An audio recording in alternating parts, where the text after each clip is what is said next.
Namaste, Namaskara, Vanakkam everyone. Guys, if you are preparing for CA Inter May 2025 exams or CMA Inter June 2025 exams, and if income tax is very tough for you, you are not able to get that conceptual clarity, you are not able to solve the questions, watch this marathon video. In this marathon video, within just 12 hours, I have covered 100% of income tax paper, boss.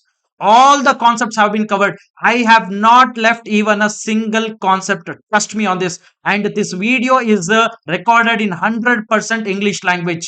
I have not used any other language. And the language of English is also in a very simple language I have used, boss. But before starting to watch this video, you can download the book which you are looking at the screen. You can download this beautiful book which is color coded with lot of images.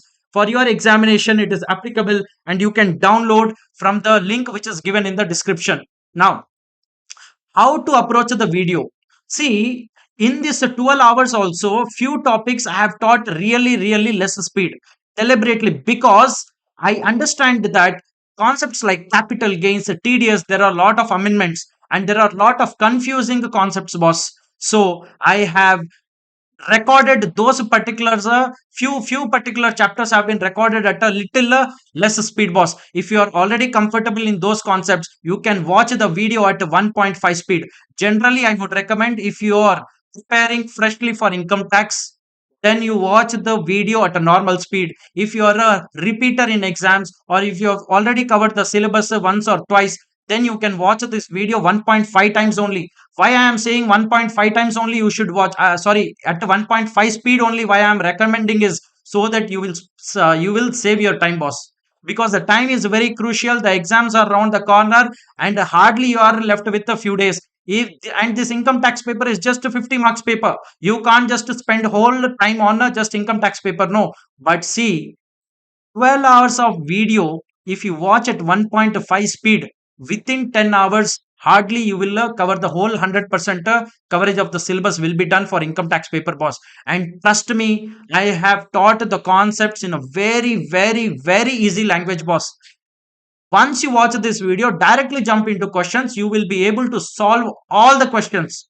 If still you did not have the concept clarity, come back to the video, rewatch it. You will be able to solve the questions. Income tax paper, you need not take tension. Just this marathon video, multiple times you watch. How to watch multiple times, sir? We have very limited time, sir. Boss, 12 hours. No, if you spend 6 hours per day also, means 3 hours in the morning session, 3 hours in the evening section, then in that case within 2 days, just 2 days, boss, income tax is done for you. Are you getting this? And that too, first time if you watch it will take 2 days. Second time if you watch the same video, it will hardly take 1 day. Within 1 day you can finish off your income tax syllabus revision. Trust me on this. And book also hardly 172 pages. This is not some 250 300 pages book. All 100% of the concepts have been covered. What is stopping you? So income tax paper, leave the tension, boss. 100% you will be able to get the comfort in this subject, and you will really enjoy income tax paper. Now, 2 points I would like to highlight here, boss. Point number one, in this total marathon, there are two parts of videos. Part number one is covering maximum topics of the marathon, boss. In part number two, you would find clubbing of income, set off and carry forward of losses, and return filing and self assessment. The second important point which I would like to highlight here is, boss, if you want to know about me, look at the description. I have given about my history and what are my future plans. And also, I would like to request one thing. If you genuinely, boss, not just because I'm asking you, if you genuinely like the way I taught you concepts, or you got that comfort in the income tax paper, then I would definitely request you to like the video and share it with your friends. And you have to subscribe to the channel, because I'm going to, this is, boss, this marathon video is my first video on YouTube. And I know the effort which I have kept on both the book and the videos, boss. The concept clarity which you are getting on the screen, the output which you have got, it has undergone lot of efforts from my end. If I have given 200%, you just give 100% for your own self. 300% we put together can give to this income tax paper. You just need 50% of marks, boss. Easily you will be able to crack this paper. Are you getting this? So subscribe to this channel. If you genuinely liked the way I taught, please like the video and please also share with your friends. I will not waste your time much. You enjoy the marathon, guys. Okay, thank you. Hi guys, let's start our income tax marathon for May 2025 examinations. Please understand, the first topic which I am going to discuss is basic concepts. See, without money, the government cannot develop this country. And for government, there are three major sources of money, boss. Number one, it does business. Let's say, for example, IRCTC, Indian Oil Corporation. From these businesses, the government earns a lot of money. The second source is loan. It takes a loan from big banks. The third source is taxation, boss. The government collects taxes majorly in the form of two kinds of taxes. Number one, indirect taxes. Number two, direct taxes. Indirect taxes is, let's say, for example, GST. It is levied on a sale transactions, whereas the direct taxes is directly levied on a person's income. Now you would ask, sir, which person's income, sir? See, those persons which are required to pay tax has been given under section 2 clause 31 of income tax act. Under 2 clause 31, it is given that every individual, HUF, AOP, BY, AJP, LLP, company, firm, all these persons are required to pay income tax. Are you getting this? Are you getting this? Next your question is, sir, do I need to pay, do these persons required to pay tax on all sort of income? No, boss, it is not like that. Whatever income is taxable under the income tax act, only on that income these persons are required to pay tax. But how do I know, sir, whether income is exempt or whether income is taxable? For that, you need to refer the Income Tax Act 1961. In Income Tax Act 1961, there are a lot of sections, subsections, provisos, explanations. See, proviso is nothing but whatever conditions are attached to a section, those are given in that proviso. In explanation, generally a term, whatever, let's say for example, a technical term is used in a section. For giving the clarity or the meaning of that term, explanation is added to a section. So if you want to know whether income is exempt or taxable, you need to refer Income Tax Act 1961. Now, in order to value your income, how much income I have to offer to tax, in that case you have to refer income tax rules 1962. Are you getting this? Now, sir, at what rate I'll be paying taxes? In order to know what rate you have to pay taxes, there are actually two kinds of tax rates, boss. Number one, normal tax rate. Number two, special tax rates. See, special tax rate are levied on special incomes. Now, what is a special income? Special income is nothing but your long-term capital gain, short-term capital gain. These special incomes are taxed at special tax rates, and these special tax rates are generally provided in the Income Tax Act itself. Are you getting this? But the normal income, other than the special income, whatever normal incomes are there, those will be taxed as per the rates prescribed in the Finance Act. Now, what is Finance Act? Every financial year, the finance minister of the company presents a budget in the parliament. In that budget, she makes a lot of amendments in the Income Tax Act, and she also proposes the new rates for the coming financial year. So, whatever rates mentioned in the Finance Act will be applicable on the normal income. Are you getting this? Now, there is something called as notification and circular. Whatever amendments made in the finance budget, to give effect to these amendments, notifications are released, and those are binding on both the assessee and the taxpayer. Whereas a circular is nothing but to give some clarification regarding an amendment or regarding clarification on any of the provision. The circulars are given by the CBDT, and those are only binding on the assessing officers. They are not binding on the assessee. Now, when do I pay tax, sir? See, there are 2 years. Previous year, assessment year. Previous year is nothing but that year in which you earn income, whereas assessment year is the year in which you pay tax. Let's say, for example, I'm a salaried employee. Previous year starts from April and ends with March. So let's say, for example, I am currently in a financial year of 2024-25. Then from 1st April 2024 till 31st of March 2025, whatever income I'll be earning, on that income I have to pay tax in the next year, because my due date of filing tax return will be in the next year. No, so once I will earn income from April to March, then I will compute my income. Then before 31st of July of the assessment year, I have to pay tax. So previous year is the year in which you earn income, and the assessment year is the year in which you pay tax. Are you getting this? Next. But there are few exceptions, boss. There are few exceptions to what I just explained you. Means generally a person is required to pay tax in the assessment year on the income which he earned in the previous year. But there are few exceptions in which the person will be required to pay tax in the same previous year itself. He will not pay tax in assessment year. The number one, the first such category is shipping business by non-resident. Let's say for example, you are importing some goods from China, boss. So China will send one ship with one Chinese fellow. No, he will load all the goods in that ship and he will come to India. He will unload all the goods in India and he will take what rental charges for that ship. Yes or no? So his income, the Chinese person is earning income from India, no boss. That income has to be taxed in India. So if he leaves India, then who will pay tax? So before leaving this person, before this non-resident leaves India, he has to pay tax in the same previous year and then leave India.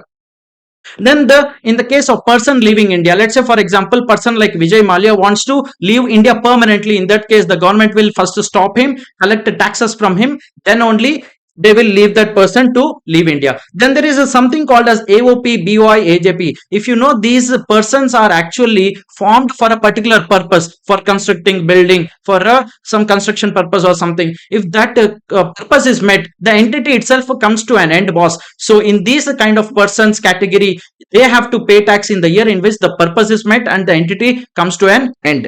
Next, person likely to transfer a property to avoid tax. Let's say for example, if the assessing officer feels that a particular person is trying to evade tax, in that case the assessing officer will ask that person to pay tax in the same year. Next, discontinued business. Let's say for example, you are closing up your business this year. In that case, you have to first pay tax and then close your business. Next, very important, boss. I told you that in the budget, every year the finance minister presents a budget and she proposes the new tax rates. Yes or no? So in this topic, we are now going to discuss the tax rates applicable for your examination.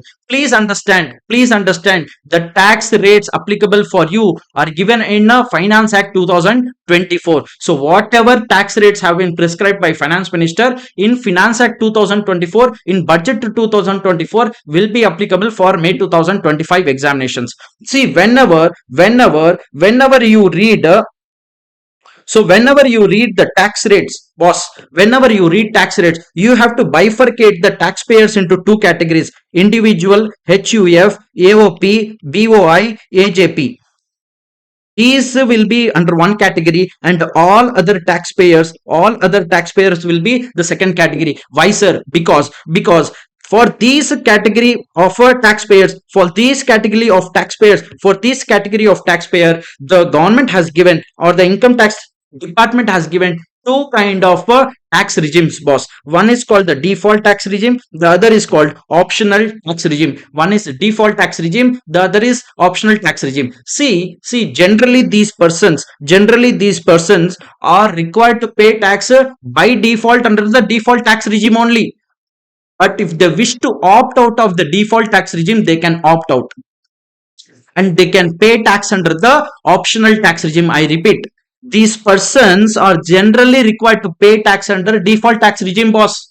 But if they wish to not pay tax under default tax regime, they can opt out of the default tax regime and can pay tax under the optional tax regime. Sir, what is the difference between these two tax regimes, sir? Very simple, boss. See, under default tax regime, the tax rates are there. No, the tax rates are bit lower. Whereas under optional tax regime, the tax rates are higher. Higher rate tax rates. But here under the default tax regime, benefits like exemption, deduction are not given. Under optional tax regime, the taxpayer can get the benefits of deductions and exemptions. Are you getting this? Are you getting the basic difference between a default tax regime and optional tax regime? So only these persons have this option, boss. There are no two kind of tax regimes for a company, firm, LLP, whoever I have not mentioned here. For them, there are no two tax regimes. Is it crystal clear? Now we will look at what are the tax rate given under both the tax regime. Okay, let me get into the tax rates. Now the first tax regime which I am going to discuss is the optional tax regime. Mind you, wherever I say default tax regime and optional tax regime, it is only applicable in the case of individual, HUF, AOP, BY, AJP. It is not applicable in the case of companies, firms, LLPs and all. Okay, now optional tax regime, boss, you need to keep one point in mind, boss. In examination, the examiner in the question paper will not clearly give you that compute tax liability under default tax regime, compute tax liability under optional tax regime. No, boss. They may tweak the language to confuse you. You have to be very careful. So what is that language, sir? For optional tax regime, they may use the language that the person has opted out of a default tax regime. And for optional tax regime, they can use the language person has exercised the option of shifting out of a default tax regime, or they can also say that a regular tax regime that the person is paying tax on. In any of these three categories, you will apply optional tax regime. Are you getting that? Now what are the tax rates prescribed, sir? So already, as I told you, it is applicable only in this kind of persons: individual, HF, AOP, BY, AJP. The slab rate given here is 2.5 lakhs up to 2.5 lakhs 2.5 lakhs to 5 lakhs it is 5%, 5 lakhs to 10 lakhs it is 20%, and beyond 10 lakhs if your income is 30%. Now you may be thinking, sir, if my income is 15 lakh rupees, then straight away it is exceeding 10 lakhs, so I will apply 30% on 15 lakh rupees. If you do like that, you will get a sunyam in examination, which is 0. Are you getting that? You will get 0 marks in the examination. So how to apply slab rates? Let's say, for example, if your total income is 15 lakhs, when I say total income, it includes it excludes a special income. We will come to that topic, a special income and the normal income. If you have, how to apply it and all, we will discuss. But let's say, for example, your total income in which you don't have any kind of special income, in that case total 15 lakhs is a normal income. In that case, how to compute by applying this slab rate, sir, we are going to discuss now. See, it was very simple. 0 to 2.5 up to 0, up to 2.5 lakhs it is saying nil, no. So you take 0 to 2.5 lakhs of income, 0 tax. 2.5 to 5 lakhs of income, whatever difference is there, no, 2.5 lakhs, 5 lakhs minus 2.5 lakhs, the difference is 2.5 lakhs, boss. On that you apply 5%. That will be 12,500. 5 lakhs to 10 lakhs, whatever difference is that 5 lakhs, on that you will apply 20%. That will be another 1 lakh. Are you getting this? Now the remaining 5 lakhs, beyond 10 lakhs you have another 5 lakhs, no. On that you will apply 30% straight away. So 5 lakhs into 30% will become 1,50,000. Are you getting this? Now how much is your basic tax, sir? 112,500 plus 1,50,000, which will be 2,62,500. This is how you apply your tax slab rates. Are you getting this? So if you apply this, you will arrive at basic tax. This is not the total final tax which you are going to pay, because if needed you may be required to pay surcharge also. If needed you may be required to by default you will be adding a health and education cess after the basic tax liability. Are you getting this? Now please keep in mind one thing. If you are a senior citizen, means you or your age is 60 years or more, boss. If your age is 60 years or more, in that case the slab rate is a bit different. What is the slab rate, sir? Up to 3 lakhs they are giving you exemption. In the above case, the basic exemption limit means that income limit up to which you need not to pay any tax, boss. So if your basic exemption limit in the case of senior citizen given is 3 lakh rupees, means in a senior citizen case up to 3 lakh rupees sunyam tax available. 3 lakhs to 5 lakhs 5%, 5 lakh to 10 lakh 20%, above 10 lakhs it is 30%. Are you getting this? This you will apply only in the case of senior citizen. Means 60 years or above, means till 100 noda. If your age is 80 years or above, you will be called a super senior citizen. So a person whose age is below 60 will be called as a normal citizen. A person's age beyond 60 but less than 80 is a senior citizen. A person's age beyond 80 up to 100, 120, 150, whatever will be called as super senior citizen. In that super senior citizen's case, the slab rate given is a bit different. Up to 5 lakhs it is nil, 5 lakh to 10 lakhs it is 20%, and above 10 lakhs it is 30%.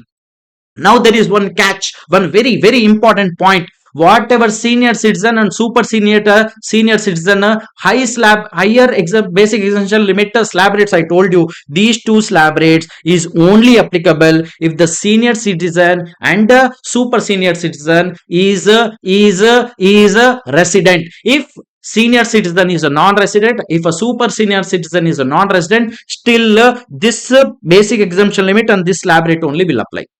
To simply put, I can say that if it is a non-resident, you have to apply this slab rate only. You cannot apply these two slab rates in the case of a non-resident, though his age is 100, 80, 90, 60, 70, whatever. Are you getting that? Irrespective of age, for non-resident, there is only one slab rate, which is the slab rate you apply in the case of a normal case. Are you getting this? Now. Special incomes under section 111A, 112A shall be taxable at special rates. What is this, sir? Please explain. We will explain this, sir, with the help of one beautiful example. Okay, va? Yes, sir. So now let's say, for example, your total income is 22 lakhs. Your total income, when I say total income, it may include special income, it may include a normal income. I already told you when I told you that there are two kinds of tax rates: normal tax rate, special tax rate. Yes or no? Special tax rates are given in the Income Tax Act. Normal tax rates are given in the Finance Act. Are you getting this? Now, if your total income is 22 lakhs, and there are some special incomes also. See, generally special income covers three sections. 112 means 112, section 112, which is on long-term capital gain. 112A also long-term capital gain, but only specified assets if you sell, and 111A short-term capital gain.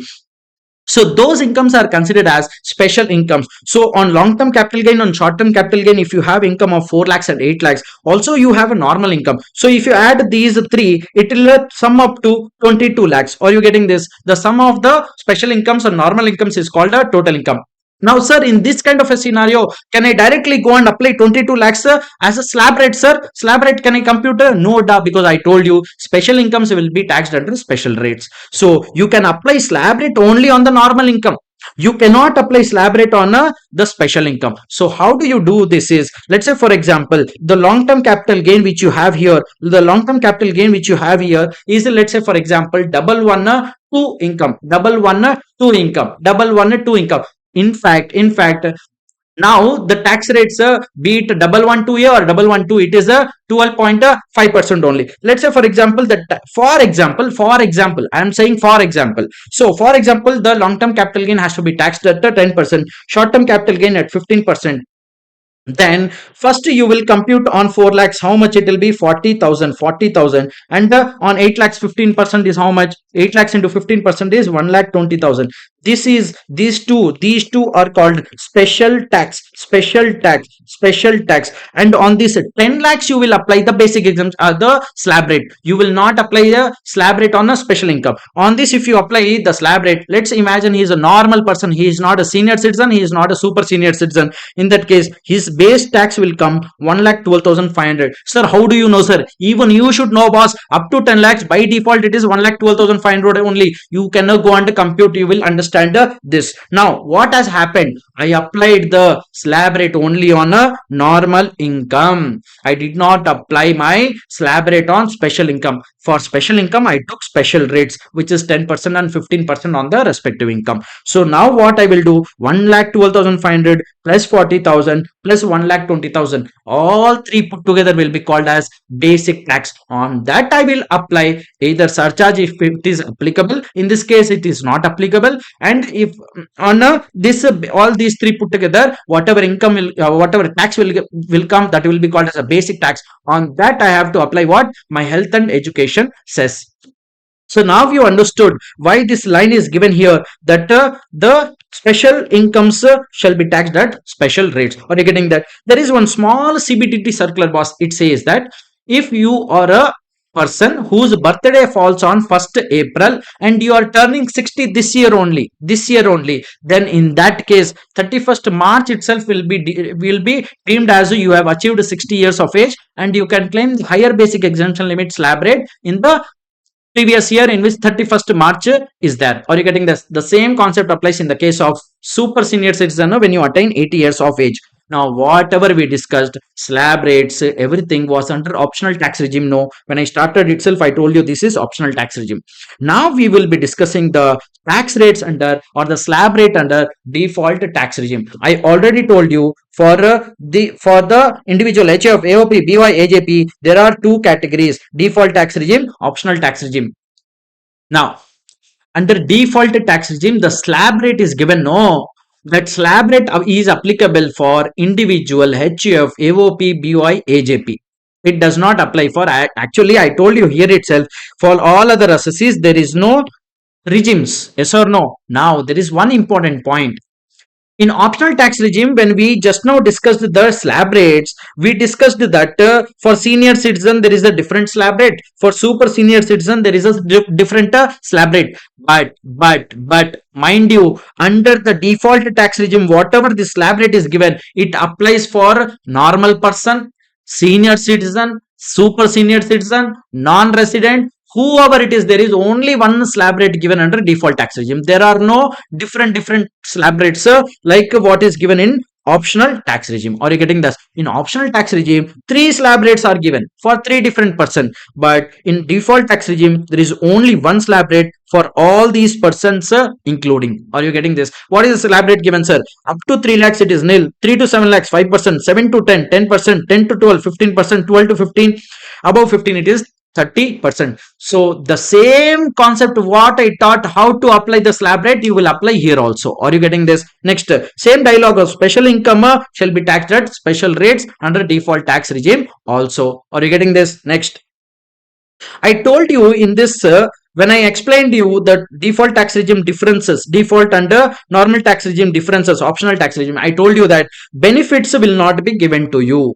What are the benefits? I told you exemptions and deductions. Lot of exemptions and deductions you will not get. So the list of exemptions and deductions which you will not be allowed are given here. Even if I explain you this here, you will not understand. So at the time I will explain you that the respective topics of all these 5 heads of income, that wherever applicable I will be explaining you that this does not apply for a default tax regime. Is it okay? Now, time limit for exercising the option. So I told you that in the case of individual HUF, AOP, BY, AJP, you have two options. Pay tax, generally you pay tax under default tax regime, but you have the option to pay tax under the optional tax regime. Now keep in mind one thing.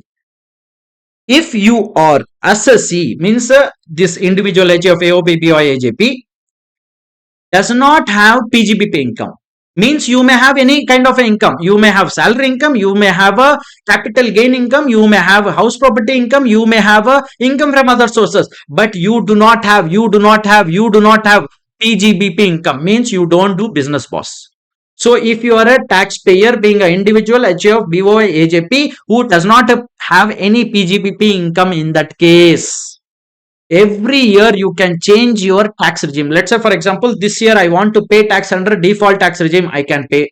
Next year if I want to pay tax regime pay tax under the optional tax regime, I can pay. The next year I can pay tax under a default tax regime. The next year I can change my tax regime again. But if you are individual HO, BY, AJP, and if you are paying, if you are having business income, I repeat, if you are an individual HUF, AOI, AOP, BY, AJP, and if you are having business income, in that case, let's say for example, I am paying a tax under default tax regime this year.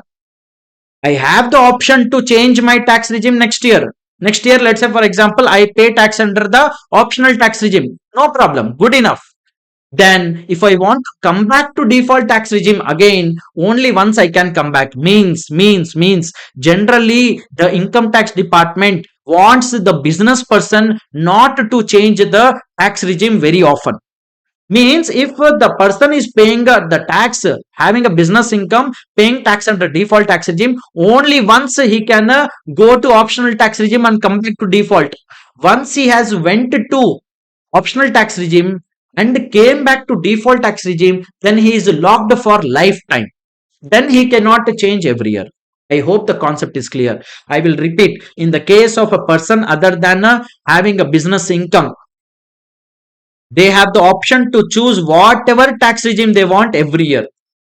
But if a person has a business income, this year, if he is by default, he will be paying under default tax regime only. But if he wants to shift out of default tax regime and pay tax under optional tax regime, he can shift and he can come back to default tax regime once. But then he will be locked for lifetime. He can never change his tax regime again. I hope that is clear. Now, as I told you, only for individual HF, AOP, BY, AJP, we have discussed the tax rates so far. Let's now look at the tax rates applicable for the all other assessees. In the case of firm, LLP, local authority, the tax applicable rate is 30%. In the case of a domestic company, you will check whatever turnover is applicable is there for previous year 22-23. If the turnover for a previous year 22-23 of the domestic company is up to 400 crores, then the tax rate applicable is 25%. And if the turnover is more than 400 crores in previous year 22-23 of a domestic company, then the tax rate applicable is 30%. In the case of foreign company, the tax rate applicable is 35%. In the case of cooperative society, also kind of a slab rate only up to 10,000 10%, 10,000 to 20,000 20%, about 20,000 it is 30%. I hope this is crystal clear till now. Now, boss, there is a concept called as a surcharge. Before getting into that, let me draw one table. What is the table, sir? Very simple, boss. How actually a tax liability happens? First, you will take all your incomes, boss. All your incomes, all five heads of income are there. No, you will club all of them. That will be called as a gross total income. Gross total income, that will be called. Gross total income, that will be called. Yes or no? Gross total income, you will call it. From that, you will take chapter 6A deductions, and that will become your taxable income or total income. You can call it two names. Taxable income, like you also have two names. No, at house someone will call you some other name. At school someone will call you some other name. Your GF or BF will call you some other name. Likewise, the total income or the taxable income, it is called. On this, we calculate the tax slab rate under whatever we applied. No, we applied on this income. Are you getting this? Now, by applying that, what you will get, basic tax liability. Basic tax liability you get. Basic tax liability you will get. On that basic tax liability, generally you add something called as surcharge. Surcharge you will add. Surcharge. Are you getting this? After adding surcharge, you may also be required to add health and education cess. Now, mind you, health and education cess is mandatory, but surcharge is not mandatory. Means you will ask, sir, means the taxpayer has the option to pay this, sir? No, it will depend on how much total income he has. How much total income he has. Are you getting this? So you add surcharge on what, sir? Do I need to apply the surcharge percentage on the total taxable income, sir? No, you will apply the surcharge rate on the basic tax whatever you computed. On that you will apply your surcharge rate. Surcharge is a percentage rate given. You have to apply on the basic tax. In examination, by default, by some confusion, you applied a percentage of surcharge on total income. For example, you will get big sunyam, zero they will give you. Are you getting this? Next, on health and education, sir, should I apply directly on the basic tax as you said? No, if there is a surcharge also in your tax computation, then first you will take basic tax, add a surcharge, whatever total is there, on that you will apply health and education cess of 4%. Sir, what if there is no surcharge? Then directly go and apply on basic tax liability. Are you getting this? Now we will look at the concept of surcharge. Okay, yes. Now, see, when you read, when we read the tax rates, I bifurcated taxpayers into two category: individual HF, AOP, AJP, one category; all other persons, one category. Now, under the surcharge concept also, I am going to do the same, because surcharge rates also for individual HUF, AOP, BO, AJP is different, and for all other persons, the surcharge rates are different. Is it crystal clear till now? Now, surcharge when it is applied, sir. See, surcharge is applied only in the case of rich kids who have a lot of income. Means only if your income exceeds 50 lakh rupees in the case of individual HUF, AOI, BOP, BY, AJP, only if your total income means the taxable income, if it exceeds 50 lakh rupees, only then surcharge will be levied.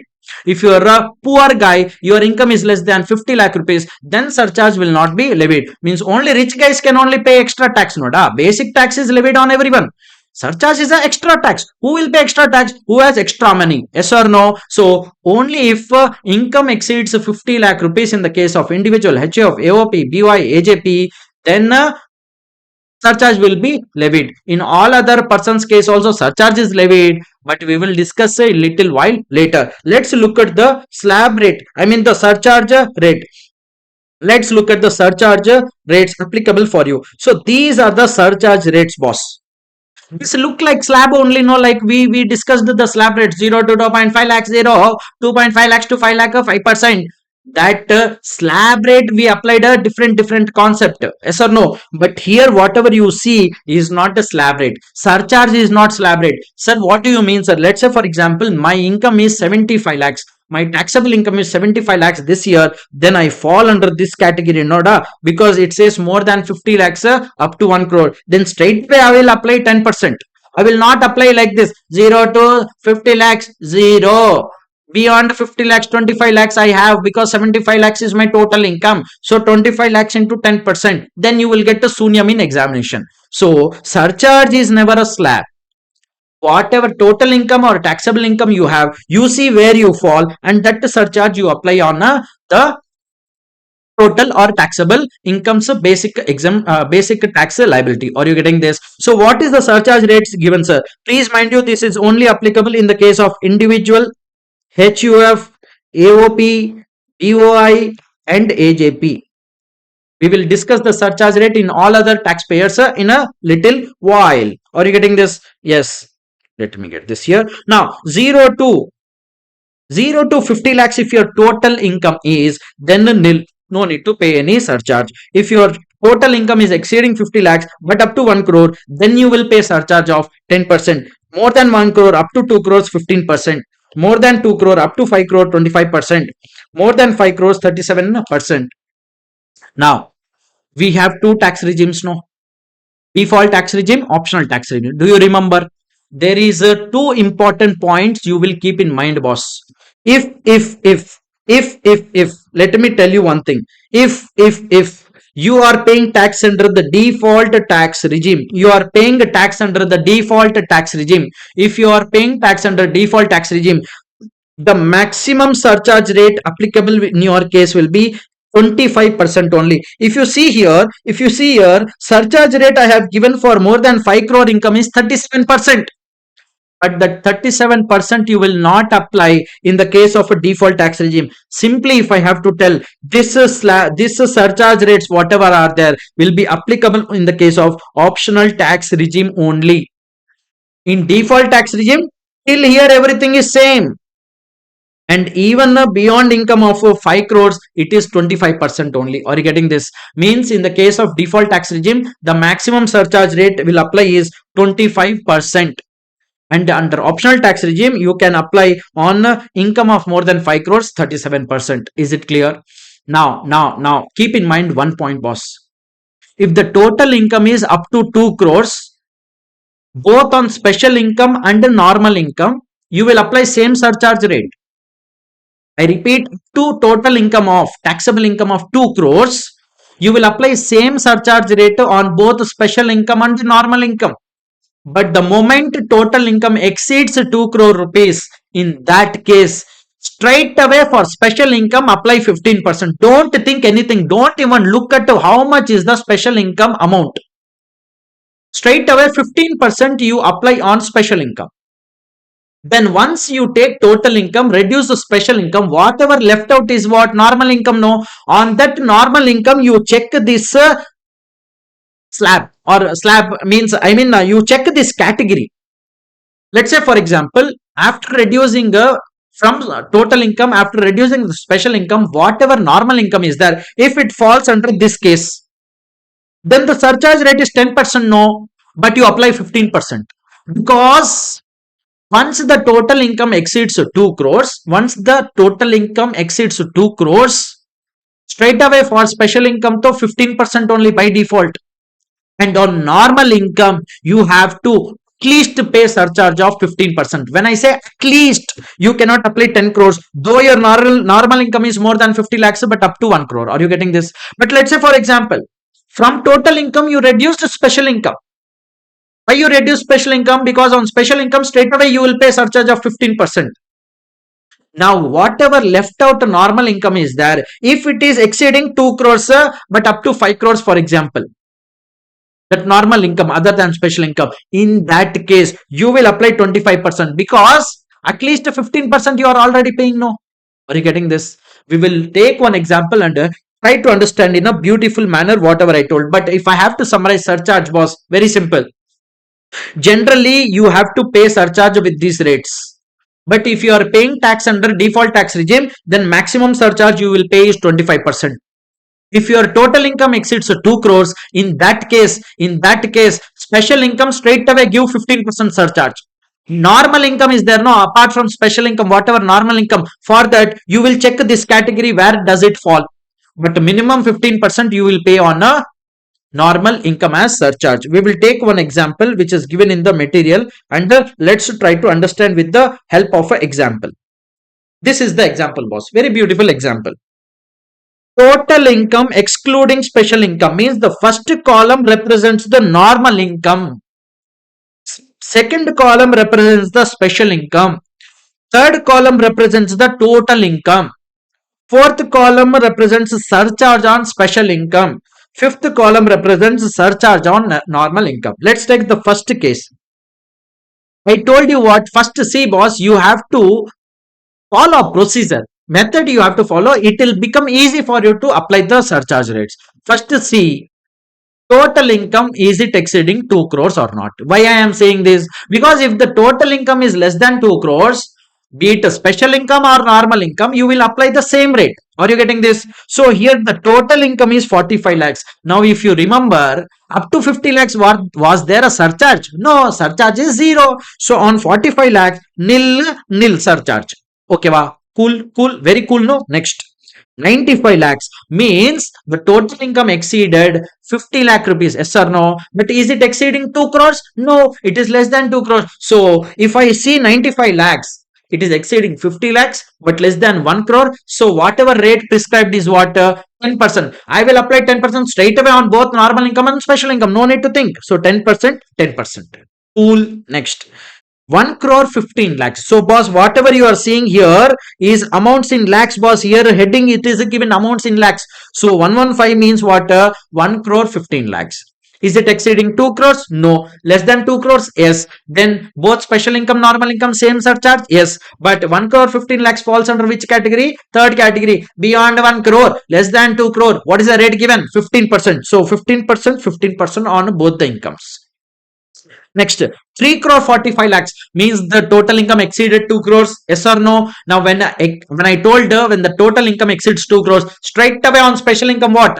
15%. So you see here, surcharge on special income. When the income exceeded 2 crores, straight away 15% given or not? Yes or no? Yes. Next, whatever left out the normal income is there, no? On that, what I told, you will again check where it falls. Yes or no? But minimum you will pay is how much? 15% on the normal income. So out of 3 crore 45 lakhs, special income given is a 3 crores. Yes or no? Special income is 3 crores. The left out 45 lakhs only. Now you will be thinking, sir, 45 lakhs, if I have to go to that table which you told the surcharge rates, then it is less than 50 lakhs. No, sir. 0. No need to pay any tax on a, no need to pay any surcharge on a special income. No, I told you minimum 15% though you will pay. So on this 45 of special income, you are paying a 15% of surcharge minimum. Are you getting this? Next.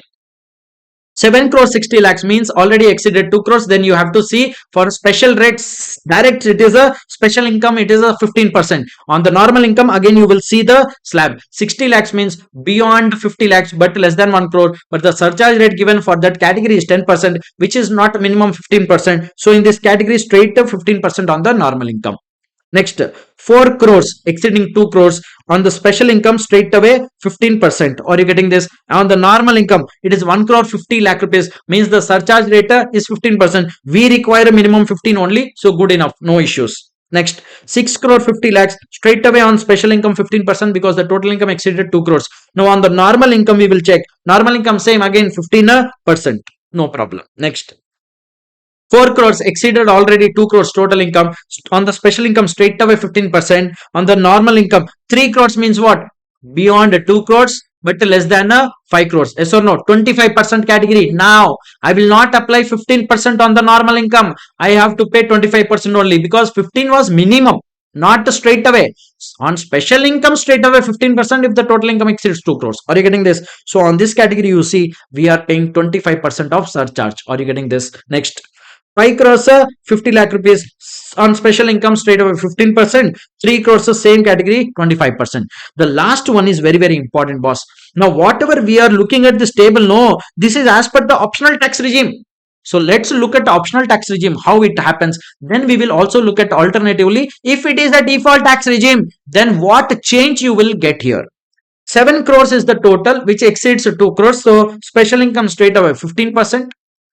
Other income, which is the normal income, is 6 crores, means already exceeding 5 crores. No, boss. Now if you remember this table which I told you here, beyond 5 crores, it is 37%. But I told you one point here. If the assessee pays tax under default tax regime, maximum surcharge rate applies is 25%. Keep in mind this point now, then we will get into this example again. Now here total income is 7 crores. I told you special income 15% straight away, but the other income is 6 crores which exceeded already 5 crores, means under optional tax regime the person will pay 37% surcharge on the normal income. But if the same scenario, if it is under default tax regime, here in the place of 37, 25% will come if the person pays tax under default tax regime. Are you getting this? Means the whole table remains same in this whole example. Only in the last category, that too in this category, in the place of 37, 25 will come if I change this heading as default tax regime. Are you getting this point? Yes, very, very important. Now, whatever we have seen is the surcharge in the hands of individual, HUF, AOP, BOI, AJP. Let's have a look at the surcharge rates for companies, LLPs and all. If you are a company or a cooperative society, in that case, let's have a look. If you are a domestic company or a cooperative society, same surcharge rates, and foreign company has a different surcharge rate. If the income is up to 1 crore, nil. Beyond 1 crore up to 2 crores, in the case of domestic company and a cooperative society, 7%. In the case of foreign company, it is 2%. About 10 crores if the domestic company or cooperative society, 12%, and foreign company, it is 5%. In the case of firm, LLP, local authority, if the income is up to 1 crore, nil. Above 1 crore, it is 12%. In the case of health and education, says boss, you need not see anything. Whatever I told you already, health and education says you will apply on basic tax. If there is surcharge also, then add basic tax plus surcharge. Whatever amount comes on that, you apply. Health and education says the rate given is 4%. Next, I've given some examples. You can have a look. Wherever surcharge will come, you will look at one concept called as marginal relief. Sir, what is the marginal relief, sir? Very simple. Let me take one example and then explain you what is marginal relief. Okay, let's say for example, your total income is 50 lakhs. Let's say for example, you are paying tax under optional tax regime. Your total income means the taxable income is 50 lakhs. You are paying tax under the optional tax regime, boss. Now, how do you compute the tax liability? You are, let's say, for example, not a senior citizen, neither a super senior citizen. You are a resident individual. In that case, 0 to 2.5 lakhs, 0, 2.5 lakhs to 5 lakhs, 12,500, 5 lakhs to 10 lakhs, 1 lakh, beyond 10 lakhs, whatever is there on that 30%, means 40 lakhs into 30% is 12 lakhs. Yes or no? Yes or no? Yes or no? So your total tax liability will become how much? 12 lakhs, 13 lakhs, 13 lakhs, 12,500. Are you getting this? I hope that is crystal clear. Plus 1 lakh 12,500. Yes, it is 13 lakh 12,500. So you are paying tax under optional tax regime. You have total income of 50 lakhs. In that case, your basic tax, can I call it as a basic tax? Basic tax. Now tell me one thing. Am I supposed to pay any surcharge in this case? No, because surcharge applies only if your total income exceeds 50 lakhs. Yes or no? No, surcharge. Sunyam. Yes or no? Sunyam. So, total tax before health and education cess will be 13 lakh 12,500. Till now it is crystal clear. Yes or no? Before cess, I will not add cess, because marginal relief, whenever you see, you have to see it before health and education cess. Is it clear? Next, let's say for example, same optional tax regime, but your income is not 50 lakhs, your income is 51 lakhs for example. In that case, 0 to 10 lakhs directly I will take 1 lakh 12,500. Is it fair enough? Sir, slab rate is 0 to 10 lakhs. Sir, no da. I am straight away adding these two things. Here 1 lakh 12,500. Now beyond 10 lakhs, whatever amount is there? 41 lakhs. No. On that, if I apply 30%, it will be 2 lakh 30,000.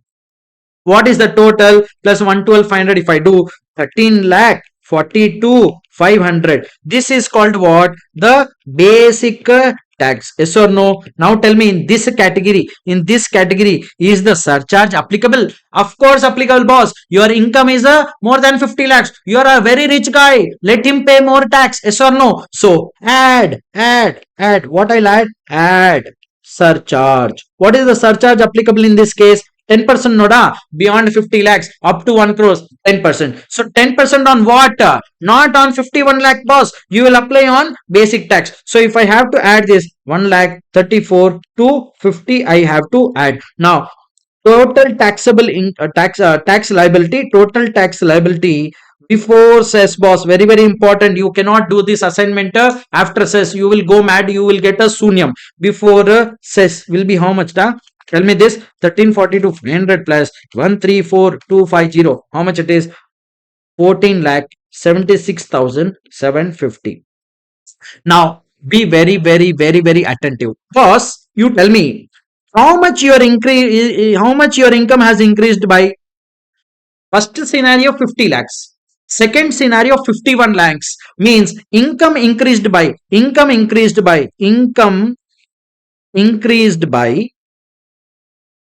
how much? 1 lakh. Correct?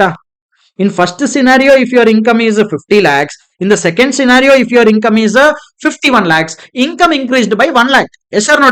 But your total tax, if you see how much increased by, let's do subtraction. Yes, sir. Let's do subtraction. How much it increased? Surcharge increased by how much, sir? Difference of these two difference you will take 14 lakh 76. 14 lakh 76 750 minus 13 lakh 12,500. How much? 1 lakh 64,250. Now you tell me. Your income increased by 1 lakh, but your tax increased by 1 lakh 64,250. For just 1 lakh increase in income, there is an increase of a tax by 1 lakh 64,250. Is it fair enough? Will you pay if you are in this person's shoes? No, you will not pay. You will tell, boss, income increased only by 1 lakh, means I got income of 1 lakh. You are asking me tax of 1 lakh 64,250, means where from shall I get the taxes 64,250? This is unfair. To 1 lakh I can pay you because I have increase of 1 lakh of income.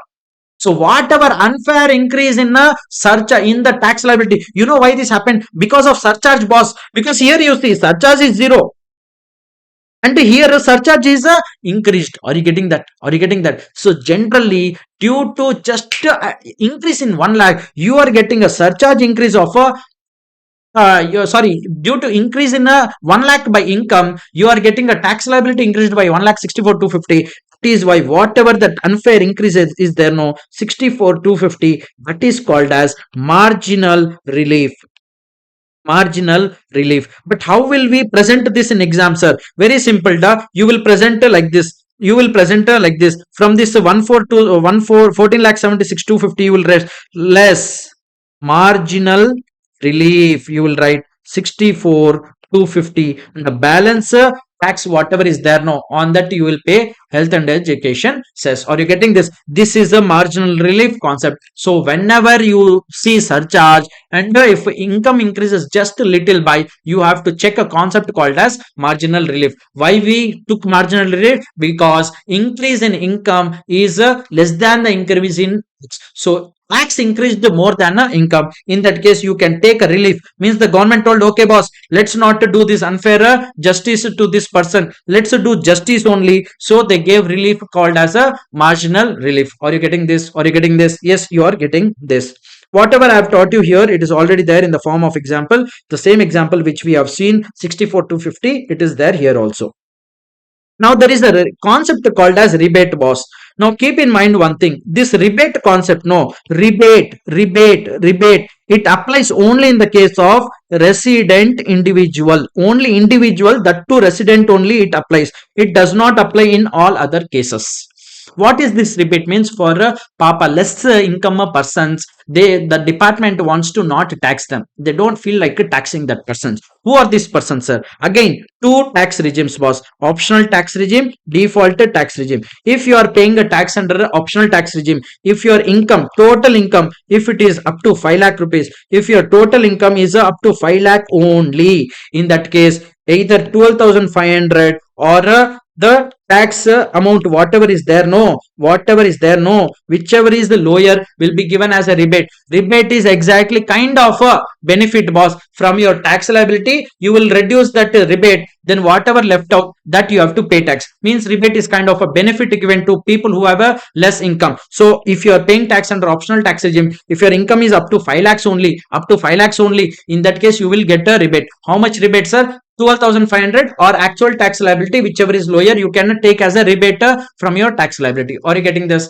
Now what if, sir, my income is 5 lakh 1,000? Then in that case you will not get rebate because your income is exceeding 5 lakh rupees. Same in the case of default tax regime, just that the limit is 7 lakhs, boss. If your total income is up to 7 lakhs, you will get rebate. How much, sir? 25,000 or your actual tax, whichever is lower, you will get as a rebate. Are you getting this? This is applicable only in the case of resident individual. Rebate for resident individuals under section 87A, default tax regime, optional tax regime. In default tax regime, up to 7 lakhs 25,000, 100% of tax payable, whichever is lower. Under optional tax regime, 5 lakhs 12,500, whichever is lower. Are you getting this? Next. Now there is one concept called as marginal relief on rebate, boss. What is that concept called? Marginal relief on rebate, it seems. But mind you, this is applicable only in the case of default tax regime. This is not applicable in the case of optional tax regime. This only this applies in the case of default tax regime. What is this, sir? In order to understand this, we will take one example. Let's say, for example, just now I told you that if you pay tax under default tax regime and if your total income is up to 7 lakh rupees, in that case you are eligible for something called as a rebate. Yes or no? Now let's say, for example, your income is 7 lakh rupees and you are paying tax under what? Default tax regime. Then the default tax regime has a different slab rate. Now what is the slab rate given? 0 to 3 lakh, 0, 3 to 7 lakh. How much it is? 5%. So if you apply on the difference of 3 and 7, it is 4 lakhs. On that 5% means how much? 20,000. Yes or no? Do you need to go anything beyond this? Because your income itself is up to 7 lakhs. So means your basic tax itself is tax liability is how much? 20,000. Yes or no? Now let's say, for example, in the second scenario, let's say, for example, if your income is not 7 lakhs but it is 7 lakh 15,000. 7 lakh 15,000. In that case, you calculate your tax liability. 0 to 3 it is 0. 3 to 7 it is 20,000 only. No, just now we computed. Beyond 7 lakhs, how much you have? 15,000. On that 10% you will calculate. On that 10% if you calculate, that is 1,500. Are you getting this? On 1,500, on 15,000, the tax is 1,500. Total tax is how much? 21,500.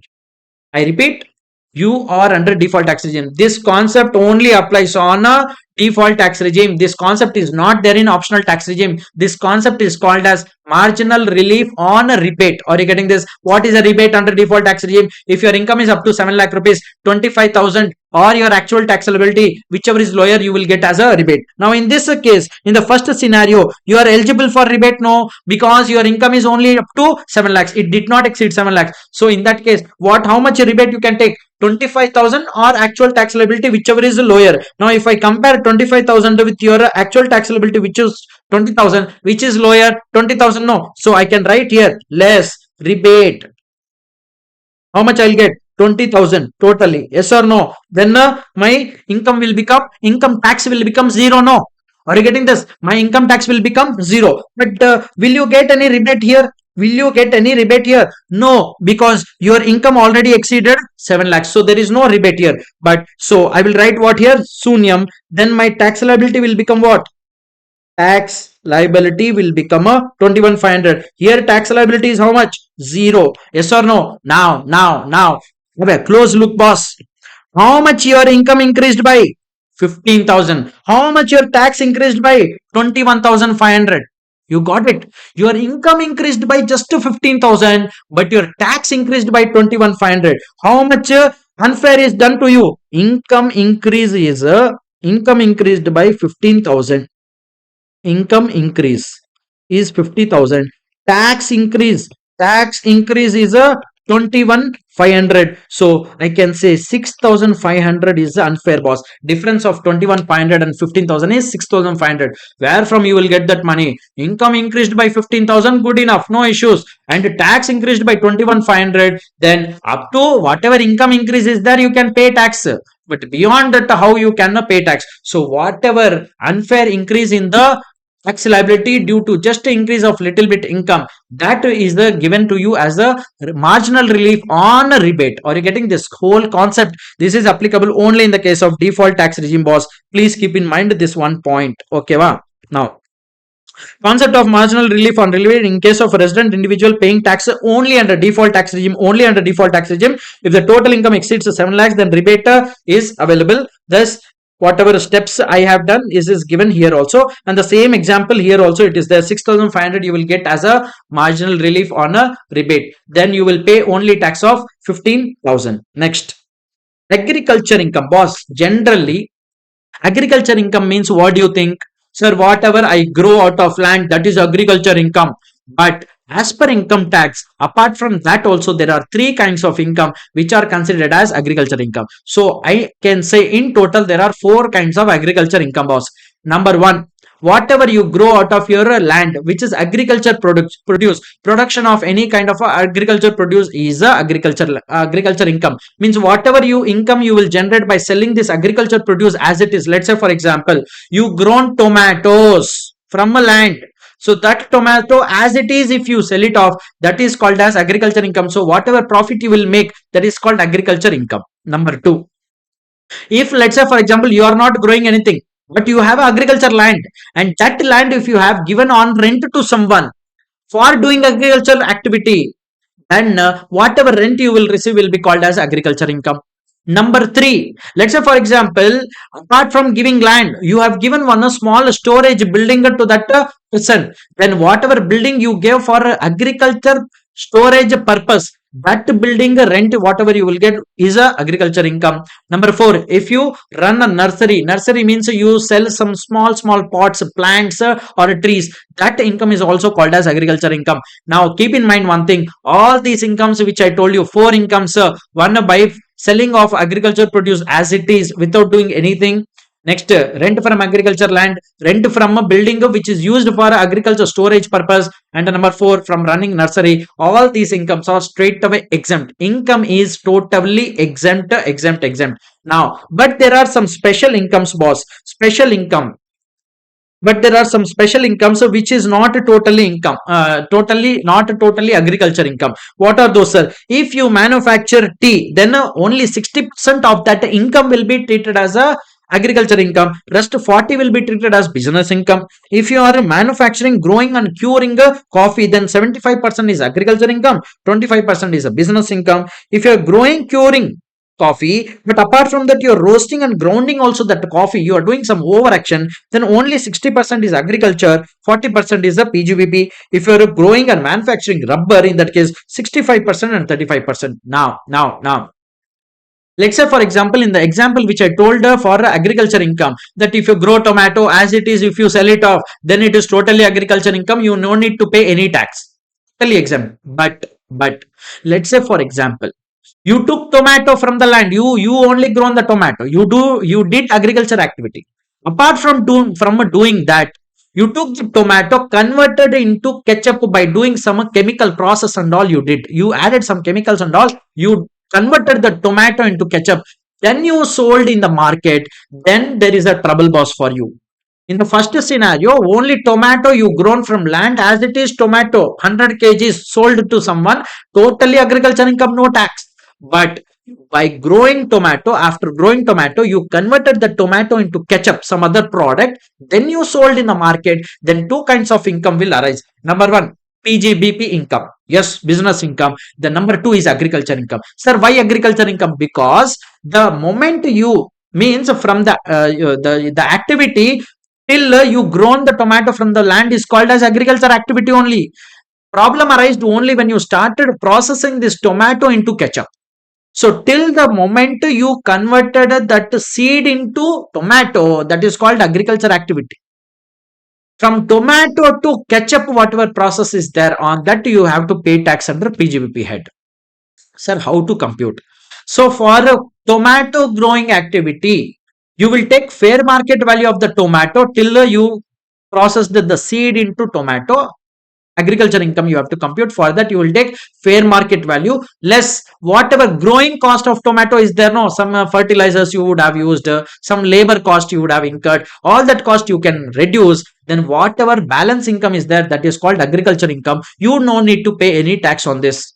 Now coming to PGBP income, from the moment you converted the tomato to ketchup and then sold in the market, whatever amount you fetched means the total sale consideration first you will take less whatever agriculture means the tomatoes you use, no, that fair market value of tomato you can reduce, and then whatever processing cost of tomato into ketchup you will reduce. Whatever you will end up with, the final balance will be called as PGBP income, and you have to pay tax on that. Are you getting that? Now whatever I discussed is given under rule 7, sale of agriculture produce. Sale in raw form as it is the tomato, totally agriculture income, no need to pay tax.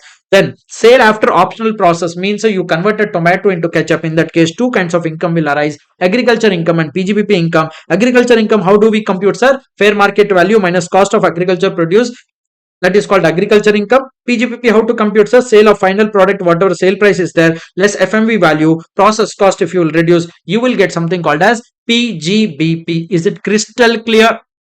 Next, see, lot of time what happens? You are into agriculture, but you also have some other income. So let's say, for example, you are a farmer. Apart from having farming income, you are doing some other business, or you have some very big incomes. In that case, one concept is called a partial integration. In that partial integration, what will happen is your agriculture income will be considered for the purpose of computing the tax liability. I repeat, this applies only if you are generally having agriculture income, but apart from agriculture income, you have some other incomes also. In that case, they will include, for the purpose of tax computation, you have to include your agriculture income also for the purpose of tax computation. Yes or no? Sir, my agriculture income is actually getting taxed, sir? No, da. So that they can tax that non-agriculture income at higher rates, they are considering only for the purpose of taxation. Are you getting this? How to do that, sir? And when it is applicable, sir? See, it applies only if your agriculture income is more than 5,000 and your non-agriculture income is more than a basic exemption limit. I repeat, only two conditions are there. If your agriculture income is exceeding 5,000, your non-agriculture income is exceeding basic exemption limit, then it applies. Now one more thing, it applies only in the case of individual HF, AOP, BOI and AJP. It does not apply in the case of all other assessees. Agriculture income is more than 5,000 and non-agriculture income exceeds the basic exemption limit, then you will apply a concept called as partial integration in case of agriculture income. Sir, how do we do this, sir? There are 3 steps. Step 1, take non-agriculture income, take agriculture income, add both. On that you apply your tax rate. Number one, step one done na. You will take agriculture income, you will take non-agriculture income, both you add club, on that apply tax rate. Step two, take agriculture income, take basic exemption limit. Your basic exemption limit plus agriculture income add, on that apply tax rate. Third step, the final step, whatever amount you got in step one, whatever amount you got in step two, you have to take the difference. That will be called as your taxable income. Steps for calculating integrated taxable income: tax on non-agriculture income plus net agriculture income, tax on basic exemption limit plus net agriculture income. When I say net agriculture income, it means that processing cost you have to reduce it from your actual sale value. Then whatever income you get, the net agriculture income you will do here. Now there are some special incomes which you pay tax at the special rates, boss. 112, 111A, 111, we have seen. Apart from that, there are some special incomes. Means if you play games and all, on that 30% tax rates are there. 115BB, taxation on lotteries, crossword puzzles, card games. If you win any lottery amount, or if you win from playing any games, that money is straight away taxed under 30%. If you have any income of 115BBJ, straight away online games, so you have to pay tax at rate of 30%. You will not get any kind of chapter 6 deductions, no basic exemption limit. Are you getting this? Next. The final concept in basic concepts is undisclosed incomes, boss. See, this is otherwise called as a black money in layman language. Means that income which you hiding from the income tax department. You don't want to pay any tax on this kind of income. What are these, sir? The first one is called as a cash credit. What is a cash credit? Let's say, for example, one day income tax department gave a surprise at your home. The surprisingly they came at your home. Ting, ting, knock, knock. Who's the door? When you open the door, you saw, sir, income tax department. What have you come for? Then they will tell, all your home is seized. Whatever we will search now, we will search. So they will search and they found some books. In that books, it is written, I got 20 crores from so and so person, 10 lakhs from so and so person. Now, whatever cash credit means in the books of accounts, a lot of credits have been written. But when they saw your income tax return, you filed a return of income only for 10 lakh rupees. But showing in the credit books of accounts, you showing credits of 10 crores, 20 crores. Then they'll ask you, where from you got this money, boss? You have no explanation, or even if you give explanation, that explanation, if it is not satisfactory for the assessing officer, then the assessing officer will ask you tax under this section, which is the section 68. What is the tax rate, sir? We will come to that at the end of this topic. Are you getting this? Next. Unexplained investment. Let's say, for example, you bought a bungalow. You purchased a bungalow in the area in which an income tax officer is residing. Papa, income tax officer is residing in a small 2 BHK. You purchased a bungalow. So what income tax department did? They did the background verification and they found that you did not file income tax return only. But even if you filed return of income, very less income is shown. Then they thought, where from this guy got money? So if they see any unexplained investment, you are not giving explanation where from you got money, or even if you gave explanation, there is no proper explanation given by you. In that case, this income, this building value will be treated as black money or undisclosed income. Next, unexplained money. When they came at your home, they found money, liquid cash, lot of cash. They also found jewelry, diamonds, platinum, everything, but you did not offer any explanation for what is the source of all this kind of jewelry and all. In that case, that income will be treated as a undisclosed income or unexplained money. Next, amount of investment not fully disclosed. You disclosed the investment, but let's say, for example, you purchased 2 flats, you only showed 1 flat. In that case, that is called unexplained, not fully disclosed income. Unexplained expenditure. Let's say, for example, in your daughter's wedding, or let's say, for example, in your friend's birthday, you spent 10 crore rupees. Lavishly you celebrated your friend's birthday, then you did not file any income tax return. Then the department will ask, boss, where from you spent so much of money? Then if you have no explanation, that expenditure, whatever you incurred, that expenditure amount, on that you have to pay tax.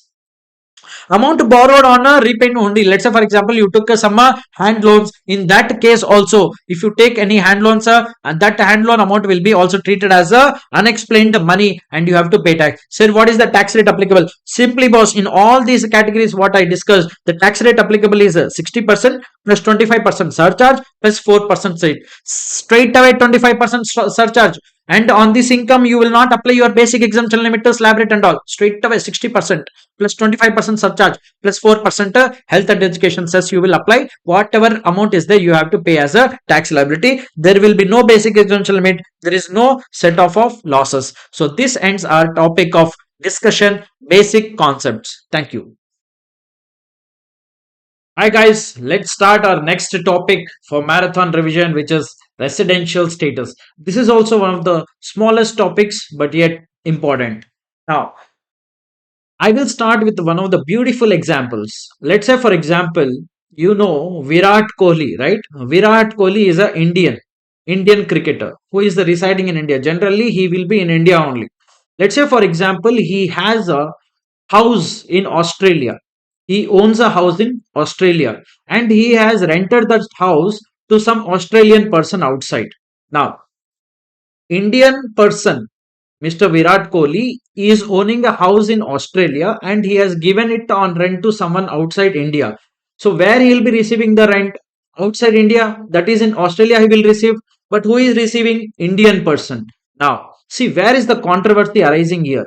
Indian government will tell boss, you are an Indian earning income, then you have to pay tax to me because you are Indian. So I have the right to tax you. Whereas the Australian government will tell what? Boss, you have earned the rental income from Australia. Your house is located in Australia. So whatever rent you have earned from Australia, you have to pay tax to me. Now, what is happening here? Both the countries are trying to tax on the same income. So, double taxation is happening. But we will keep the double taxation thing aside. But have a close look at this. There are two rules of taxation. One says residence rule. The other is says the source rule. Residence rule means what? The government, the Indian government has the right on this Virat Kohli to tax him because he is a resident of India, whereas Australian government is trying to tax on the rental income because the source of the income is in Australia. So there are two rules of taxation. One is residence rule. Residence rule is nothing but whoever is a resident of my country, I have a right to tax that person. Source rule says was if your source of income is from my country, I have the right to tax. So there are basically two there are basically two rules of taxation. One is the source rule and residence rule. Is it clear? Next, under residence rule, the residential status of person is determined to find out the taxable income. Let's get into the residence rule and properly let's have a look how a residential status of a person is determined. So, but before even getting into how to determine the residential status, first let's explain why do even I need to find out the residential status. Was very simple. If you are a resident of India, if you are a resident person of India, your global income, wherever you earn income, be it Australia, be it America, Canada, anywhere you earn income, you have to pay tax in India because you are resident of India. Are you getting it? So unless you don't know whether you are a resident or not, how will you know on what income you have to pay tax? So if I am a resident of India, wherever in the world, if I earn income, I have to pay tax on that. If I am a non-resident, only that income which the source is in India, I have to pay tax on. Let's say, for example, if I am a non-resident, only that income which I will earn in India, I have to pay tax. If I'm earning outside the India any income, I need not pay tax because I'm a non-resident. So there is the necessity to find out whether a person is a resident or non-resident. Getting it? Next. Sir, for which persons do we need to find out this residential status? Very simple, boss. We know person includes individual, HUF, AOP, BOI, LLP. For all these persons, companies, firms, everyone we have to find out residential status. Every year also we need to find. Not that if I am resident in this year, for lifelong I'll be resident. It does not happen like that. So for every year, for every person, we need to find the residential status. Now, see, let me explain you one thing. Only in the case of individual and HUF,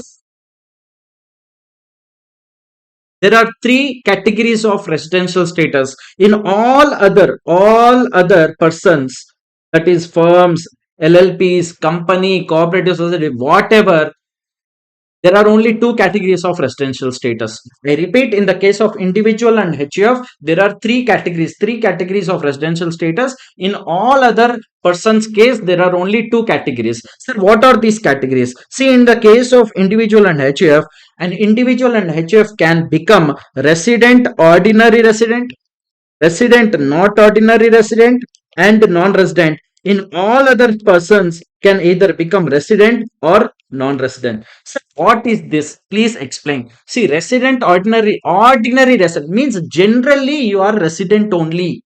Generally you are resident. Generally you are resident. Ordinary resident. Not ordinary means you are resident for this year, but you are generally not resident in India. This year you are resident only, but generally you are not a resident in India. Non-resident means you are not residing in India, but you are residing for a less than the limits prescribed.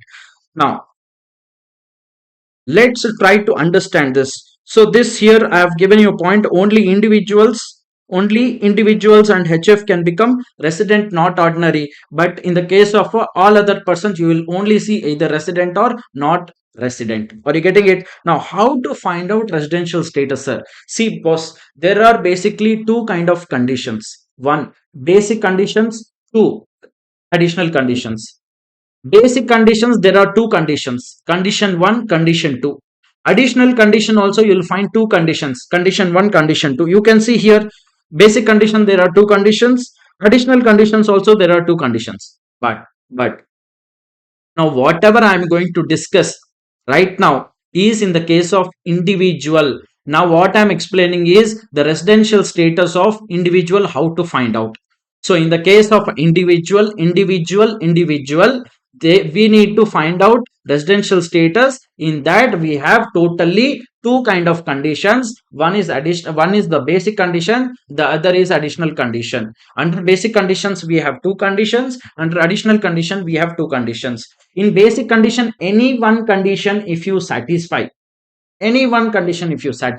you become resident.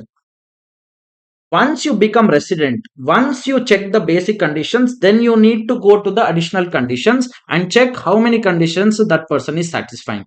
If the additional conditions, both the additional conditions are satisfied, then the person will become resident and ordinary resident. Whereas if one of the basic condition is satisfied, but any one condition only satisfied in the additional condition, or none of the additional conditions are satisfied, the person will become resident but not ordinary resident. If in the basic conditions none of the basic conditions are satisfied, that person will become non-resident. Is it clear? So in the case of individual, there are two kinds of condition: basic conditions, additional condition. You can see here two conditions are there.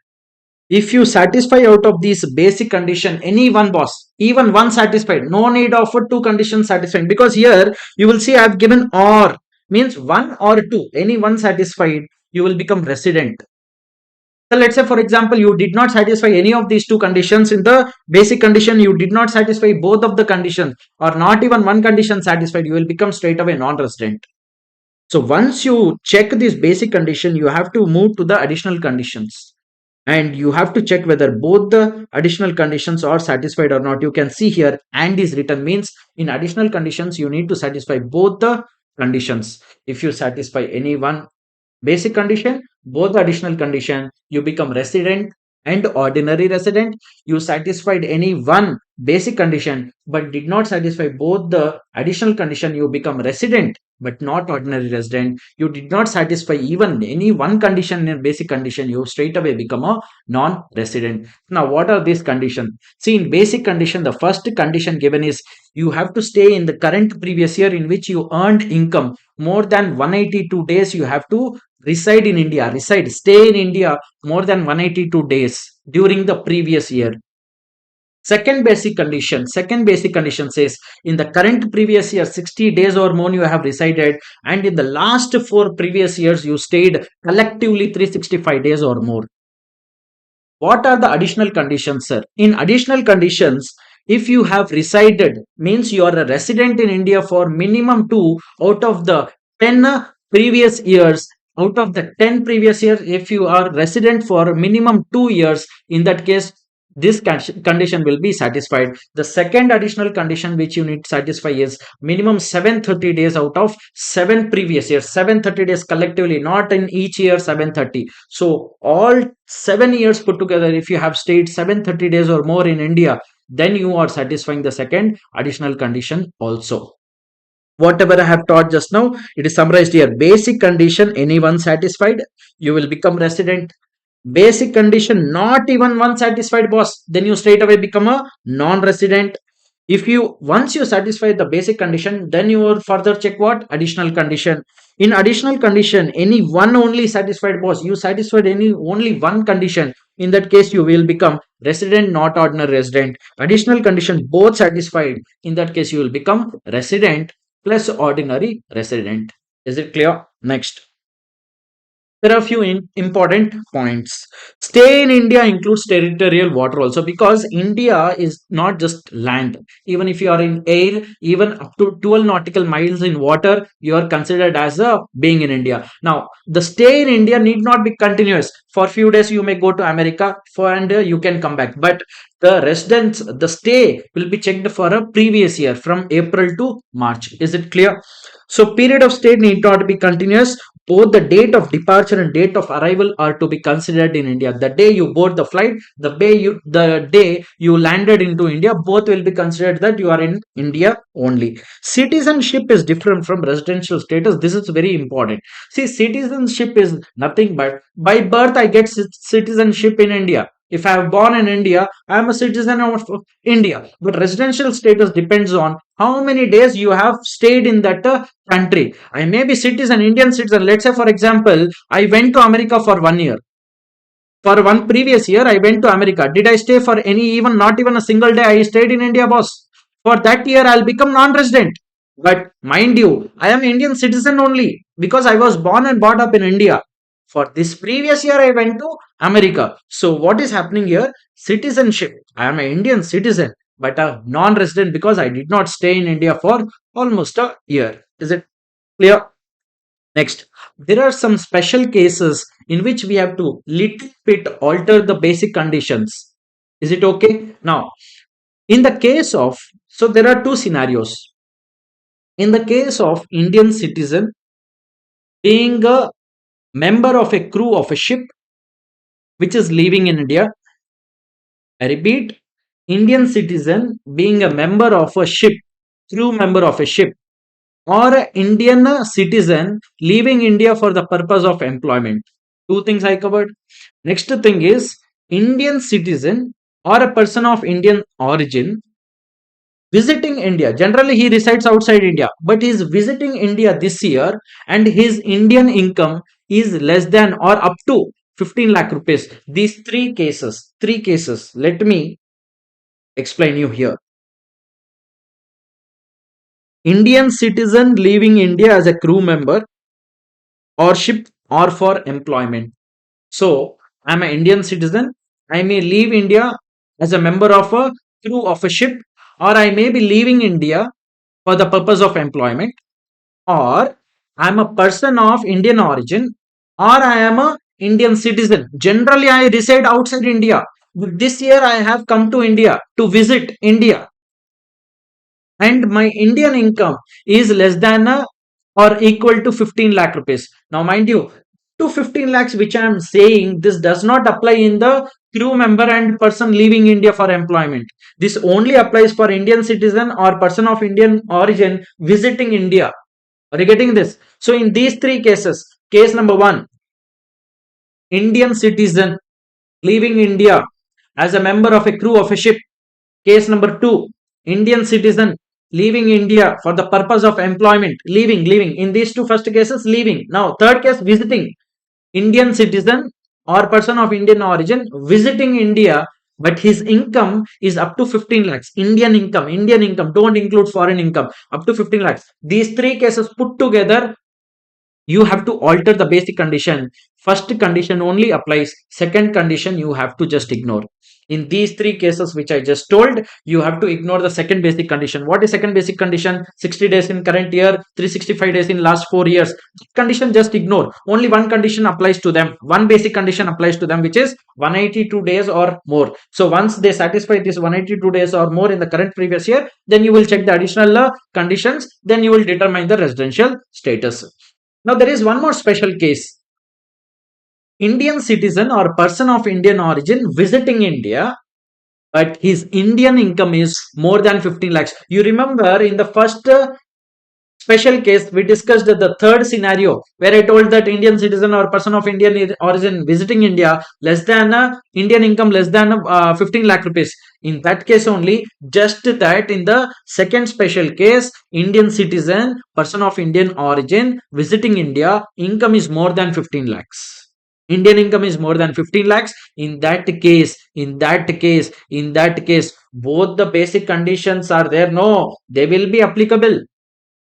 Anyone he has to satisfy, but in the second basic condition, one alteration you have to do, one change you need to do. Wherever 60 is given, you see this 60 days, there you have to just strike it off and write 120 days and then apply. Means any one basic condition only he has to satisfy, either 182 days or a second condition. But in second condition, in the place of 60, you have to consider 120 days. So 120 days or more in the current previous year plus 365 days in the last 4 previous years he has to satisfy, or he can also satisfy the first basic condition, which is 182 days or more.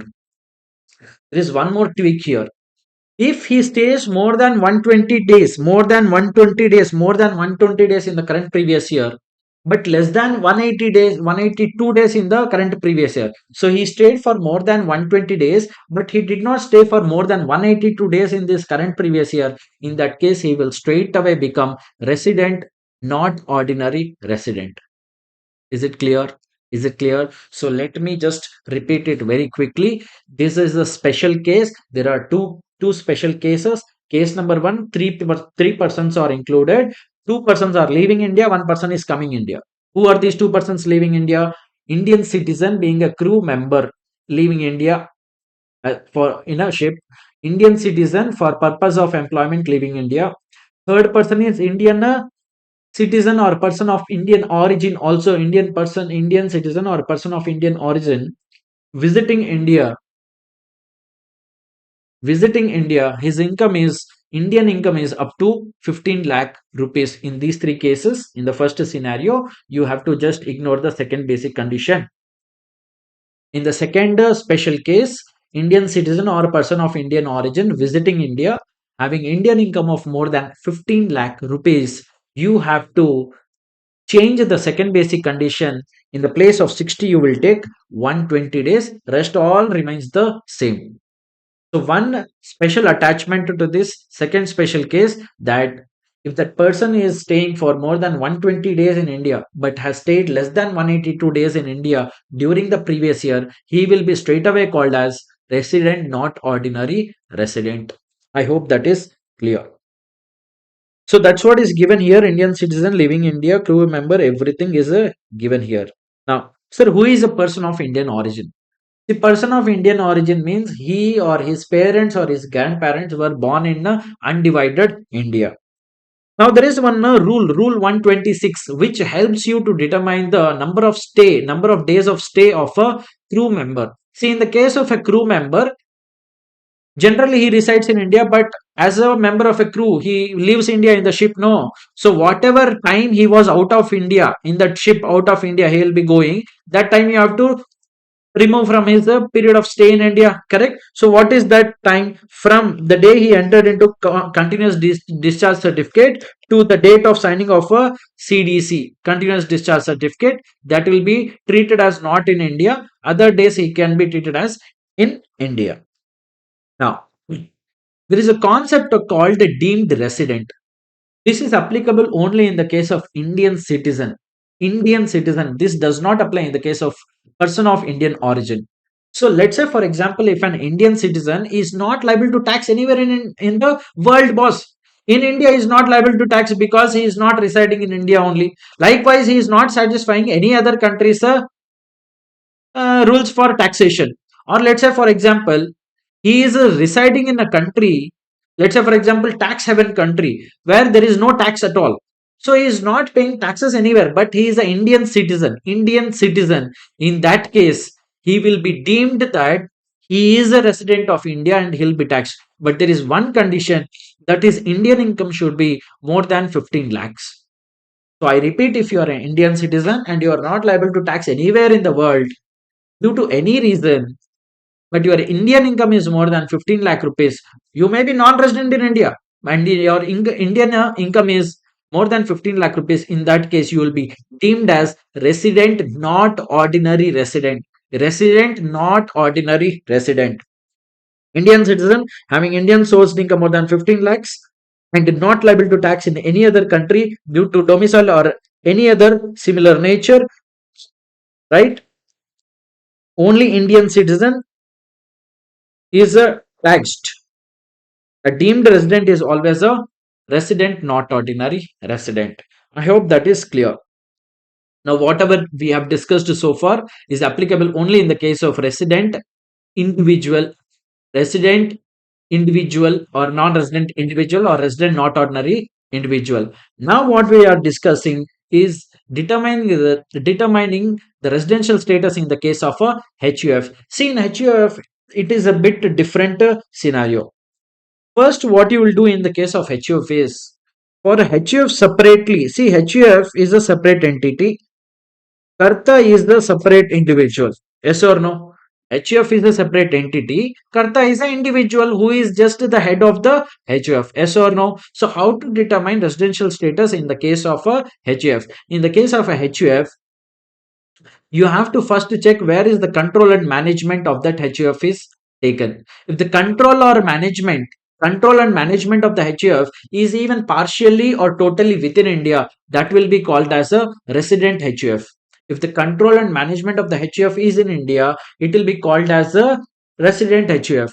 Whereas if the control and management of the HUF is totally outside India, that HUF will be called as a non-resident. But remember, initially I told you only individual and HUF, only individual and HUF, only individual and HUF can either become resident ordinary, resident not ordinary, and non-resident. Yes or no? Now, sir, how to determine whether a HUF is a resident not ordinary resident, resident ordinary resident? Yes or no? Yes. Now, if the karta satisfied both the additional conditions, if the karta satisfies both the additional conditions, then the HUF will become a resident and ordinary resident. If the karta satisfied only one additional condition or did not satisfy both the additional conditions, then the HUF will become resident but not ordinary resident. I repeat the whole scenario in the case of a HUF. If the control and management of the HUF is in India, then the HUF will become resident. Then how to check whether it is an ordinary resident or not ordinary resident? You have to check whether Karta is the staying in India or not. So if the Karta satisfied both the additional conditions, not the basic condition, additional condition, if both are satisfied, then the HUF will become resident and ordinary resident. But if the if the Karta did not satisfy even one additional condition or even one satisfied but the other did not satisfy, in that case, the HUF will become resident but not ordinary resident. If the control and management is totally outside India, then the HUF will become non-resident. I hope that is clear. Now, residential status in the case of a firm, LLP, OOP, BOI, AJP, and local authority. In all these cases, with the control and management, even if it is partial in India, that will be called as a resident. And if the control and management is outside India, it will be called as non-resident. You know, individual and HF only can be categorized as ROR, RNOR. In all other cases, it is either resident or non-resident. So, control and management wholly or partly in India, it will be considered as a resident or non-resident. So now residential status in the case of a company. In the case of company, what we check is not the control and management, kind of control and management, and it is place of effective management. It is called place of effective management. So if the place of effective management of the company is partially or totally in India, it will be called as a resident company. If the if the place of effective management of the company is totally outside India, it will be called as non-resident. Now, whatever we have seen so far, it is about the residential status based on the residence rule. Now, scope of total income. Sir, once I know whether a person is a resident or non-resident, now the next step is to know which income I have to tax in this person's hand. Yes or no? So before even getting into understanding which income we have to tax in the person's hand, we have to understand that there are two kinds of incomes. One is a Indian income, the other is a foreign income. What is a Indian income, sir? Indian income has three categories. One, income received in India, income deemed to be received in India, income accrued, arised, or deemed to accrue or arise in India. Now, any other income apart from these two will be treated as a foreign income. What is income received in India? Let's say, for example, boss, for example, there is a cricket player, Australian cricket player. There is a Australian cricket player who has a house in Australia. Australian cricket player has a house in Australia. He has given that house on rent to Sachin Tendulkar. When Sachin Tendulkar went to Australia, he stayed there. When Sachin Tendulkar went to Australia, he stayed in that house and he paid rent to Ricky Ponting. Let's say, for example, Ricky Ponting let this house to Sachin Tendulkar. Now, Sachin Tendulkar paid the rent in India only to Ricky Ponting. Now, if you closely look at this, house source of income, house rent is situated outside India, but the rent is paid by Sachin Tendulkar being in India. Then income is received in India or not? Yes or no? So that is what is called income received in India. Are you getting this? So, income received in India, any income received by a non-resident in India shall be taxable in India, even it has accrued or arisen outside India. So, accrued means what? Rent from house outside India. No, Australia. The house was situated in Australia. The rent was generated outside India, but the rent was paid from India. No, so where did this Ricky Ponding received in rental income? It was received in India, so that is why it will be taxable in India.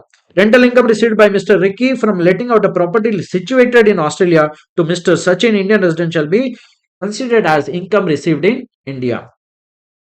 Receipt of income means the first time receipt only, not the then further. Let's say, for example, Ricky Ponting received this rental income from Sachin and he gave to one of his friend. Just casually, he gave it to one of his friend this income, or let's say he gave as a loan. That again will be not treated as a income in that recipient's hand. So after receiving income, if the money is sent to another person or place, it's not considered as new income in the hands of further recipient. Income deemed to received in India, deemed to be received in India. So first case what we have seen is income received in India. Now what we are seeing is deemed to be received in India. See, there are three cases here. One, employer contribution in the case of in excess of 12% in the recognized provident fund, or interest credit more than 9.5% in the on the balance which is standing in the recognized provident fund. Both will be deemed as received in India. Contribution by central government or any other employer in the national pension scheme, that will also be considered as deemed to be received in India.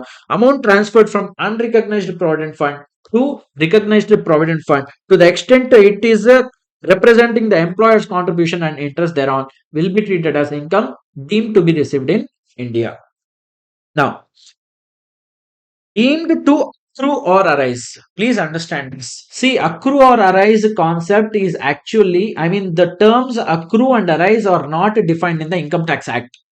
The term accrue and arise are not defined nowhere in the Income Tax Act, but there are a lot of income tax judgments and CBDT circulars which says that accrue or arise. Sir, what is this meaning, sir? The meaning is very simple. Accrue or arise means the place where the income is generated. Let's say, for example, there is a house situated in India, and that house is let out to some person outside India, and he paid rent outside India to that non-resident. But still, where is the house in India? Where is the income, rental income generated in India? So, the place where the income is generated, that is called accrual of income or arising of income. Is it clear? The term accrue and arise are not defined in the Income Tax Act. Income is deemed to accrue or arise in the place where the income is generated. Let's say, for example, there is a non-resident. A non-resident is there who has kept some money in the form of a fixed deposit with an Indian bank. Now, what Indian bank will give interest? Yes or no? That interest income is generated where in India only, because the loan is in India. I mean, the fixed deposit is with an Indian bank. Interest is also getting generated from the India only. So that is the income is accruing or arising from India. As per CBDT, an income is said to be accrue or arise at the location where the services or activities for earning the income are performed. Let's say, for example, one beautiful example I'll give you. There is a company called Tesla company, Elon Musk. From Tesla, one employee is sent to India to perform some kind of a project work or some services it has to provide. So the non-resident employee will come to India and provide some services. Due to this, the salary, I mean, the non-resident will get salary, yes or no? Yes or no? But where the non-resident will get salary? Outside India only. Because who is the employer? Tesla. Tesla is company which is outside India, paying salary also outside India. This non-resident will be having a bank account outside India only. No. So who is paying? Non-resident is paying. Tesla company is paying to a non-resident only, and the payment is also done outside India. But why the why the salary is received? Because the non-resident has provided some services in India. So due to provision of services in India, there the non-resident is getting income. So in that case also, the income will be deemed that it is accrued out of India because the services are provided in India. So I have given you few examples for income accruing or arising. Rental income of a house owned by non-resident from a house situated in India. Salary income of non-resident for services provided in India. Interest on fixed deposits with a Indian bank. Is it clear? Now, income earned outside India is not considered just because it is shown in Indian balance sheet. It has to actually accrue or arise in India. See, there are clauses, clauses in this section 9. 911, 12, 13, 14, 15, 16, 17, 18. All these are very important, and all these talks about India income deemed to accrue or arise in India, or income accruing or arising in India. Is it clear? Let's look at this. 911, income deemed to accrue or arise in India. The first thing is business connection. Let's say, for example, if a non-resident has a business connection, means the non-resident has some agent or a partnership or a branch office in India which provides help for the non-resident so that he can generate a income outside India. In that case, if any income is generated, that will be treated as a business connection, and income will be deemed as a accrued or arised in India, and that will be taxable. But there are few special cases where it will not be treated as business connection. What are these? The following shall not be treated as business connection. Though the non-resident might have earned income out of these scenarios, but still that will not be treated as business connection, and the income will not be deemed as accrued or arised in India. Business operations carried outside India. Totally business operations are carried outside India only. Nothing is done here. Only, let's say, for example, little bit of marketing was done, but no operations was done here. But they earned income. The non-resident has earned income outside India in that case. Purchase of goods in India for export. Let's say, for example, a non-resident is purchasing goods from India and exported it. Are you getting it? And the earned income outside India, then it is not treated as a business connection. Collection of news. A news, let's say, for example, BBC from USA came, collected some news in India about, let's say, for example, for regarding the Kumbh Mela. They have collected news and they have projected there only outside India. They did not project anything in India. They projected outside India, so they earned some income outside India. But the news collected from India, no. Maybe you may think that the source is in India, but that will not be treated as a business connection. No need to pay tax. That is not deemed as a income accruing or arising in India. Shooting of a shooting of a cinema films. Let's say, for example, a Hollywood film wants to shoot in India. The location is very good, so they can just shoot and go out. But they come and present the film here. They earn money. That will be taxable. Just to shoot, they did. That's all.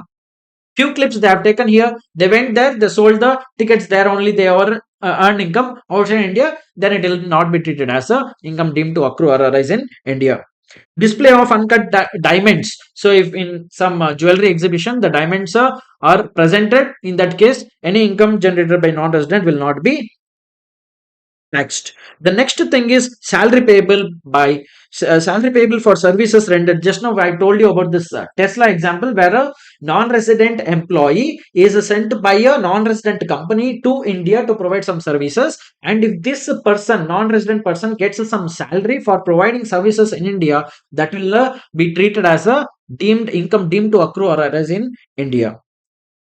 913, salary received by an Indian citizen. If an Indian, let's have, there are a lot of Indian revenue officers, yes or no, Indian revenue service officers who are sent by Indian government to provide embassy services to Indian government. So where they will be residing, generally they will be outside India and they will be providing services to Indian government. So if any employee has been sent by central government from India to outside India, and in that case, if any salary is received by that person from Indian government, that will be treated as a income deemed to accrue or arise in India. But mind you one thing, if any perquisites are provided, salary is different, perquisite is different. If any perquisites are provided, those are anyway exempt in the hands of a that employee. So perquisites or allowances are exempt under section 1017, whereas a salary received from by an Indian citizen from a Indian government will be deemed as a accrued from India.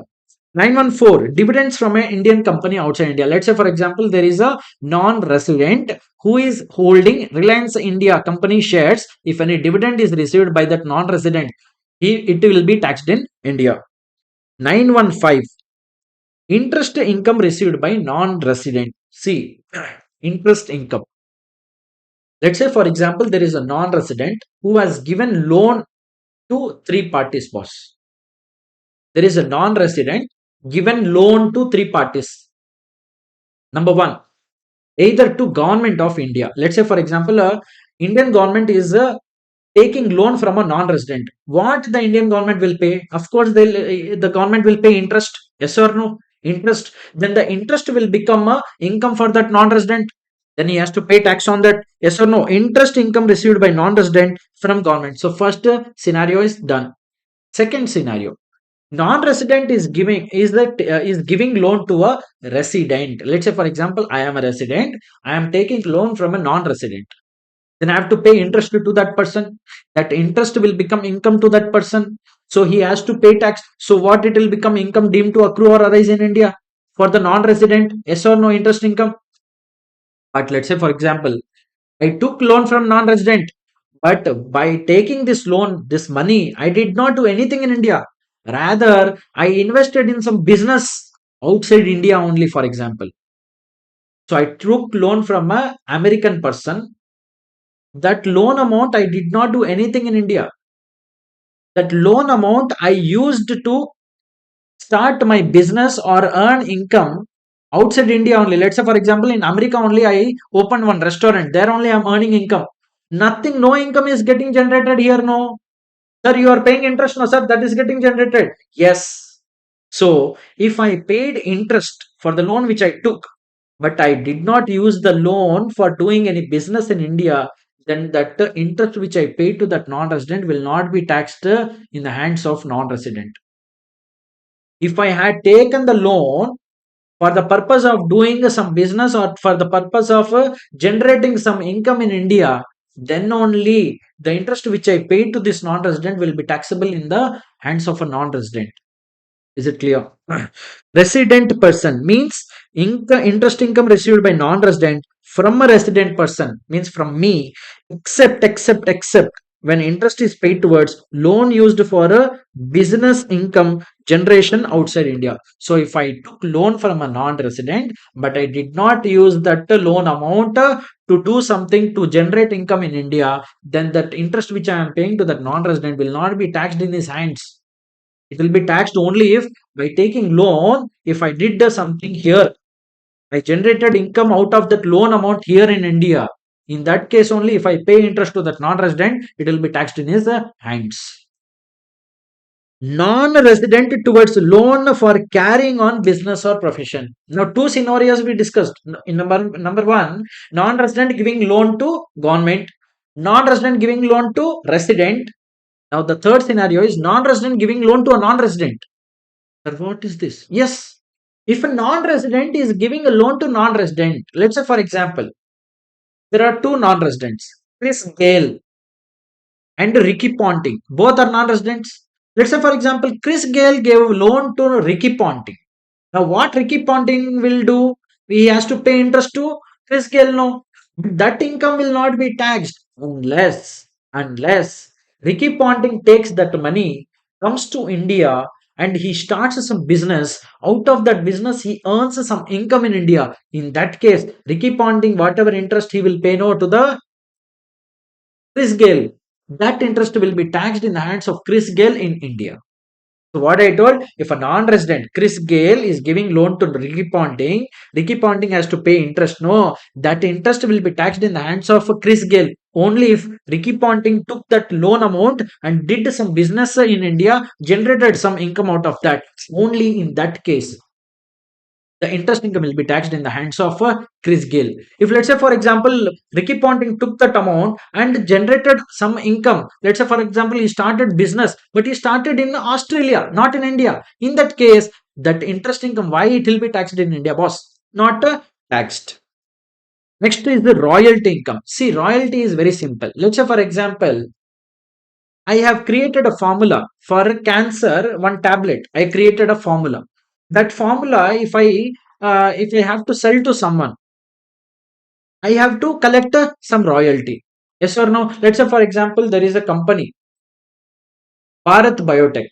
Bharat Biotech has created a formula for or invented a formula for COVID vaccines. Now, what it will do? Let's say, for example, in America, they did not have any formula for creating a vaccine for COVID. So what the USA government will do, it will have to give royalty to Bharat Biotech so that Bharat Biotech can share that formula how to create the vaccine. That is called as royalty. So if I have invented something and someone wants that technique to create that product, I can give the technique. But in return, what I will take is called as royalty. Yes or no? So if the royalty is given, the royalty income is received by a non-resident. So if a non-resident has invented something and Indian government wants that formula from that non-resident, then the government will pay what? Royalty to that non-resident. Yes or no?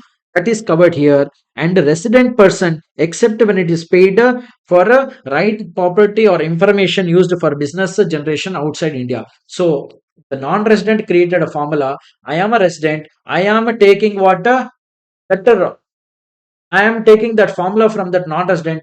I am paying what?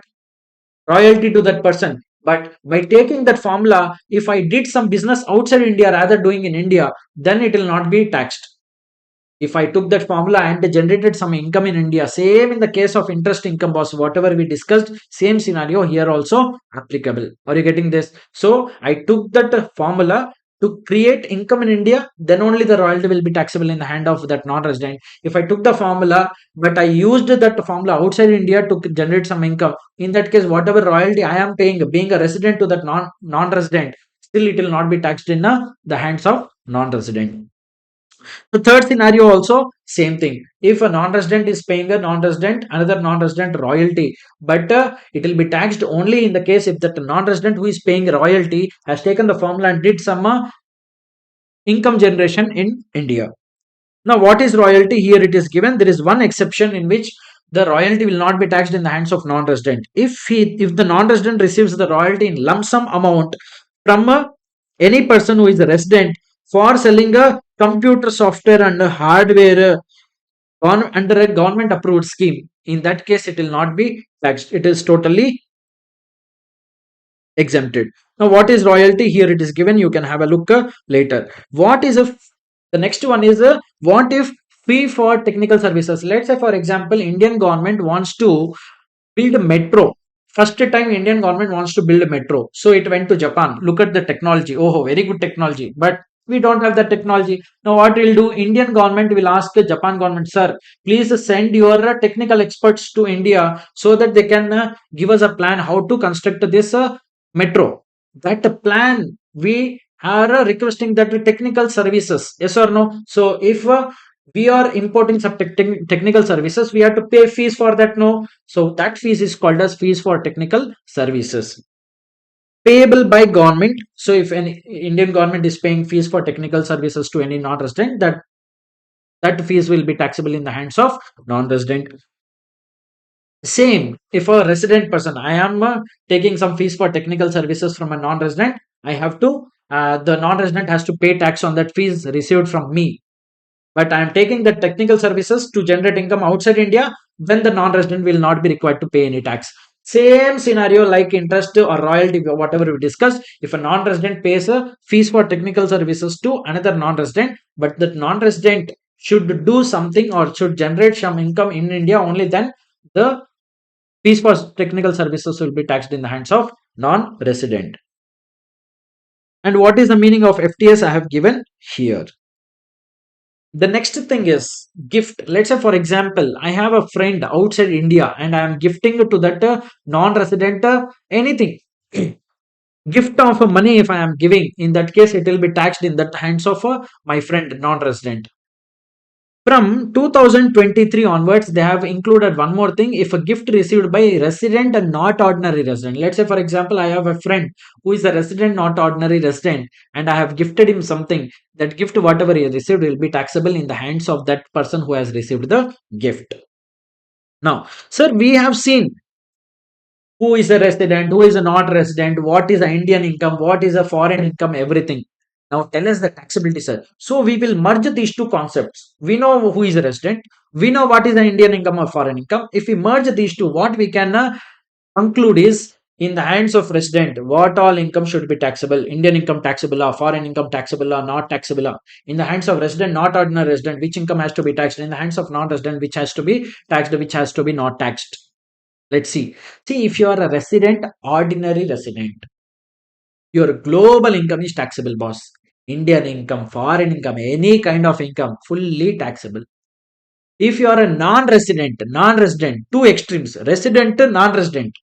Middle one is what? Resident, but not ordinary resident. So if I am a resident, full all foreign income, Indian income, everything taxable. If I'm a non-resident, only Indian income taxable. Only Indian income. Whereas in the case of a resident, ordinary resident, Indian income is taxable.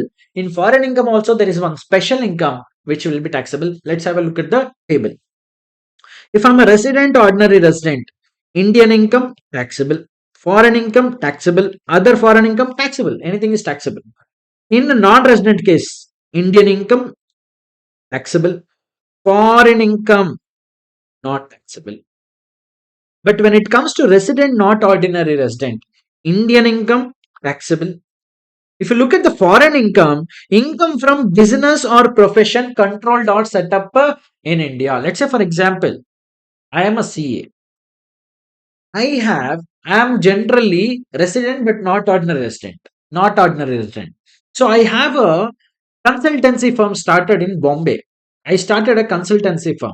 Now, mind you, this consultancy firm does what? It provides services to non-resident. I have non-resident clients, American clients I have. Let's say, for example, there is an American company for which we have to do accounting, their bookkeeping, I have to provide services. And I'll get money also outside only. I have a bank account outside India. In America, I have a bank account. Client is also American. He will deposit directly in my American bank account that money. Income, did I receive the money in India? No. Services provided, that is also outside India. But remotely, my firm is working from Bombay, consultancy firm, where two people are sitting under providing that bookkeeping remotely. That is called as a income from business or profession controlled or set up from India. So I have a consultancy firm set up there. Now income, in that case, it will be taxable. Other foreign incomes will not be taxable. Are you getting it? So in the scenario which I told, consultancy firm providing services to non-resident, that is a foreign income only, no? Because services are provided to whom? Non-resident. Where they have given money outside India only. That is totally foreign income. But that is from a setup in India. No, the setup is in India. The firm is in India where the provision of the services are happening. Are you getting this? Next. So income from business or profession controlled or set up for India, set up from India, which I just now discussed. Now taxability of income for other associates. Now whatever we have discussed is only in the case of whom? Individual and HF. Now because only in individual and HF only you will find resident, not ordinary resident. In all other cases there are only two kinds of residential status, resident or non-resident. So if you are a Indian income resident, fully taxable. If you're a non-resident, Indian income is taxable.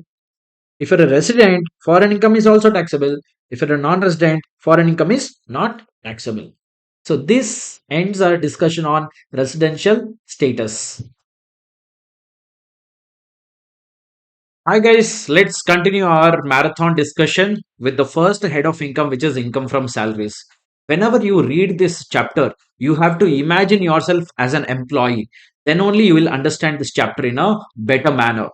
See, there is the first condition which is very very important, that there has to be an employer employee relationship, and if there is no employer employee relationship, then whatever amount you receive will not be taxed as salary. So the first condition is employer and employee relationship has to be mandatory. Let's say for example you are a director in a company but you are not an employee, then whatever amount received by you being a director will not be taxed under the head salary, it may be taxed under some other head. Likewise, if you are a partner, if you receive any remuneration as a partner, the same will not be taxed in the under the head salaries, because a partner is not a employee of a firm.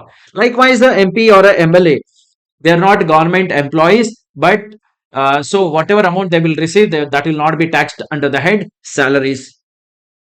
See, employment covers both part-time or full-time employment. If you are receiving a salary but you have foregone the salary, let's say for example salary is due to you from the employer, but you told your employer that boss, I don't want to receive my salary, just give it away to charity. In that case also, even though you have not received the salary, still it will be taxed in your hands, though you have foregone that. Surrender of salary, see, there is a government scheme. Under government scheme, if you are surrendering your salary for betterment of the society, in that case that salary will be exempt in your hands. Now see, salary has to be taxed under due basis or receipt basis, whichever is earlier. Let's say for example I worked for a whole month. Let's say for example March month, full month I worked, so I am supposed to receive salary probably by 31st of March or 1st of April. I am supposed to receive, but let's say for example my employer is paying me salary on 31st of May. So for March month I am receiving salary in the May month. Now you see here there are two different financial years, because my financial year ends in the month of March itself. Though I have not received the salary in the month of March itself, still I'll be taxed on the salary in the month of March itself, because the salary has due by the month end itself. Got it? Next, advance salary. Let's say, for example, there is some requirement, some urgent emergency requirement for you. So you asked your employer to give you salary in advance. 2 months of salary. Sir, please give me 2 months of salary in advance. Then at the time of giving salary for those months, don't give me salary. I am taking the advance salary now itself. That salary will be taxed at the time when you receive this advance salary itself. There is a concept called arrears of salary. Let's say, for example, the seventh pay commission or sixth pay commission, generally in the case of central government employees, they increase the salary retrospectively and not prospectively. So, if a increase in salary happens retrospectively, that increase of a salary will be taxed in the year in which they receive the salary. Advance against salary. See, advance is nothing but a loan. Let's say for example you ask your employer, boss, give me some loan advance, and that you deduct. Repayment will be happening by way of deduction from your salary. Let's say for example I took a loan of 1 lakh. loan of 1 lakh, advance of 1 lakh from my employer. So in 10,000 of installments, 10 installments he will reduce from the salary which I am going to get in future. That is called advanced against salary. See, whatever we have seen is totally called as a basic salary so far. Now, something called as the dearness allowance. Dearness allowance is generally paid to an employee to compensate him for the inflation. Inflation means increase in the cost, right, in the society. So in to compensate the employees to combat the inflation, dearness allowance is paid. Dearness allowance are generally of two types: DA in terms, DA not in terms. Means DA in terms means a forming part of retirement benefits. That part of dearness allowance which is considered to calculate the retirement benefits is called as a DA in terms. Generally it is written like this: DA in bracket. If it is written like this, it means a DA in terms, means that DA which is forming part of retirement benefits. If the question is silent, nothing has been mentioned in the question, you have to assume that this is a DA not in terms. Is it clear? So there are two kinds of DA: DA in terms and DA not in terms. Now, whatever is included in salary, salary includes wages, annuity, pension, gratuity, fees, commission, leave encashment, advance salary, contribution to provident funds, pensions. All these things we are going to discuss now in detail. So, there are few important points which you need to keep with regard to the salary.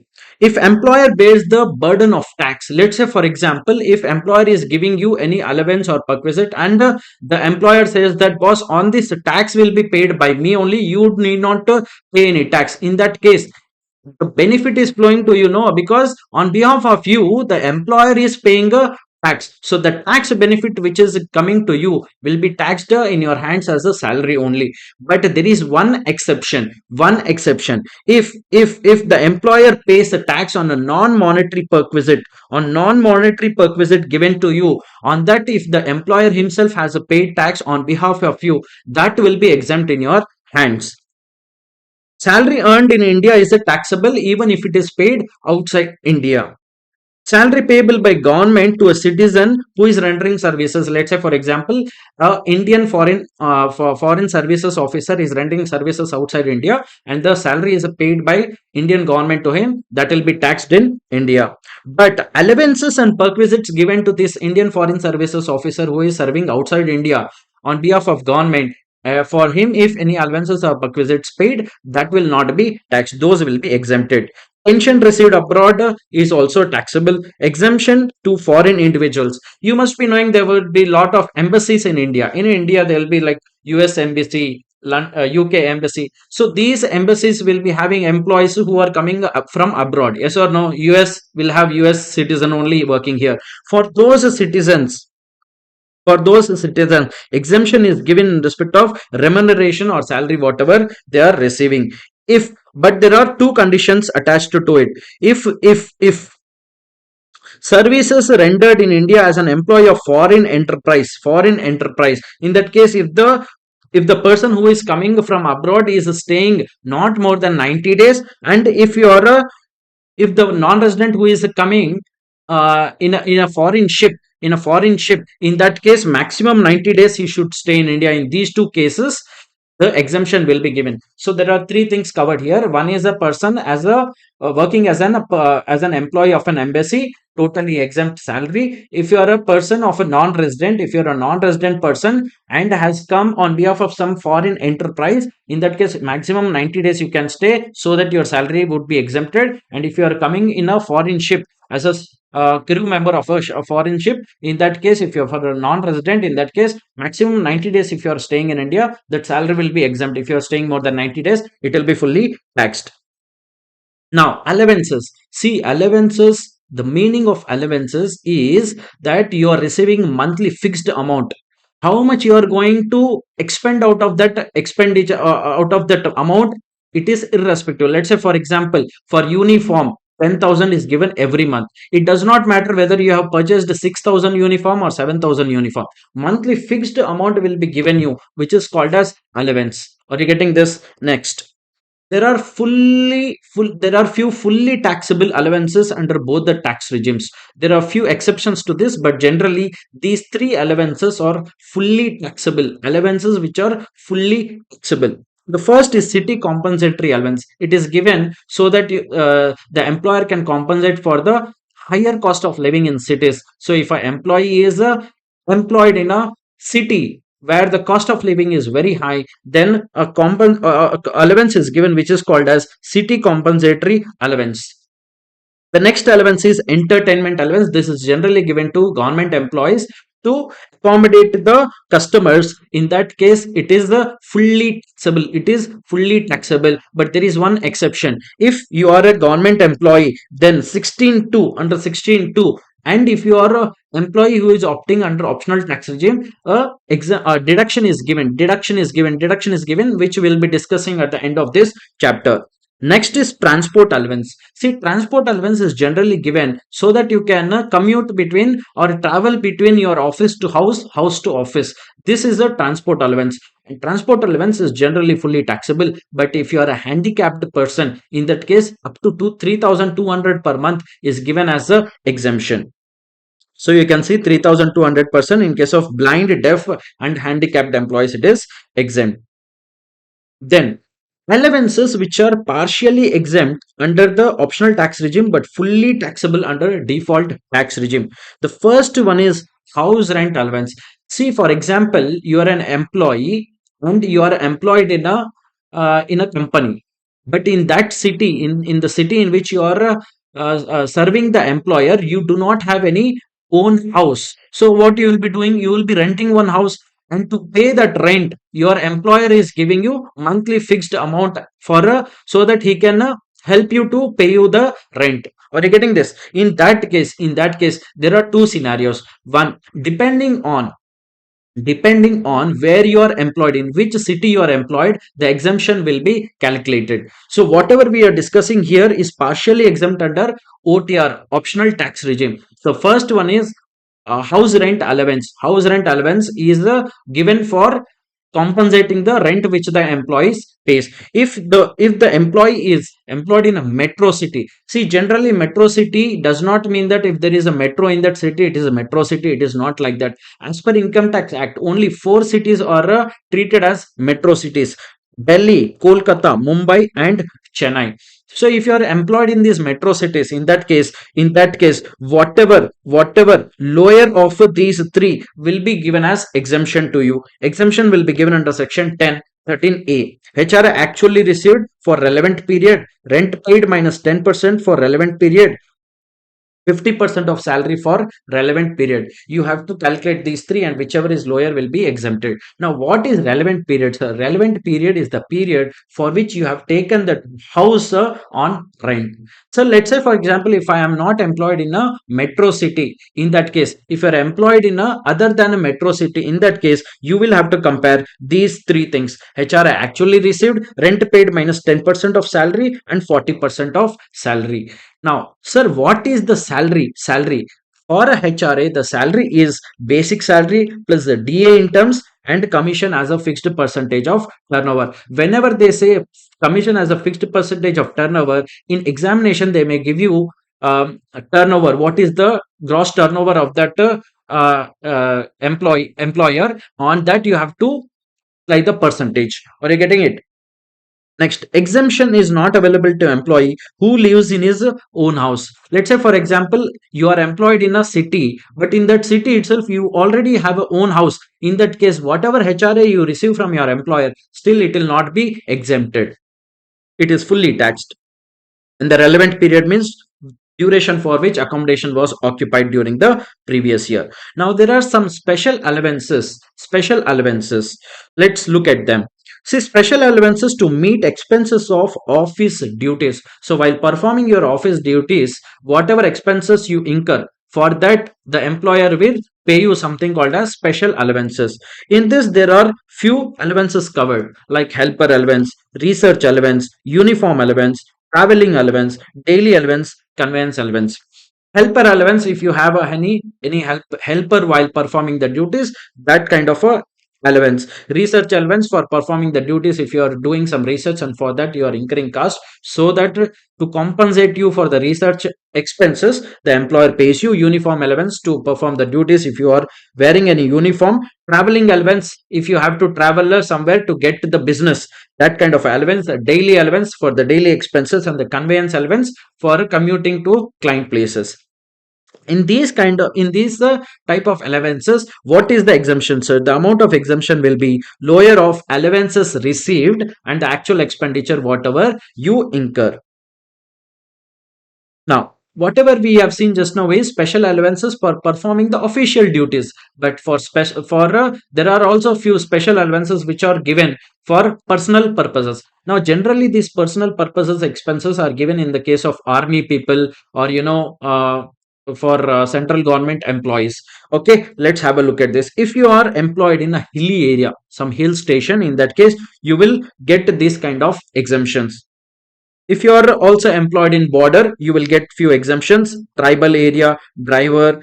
You need to, from exam perspective, only these two are more important. Children education allowance. If you are an employee, you have children. For that children's education, if your employer is giving you allowance, children education allowance, that will be generally taxable, but to some extent you can take exemption. How much exemption, sir? 100 per month per child you can take exemption, but up to maximum of only 2 children. Even if you have 3 children, for up to only 2 children it will be allowed. Likewise, for hostel expenditure of your children for education purpose, if they are in hostel, then 300 rupees per month per child will be given. These are normal underground allowance and all. You can just have a look and just you can read it once. There are few fully exempt allowances only under optional tax regime. If you are a high court or supreme court judge, then whatever allowance you receive are fully taxable. And if you are a employee employed by a United Nations organization, then also the allowances are fully exempted. Now, whatever we have seen so far is the basic salary, dearness allowance, and the allowances. What we are going to see now is the retirement benefits. What kind of retirement benefits generally an employee gets? Either pension, gratuity, leave encashment. Yes or no? Let's look at the pension first. See, generally, when do you receive pension? You have attained the age of retirement and you are getting retired. At the time, you will get pension. Yes or no? So, pension you will get after retirement, full lifetime. There are two kinds of pension. One is commuted pension, the other is uncommuted pension. Commuted pension means you are receiving in lump sum amount, one shot, big amount you are taking it off. You are not taking in installments, monthly pension, no, annual pension, no. You are taking in a lump sum, bulk amount, that is called a commuted pension. Uncommuted pension means you are taking the pension, but you are taking in installments, monthly installments, half yearly installments, quarterly installments, or annual installments. Got it? So there are two kinds of pension. Now, if you are receiving the pension in installments, monthly or annually, in that case, you be it a government employee or a non-government employee, it is fully taxable. But if you are a if you are taking commuted pension, means lump sum pension, if you are taking, in that case, if you are a government employee, government employee, it will be fully exempted. But if you are a non-government employee and receiving bulk or lump sum pension, in that case, exemption will be given. But that depends on whether you are also receiving gratuity or not. So you are a other employee. In that case, if you are receiving gratuity also, then your exemption will be total pension into one third. So one third of the total pension. When I say total pension, it means that you have to consider both commuted pension and uncommuted pension. So out of the total pension, one third will be exempted. Let's say, for example, you are not receiving gratuity. You are not receiving gratuity. In that case, the exemption will be half of the total pension. When I say pension, it includes both commuted and uncommuted pension. Exemption is available under both the tax regimes. So what is the total pension, commuted and uncommuted pension? If you are a Paramveer Chakra awardee and you are receiving pension, that will be totally exempt. And pension received by family due to death, after death, it shall be fully exempt. Disabled person of armed forces, in that case also it is fully exempt. Now comes gratuity. See, gratuity is generally paid if you have given service for a longer duration in a one particular organization. The employer, out of happiness, will give you some amount called as gratuity. Generally, this is paid at the time of retirement only. Let's say, for example, you have taken the gratuity during the employment itself. If you take the gratuity during the employment itself, in that case it is fully taxable, both in the case of government employees and the non-government employees. But if you have taken the gratuity at the time of retirement, in that case, if you are a government employee, it is fully exempt. So received during employment, fully taxable. Received at the time of retirement or death, if you are a government employee, it is fully exempt. Sir, I have received at the time of retirement only, but I am a non-government employee. What happens? In that case, you will get exemption. How much exemption? That depends on whether you are registered under provision under the Payment of Gratuity Act or not. In short, it is called as POGA. POGA. If you are registered under POGA, you have a different method of calculating your exemption. If you are a non-POGA employee, there is a different method to calculate your exemption. So if you are a POGA employee, in that case, lower of these three things will be given as exemption. What are these three things? 15 by 26 into salary per month into number of years of completion of service. See, if you are a POGA employee, the benefit of rounding off of number of completed years will be given. So 15 by 26 into last drawn salary, boss. This is the salary per month. When I say it is just a last drawn salary, but the salary has a different definition. We will come to it for gratuity. Yes or no? So into number of completed years of service, whenever you take number of completed years of service, you have the option to rounding off. Now, what is rounding off and how to do it? Let's say, for example, you have serviced for 25 years and 8 months. 25 years and 8 months. In this case, you can totally take it as 26. You can round off that 25 plus 8 months as 26. But the rounding off you will do only if the partial year is more than 6 months. Let's say, for example, in the same example which we took just now, you have serviced for 25 years and exactly 6 months. Still, you cannot round it off because that partial year has not exceeded 6 months. Is it clear? So, if you have serviced for 25 years, 8 months, you can round it off as 26. If you have serviced for 25 years and just 3 months, you cannot round it off because you did not exceed 6 months. Exact 6 months is also not eligible for rounding off. Then actual amount of gratuity received and maximum 20 lakhs, you will take these three things, and whatever is lower will be eligible for exemption. Let's say, for example, you are not a POGA employee. You are not a POGA employee. In that case, what we have to check? 1 by 2 into average salary per month. Sir, how to calculate this average salary? We will just have a look into number of years of completion of service. Since you are not registered under POGA, you are not eligible for that rounding off benefit, and you have to compare actual gratuity received and the maximum limit of 20 lakhs. Whichever is lower will be eligible for exemption. Now, sir, what is the salary definition for a POGA and a non-POGA employee? So, if you are a POGA employee, last drawn basic salary plus the dearness allowance, you have to consider both. Both means in terms and not in terms, both you will consider. If you're a non-POGA employee, in that case, I told you here that we have to see average salary. See, average salary means 10 months average salary we will take. Salary generally has basic salary, DA, and turnover commission. So basic salary, DA in terms, and turnover commission. So average basic salary for last 10 months. Last 10 months, when I say, you need not consider the retirement month. So before retirement, whatever 10 months are there, take that 10 month salary, add it up, divide by 10. That will become your average basic salary. Likewise, you will do for average DA in terms. Only DA in terms you will take last 10 months, average them. And average turnover commission, whatever is there for the last 10 months, you will take, sum it up and divide by 10. That will give you average individually basic salary, average basic salary, average DA, average turnover commission, all put together. It will become average salary for the purpose of non-POGA employee calculation of gratuity exemption. If you receive gratuity from more than one employer, in that case, for both put together, the maximum limit will be of 20 lakhs only. Now, what is leave encashment, sir? Let's say, for example, your employer told, boss, monthly 1 day you can take leave. So in a year, how many leaves it will become? 12 leaves. Yes or no? Because in a year it is a 12 months. So each month, if your employer is giving you one optional leave, means on that day, even if you are on leave, I will not deduct salary for that leave. Likewise, if it is a 12 one day in a month, then 12 days per year. Yes or no? This is your what? Eligible leave credit. Eligible leave credit. Let's say, for example, you serviced with this employer for 10 years. For 10 years, then how many leaves you have in hand? 120 leaves you have. This is called a leave credit, leave available with you.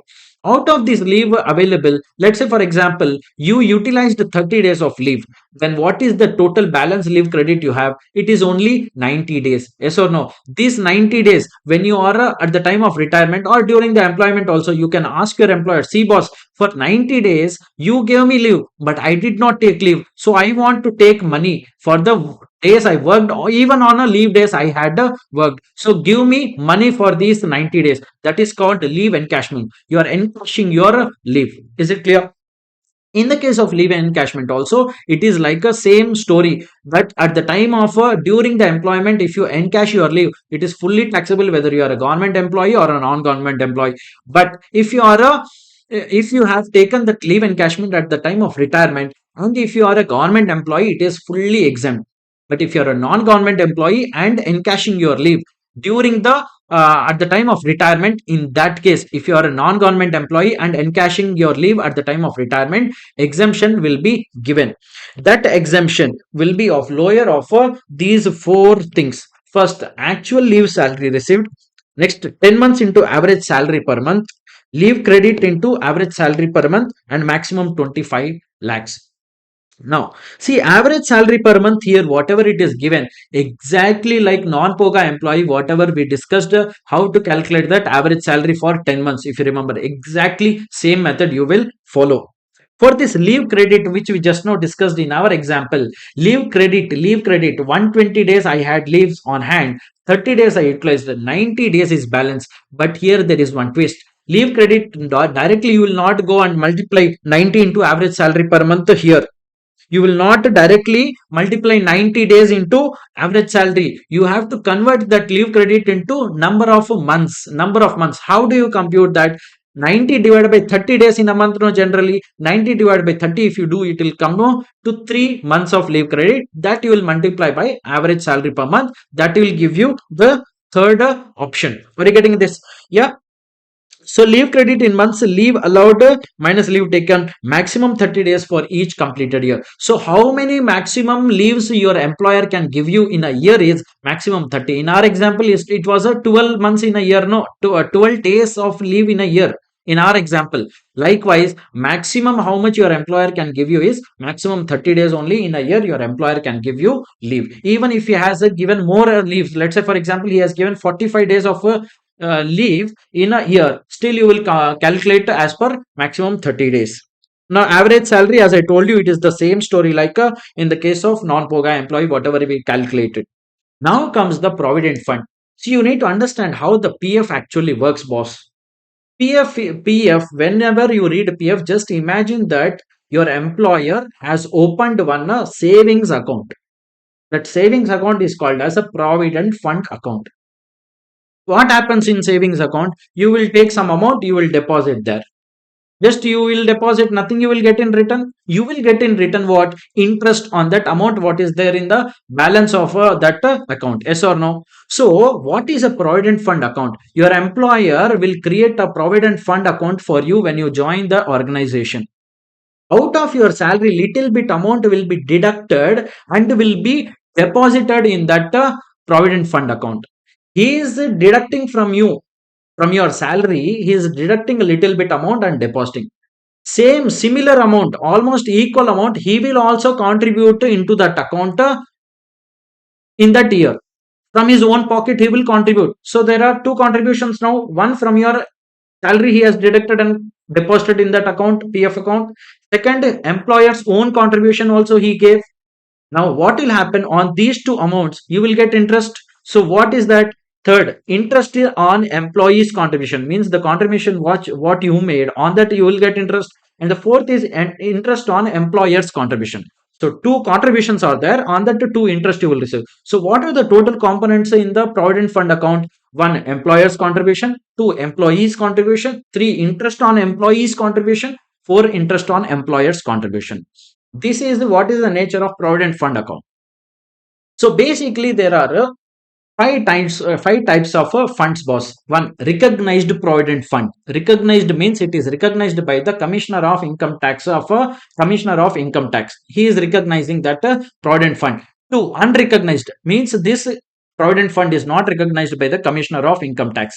Three, statutory provident fund, generally created by for government employees. Generally created for government employees. Uh, Four, public provident fund. Public provident fund is open for anyone. Means you need not just be an employee. You can even be a self-employed and can participate in this fund. And fifth one is the superannuation fund. Let's have a look at this. All these five funds, and let's understand when you contribute what happens, when you withdraw the amount what happens. Now the first one is recognized provident fund. See, under recognized provident fund, if an employer is contributing maximum 12% of your salary, up to that amount it is exempt. If your employer has contributed more than 12% in that fund, more than 12% of your salary in that fund, that excess whatever he contributed will be taxable in your hand.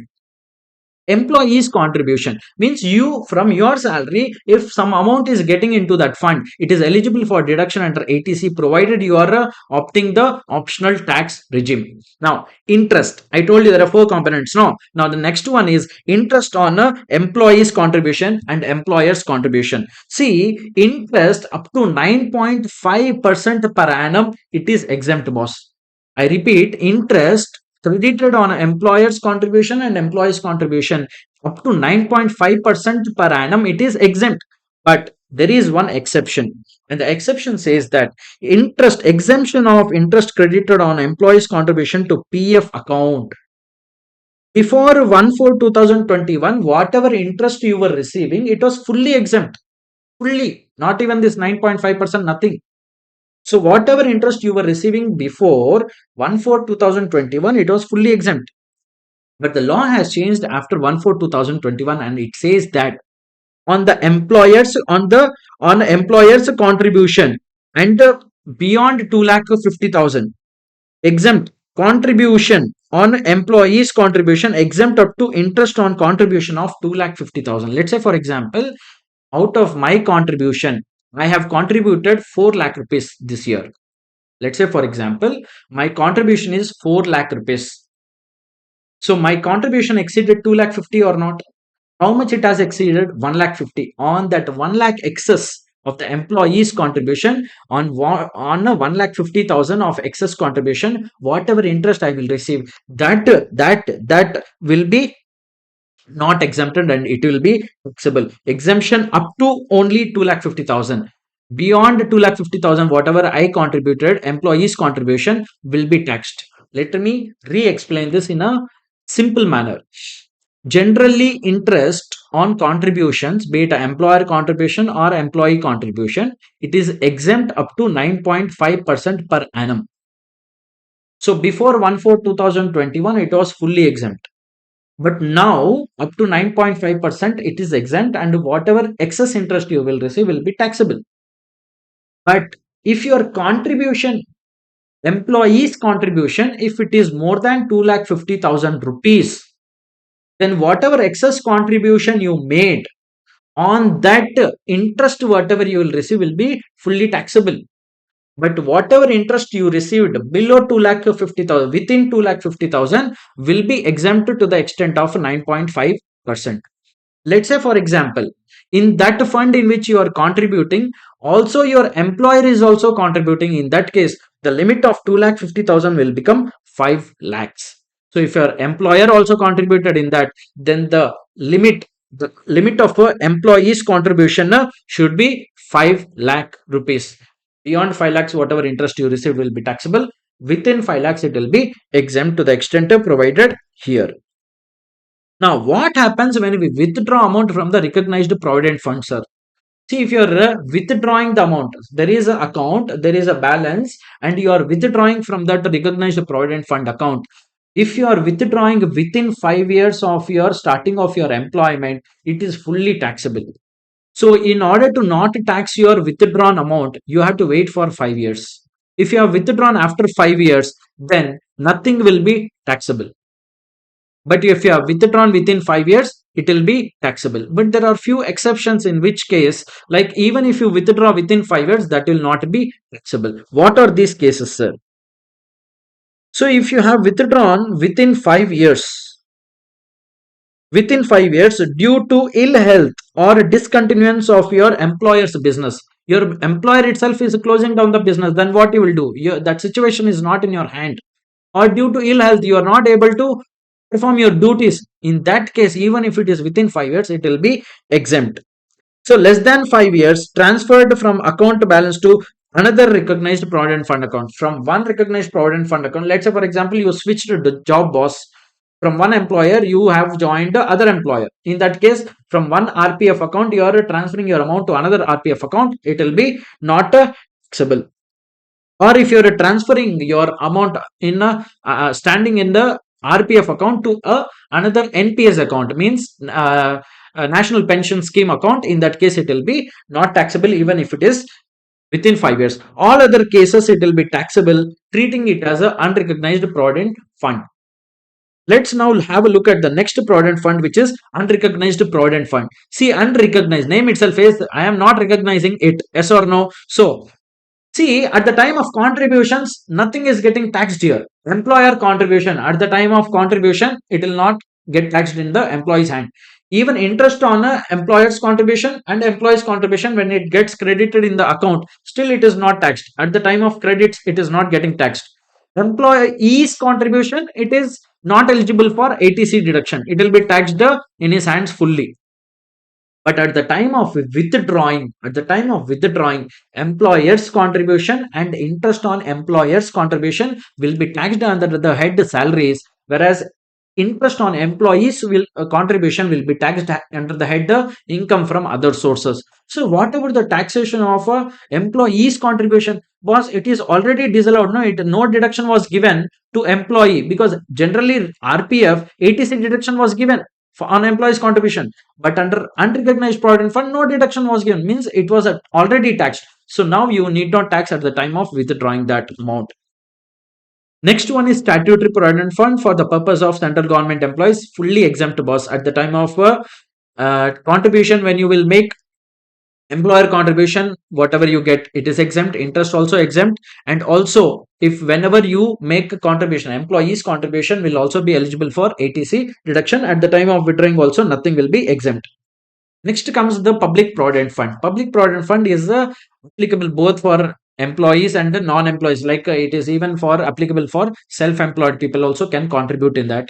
In that case also, employer contribution, of course employer will not participate. Employee individually, if he wishes, he can participate in that fund. From his salary he will only contribute. So ATC is eligible. Interest on employee's contribution is fully exempt, and other than self-employed also fully exempt. And if any amount is withdrawn, even in that case, whatever withdrawn amount is there, that is also fully exempt.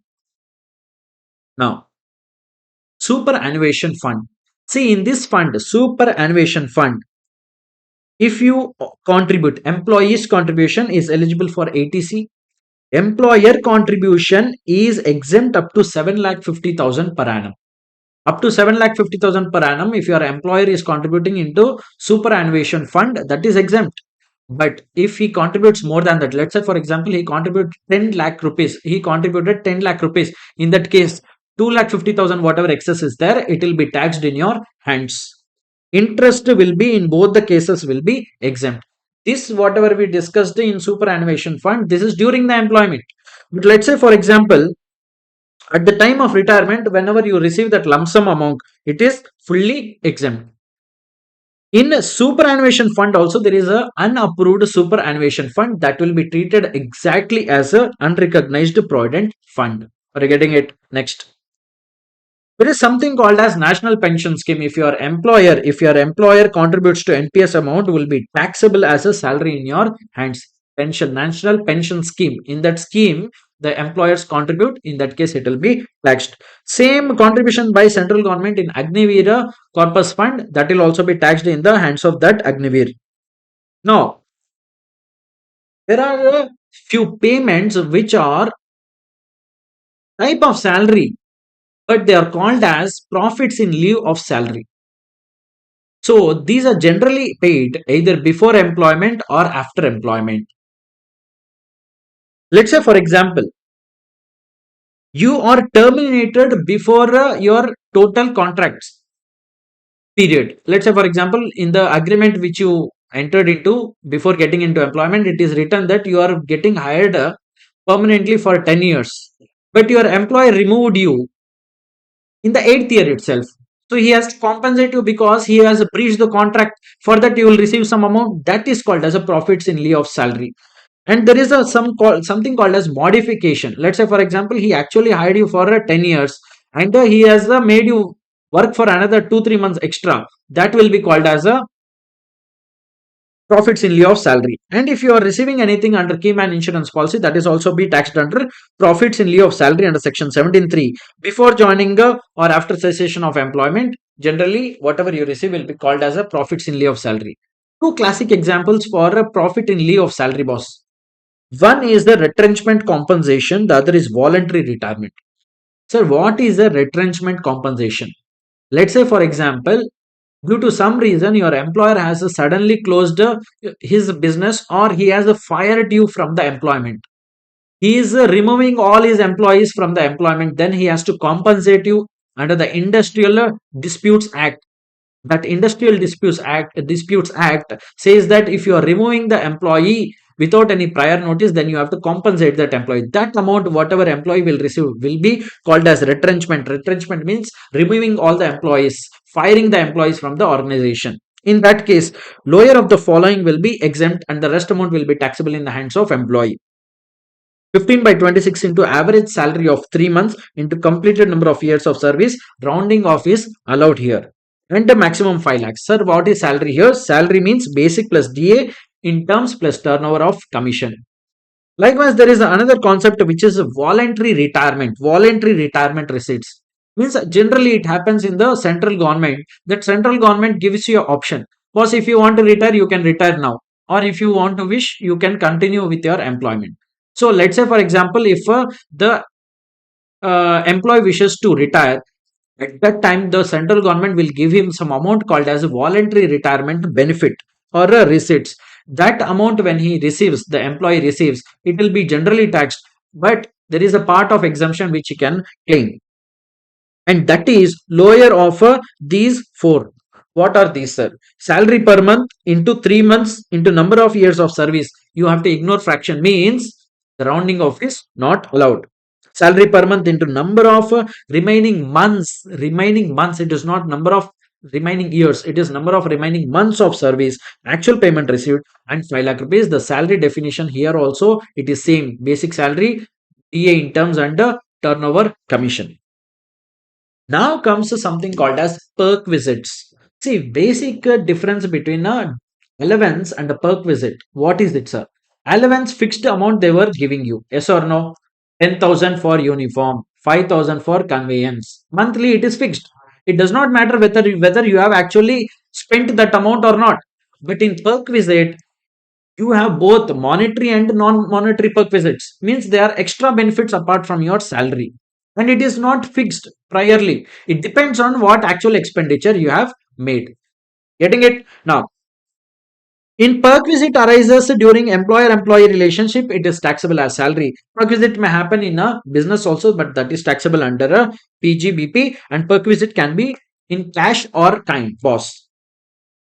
The first perquisite which we are discussing are the taxable perquisites. In case of all employees, these are taxable. What are these, sir? House accommodation means the employer is giving you house to stay, boss. You are such an important employee that he is giving you house to stay. Next, interest fee or concessional loan.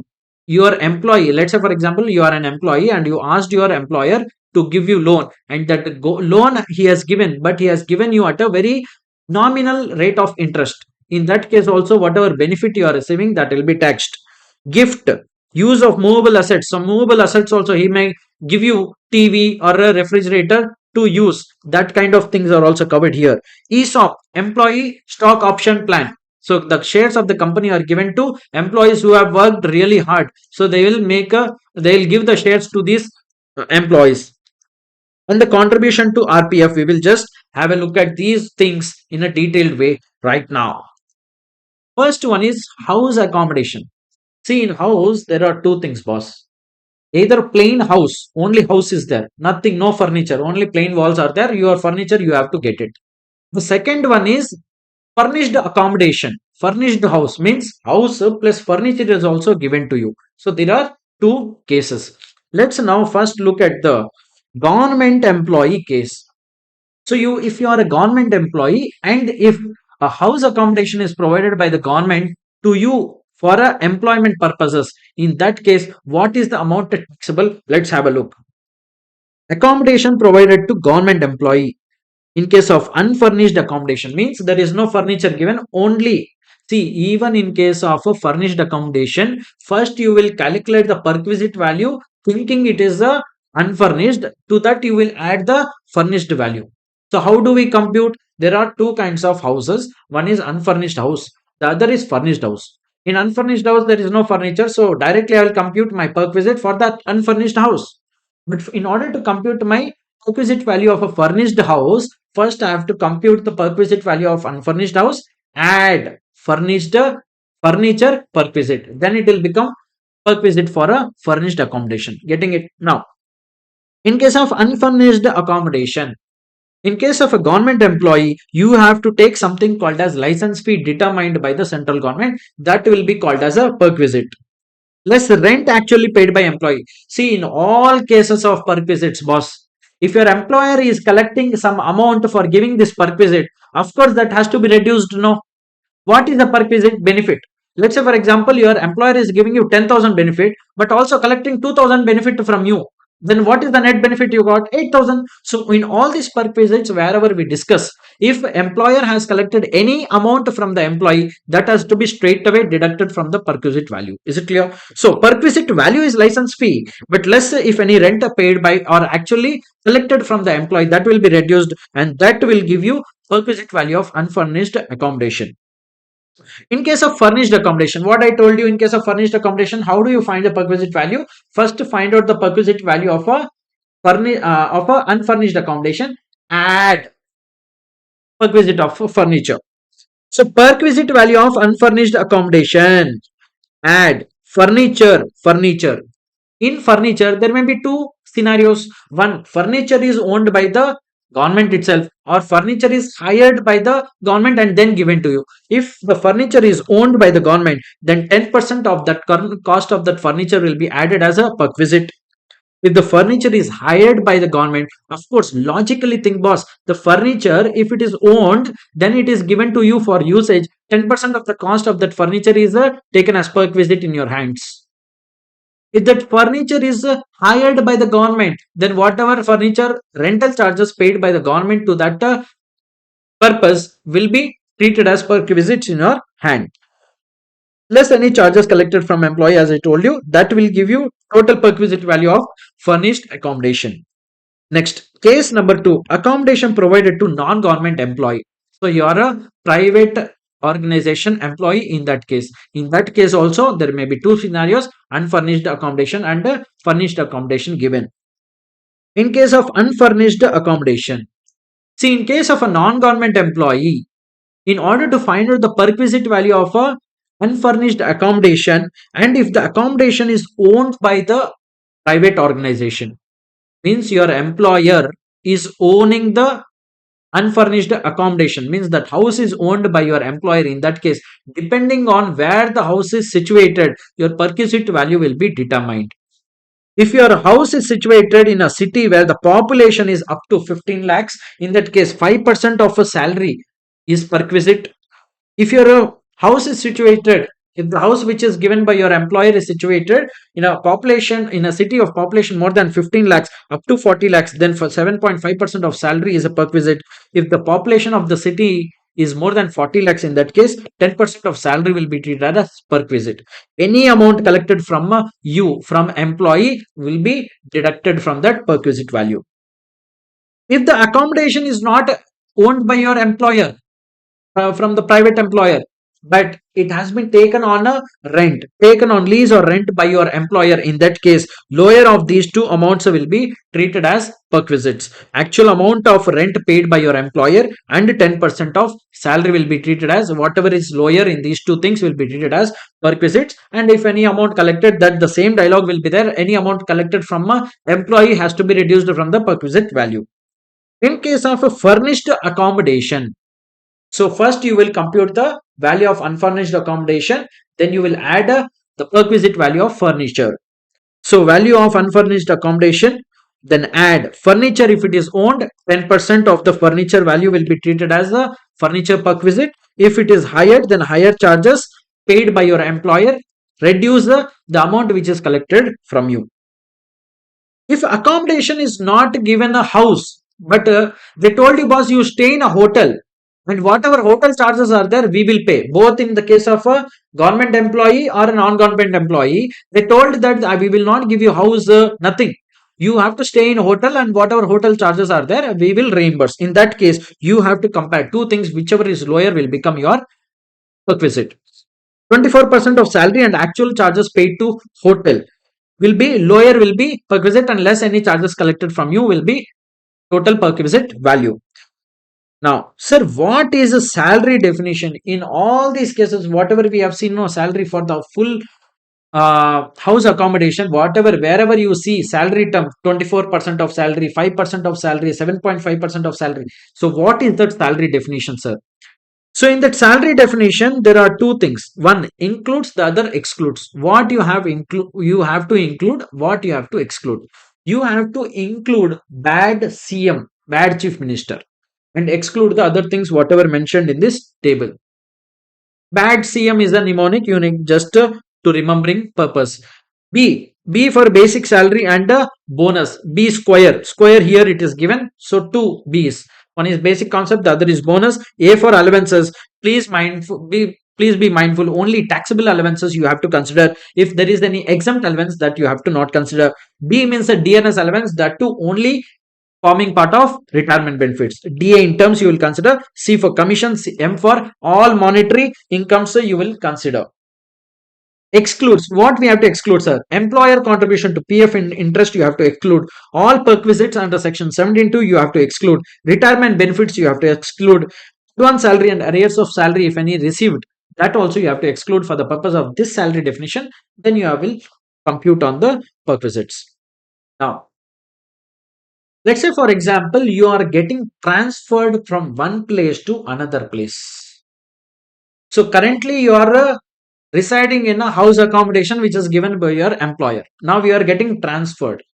But transfer means it takes some time for your goods and all, whatever daily utensils you have to shift it to the new other house which is given by your employer. Now for the transition phase, you are given two houses. One current house, two new house for the new place where you are going to get employed. Yes or no? So if you are given two houses in this kind of a transfer scenario, in that case maximum 90 days time they will give you, so that you can have a two houses as a accommodation and perquisite. But if you are exceeding 90 days, if you have two houses, then both the houses will be treated as a taxable perquisite. But if you are vacating that old house within 90 days, only one house will be treated as perquisite. Let's say, for example, which house has to be considered for the purpose of perquisite, sir? When I have two houses simultaneously, you will consider that house which has the least perquisite value. Getting it? So accommodation can be provided at a new place of posting along with the existing place only for maximum of 90 days. For maximum 90 days, it will not be, both the perquisites will not be taxed in your hands. Only one perquisite will be taxed. Though you have two houses for 90 days, both the taxable perquisites will not be taxed. Only one, which is the least perquisite value, that will be taxed. After 90 days, still you are shifting only, then two perquisites will be taxed in your hands. Value of perquisite shall be lower of a perquisite value of both accommodations. Whichever is the least perquisite value, that will be taxed in your hand. Duration exceeds 90 days, value shall be for both such accommodations. If a hotel facility is given, see, when I told you in a scenario where they are not giving you house, but they are giving you hotel room facility, hotel facility, in that case maximum 50 days, 15 days, maximum 15 days you can stay without a perquisite taxation. Let's say for example you stayed for 20 days, in that case taxable perquisite will happen. But you stayed only for 10 days, then you need not pay any tax on the perquisite or the benefit value which you got. If you are staying more than 15 days, then you will have to pay tax on the perquisite. Sir, what if the perquisite is given for more than 1 year? Let's say, for example, in the same house you are staying for a second year also. First year, when you joined employment, they gave you one house. For that, you calculated perquisite value, exemption, everything you calculated. Now, second year also same house. In that case, first you will take what was the perquisite value you calculated in the last year, multiply by CII of the current CII of the likewise you like you do in the case of a indexation in case of capital gains, cost inflation index. So CII of the this year divided by CII of the first year in which you got the accommodation. If you do that, you will get the perquisite value for this year. Now, the next perquisite is interest free loan or a concessional loan. There may be two scenarios. One, you loan you got but without any interest rate. So free loan you are getting without any interest in that case, or concessional means you got at a lesser interest. Sir, with which rate of interest we have to compare? You have to compare with the SBI's rate of interest. Let's say for example, SBI generally gives loan at the rate of 10%, but your employer give you loan at the rate of 8%. So what is the benefit you got here? 2% concession you got. No, that is called as a perquisite.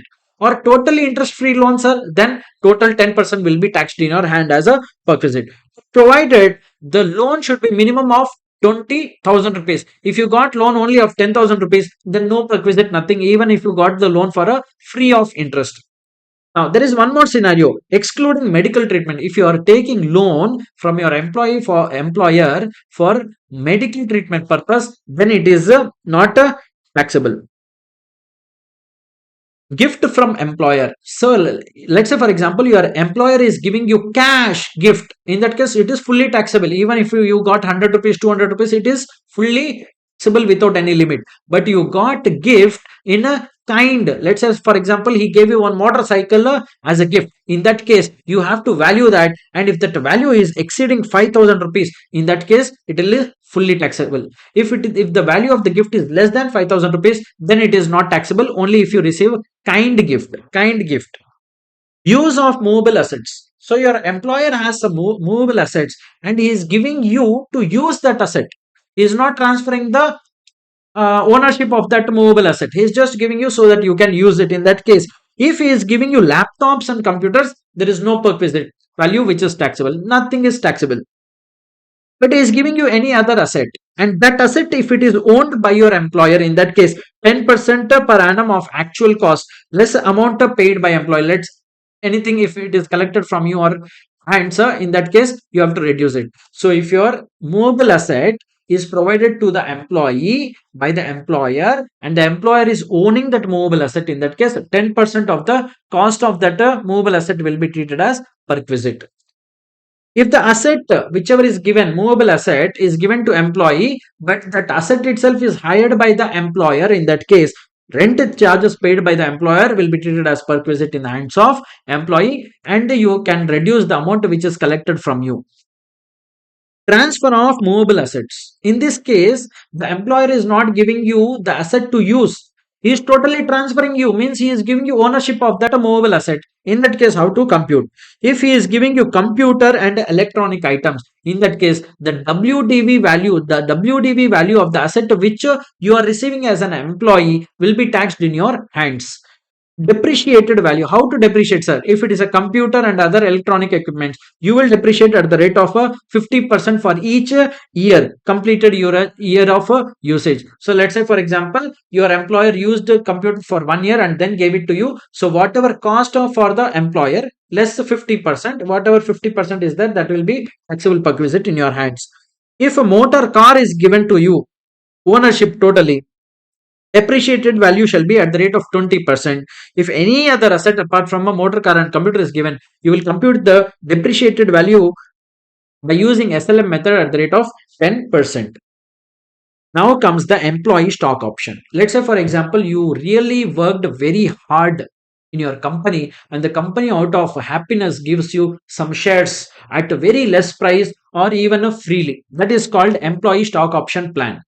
So the employer will give you option to subscribe to the shares, to purchase the shares of the company at a very nominal price. Now let's say, for example, actually the fair market value of the share is 100 rupees, but the employer is giving you the share only for 20 rupees. Then what is the benefit you got? 80 rupees benefit you have got. That is a benefit which is taxable under this provision. Shares of a company offered to its employees, taxable amount will be FMV of a share minus issue price. FMV, sir, what dates FMV shall we take, sir?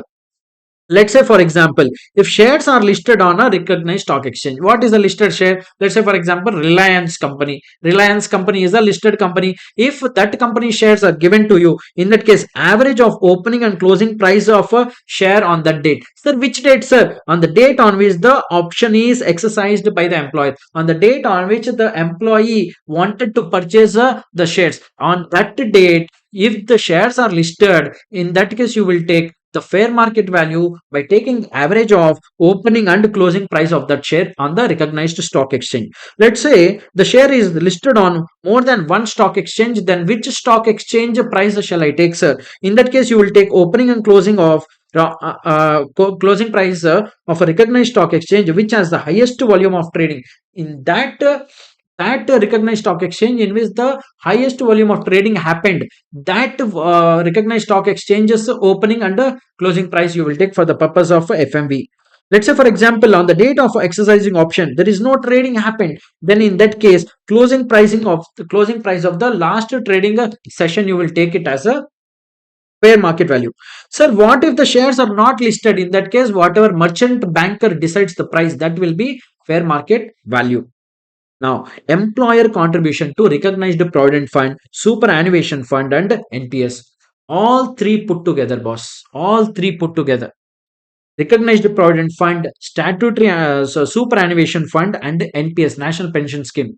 In all these three put together, your employer contribution,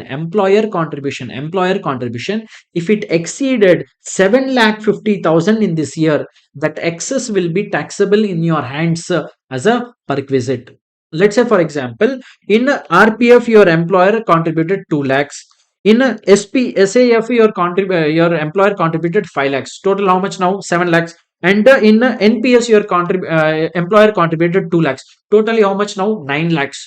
But how much maximum allowable? 7,50,000. So excess is how much? 9 minus 7.5. It is 1,50,000. That 1,50,000 will be taxed in your hands. Now, annual accretion in the balance on the RPF, NPS, and approved superannuation fund.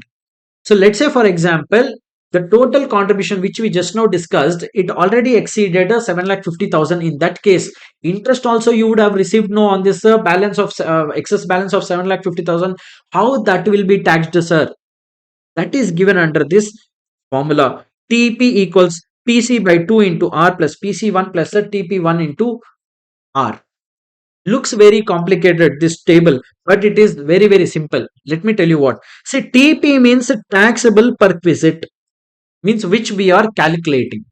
We are calculating the taxable perquisite for this current year, TP. Getting it? First, this is done. This is done. So this is done. This is done. TP means for the current year, the taxable perquisite which I am calculating.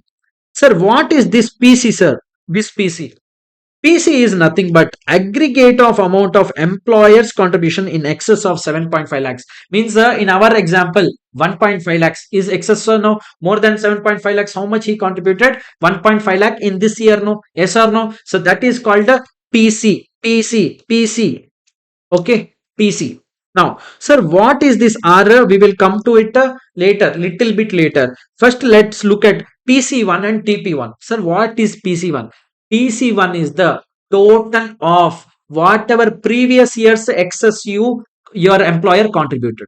I repeat, PC1 is the total sum of or aggregate of excess contributions made by your employer in the previous years starting from 1st April 2020. Let's say for example, in a April in financial year in previous year 2021 your employer contributed 6 lakhs.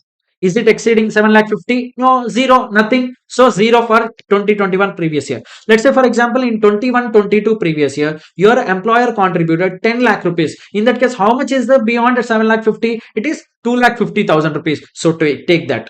Let's say for example in the very next year 21-22 previous year your employer contributed sorry in 22-23 previous year your employer contributed let's say for example 12 lakh rupees. In that case how much excess it is getting contributed? 12 lakhs means 4 lakh 50. So 4 lakh 50 plus the earlier 250, how much it is total? 4 lakh 50 plus the previous year's 250 excess, how much it is? 7 lakhs is excess that PC1, that is called as the PC1. So whatever in the previous years excess total of excess contributions made by your employer total other than the previous year will be considered as a PC1. So PC1 is nothing but the sum of all the excess contributions made by your employer in the earlier years. Now, what is TP1, sir? TP1 is nothing but the taxable per. See, in the last year, if your employer had made excess contribution more than 7,50,000, in that year you would have computed TP, no? Because here also, what we are doing here, for this year, what we are doing, we are computing TP. Why we are computing TP? Because your employer contributed more than 7,50,000 in the fund, in these three funds. Likewise, in the earlier years, if your employer had contributed more than 7,50,000 in the fund, in that case, you would have computed TP. No, all those put together is a TP1. So PC1 is sum of excess contributions in the earlier years. TP1 is sum of the taxable perquisites of earlier years.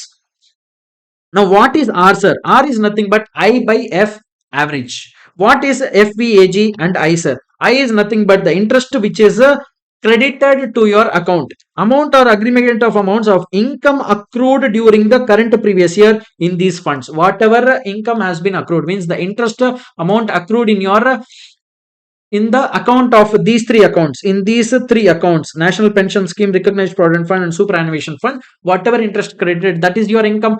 That is a I for interest. You can just remember like this, I for income or interest. Now, what is FAVG, sir? FAVG is amount or aggregate of amount of a balance to the credit of these on the first day of the current previous year and the balance as on the last day of current previous year by 2. Nothing but we have three funds now in this: superannuation fund, recognized provident fund and NPS. In these three accounts, whatever opening balances are there, take that, add all these three plus closing balances of all these three divided by 2. That is the average of the fund balance. You can remember like that, fund average. Are you getting that? Are you getting that? So if you have to do this, you have to use this formula. TP means the taxable perquisite equals PC by 2 into R plus PC1 plus TP1 into R. Very simple. Looks very complex.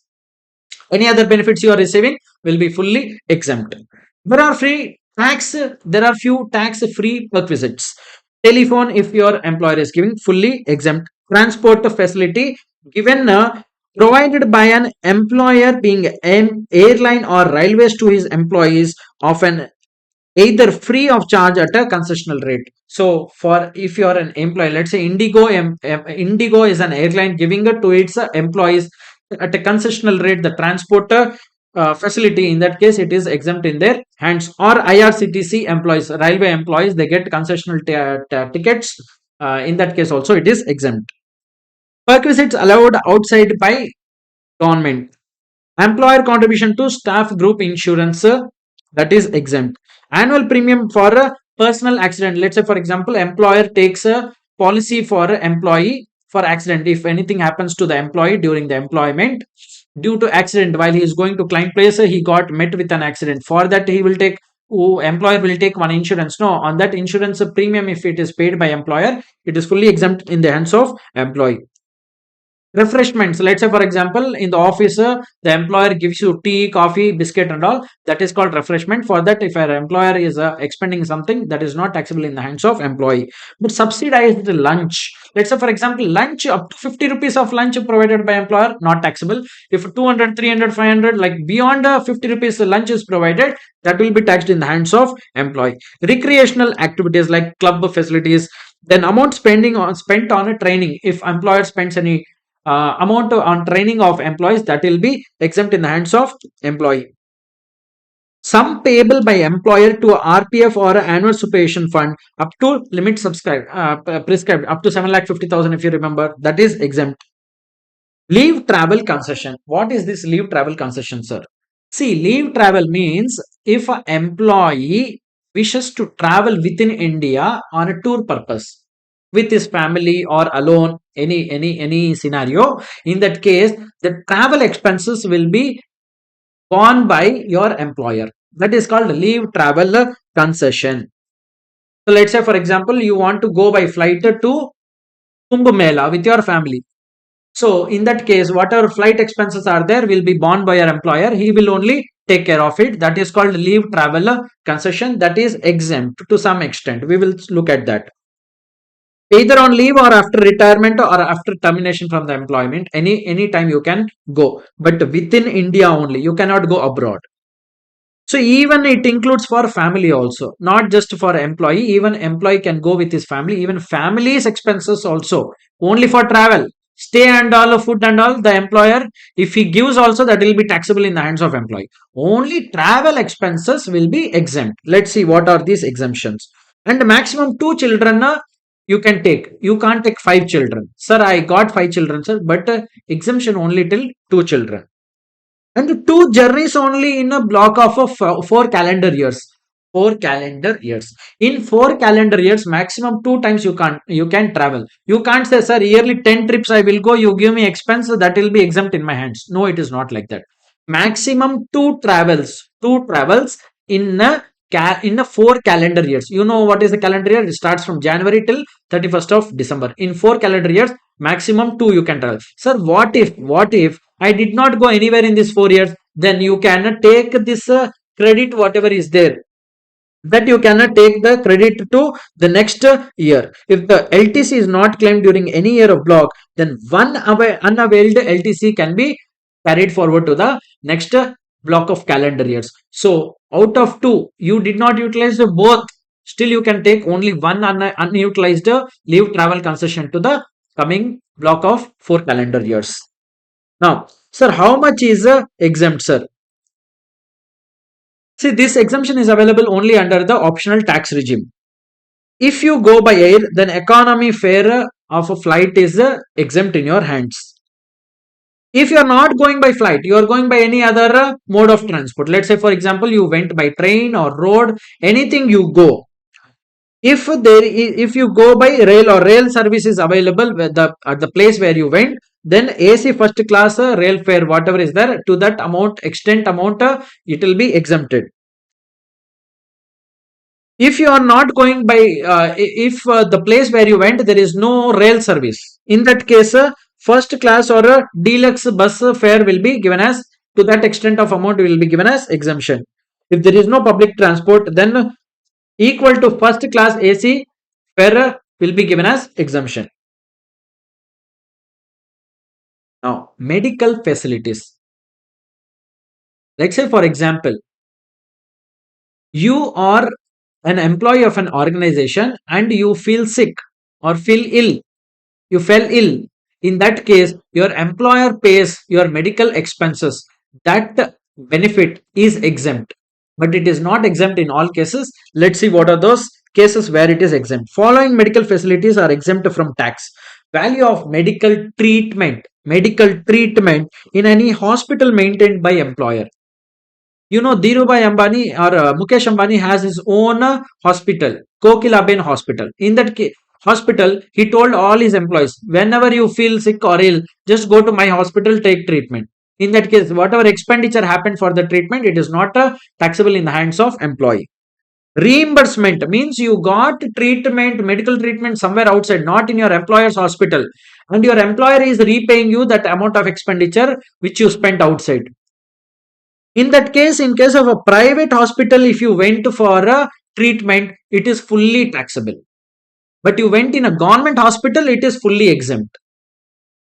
But you went in a private hospital only for some prescribed diseases. In private hospital, it is exempt. So I repeat, if you have taken treatment other than your employer's hospital, if it is a government employee where you government hospital where you took treatment, it is fully exempt. If you took treatment in a private hospital other than your employer's hospital, it is fully taxable. In private hospital only you have taken treatment, but for prescribed diseases, then it is exempt. Next, for COVID-19 treatment also, if you have taken the treatment, in that case also it is exempt, but there are some conditions attached to that. Premium paid on health insurance of employee under approved scheme of central government. If there is a approved scheme of central government or IRDA, Insurance Regulatory Development Authority, under these two schemes, if your employer is paying any premium for your health, in that case that premium is not taxable in your hands. Reimbursement of premium of employee or family under a approved, even for family it is exempt. Amount paid by employer towards expenditure incurred outside India. This is important. See, there is no treatment in India for a particular disease, then you want to travel abroad to get the medical treatment. In that case, three things are involved. One, you will go by flight, travel. Then you will stay there, stay. Third is what? Treatment. So, travel, stay, treatment. Three things are there. See, medical treatment of employee or even a family member is allowed. Travel and stay abroad. Travel and stay abroad of one attendant. Let's say, for example, you yourself are ill, then one attendant will come with you. It may be any family member. Yes or no? Now, what are the conditions, sir? Exemption only to the extent approved by Reserve Bank of India. Whatever limit the Reserve Bank of India is given, only to that extent it is exempt. If you have spent more than that and your employer has given you more than that amount, that will be taxable in your hands. Travel expense of patient and attendant exempt only if gross total income is less than 2 lakh rupees. See, travel expense will be exempt only if the gross total income of a person, the employee, is up to 2 lakh rupees. Family includes spouse, children, dependent children, parents, or independent children, parents, brothers, sisters, and wholly dependent. Premium paid by employer on personal accident, we already discussed, it is exempt. Rent free official resident given to Supreme Court or High Court judges is exempt. Conveyance facility, it is also exempt for High Court and Supreme Court judges. Now, the next thing which we are looking at is perquisites taxable only in the hands of specified employees. These perquisites are taxable only in the hands of specified employee. Boss, sir, who is this specified employee? If you are a director, you are a specified employee. If you are having a substantial interest in the company, you are then you are a specified employee. If your salary exceeds 50,000, then you are a specified employee. Three specified employee cases. Number one, you are a director. Number two, you have substantial interest in the company. Number three, if your salary is more than 50,000, in that case, whatever special allowances we are going to discuss, special perquisites which we are going to discuss now are fully taxable. And there are given some exemptions also. Let's look at this. Motor car facility. Car has been given by your employer. In that case, if motor car is provided by employer to employee, it will be perquisites in the hands of specified employee only. If it is given to other than specified employee, first of all, they will not give, even though if they have been given. Let's say, for example, if given, then it is not covered here. However, use of any vehicle provided by employee for journey by the employee from his residence shall not be regarded as a benefit for a free of cost. If your employer provides a car so that you can come from home to office, office to home, that is not taxable. Now, motor car is owned by the employee. Motor car is owned by the employee means your employee, your own car, only for personal purposes used. Your own car you used for your own purpose. for which employer reimburses the running and maintenance expenses. You have a car, you are an employee, you have a car, you use it for only personal purposes, but for expenses like petrol and maintenance, your employer is giving, means you are getting benefit or not. That benefit will be perquisite in hands of all employees. Next, value of perquisite where car is owned by employer. First case what we seen is, what we saw, first case we discussed was you are owning you are the owner of your car, you are using for your own personal purpose, but employer gave you expenses. In this case, car is owned by employer. Let's see. When your car is owned by employer, but usage of car is by the employee. Your employer, your company has owned a car, but you are using that car only for official purpose, then there is no problem. No, car is owned by employer, you are using the car for office purpose only, then there is no problem, fully exempt, there is no perquisite only. Let's say for example you are using the car only for personal purpose and car expenses are reimbursed by your employer. Car is owned by employer, usage is for personal purpose, and expenses are reimbursed by employer, then you have a benefit here, yes or no? Because you are using the car for what? Personal purposes. Now in car there are two varieties of car, one which has a cc of 1.6 liters and one which has a cc of exceeding 1.6 liters. Two varieties of car, one car with a cc of less than 1.6 liters, other variety of car having a cc of more than 1.6 liters. In this case, if your cc is less than 1.6 liters, in that case expenses reimbursed by employer, salary of driver, chauffeur means driver, and amount of normal wear and tear of the car, all these three will be treated as perquisite, and if any amount is collected from you will be deducted. Same way, if your cc exceeds 1.6 liters, exactly the same thing here also will be treated as perquisite. Next scenario is car is owned by employer. I repeat, car is owned by employer.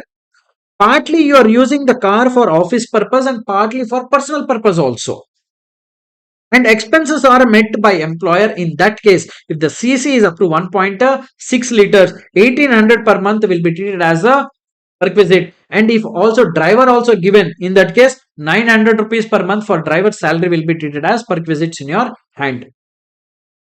If the cc is more than 1.6 liters, in that case 2400 plus 900 for a driver. If expenses are met by the employee himself, car is owned by employer, usage of car is both for personal and official purpose, but expenses are met by the employee only, then the perquisite value will reduce, no? Yes or no? 600 per month plus 900 for driver, 900 per month and 900 for a driver in both the varieties of car. The next case is where car is owned by you, by employee, expenses are reimbursed by employer. Car is yours, but expenses are of employer. Vehicle used only for office purposes. Then there is no benefit, no, for you, because you used the car for what? Office purpose, and for that expenses also given by you by your employer. Then there is no benefit. But if you use partly for personal purpose and partly for official purpose, in that case expenses are given by your employer and expenses given by your employer up to 1800 per month and 2400 per month will be value of taxable perquisites. Now for computing the perquisite value, the normal wear and tear should be taken at 10% per annum. Here we have seen this amount of normal wear and tear, that will be 10% per annum. Now, transport facility for employees of transport business. I told you either Indigo or IRCTC, if it gives transport facilities for its employees, in that case fully exempt. For other employers it is taxable. Valuation of free or concessional educational facility. Let's say for example your employer provides education facilities, in that case up to 1000 rupees, if the benefit is, it is fully exempt. In other cases it is taxable. Let's say the school itself is maintained by the employer, in that case you will have to see the similar institution, what is the fees, that fees will be treated as perquisite on hands provided it exceeds 1000 rupees. Provision of servants, gas, electricity, and water. If any gas, electricity, or servant is provided to you, that benefit will be taxable as a perquisite. Now, whatever we have seen so far, it is all taxable thing. Now we are looking at the deductions from the taxable salary part. Deduction number one, 16(1)(a), standard deduction. Standard deduction. If you are opting under the optional tax regime, the standard deduction given is 50,000. So salary income and 50,000, whichever is lower, you will see that is given as the deduction. If you are under a paying tax under the default tax regime, in that case, salary income or 75,000, whichever is lower, will be your deduction. Entertainment allowance in the case of government employees only, for the government employees only, for the government employees only, this amount of deduction you will get, whichever is lower. 30% of basic salary or 5,000 or actual amount received, whichever is lower, will be given as exemption. Sorry, deduction. Profession tax, a tax on employment, whatever you actually paid, even if it belongs to the previous years, it is fully allowed as deduction. Now, there is a relief of a salary which you receive as arrears. Let's say, for example, earlier years salary you received now, that salary at the time of calculation, you can take a relief. How to calculate this, sir? There are totally 7 steps. Step number 1, calculate tax payable on current previous year by including arrears. Let's say, for example, you have current year salary plus arrears salary. Both you will add. On that, you will compute the tax first. Calculate tax payable on current previous year by excluding arrears of salary. So for the current year, you will compute tax without including the arrears of salary. Then in step 3, you will take the difference of step 1 and step 2. Assume it as a A. Then in step 4, you will go to the previous year to which this arrears of salary belongs. In that year, whatever income was there, to that you will add arrears of salary. Both you will add together. On that you will compute the tax in step number 4. In step number 5, you will compute the tax of that last year or the previous year to which for which you got the arrears, but you will not include the arrears in that. Without excluding the arrears you will compute. In step number 6, you will take the difference of step 4 and step 5. Call the difference as B, and in step 7, A minus B, if you do you will get the relief. So that's clear here. Format of computation of salary is given, right? I hope you will have a look at that. Thank you so much. Let's start our discussion on the revision of income from house property. Let's imagine you have a building which you have let out on rent to someone, where it will be taxed. It will be taxed under income from house property. That is what section 22, which is the charging section, says. But there are a lot of conditions attached to it. Number 1, the property should consist of building or land appertaining thereto. So building, we understand the building, but what is land appertaining thereto, sir? See, if you have a parking area, parking space attached to that building, and if you let out that parking area to someone to park their car on rental basis, on monthly rental basis, that rental income also will be taxed under income from house property. Mind you, if you let out a vacant land to someone, that will not be taxed under income from house property. That will be taxed either under a IFOS. SSC must be owner of the property, means the person who is letting out the property should be owner of the property. Use of property. See, the property could be let out either for commercial purpose or for the purpose of residential purpose. Residential means what? A family is living there. Commercial means what? You can let out the property so that someone can start their business or a shop. But mind you, you should not use the property for your own business or profession purpose. Taxation of rental income. See, if you are in business of letting out of commercial properties, in that case, whatever rental income you receive will be taxed under a PGBP or IFOS. But you are into business of letting out residential house properties, in that case, the rental income will be taxed under the head income from house property only.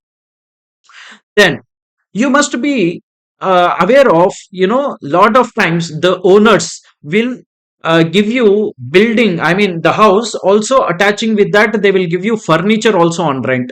And few owners will not agree that, I will give you house along with furniture only, without furniture I am not going to give. So this is inseparable. So if the building is inseparable with the letting out of furniture, in that case the whole rent will be taxed under IFOS or PGBP. I repeat, if the building owner does not give you building alone, means he wants to give you building along with the furniture also on rent. In that case, whatever rent that owner will receive will be totally taxed under IFOS or PGBP. Let's say, for example, the owner gives you option. Okay, boss, I will give you building without giving you furniture on rent. You can take only building on rent. In that case, whatever rent he will receive on building will be taxed under income from house property. Whatever rent he receives by giving furniture extra separate, in that case the rent on furniture will be taxed under IFOS or PGBP. Let's say, for example, apart from taking rent on a building or furniture, he also collects some extra rent for the purpose of using the lift services, security services. Those kind of services charge will be taxed under IFOS or PGBP. Income from house property situated outside India. Even if a house which is situated outside India is let out, that rental income will also be taxed under income from house property only in the case of resident, ordinary resident, and resident not ordinary resident. What are the types of house property, sir? See, there are majorly two types of house property. Number one, let out property. Number two, self occupied property. What is a let out property? Let out property is the one which you have given on rent. Self occupied means you have used the property for your own residing purpose.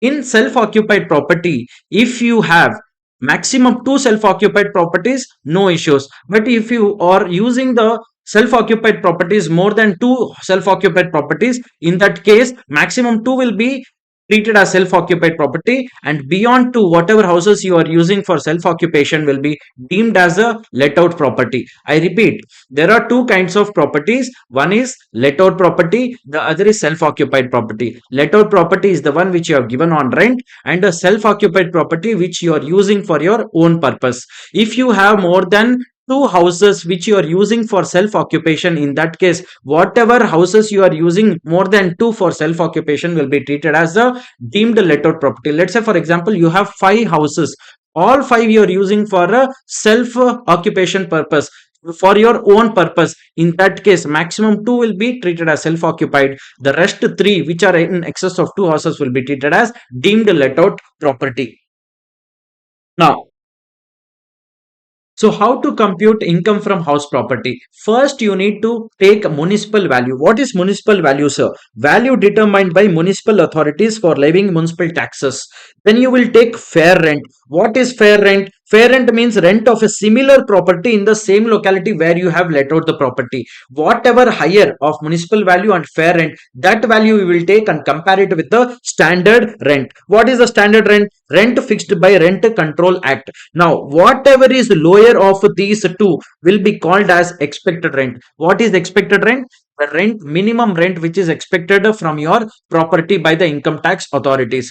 Take that expected rent and compare it with the actual rent which you have received. Now, in actual rent, there are three components. One, rent received, actually received from your tenant. Number two, rent receivable from the tenant. From that, you have to reduce the unrealized rent. Means the unrealized rent means that rent which your tenant told I cannot give you, that kind of a rent. So you have to compare expected rent and actual rent. Whichever is higher will become your gross annual value. From that gross annual value, you have to reduce municipal taxes. You will arrive at net annual value. From net annual value, you can claim two kind of deductions. Number one, standard deduction of 30% of NAV and the interest on loan taken, interest on loan paid for the purpose of the property. Once you reduce the deductions, what you arrive at is called as income from house property. Then there is a concept of vacancy. See, let's say, for example, in a year of 12, in a year which is 12 months, 9 months your property was let out. But for 3 months, the property was totally vacant. Your intention was to let out that property, but there was no tenant. So the earlier tenant left the property after 9 months. So 3 months you lost the rent. Yes or no? That 3 months of lost rent is called as a vacancy rent, and the 9 months of rent which you received from the old tenant will be called as actual rent. Getting it? Actual rent. Now, in order to compute the GAV in this kind of a scenario, in case of a scenario of a vacancy, how to compute the GAV, sir? Very simple. First, take actual rent and add the vacancy rent to it and compare it with the expected rent. If actual rent plus vacancy rent is more than or equal to expected rent, then take GAV equals AR, means the actual rent. If AR plus VR is less than ER, in that case, GAV will be expected rent. Next, self-occupied or unoccupied property. In the case of a self-occupied property, your GAV itself will become nil. One more thing, municipal taxes are not allowed in the case of self-occupied property. Net to net, I can say that NAV itself will become nil in the case of self-occupied or unoccupied properties. Where a house property is let out for part of the year and self-occupied for part of the year. For part of the year, the property was let out. For part of the year, if the property is self-occupied, even if you let out, boss, even if you let out the property for one day, it will become a let out property only. So you have to compute the income from house property as if it is let out for the whole year. In case of a deemed let out property, what is a deemed let out property? Just now we discussed that if you have more than two self-occupied house properties, in that case, maximum two houses will be treated as self-occupied property. Whatever extra houses you have self-occupied will be treated as a deemed let out property. In that case, expected rent will be GAV. Your expected rent itself will become GAV. Sir, why don't we compare with the actual rent, sir? Boss, you don't have any actual rent, no, because it is self-occupied property. In case of a house property, portion let out and portion self-occupied. Let's say, for example, there is a building which has the 3 floors in it. One floor you have self-occupied, 2 floors you have let out. In this kind of a scenario, how to compute the income from house property? Very simple, boss. Whatever municipal value, fair rent, standard rent, whatever you have, everything you have to split based on the plinth area. Means area means what? 1/3 self-occupied, 2/3 let out. No, yes or no? So everything, municipal value, expected rent, actual rent. I mean, actual rent, of course, you will get only on the let out area. But standard rent, municipal value, fair rent, all these, including the municipal taxes or interest, you have to split it in 1/3 and 2/3 and then compute the GAV. Next, property held as a stock in trade. This generally happens in case of a building construction companies. Building construction company, let's say for example, a company constructed constructed 10 houses, 10 flats in a building, and for 2 years, for 2 years, only 8 houses he could sell it off. Two houses are still there in the stock in trade for 2 years.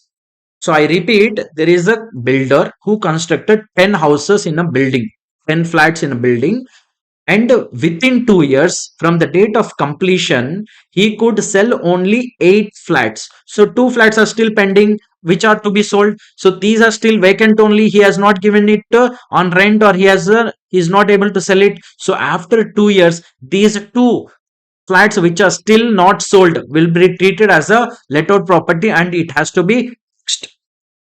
So if assessee is a builder, the house property would be treated as a stock in trade and rental income shall be treated under taxed under income from house property. Annual value of properties shall be nil for 2 years, but after 2 years it will be expected rent equals gross annual value. Now, what is unrealized rent? See, I told you here in this concept, we saw unrealized rent means the tenant is saying that, boss, I cannot pay you rent. I don't have money to pay you rent. But in order to reduce from here in the actual rent computation, you have to satisfy 4 conditions. Condition number one, the the tenancy is bona fide. Condition number two, tenant has vacated the property. Condition number three, tenant has not occupied any other property of yours. And condition number four is you have taken reasonable steps to make him vacate the property. Means you have at least filed a legal proceeding against the tenant. If you satisfy all these four conditions, only then you will be eligible to reduce the unrealized from rent from the actual rent. Now comes the municipal taxes. See, municipal taxes are generally allowed only in the case of let out property. In case of self occupied property, you cannot claim deduction of municipal taxes. Municipal taxes will be allowed only if you have actually paid. If it is payable, it will not be allowed. Municipal taxes paid even on a foreign property which you have let out, that is also allowed. Generally, municipal tax in examination, if a percentage is given, percentage of municipal tax is given, in that case you have to compute the municipal tax on the municipal value which is given in the question. Now comes the interest deduction and the standard deduction.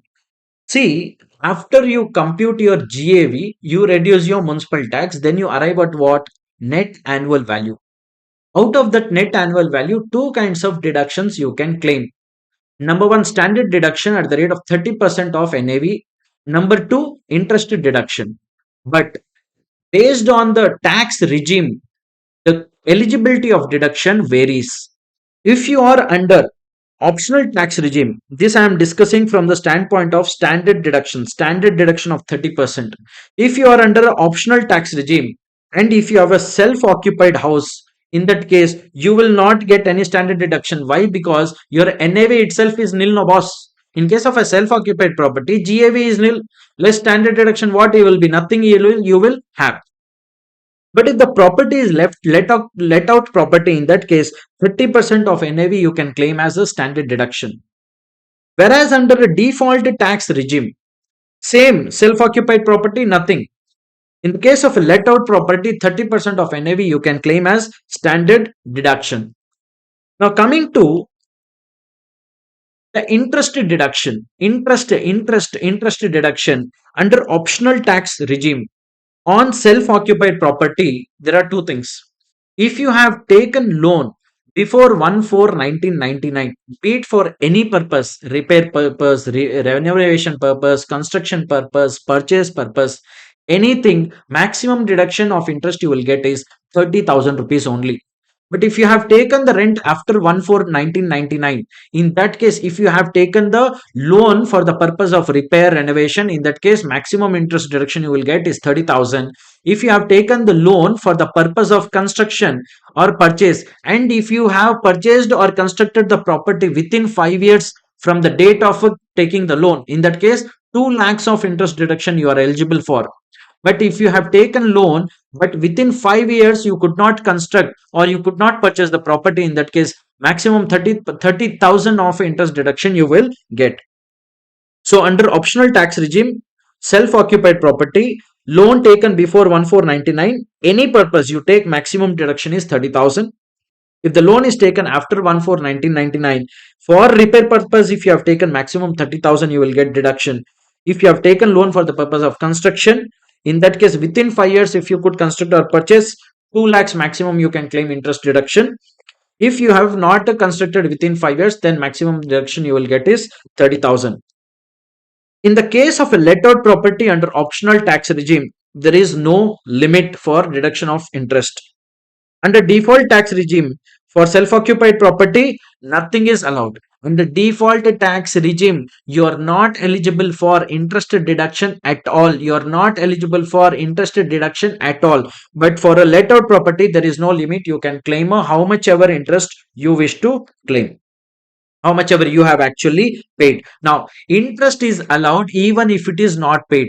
Even if interest is payable, like municipal tax, if you remember, only actual municipal tax paid was eligible for deduction. But in interest, even if it is not paid, even if it is interest payable, still you can claim deduction. Interest on interest, let's say for example, interest paid on interest, even that is not allowed. Interest on interest is not deductible. Let's say for example, you have taken pre-construction loan, that loan interest will be allowed in 5 equal installments after the construction has been completed. Interest for pre-construction period is allowed in 1/5, means 5 equal installments. Loan may be taken from a banks, a financial institution, friends, family, any from anyone you can take loan, and that on that loan, if you have paid interest, that will be claimed as deduction. Interest on fresh loan taken for repaying earlier loan is also allowed. If you are paying interest outside India, let's say for example, if you have taken loan from a non-resident and if you are paying interest in that case, the interest will be allowed only if you have deducted TDS on that interest. Now, arrears of rent or unrealized rent received subsequently. Let's say, for example, just now we discussed the unrealized rent concept, where the tenant told boss, I don't have money right now, and then you reduced that unrealized rent from the actual rent, total rent. Yes or no? Now, let's say, for example, after a few years, that tenant came back and told that boss, I now have received the money, so please take back that rent which I owe you. In that case, if you have realized the arrears of rent in this year, then it will be taxed, and 30% standard deduction you can claim that on that arrears of rent. Co-owned or jointly owned property, let's say for example there are two owners, 50-50% share in that property which is let out. In that case, first you will compute the income from house property normally, then whatever income from house property has come, that you will split in their proportion of ownership, and both they will get the deduction of 30,000 or 2 lakhs of interest deduction. Independently they'll get that limit. What is a deemed ownership? Let's say for example, if any assessee transfers the property to his spouse or his minor child without any consideration or for inadequate consideration, in that case, the transferor, the assessee will be treated as a deemed owner of the property, and rental income, if anything is generated from the property which is transferred, will be taxed in the hands of the transferor assessee. And if in the case of a long-term lease, if it is taken for more than 12 years, in that case, the lessee will be deemed as a deemed owner. So we are done with the income from house property revision. Hi guys, let's start our discussion on profit and gains from business or profession. This is very important topic. The first question in your question paper you will see is from this topic only. This is the backbone of CA inter income tax, boss. Are you getting it? Now, whenever you are under this topic, only one thing will keep in your mind. We have to compute profit, boss. That profit which has to be offered under the PGBP head. See, profit is nothing but income minus expenditure. Yes or no? Profit means income minus expenditure. Now, what we will learn on this in this topic is what are those incomes which I have to offer to tax? What are those expenses which I can claim it as a deduction? Section 28, Section 41 will tell you which are those incomes you have to offer to tax. Section 30 to Section 37 will tell you those expenses which you can claim as deduction. Section 40 to 43B will tell you which are those expenses which are disallowed. You cannot claim those as expenses. Is it clear till now? So let's get into the topic and check what are those incomes, expenses, disallowances, allowances, and all. The first section is Section 28. So Section 28 has a list, boss. In this list, you will see all those kind of income which you have to offer to tax under the head PGBP. First income is interest, salary, bonus, commission, remuneration by whatever name called, earned by a partner from a partnership firm. You will be very confused. Sir, interest is taxable under IFOS. Salary is taxable under income from salary. Bonus, commission, what is this, sir? Boss, partner is not an employee of a partnership firm. First thing, he is a part owner of the partnership firm. That is why whatever payments he will receive from that partnership firm means he is doing business and he is getting remuneration. He is getting that salary, interest, no, yes or no. That is why those payments are taxable in the hands of partner under PGBP head only. Next, income from letting out of commercial property. Because there are two concepts. One, if you are into business of letting out of commercial property. Two, in the business of letting out of a residential house property. If you are in the business of letting out of commercial properties, that rental income whatever you receive is taxable under the head PGBP, whereas rental income received by doing business of letting out of residential house properties will be taxed under the head income from house property. Be very very mindful. Some received for not carrying out any activity. What is this, sir? Let's say, for example, Mukesh Ambani is already a conglomerate or a monopoly in a geo telecom industry. Yes or no? Let's say, for example, Anil Ambani wants to get into telecom industry, wants to launch his own brand. Now, Mukesh Ambani will stop him. Boss, I'm already a monopoly in this, big giant in this. You cannot enter this business. Then Anil Ambani will say, boss, give me some money so that I'll keep quiet. So whatever money or compensation Anil Ambani will receive from Mukesh Ambani will be taxed under the head PGBP. Not sharing any know-how, patent, copyright. You know this company Bharat Biotech, which created a vaccine formula during COVID. Yes or no? Let's say, for example, China approached Bharat Biotech to share this formula with them, but Modi government told to Bharat Biotech, they sell to any country, but don't sell to China. Then Bharat Biotech will tell, sir, I'm losing revenue, sir. Who will compensate for that? Then Modi government will tell, I'll give you some amount. Don't worry. That amount, whatever Bharat Biotech will receive from Modi government, will be taxable under the head PGBP for not sharing any know-how, any patent. If assessee is engaged in business of letting out of residential houses, just now we discussed compensation for termination of any contract. Let's say, for example, under contractor, the other party told you or promised you that he will do something, but he didn't do. So he has to compensate, that compensation you received, that will be taxable under the head PGBP. And any professionals carrying a specific, let's say, for example, there is a group or association of chartered accountants.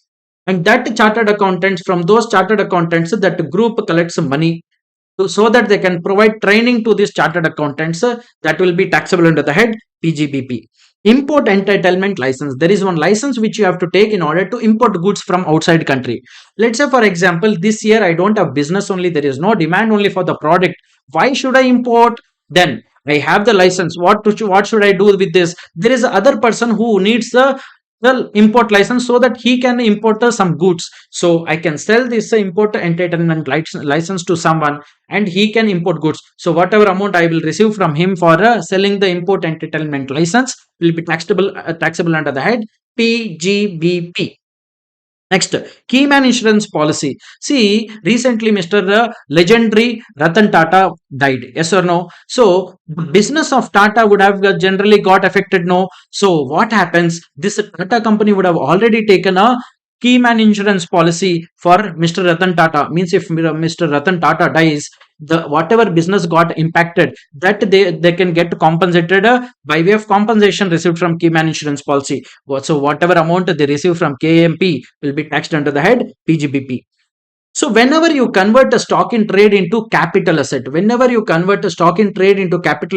that case, the fair market value as in the date of conversion of the inventory or the stock in trade will be treated as a PGBP. Duty drawback on exports. Let's say, for example, if you export something, the government will become very happy that you are earning a lot of forex reserves for the country. So they will give you some duty drawbacks. All those will be taxable under the head PGBP.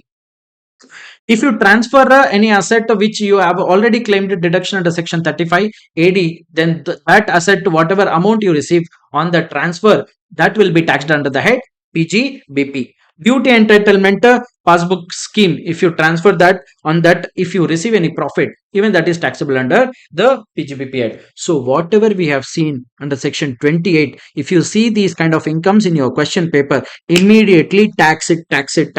Next comes a concept called as speculation business. Sir, what is speculation business? Simple, boss. If you trade in commodities or shares, if you purchase sell commodities or shares, but without taking the actual delivery of these two products, commodities or shares, that is called as speculation business. And you have to compute speculation, you have to treat a speculation business as a separate, because loss of a speculation business can only be set off with the profit of a speculation business. Next, So just now we spoke when the introduction, at the time of introduction itself, I told you profit is nothing but income minus expenditures. So we will now look at what are those expenses which I can reduce from my income. So the first expenditure is given under section 30, rent, rates, taxes, repairs and insurance for building. So if you pay rent, if you do some part of revenue repairs, capital repairs are not eligible for deduction, mind you. So any taxes you have paid for the building, like municipal taxes, or if you paid any insurance, those you can claim as expenditure against the income. Next, section 31, repairs and insurance of plant and machinery and furniture. For plant and machinery and furniture, if you have expended some revenue expenditure for repairs and any insurance premium you paid, that you can claim. Sir, why rent is not allowed here? Rent is allowed under section 37. Next concept is very important, depreciation. We will go very slow here, boss. Very important. There is a twist and tweaks here, so we have to understand in a beautiful manner. See, depreciation. What is depreciation? Depreciation is nothing but reduction in the value of asset. Yes or no? You have to reduce it. Correct? In order to claim depreciation, you have to satisfy two important conditions, boss. Condition number one, you should use that asset. Put to use the asset. Put to use the asset. First condition. Second condition, you should be owner of the asset. Put to use means just you got machinery, you did not use it, just it is a idle. Then you cannot claim depreciation. Only from the day you will start using the machinery, you are eligible for depreciation. And you should be owner of the asset. So two conditions you have to satisfy. There are some other points which you need to keep in mind. What are those other points, sir? See, first point is depreciation is mandatory, boss. It is not optional. You have to mandatorily claim depreciation. Next, if you have used the asset for less than 180 days, only half of the depreciation, half of the rate of depreciation, you are eligible to claim. But this condition is applicable only if you put to use the asset in the first year itself. Let's say, for example, you purchased a machinery in the previous year, 22-23, you purchased a machinery.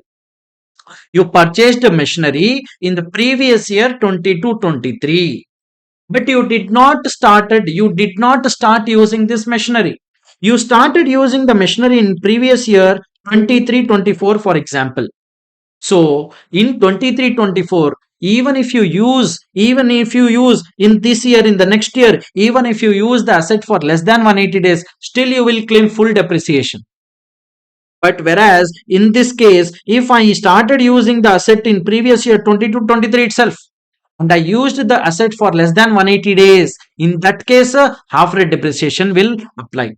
So if I put to use the asset in the first year in which I purchased, in that year, if I used for less than 180 days, half rate. In the first year, I used the asset for more than 180 days, full rate of depreciation. In the next year, if I started using, even though I use it less than 180, even though I use it for more than 180, still I can claim full amount of depreciation. And the depreciation will be available only for the owner of asset. Means the tenant cannot claim depreciation. Now, if assessee runs business in a rented building, let's say for example, I am doing business and I have rented a property. Can I claim depreciation? No, because depreciation can be claimed by whom? Only owner of the asset can claim depreciation. But I am a tenant here, boss. I am running business in a building which I have taken on rent. In that case, let's say for example, I did some capital repairs to the building. Then in that case, that part of expenditure, that part of capital expenditure which I spent in order to repair the building, that for that part I can deemed be as a owner and I can claim depreciation. If I am a tenant, I have done some capital expenditure repairs to that building. In that case, I can claim depreciation being a deemed owner of that capital repairs. If I am part owner, let's say for example, the property is owned by multiple owners, in that case, to the portion of my ownership, I can claim depreciation. In the case of lease, only the lessor. Lessor means whom? The owner who has given on a lease to someone. That lessor only can claim depreciation. In the case of hire purchase, you must be knowing in your accounts you would have read. Hire purchase means the person who is purchasing the asset pays the makes the payment in installment. Last installment he will get ownership and all. So in hire purchase, even though he is purchased the asset on hire purchase, still he can claim depreciation. No need to wait for the last year. Now there are two methods to compute depreciation, boss. SLM method, WDV method, generally straight line method, and the WDV method, written down value method. What happens in straight line method? You calculate the depreciation on the actual cost. What happens on the WDV method? You calculate depreciation on the reduced balance, the opening balance of the WDV, opening WDV of the asset. On that you calculate depreciation. See, under Income Tax Act, SLM method option is available only in the case of power generation, power distribution companies. It is not available for other assessees. Only if you are in the business of power generation or distribution of power, only in that case you are eligible. You have the option whether to opt for SLM method or WDV method. In all other assessees, it is mandatory to compute the depreciation under WDV method. But generally under Income Tax Act, the method used is WDV method only. But the system, the depreciation system is called block of asset system. What is block of asset system? Very simple, boss. Assets with the same class, same rate. Same class means what? Furniture is a class of asset. Building is a class of asset. Plant and machinery is a class of asset. So these are different classes. Again, in the you have to see the same rate of depreciation. So whatever assets are having same rate and same class, you will create a block of that, but you will compute the depreciation under the WDV method only. So you, for creating the block, you will see same class, same rate of depreciation, and then you will create block, but the method you will use for calculating the depreciation will be WDV method only. Next. So just now I told you there are different classes of assets. So there are four classes. And where the depreciation rates are given, sir, in this table, all the depreciation rates are given. You have to definitely look at this table and understand, and few you have to definitely memorize. You have to memorize, boss. Sometimes they give in examination, sometimes they don't. So in that case, it is very helpful. Now there are some important points. See, in intangible assets, generally till recently, very recently, goodwill on business and profession was eligible for depreciation, but very recently they have removed goodwill and depreciation, goodwill of a business and profession for the purpose of depreciation. So now you cannot claim depreciation on goodwill of a business or profession. Mobile phone is not a computer, boss, so you cannot claim a 40% rate of depreciation. Depreciation when only actual put to use. I told you already this. Land is not eligible for depreciation. Building also includes roads, bridges, everything. Plant does not include tea bushes and livestock. Books, vehicles, scientific apparatus and all comes under plant definition only. Now, this is very important. How do you compute the depreciation under the block of asset system method? See, boss, take first the see. I am whatever I am discussing. This I am not discussing from an individual asset standpoint.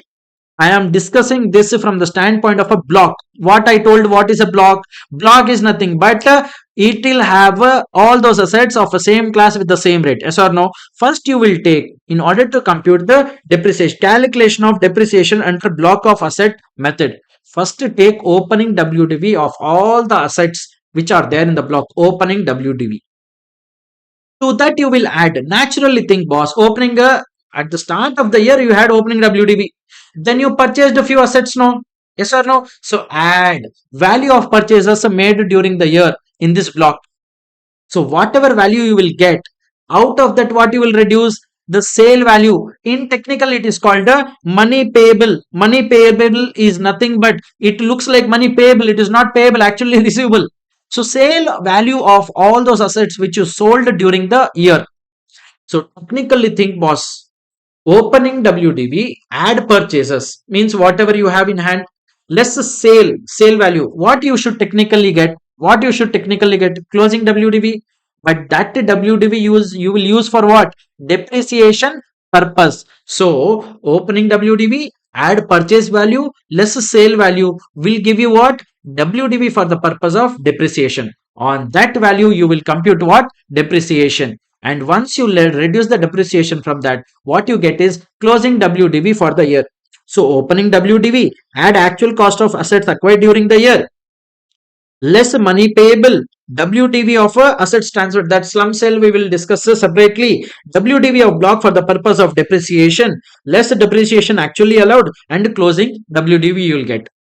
Sir, what is this in a green, sir? Shall never be negative. What do you mean, sir? Very simple, boss. Let me take one beautiful example here. Let's say, for example, opening WDV of the block was 20,000 rupees. You purchased for 10,000 here assets. Total how much da? 30,000. Opening WDV of the block was 20,000. You purchased assets worth 10,000 during the year. So 30,000 is the total. Let's say, for example, you sold few assets during the year for 42,000. What is the amount you will get if you reduce this 42,000? Negative 12,000 you will get. Negative 12,000 you will get. But can you tell me the next step after reducing this 42,000, whatever 12,000 I got, what is it representing? This 12,000 represents a WDV of the block for the purpose of depreciation. Yes or no? This represents this negative 12,000 represents WDV for the purpose of depreciation. Yes or no? Can you claim depreciation on a negative value? Can you claim depreciation on a negative value? Not possible, boss. That is why this dialogue is given here. Shall never be negative. Then what do we do, sir? Very simple, boss. You can maximum reduce 30,000 here. You can maximum reduce 30,000 here. So the block will become zero. But sir, how can a block become zero, sir? There are few assets. There may be few assets pending. No. Let's say for example, sir. Here 20,000 means 5 assets are there, sir. I purchased 2 more assets and I sold only 4 assets. There are still assets pending in the block, sir. Then how can assets are existing and the block becomes zero? Yes, it is possible. Let's take one table and try to understand this whole Tandavam here. This table is very beautiful table, boss. This will summarize your whole depreciation tweak twist concepts. Let's take the first column. Imagine you have 10 assets in the opening WDV. Total number of assets in opening WDV, you have 10 assets. Okay. Add number of assets purchased during the year. 4 assets you purchased. So how many assets you have? 14.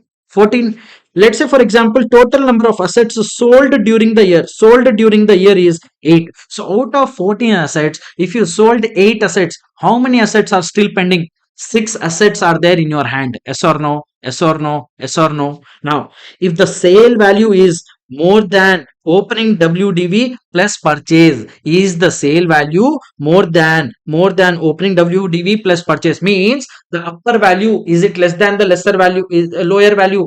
In this table wherever we discussed this, if this money payable is more than these two, automatically it will become negative, noda? Yes or no? Just now we have seen this example. So that scenario exactly we are discussing here.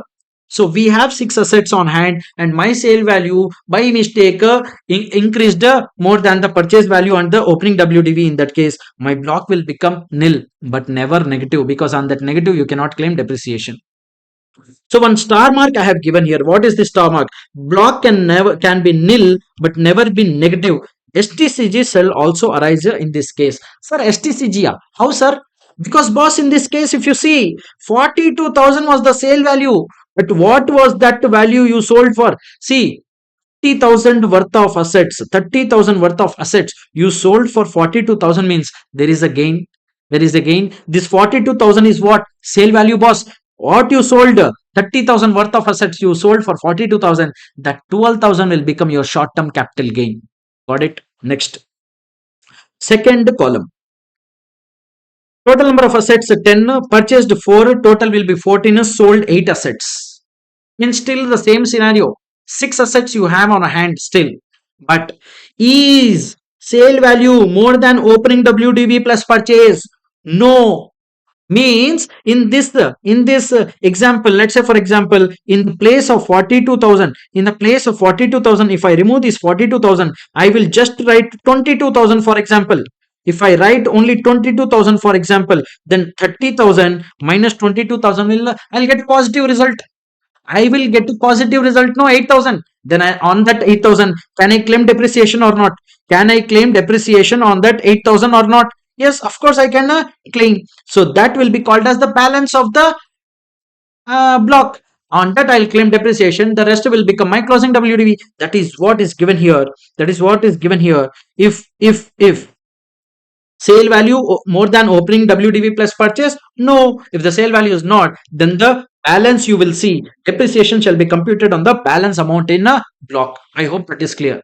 Now we will look at a scenario where all assets you sold off. In first scenario, what we saw, few assets only you sold. 1 plus 4, 14, minus 8, only 6 assets were still there in the block. But now in this scenario, all the 14 assets if I sell, what should be the adjustment? Let's say for example, in the third scenario, 10 assets you had in hand during opening, 4 you purchased, totally 14 you had, and sale, total number of assets sold is 14. You sold all the 14 assets, boss. Then what will happen?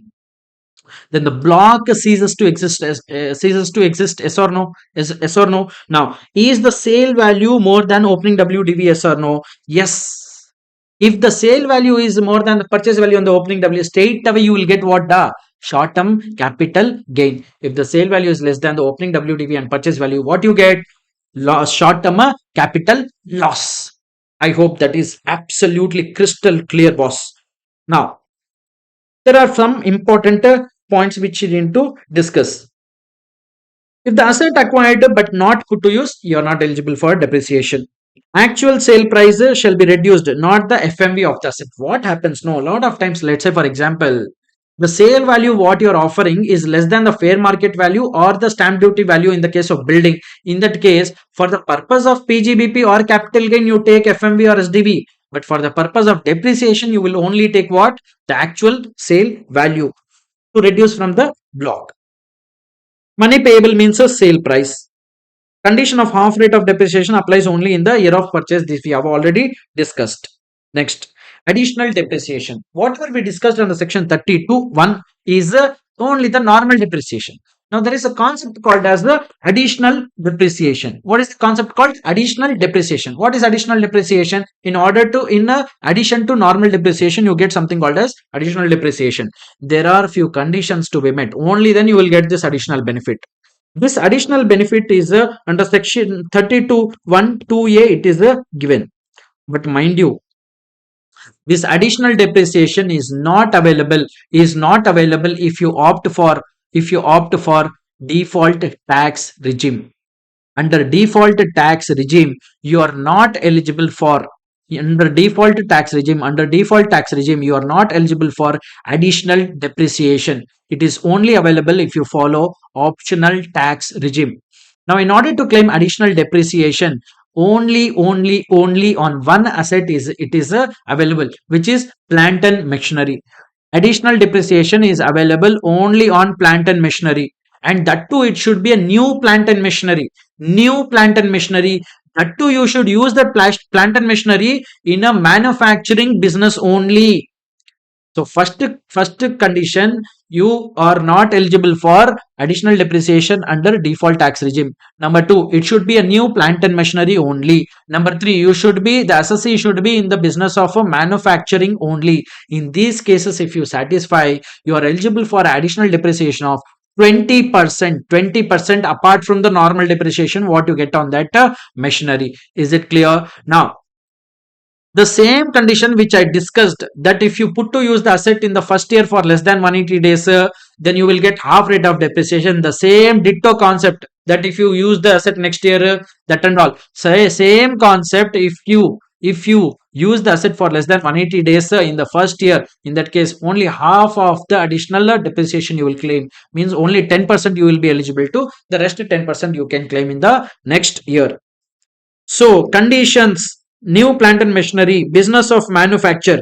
One more thing, even if you are in the business of manufacturing, sorry, generation and distribution of power, still you are eligible for the additional depreciation.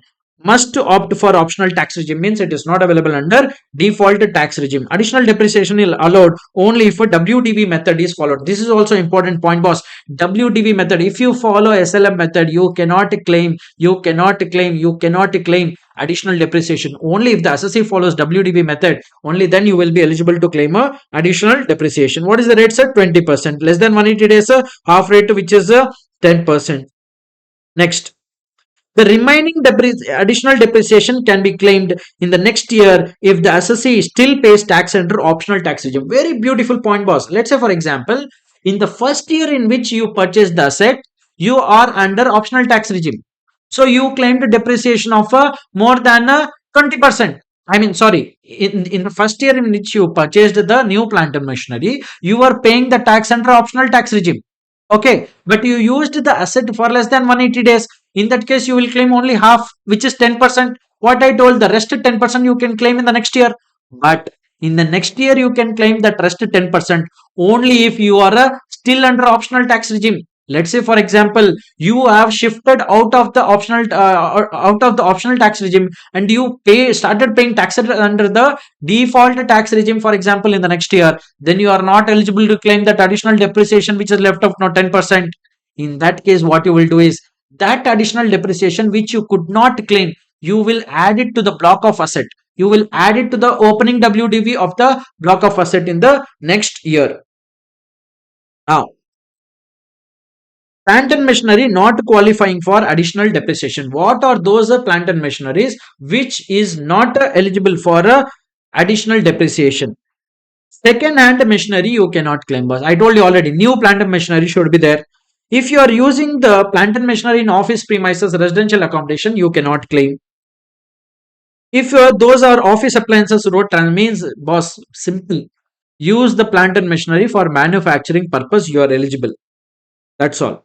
If your asset is already has claimed deduction under section 35 AD, you cannot claim additional depreciation.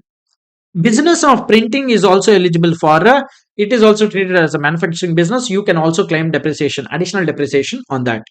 Now, there are two concepts, boss: terminal depreciation and balancing charge.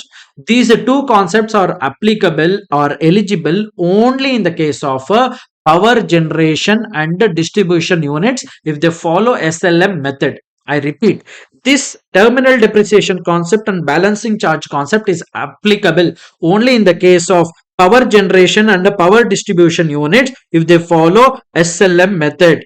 SLM method. Are you getting this? If they follow WDA method, then this is not applicable. What is a terminal depreciation, sir? Simple, boss. If asset is sold for less than WDV, if the asset is sold for less than WDV, then whatever the difference between the WDV and the sale price will be treated as terminal depreciation. Example, sir. See, let's say for example, you purchased the asset for 1 lakh. The WDV as per the SLM method, it is 80,000. Means as on today the value of the asset is 80,000, but you sold the asset for only 58,000, boss.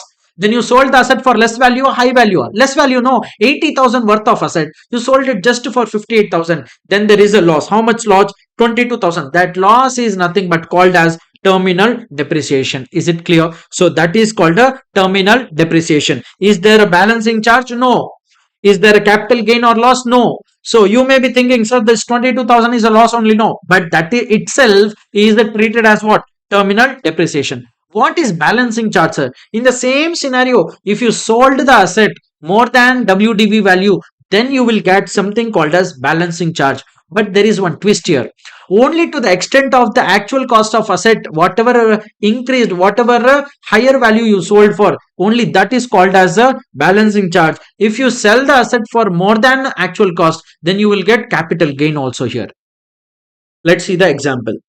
Actual cost of the asset was 1 lakh. WDV was 60,000. Means actually as on today the value of the asset is how much? 60,000. You purchased for 1 lakh. Sale value is 78,000. First example, 78,000 is the sale value. Then tell me, what is the higher amount you got 18,000 you got because 60,000 was your WDV. Sale value is 78,000. What is the higher amount you got? 18,000. Is it exceeding the actual cost of asset? Is it exceeding 1 lakh? The sale value, is it exceeding 1 lakh? No. In that case, you will not capital gain. You will not get capital gain. Only you will get what? Balancing charge. What is this balancing charge? 78,000 minus 60,000, which is 18,000. Capital gain nil. Let's say, for example, in example 2, you sold the asset for 1,22,000, means you sold the asset for more than actual cost. In that case, you will get both balancing charge and capital gain. So, to the extent of actual cost, means to the extent of 1 lakh, beyond your WDV value, whatever is there, the balance 40,000. So, 1 lakh minus 60,000, 40,000 is the balancing charge, whereas 1,22,000 minus 1 lakh will be treated as a capital gain, the short term capital gain. Next, actual cost. See, why do we compute this actual cost? Without computing the actual, without knowing the actual cost, how will you add it to the block, boss? Because in the block, you remember opening WDV, add actual cost of the asset purchased during the year. That actual cost we are discussing here. There are multiple scenarios given and you have to understand which cost has to be considered. Is it clear? Okay. Now, first scenario. If the asset is used for scientific research already, then the actual cost shall be nil. If you convert the inventory into capital asset, if you convert the stock in trade into capital asset, then the fair market value as on the date of conversion will be treated as a cost of acquisition. Asset acquired by way of gift or inheritance. If you have taken some asset as a gift or inheritance, in that case, cost to previous owner minus notional depreciation. Notional depreciation is nothing but you have to assume that that asset was used. No, for that duration, it was with the previous owner. You have to compute depreciation and reduce it. Repurchase of asset. In that case, lower of WDV and repurchase price. Asset purchased and leased back. In that case, whatever WDV of the previous owner, means the lessee's WDV you will consider. If you have used the building for personal purpose, then you got into business. In that case also, you will reduce a notional depreciation. Capitalization of interest. Very, very important, boss. What is capitalization of interest? Let's say, for example, you purchased an asset for business purpose, which you are going to add it to the block of asset, for example. In that case, let's say, for example, you took a loan to purchase this asset, then you will be paying what? Interest. You will be paying what? Interest. That interest you have to capitalize until the date you start putting to use the asset. So whatever interest you paid before starting to put to use that asset will be capitalized. After putting to use that asset, whatever interest you paid will be claimed as a deduction, as an expenditure. Interest after put to use cannot capitalize. Interest before put to use you can capitalize.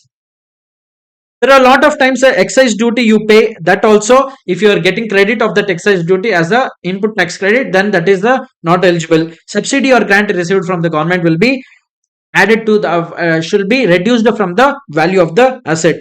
In case of a 35 AD, already you claim deduction, so it will be cost will be taken as a nil. Now, depreciation in case of composite income. You must have read in our basic concepts discussion, we had discussed about the composite income, agriculture income, the special cases of growing of tea, rubber. In that case, you remember 65% agriculture income, 35% PGBP. In that kind of a scenario, you can claim depreciation in this manner. In case of business with composite income, that is income from tea, rubber, so and so, only partial income is treated as PGBP. However, for purpose of WDV computation, depreciation under section 32 will be considered in full. Means, for the purpose of computing PGBP, partial income is there. But for the purpose of computing the WDV of the asset, full depreciation will be allowed. There is a beautiful example given here. You can read it. Now, carry forward and set off of unabsorbed depreciation. What is unabsorbed depreciation? First of all, unabsorbed depreciation means that depreciation which you could not claim in this year, you have to carry forward to the next year. Let's say, for example, additional depreciation, I told you no, 20% is the actual additional depreciation. Let's say, for example, in this year, only half rate depreciation you could claim because you used it for less than 180 days. Then the rest 10% you will take it to the next year. No, that depreciation which you are carrying forward to the next year is called as unabsorbed depreciation. When you carry forward to the next year, how to set off that? First, in the next year, you will claim that year's current depreciation. Then, whatever carried forward or the brought forward business losses are there, that you will set off with that year's profit. Third priority, you will get to set off the unabsorbed depreciation. Order of set off is current year depreciation, brought forward PGBP loss, and unabsorbed depreciation. Next. Depreciation if asset used partly for personal purposes. So you used the asset for business purpose and for personal purpose also. In that case, only to the extent you used for business purpose will be eligible for depreciation. Is that clear? Next. Expenditure on scientific research. Very, very, very important. Boss, scientific research. There are two kinds of scenarios. Let me explain you in a chart format first of all. Now, scientific research. See, there are two ways. One, your own research in your organization or donation. So, for scientific purpose, in two ways you can spend money. One, you do your own scientific research. Number two, you can give in the form of donation so that the other person can carry out the scientific research. Are you getting this? Now, in the case of own research, there are two sections, boss. In the case of own research, there are two sections. In the case of donation, there are four sections. Means section is the section 35 only. In that different subsections. Let's see what is this talking about. Number one, scientific research. Scientific research. 1 second. Yeah. Scientific research expenditure related to assessee's own business. I told you you can spend money for your own scientific research purpose. In that case, I told you there are two sub sections or clauses you can clause. Clause 1 and clause 4. 35.1.1, 35.1.4. 35.1.1 talks about revenue expenditure. 35.1.4 talks about capital expenditure. In this case also there are two things. Let's say, for example, before starting your business itself, you wanted to do some scientific research. Before starting the business itself, you wanted to do some scientific research, boss. In that case, out of revenue expenditures, only two expenditures are eligible for deduction. Which are those? Number one, salary. The other is raw material. But in salary, you have to exclude perquisites. That is not allowed. I'm talking about that expenditure which you expended, which you spent before starting the business, before commencement, maximum 3 years before. If you have spent before 4 years, you cannot claim. Within 3 years before starting or commencing the business, whatever expenditure you incurred on scientific research for your own business, then in that case, revenue expenditure, only two expenses are eligible. One is the salary expenses which you paid, and the other is the raw material expenses which you incurred. But in salary, you will not include perquisites. All other expenses are disallowed. Capital expenditure before commencement of within the 3 years before commencement you can claim, but except land. Except land, all kind of a capital expenditure you can claim as a deduction in the year in which you started your production. After commencement of business, any expense, 100% of revenue expenditure it is allowed. After commencement, any expense except land capital expenditure is allowed. Now, I told you can also donate to some other organizations. There are four subclauses. Under clause 2, notified approved scientific research association university you are donating. Full donation you can claim as a expenditure. Number 2A, approved Indian company means you are donating to approved Indian company. Approved. Very, very important. It has to be approved organization. Scientific research and development, full you can claim. Number 3, approved social science and statistical research association or college or institution, full you can claim. 2AA, IIT, National Laboratory, University for scientific research you can claim. Now, one very, very important boss point. This deduction of the donation you cannot claim if you are under default tax regime. I repeat, only this boss. This you can claim under both Wait a second. This you can claim under both the tax regimes. No issues. This you can claim under both the tax regimes. But this you can claim only under only under optional tax regime. Means if you donate, you are not eligible for scientific research donation related expenses under the default tax regime. Is it clear? Unabsorbed capital expenditure on incurred on scientific research can be carried forward indefinitely, exactly like unabsorbed depreciation. Deduction under 2, 2A, 3, 2AA, which I just now told, shall not be denied if the approval of that is withdrawn. Let's say, for example, I told you here it has to be approved organizations. In future, the approval the government took back, but still they can claim that deduction. No depreciation can be claimed on the capital asset if deduction under section 35. So depreciation you cannot claim. So if you see here itself in the heading I have written only under optional tax regime. Very, very important. Now there is a concept called as investment linked tax incentives. Means at the time of starting only these kind of businesses, whatever is mentioned in this list, if you incur capital expenditure, 100% of the capital expenditure, whatever you spent, will be totally given you as a deduction under section 35 AD.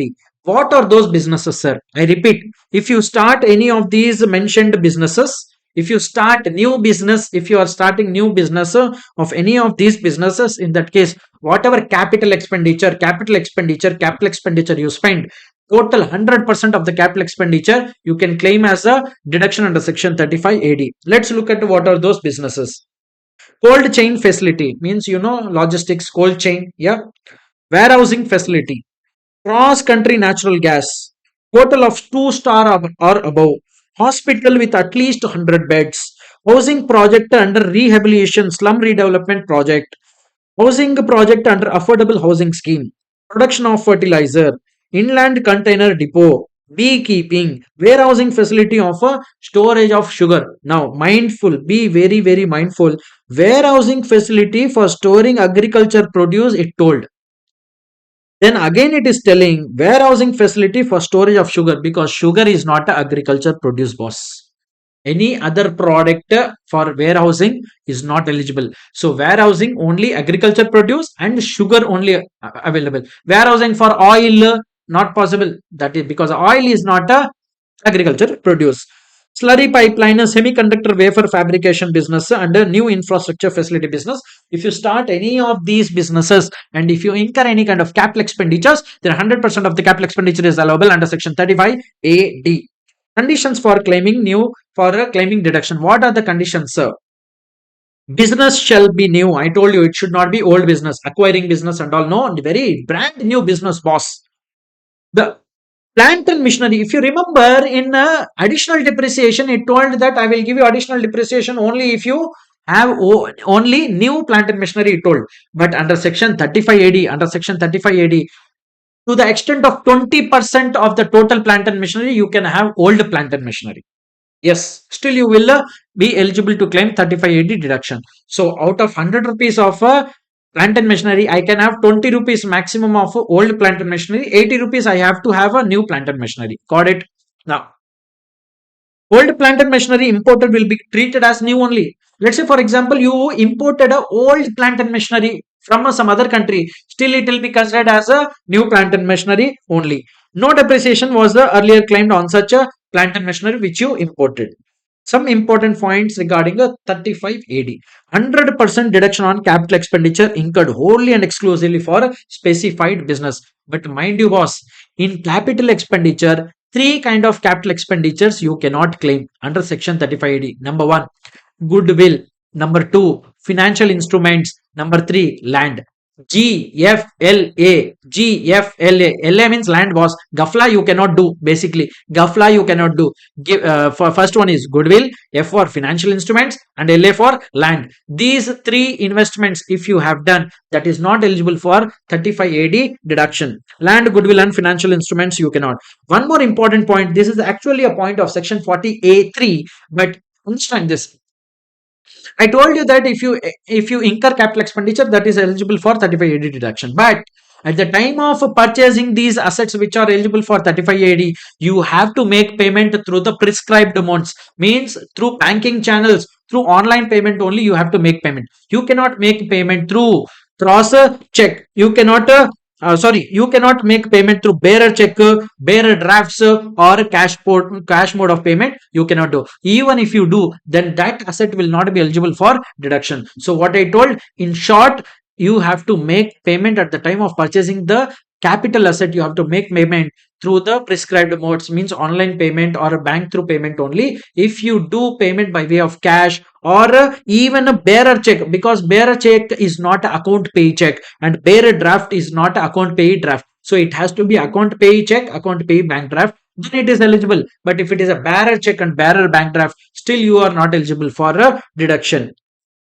Individual HUF, AOP, BOI are not eligible for deduction under default tax regime. So far, only three things I have excluded under default tax regime, boss. Number one, additional depreciation you cannot claim under default tax regime. Number two, section 35, those four things, donations, you cannot claim under a deduction, you cannot claim under default tax regime.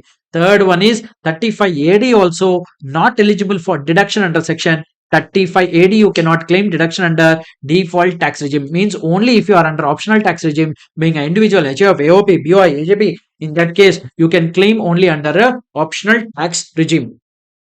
Depreciation not allowed if deduction allowed. That is by default it goes, boss. Depreciation you cannot claim under section 35AD. Company paying taxes under 115BA, BAA and BAB. This is actually CA final concept. Those companies are also not eligible. Prior to commencement of fully allowed. So if you have purchased the asset before starting the business itself, still you can claim the deduction under 35AD when you start the business. Once you claim 35AD, you are not eligible for Chapter 6 income related deductions.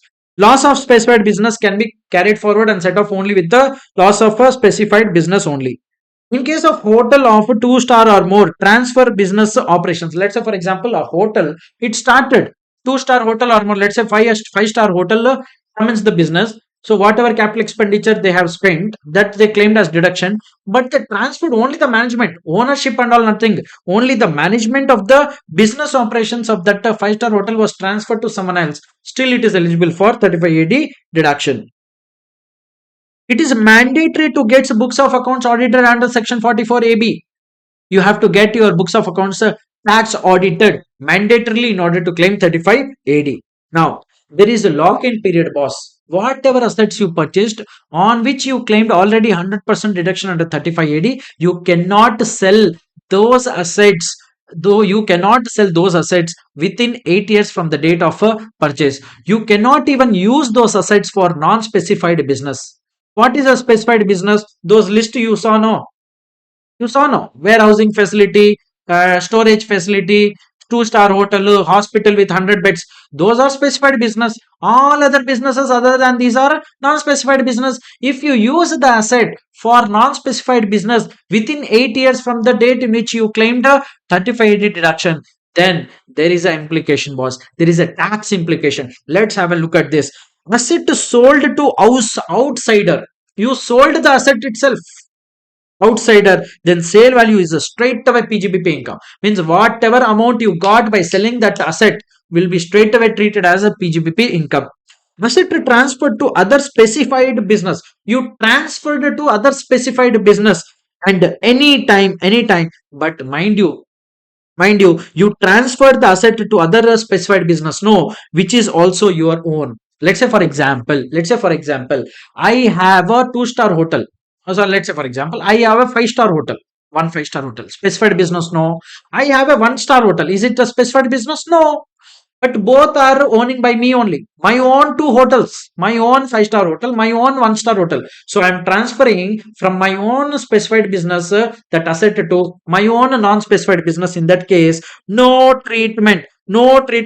Another transfer to other specified. I'm sorry. 5-star hotel, another 5-star hotel. This scenario is different. I got confused. I'm sorry, my bad. I have a 5-star hotel. I have a hospital with more than 100 beds. Both are specified business, no. Both are specified business, no. Both are specified business, no. From this specified business, I am transferring the asset under a from this specified business, I am transferring the asset to another specified business, then there is no treatment because the asset is still used in a specified business only. PGBP if asset used or transferred to non-specified business. This I was actually thinking about. Sorry, boss. So PGBP if asset. So earlier scenario we will go 5-star hotel, 1-star hotel, specified business, non-specified business. If I transfer from specified business to non-specified business within 8 years, in that case, I will amount of deduction claimed earlier under 3580 in the specified business less notional depreciation will be treated as PGBP income. Cost of acquisition to non-specified business. So cost of acquisition for this 1-star hotel, what it will be in that case? Actual cost less notional depreciation will become its cost to non-specified business. Asset used or transferred to non-specified business after 8 years. You transfer to non-specified business, but after 8 years, in that case, PGBP to will be nil. Actual cost to that non-specified will be business will be also nil. There I have given a meaning of cold chain facility and infrastructure facility. You can just have a look at it. Now, there is a concept called as preliminary expenses. Sir, what is this preliminary expenses, sir?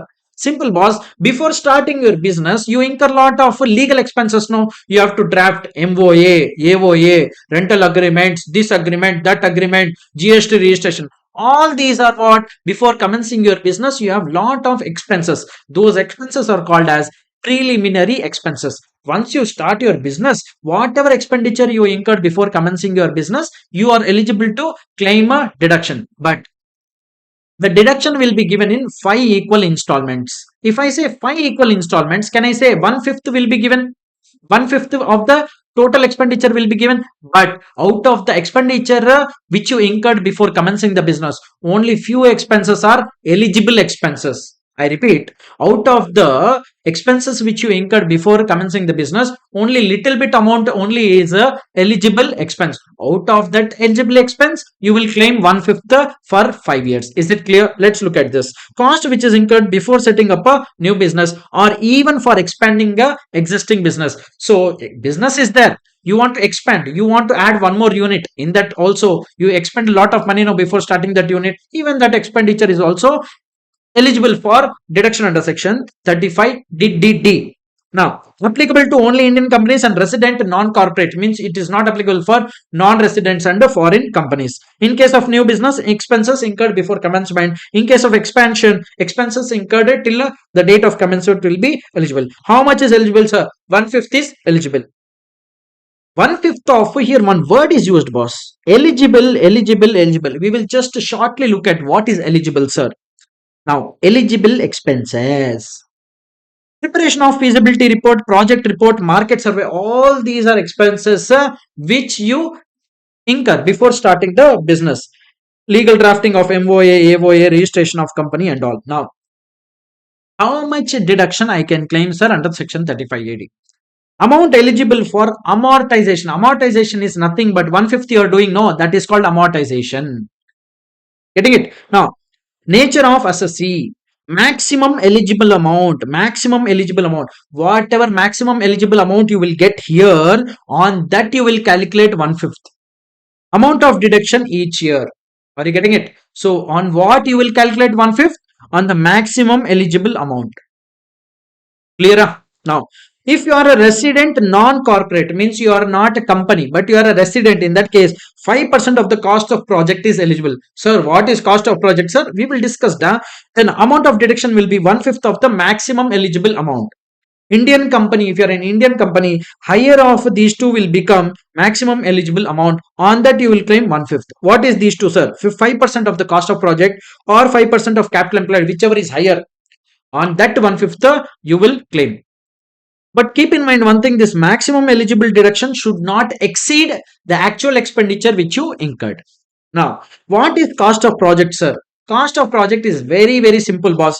Actual cost of all the fixed assets, whatever is there, as on the last day of the previous year of the means, let's say, for example, this year I started my business. In this year, as on the last day of this year, in the year in which you started the business or expanded the unit, on that day, whatever the total value of assets were there in the books of accounts, that is cost of project. But of the cost of project, 5% is eligible. because here what you wrote 5% of cost of project. Getting it? Next. Sir, what is capital employed, sir? What is capital employed, sir? Capital employed is nothing but issued share capital plus debentures plus long-term borrowings. But keep in mind one thing. Keep in mind one thing. You will not include reserves and supplies and securities premium in the capital employed definition. Is it clear? So I will take, if I am a non-corporate assessee, means I am an individual or HUFO and all, I am starting a new business. In that case, my eligible deduction will be 5% of cost of project on that 1/5. So maximum total deduction, how much I can take? 5% of cost of project. But maximum amount I will take on that 1/5 I will calculate and do it. It is mandatory to get your books of accounts audited in order to claim this 35D expenses. There is something called as a voluntary retirement scheme for which the employer or the company expends. On that also 1/5 will be eligible. Now, whatever we have seen right from section 30 till section 35, all there were specific, they were specifying this section 32 depreciation, section 35D preliminary expenses, 35AD specified business expenditure. But apart from that, whatever expenses you will incur for your business purpose will be eligible for deduction under section 36. So this is a all other deductions. Sir, what are these, sir? If you have taken the insurance for your business purpose, if some fire happens, sir, your stock will be gone. No, so that kind of a business purpose insurance, if you have taken, for that premium, whatever you paid will be eligible for deduction. Premium paid by employer on health insurance of employees. So for purpose of employees, if the employer has taken means the company is taking any health insurance for its employees, the premium whatever paid for the group insurance policy, that will be eligible. Bonus and commission, boss, bonus and commission, keep in mind one thing, it is subject to 43B section. But what is 43B, sir? We will just very shortly see. In simple terms, if I have to summarize, section 43B is nothing but you have to actually make the payment on or before the due date of filing return of income under section 139(1). Only then you will be eligible to claim a deduction. Interest on borrowed capital. Interest on borrowed capital. If you have taken a loan for a business or profession, you can claim deduction. If you have taken loan for personal purpose, it is not eligible. This is also subject to 43B. Discount on zero coupon bond. What is a zero coupon bond? Zero coupon bond are generally issued at a very discounted price and they will not pay any interest on that. At the time of redemption or the actual cost, they will give you money, actual face value of the bond. How to calculate the deduction, sir? Deduction is very simple. There is a very simple formula and I have given an example also. You can have a look. Discount amount divided by life of a bond in months into number of months in current previous year. If you do, you will get it. Now, contribution by employer to provident fund and other funds. See, in salaries chapter, in our marathon discussion itself, in the salaries chapter discussion, I have beautifully explained you the whole concept of provident fund. In that, I told you there are two kinds of contribution: employer contribution, employee contribution. Employer contribution, employee contribution. So your employer would be doing business, no, then only you are working as an employee, no. So if your employer is doing business, he is contributing for him, that is an expenditure from the business, yes or no? That expenditure, that employer contribution which is making for the funds means for employees sake, he is giving the contribution into the funds. In these funds, if he contribute, in that case it is eligible for deduction under section 36, 1, 4 and 5. But this is also subject to 43B. Sir, what are those funds? Statutory, recognized, approved superannuation, gratuity and any other fund of law. There are few funds to which even if the employer, even if you being a business person donate or contribute, still you are not eligible for deduction. Not allowed. These are not allowed. Unrecognized, unapproved, you will see. So if it is unapproved or unrecognized, you are not eligible for deduction. If you being an employer, being a business person, you are contributing to these funds. Is it clear? Next. Employer contribution to national pension scheme. So for a national pension scheme of an employee, if employer contributes something, then up to the maximum of 14% of salary of employee is eligible. If the employer contributes more than 14%, that will be disallowed. What is the salary definitions for this, sir? Basic plus a DA in terms. Sir, what is DA in terms, sir? Go under revised salary chapter. Employees contribution towards welfare funds. Now see, one concept I want to explain you, boss. Beautifully, I will explain. Just give me 2 seconds. Okay. See, in contribution, there are two kinds of contribution. One, employee contribution. The other is employer contribution.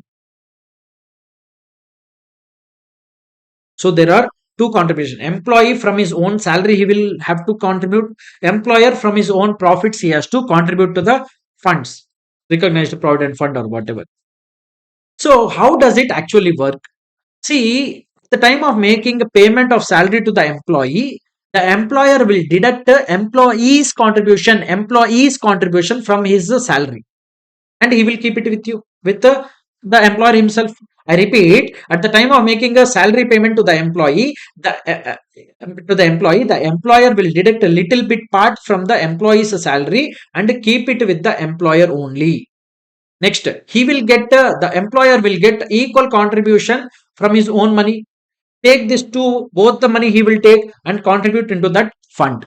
So there is the employee's contribution which is deducted from the salary of the employee, and there is an employer contribution which from the own pocket of the employer he is contributing. So there are two kinds of contributions: employee contribution and employer contribution. Employee contribution has to be deposited within the due date of the respective fund only. What is the due date, sir? Let's say, for example, provident fund. For a recognized provident fund, your employer deducted from your salary, employee's contribution. That amount has to be deducted within the due date given under the PF Act. Let's say, for example, the due date of as per the PF Act is 15th of next month. So let's say, for example, this month is March. No, if I deducted from your salary on March, in the month of March, I deducted, I have to deposit it from the March salary. If I being an employer, I deducted from your salary, I have to deposit it before 15th of April. 15th of every month, the due date is there. So if I deducted from your March salary, I have to deposit the employer, means your employee's contribution. Your employees means your contribution I have to deposit within 15th of next month. So employee's contribution has to be deposited within 15th of the next month. But employer contribution, the employer can deposit before filing of a return of income within the due date of 139(1). I repeat, employees' contribution has to be deposited within the due date of the respective Contribution Funds Act, whereas the employer's contribution can be delayed and can be deposited even till the due date of filing of return of income. Is it clear? If the employer deposit the employee contribution after the due date of a PF Act itself, then it will be disallowed. Employees' contribution toward a welfare fund. Employees' contribution collected by employers shall be deposited in the fund within the due date given in the respective act. If not deposited, then such employees' contribution shall be taxable as income. PF due date is 15th. CBDT clarification. That is what I was discussing about. Employees' contribution shall be deposited within the due date of respective fund, but employer contribution can be deposited even before a date of filing a return of income. Now, there is a concept called bad debts. Bad debt means what? You sold goods to someone, but he did not give you money. You gave loan to someone, someone did not give you money back. That is called a bad debt. But mind you, under this the section of 36, you can claim only that bad debt which happened or which generated due to sale of goods. If you have given loan to someone and someone did not repay you that loan, that you cannot claim under this section. Only those revenue transactions will be covered here. So you sold goods to someone, that person did not pay you money, that you can claim as bad debt. But provided you actually are claiming that bad debt in your books of accounts, provision of bad debts is not allowed. Actually bad debt, if you are reducing from your income, that is allowed. Provision for bad debts not allowed. Actual bad debts on sales allowed. Bad debts on loan not allowed. Actual bad debt on loan for a banking business, it is a revenue, no, normal business, normal transaction. So for banks, if a loan was not repaid by someone, that is allowed. Next, Family planning promotion. If the employer is expending something for the family planning of employees, in that case, 5 equal installments, exactly like in the case of voluntary retirement expenditure, it will be allowed. STT cost and CTT cost, securities transaction tax and commodities transaction tax, will be allowed as expenditure only if you are into business, or allowed if you are into business of trading in securities and commodities. Now, residuary expenses. So, these are the expenses which are apart from a given under section 30 to 36. Here, a few expenses you will keep in mind. Few you have to just have a look and keep it in mind. Income tax, surcharge, and health and education says whatever you pay for your own self. Income tax, health and education says, and surcharge is not eligible for deduction. So whatever business profit will come, that business has to pay tax on that. No, that income tax or surcharge assess is not eligible for deduction. Interest on income tax not eligible.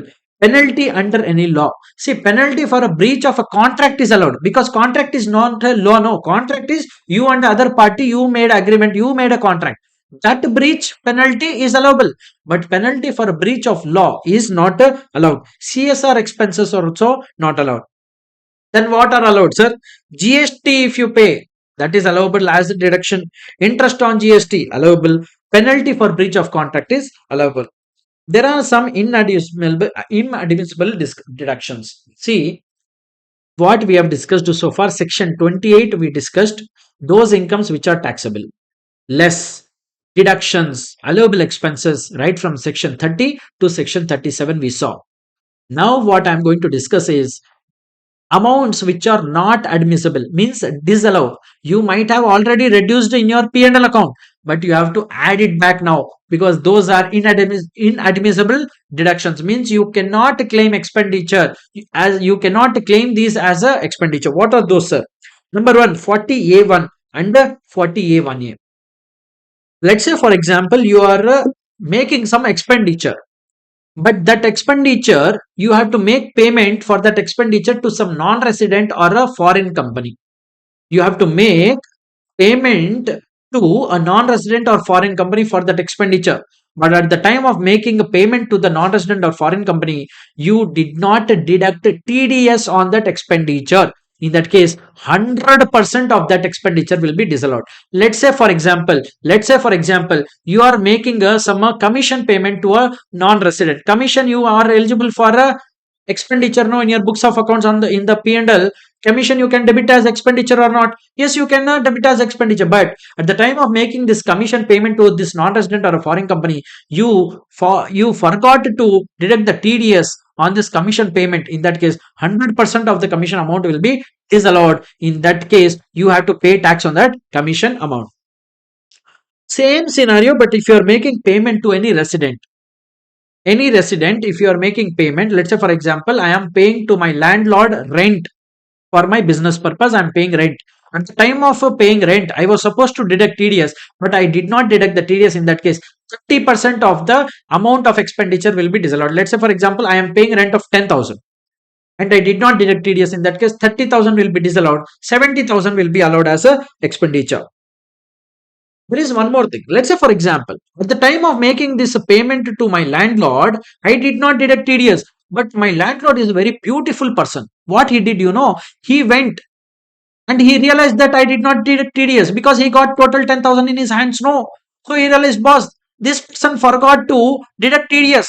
So that expenditure will be disallowed in his hands. He has to pay tax. Let me do one thing. Let me file return of income. Let me only offer this income on tax for tax purpose. Let me only pay this tax on this income. In that case, if the person who has received the payment has make the payment of taxes on that income which he received, has filed the return of income and already offered that income to tax, in that case this disallowance will not be made in the hands of the payer.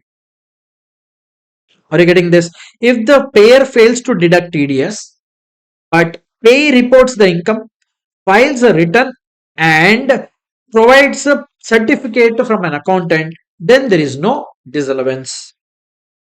Similarly, in the case of a salary to a non-resident, salary paid outside India or to a non-resident, if a TDS is not deducted, without deducting TDS, you paid a salary to a non-resident or a foreign company, 100% of the payment what you made will be disallowed.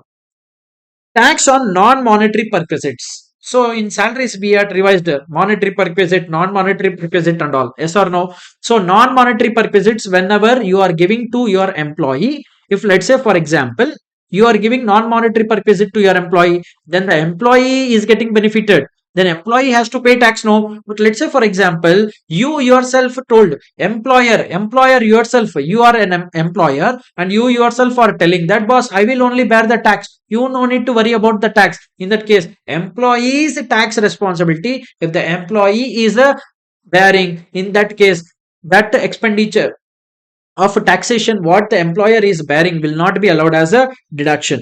Tax on non-monetary purposes generally paid by employee. However, if employer pays tax on behalf of employees, that will not be allowed as business expenditure in the hands of employer.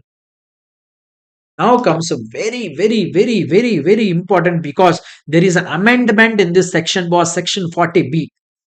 When I started this PGBP discussion under section 28, the first dialogue we used is interest, salary. Sorry. The first dialogue we used is interest, salary, bonus, commission received by a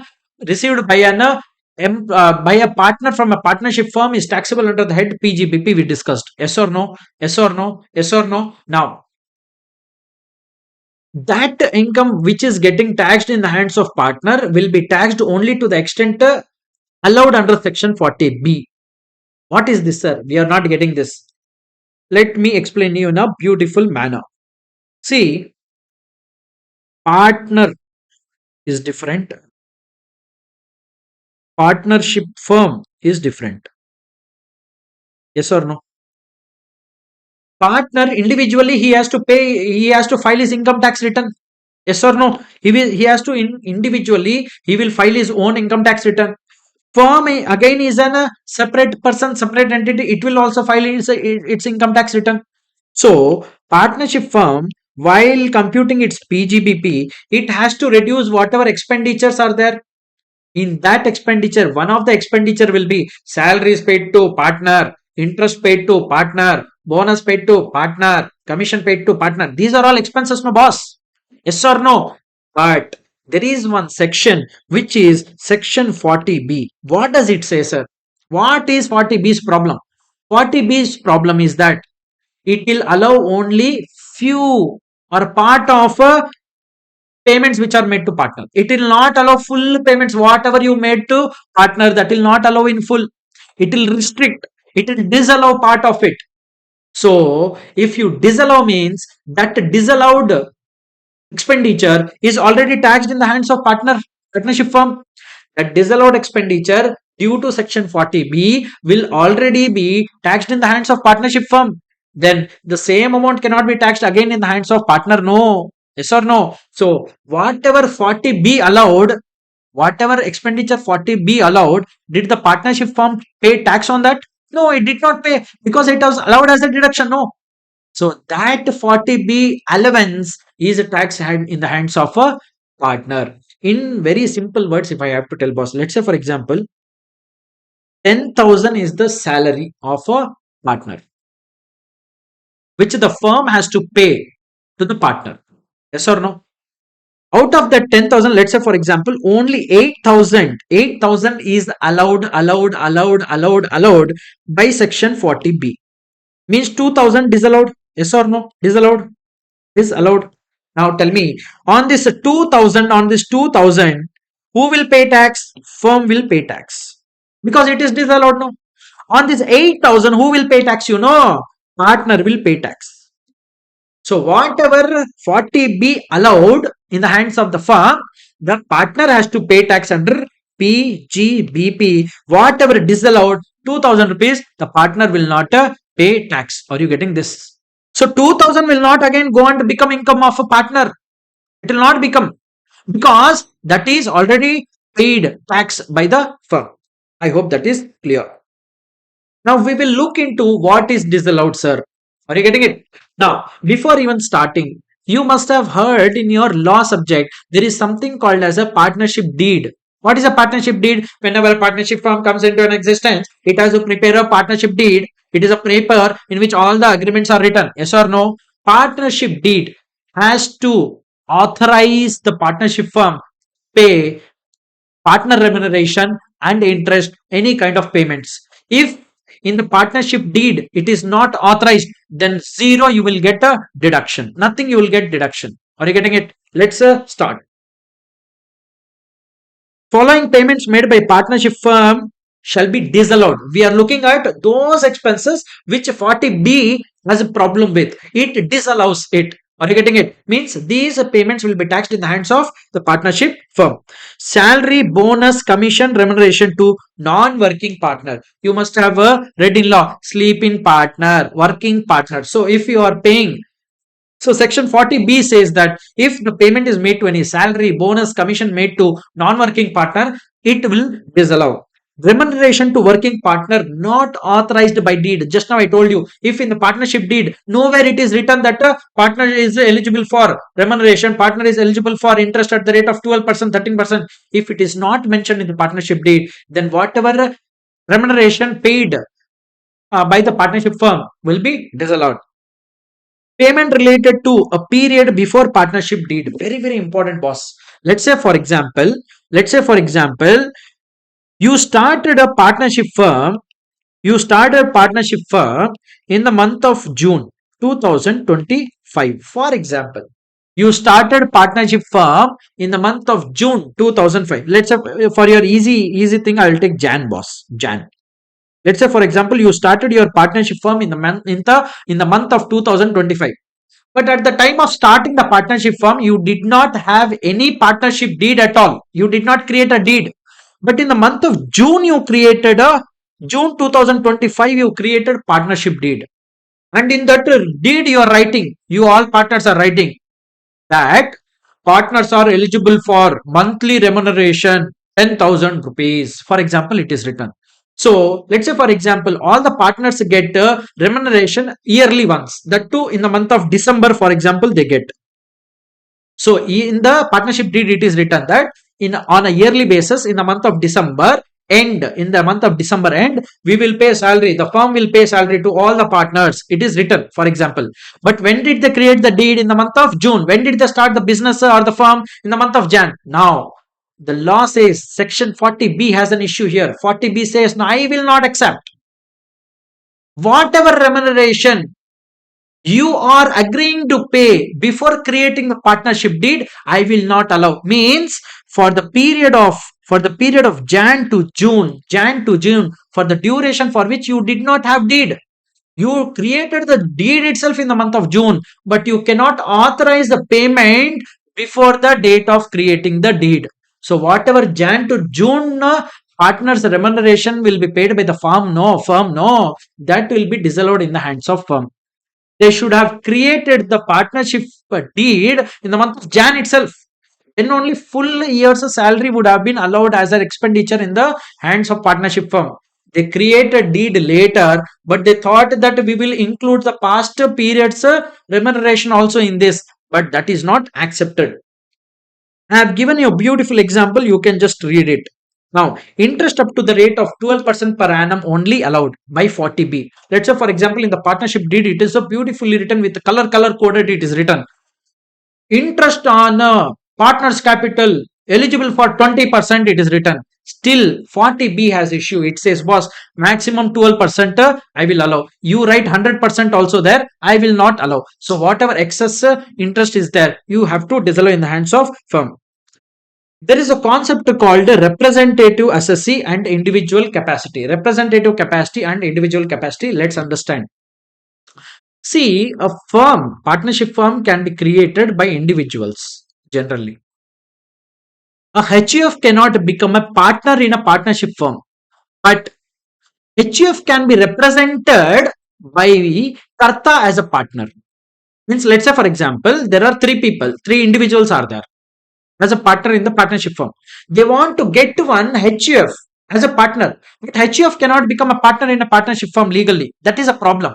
So what they will do, they will add the karta of that HUF as a partner. So that karta is not individually partner. He is not individually partner. He is in a representative capacity. He is the partner. So he is representing the HUF. Are you getting this? Individual capacity partner means those three partners already are there. No, three partners. They are in the individual capacity partners. But the karta who will come in the books, in the name of the partnership deed, this individual, the karta's name will be written. But in bracket they will write as a representing so and so HUF. So three partners are in individual capacity. One partner who is coming on behalf of HUF will be representative capacity partner. Are you getting this? Why are you telling this, sir? Because you will not understand this table otherwise. Are you getting this? Yes.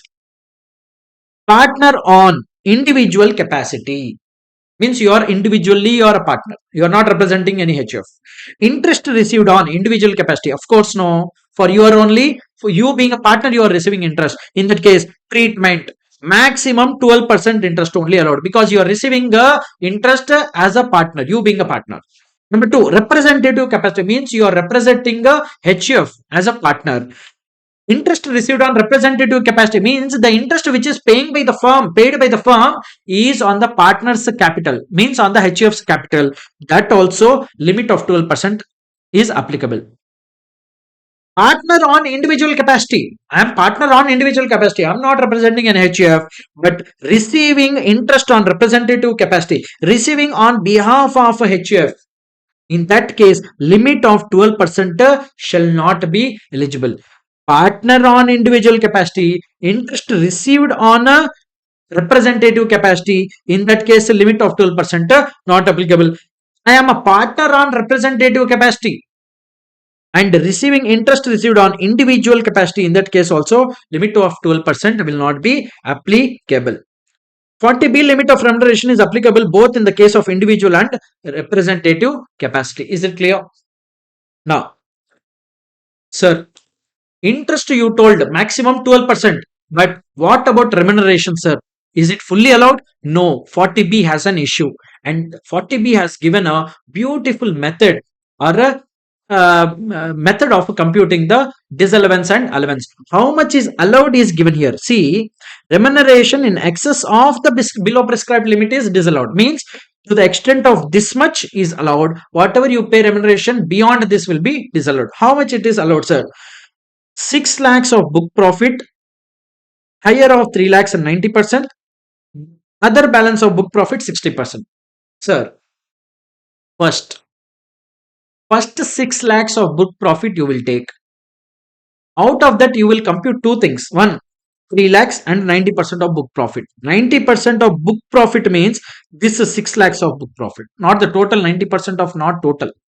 Then whatever balance book profit is there, on that you will take 60%. Let me take one simple example. Let me take 10 lakhs then. This is my book profit, boss. 10 lakhs is my book profit. Means out of that 10 lakhs, I will have 6 lakhs and 4 lakhs also. I can break this 10 lakhs into 6 lakhs and 4 lakhs. On this first 6 lakhs, I have to take two things. One, 3 lakhs. Or 90% of 6 lakhs will be how much? 90%, 6 lakhs. 5,40,000. 5,40,000. Let me read nicely. 5,40,000. So 5,40,000 or 3 lakh, whichever is higher, I have to take. Whichever is higher is what? 5,40,000.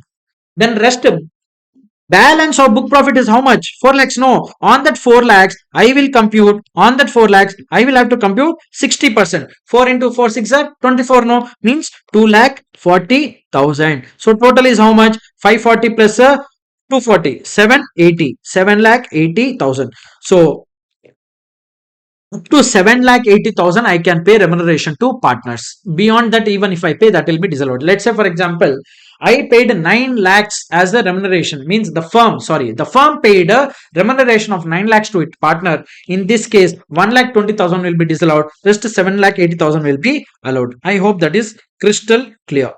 Now, what is book profit, sir? Actually, book profit means profit as per PGBP before deducting remuneration, but after deducting interest deduction. Means simple, boss. take the profit, do all kind of adjustments, but except this remuneration adjustment under 40B, that is called as book profit. On that you can compute. See, actually there is one section 194T which is added by Finance Act 24, but that applicability is from 1/4/2025. 194T means on whenever the firm will pay remuneration and all to the partner, it has to deduct TDS. That is not uh, applicable till 31st of March 2025. From 1st April 2025, it is applicable. Now, payments to relatives and associates. Lot of time what happens? See, we are calculating profit, no? Any business would want that their profit should be less only. So, no, sir, profit should be higher, sir. We should earn more money, boss. You want to earn more money, but you don't want to pay tax on more money. Yes or no? So, profit they want to disclose all the time less only.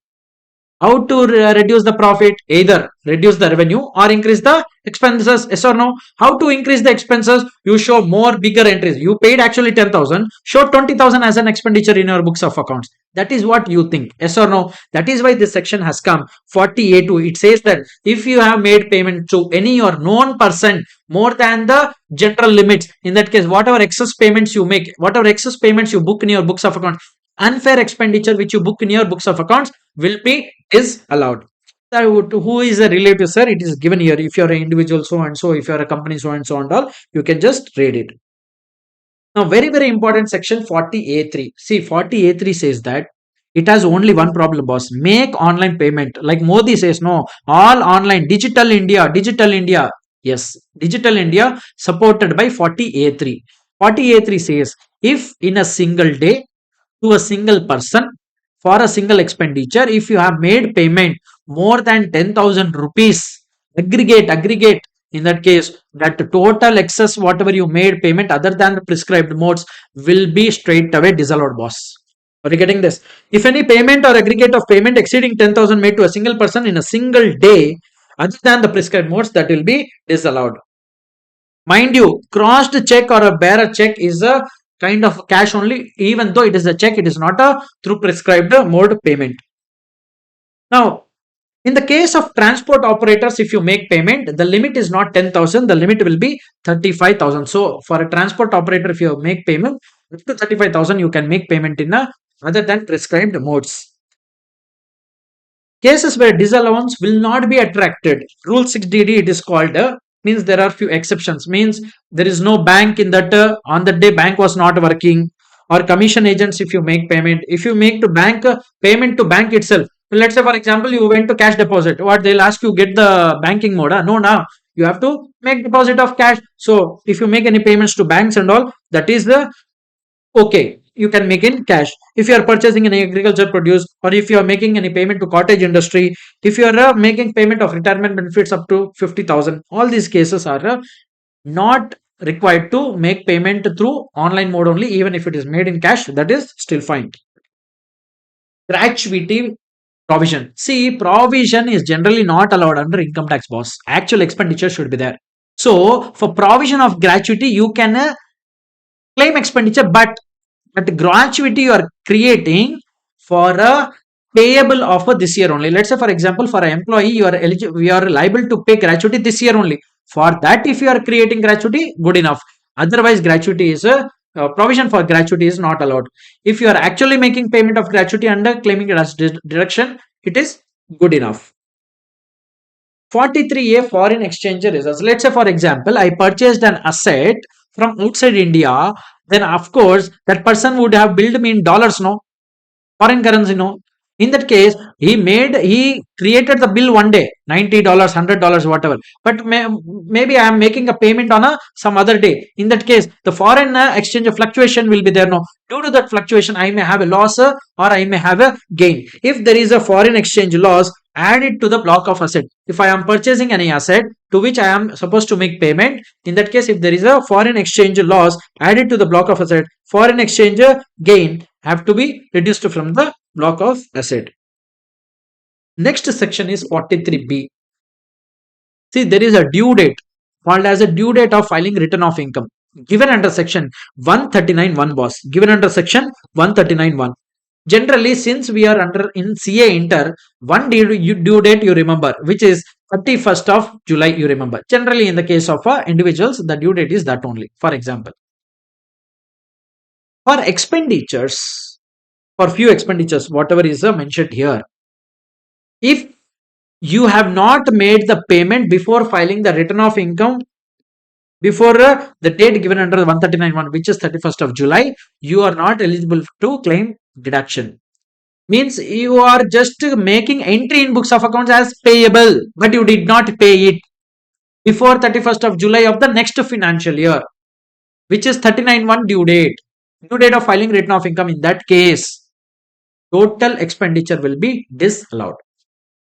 Deduction of the following sums can be claimed only if such payments are made on or before the due date of furnishing the return of income under section 139(1). Sir, what are these expenses, sir? Let's have a close look at it. Any tax, duty, cess or free by whatever name called under any law. And employer contribution. Just now we discussed employee contribution has to be deposited. In order to claim deduction has to be deposited within the due date of the respective PF Act.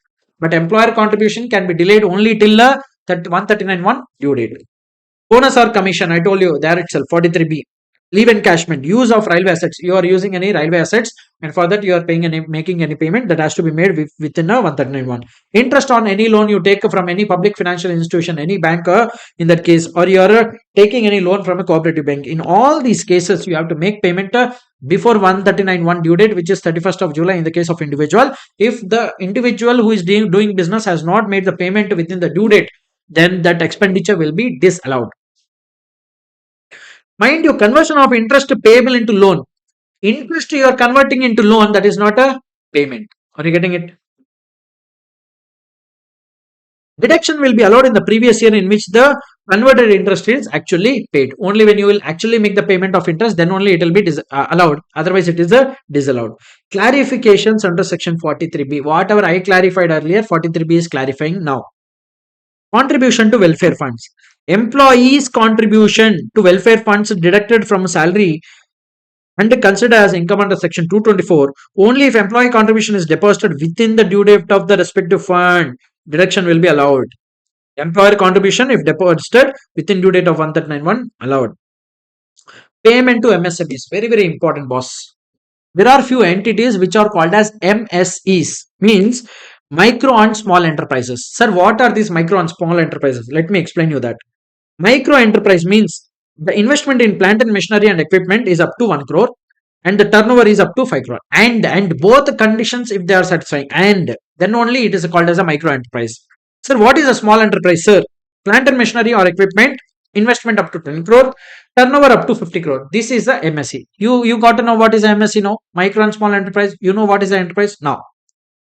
What happens in this? Let's say, for example, you purchased some products or goods from a MSE entity, medium and a small entity, micro and small entity. You purchased some product, boss. Then the government says, or this section 43B says, you have to make a payment within the prescribed time.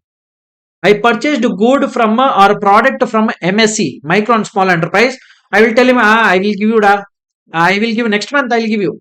Then I have to book expenditure in my books of accounts now for purchases. That will be disallowed if I don't make the payment within the prescribed times to that MSE entity. What is that prescribed time, sir? There are two things. One, if there is an agreement between you and the MSE regarding the time of payment. Let's say, for example, I got into agreement with my MSE. Boss, I will make you payment within 30 days. Means there is agreement now. Yes or no? I told that I'll make payment maximum within 30 days. So there is agreement. And there is another scenario. I did not have entry into any agreement. There is no agreement at all. And I just told that I'll make payment. That's all. When I will pay, there is no agreement. So there are two scenarios. Agreement is there, agreement is not there. In case if you have agreement, the maximum time which you can agree is 45 days only. You can say, okay, 30 days, within 30 days, I'll make payment. Good enough. Within 45 days, good enough. Hey, I will make payment within 60 days. You write in this agreement. Not eligible. Maximum 45 days you can agree. And if there is no agreement, mandatorily you have to make payment within 15 days. 15 days only. If there is no agreement. So if there is agreement, Maximum within 45 days you will make payment. Even though in agreement you might have written within 90 days, 100 days. No. Within a maximum 45 days you have to make payment. If there is no agreement, maximum within 15 days you have to make payment so that you can claim that the purchase amount as the deduction in your books of accounts. Let's look at this. If payment is delayed, that shall be disallowed in the one second, one more thing. You did not make the payment within 45 days, but you made the payment later on. Then at the time of making payment, if it is a different financial year, you will get that allowance. We will look at this with the help of a beautiful example now only. Don't worry about that. Time limit. Payment against the purchase of goods or services from a MSC shall be mandatory, boss, on or before the agreement date. Agreement date should not be more than 45 days. Got it? If there is no such agreement, then the payment shall be made within 15 days. Within agreement date, if the payment is made, deduction available in year of purchase. If payment made after agreement date, deduction available in the year of payment. Sir, please explain, sir. Yeah, we will explain. First example, boss. Thalaiva Limited, Mr. Thalaiva Limited purchased goods from Thalapathy Limited. Oh, 20 lakh rupees worth of goods was purchased on 2nd of March. Remember this date of a purchase, 2nd of March. As per written agreement, payment is to be made up to 30th of April 2025. Means they agreed that the payment has to be made before 30th of April. Now, if you take the difference, how many days they agreed? Do you know? They agreed for more than 45 days, boss. It is more than 45 days, definitely, because 2nd March to 2nd April, 30 days. Again, from 2nd to 30 days is more than 20 days. So 30 plus 20 is 50 days already. So they agreed for more than 45 days or not?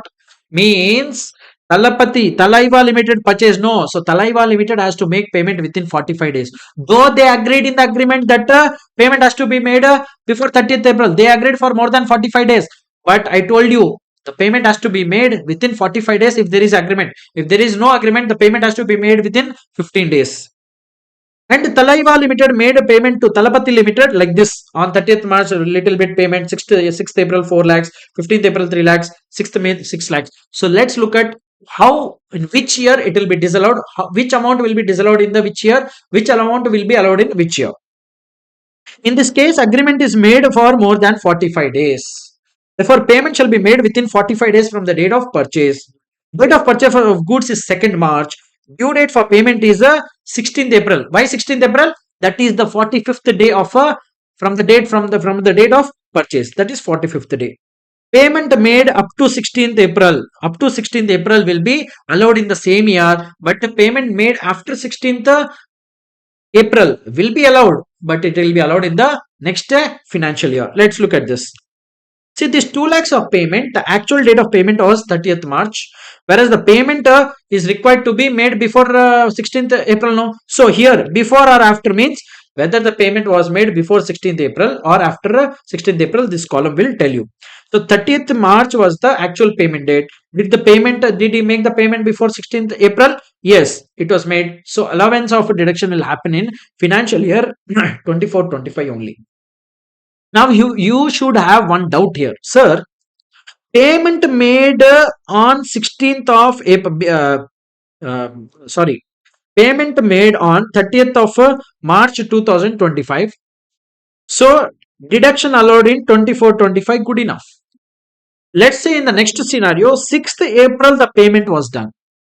Is it before 16th April? Yes. But deduction you are claiming in 24-25, sir. How is it possible? Because 24-25 financial year ends on 31st of March 25 itself. No. The payment year is done on 6th of April 2025. Means the payment is done in the previous year 25-26. No, sir. Why you are claiming the deduction in 24-25? Because the payment was done within 45 days. That is why we are claiming. That is why we are claiming. That is why we are claiming. In 15th April scenario, the actual payment date of this 3 lakhs was 15th April. It was also done before only. But 24-25, the payment was done. Just give me a moment. Yeah. So if you look at this, 3 lakhs payment was done on the 15th of April. 3 lakhs payment was done in 15th of April 2025. Means in which financial year? 25-26. Is it before 16th of April? Yes. But the deduction you will claim in 24-25 only. Why we are claiming in 24-25 and not 25-26? Because the payment was done within 45 days. This last payment of 6 lakhs, if you see, the actual date of payment was 6th May 2025. But the payment was after, so it will be claimed in 25-26 financial year and not 24-25 financial year. I hope that is clear. Very simple put together, boss. This kind of a scenario happens only in the month of March sales only. This will not happen during the April to February sales. Why? Because April to February, whatever sale will be made by MSE, it will get payment maximum by 100 days or 200 days, so it will get. But the payment, though it is made after 45 days by the purchaser, it would have been paid in that previous year itself. No, so they will get the payment. The payer will get deduction in the same previous year. Second example: if there is no agreement between the parties, then within how many days the party has to make payment? Within 15 days. Yes or no? As there is no agreement, the payment shall be done by Thalaiva Limited within 15 days from the date of purchase on or before 17th of March 2025. Means 15th day is 17th of March 2025. If payment made before 17th of March 2025, then the deduction will be allowed in the same year. If the payment made after 17th of March 2025, then the payment will be allowed. The expenditure will be allowed in the next financial year if the payment itself is made in the next financial year. See, 2 lakhs of amount, actual payment date received by MSE was 30th March, but it was supposed to be received before 17th March. No. Has it received? No. Means the payment is delayed. Payment is delayed. But the payment is done on what? 17th of March. But you remember, here 17th March itself the payment is made. Though it is delayed, the payment is made during which financial year? 24-25. Yes or no? Before 31st of March 25 itself it is made. So the deduction is available in 24-25 financial year. But in the next scenario, 4 lakhs, actual payment date is 6th April, boss. Is the payment done before 17th March? No. After. After means the payment date. Whenever the payment date is that in that financial year, you will get deduction. When is the payment date here? 6th April 25. Means so it is falling in which financial year? Financial year or previous year 25-26. So the deduction will be available in PY 25-26. Is it clear? 3 lakhs payment made, actual payment on 15th April. Is it before 15 days? No, after 15 days. So it will be eligible for deduction in the year in which the payment is made. 15th April, if the payment is made 15th April 25, the deduction will be available in the year 25-26. 6 lakhs. Payment is made on 6th of May. Is it before 17th of March 25? No. So deduction will be available in the year previous year 25-26. I hope that is clear. So the next section is section 43 CA. What is this section trying to say? See, let's say for example, you are in a real estate business, boss. If you are in a real estate business, what do? You buy properties, you sell properties. Means properties is your stock in trade. Means the building will become your stock in trade. Yes or no? And how do you compute PGBP? If you are selling a stock or stock in trade, you will take sale value less whatever cost of acquisition, that will become your PGBP. But this sale value is very, very important. What sale value means? Let's say for example, I am selling a building for, let's say for example, 1 lakh rupees. Whereas the stamp duty value of that building is 1,20,000 rupees. Now, what is the stamp duty value? Stamp duty value is that value which is decided by the revenue authorities. Means as per the revenue authorities, as per the tax authorities, they think that this building should fetch at least 1,20,000 rupees. That is called a stamp duty value. But you showed sale value of only 1 lakh rupees, no boss. Means because of showing 1 lakh rupees, the tax authorities will lose a tax revenue or not? Yes or no? Because if your sale value has reduced, the tax will reduce. Because if your sale value reduces, profit reduces, then tax will reduce. That is why the stamp duty value are decided. And if the stamp duty value is by more than 110% of your sale value, in that case you have to consider stamp duty value only as your sale price for the purpose of computation of profit for PGBP. So in this case, you will not take 1 lakh as your sale value for PGBP computation. You have to take 1,20,000. Why? Because your sale value is 1 lakh and your SDV is 1,20,000. Means the stamp duty value is more than 110%. No. What percentage it is? 120% of your actual sale price it is. So SDV value in this scenario, the SDV value is 120% of sale value. So that is why in this case you will not take your actual sale value as a sale value, you will take stamp duty value as a sale value. So what is given here? Let's see. Applicability: land or building sold as a stock in trade. Stamp duty value is more than 110% of actual sale value or consideration. So if more than 110%, if the SDV is more than 110% of actual sale consideration, sale value to be considered is stamp duty value. If stamp duty value is less than 110% of sale consideration, then sale value to be actual sales consideration. Let's say, for example, one more example I'll take. The actual sale value is 1 lakh. Actual sale value is 1 lakh. Stamp duty value is only 90,000. Means you are offering more than a stamp duty value. In that case, there is no issue. Got it? Next. In some cases, it may happen so that the date of agreement and the date of registration is different. In that case, which date's stamp duty value you have to consider? That is the question. Very simple. If on the date of agreement, if you have received any part payment through the prescribed modes of payment, means online payment or bank through payments, in that case, the stamp duty value as on the date of agreement you can consider. If you have not received any part payment, or even if you have received part payment but other than in prescribed modes if you have received, then the stamp duty value as on the date of registration only you can consider. So date of agreement, date of registration are different. In that case, at least a part of the consideration is received in prescribed modes on or before date of agreement, then stamp duty value as on date of agreement may be considered. Let's say, for example, you are not satisfied with the stamp duty value which is taken by the government. In that case, you may argue with the assessing officer. Boss, the stamp duty value is very much higher than the fair market value of this property. This is not fair. In that case, the assessing officer, what he will do? He will refer to a valuation officer so that you can get the property valued. And if that valuation officer, the value given by valuation officer, if it is less than the stamp duty value, in that case, consider such value which he has valued.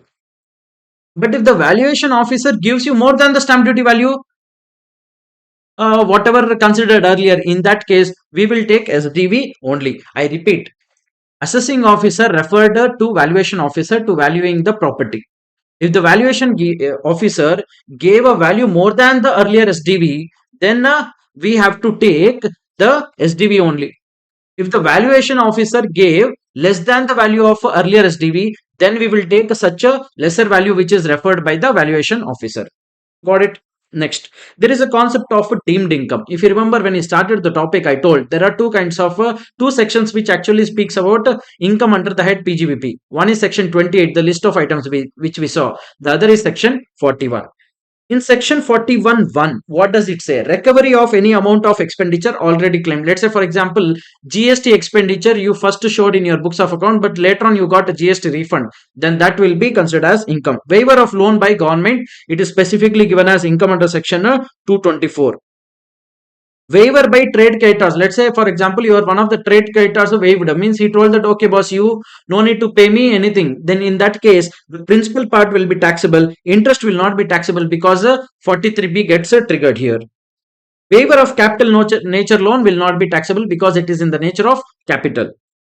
Balancing charge we have already discussed in the power generation units. 41(3), sale of scientific research assets. See, if you remember under section 35, you get deduction under section 35 for the purpose of scientific research. If you spend any expenditure, that expenditure, whenever you buy some asset for scientific research, capital assets if you buy, and if you are selling off that asset, in that case, how to compute the PGBP is given under this section 41(3). If you have sold the asset without using in the business, in that case, PGBP will be lower of sale price under deduction already claimed under section 35. Mind you here, capital gain will also arise if the sale price is exceeding the actual cost. Sir, what if the asset was sold without after using the asset in the business? In that case, first you have to add the asset to the block of asset of the business, and the cost you will take is nil. Then, upon sale, the provisions of Section 60 will apply. Section 50 is nothing but the short term capital gain provisions. Recovery of bad debts will always be taxable. Next section is maintenance of books of accounts. Who has to maintain books of accounts? Under which section? Section 44AA. There are some notified professions who are required to maintain books of accounts. Maintenance of books of accounts by notified professions. Notified professions are given under this table. You can have a look and just ignore. Professions required to maintain books of accounts. What books of accounts are required to be maintained, and who shall maintain books of accounts? Existing provisions and newly set up provisions. There are two kind of provisions. Existing means it is already in existence. Newly set up means the very new started profession. If in the case of existing provision, if the gross receipts are more than 1,50,000 in all three previous years, boss, in all three preceding previous years, in that case they are required to maintain books of accounts. In case of a newly set up profession, if it is likely to exceed 1,50,000 itself in the first year, in that case they are required to maintain. Even though your gross receipt is less than 1,50,000, you are required to maintain the general books of accounts. Sir, what are the prescribed books? You can have a look.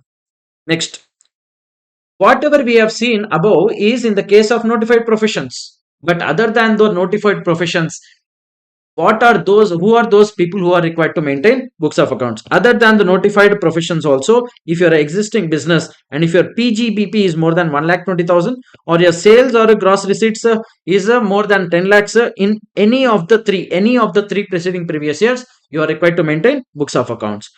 In the case of a newly set up, if it is likely to be exceeding in the first year itself, in that case, books of accounts has to be maintained.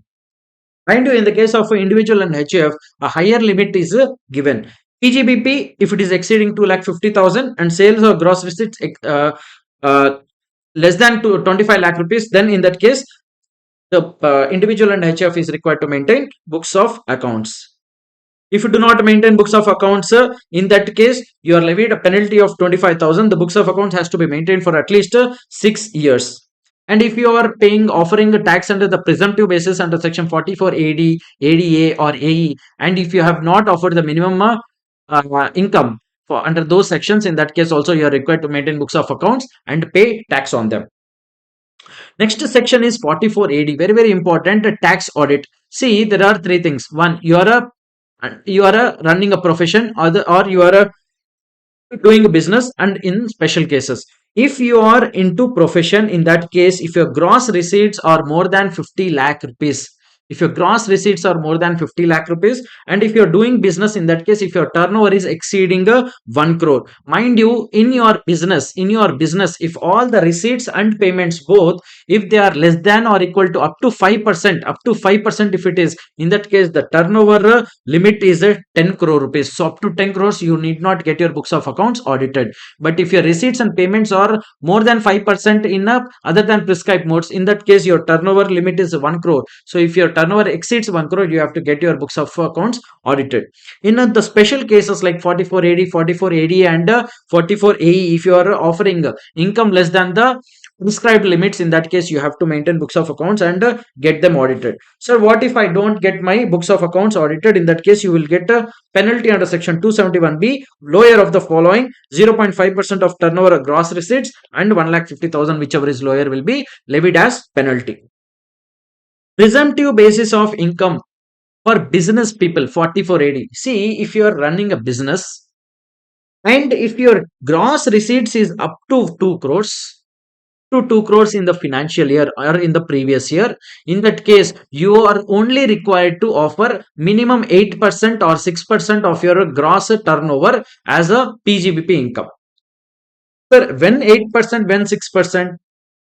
6% on those payments or those Sales which you have realized in other than in a prescribed modes. I repeat, 6% on those sales which you realized, means your customers has paid you in through banking channels. On that sale part, you can offer minimum 6%. That is enough.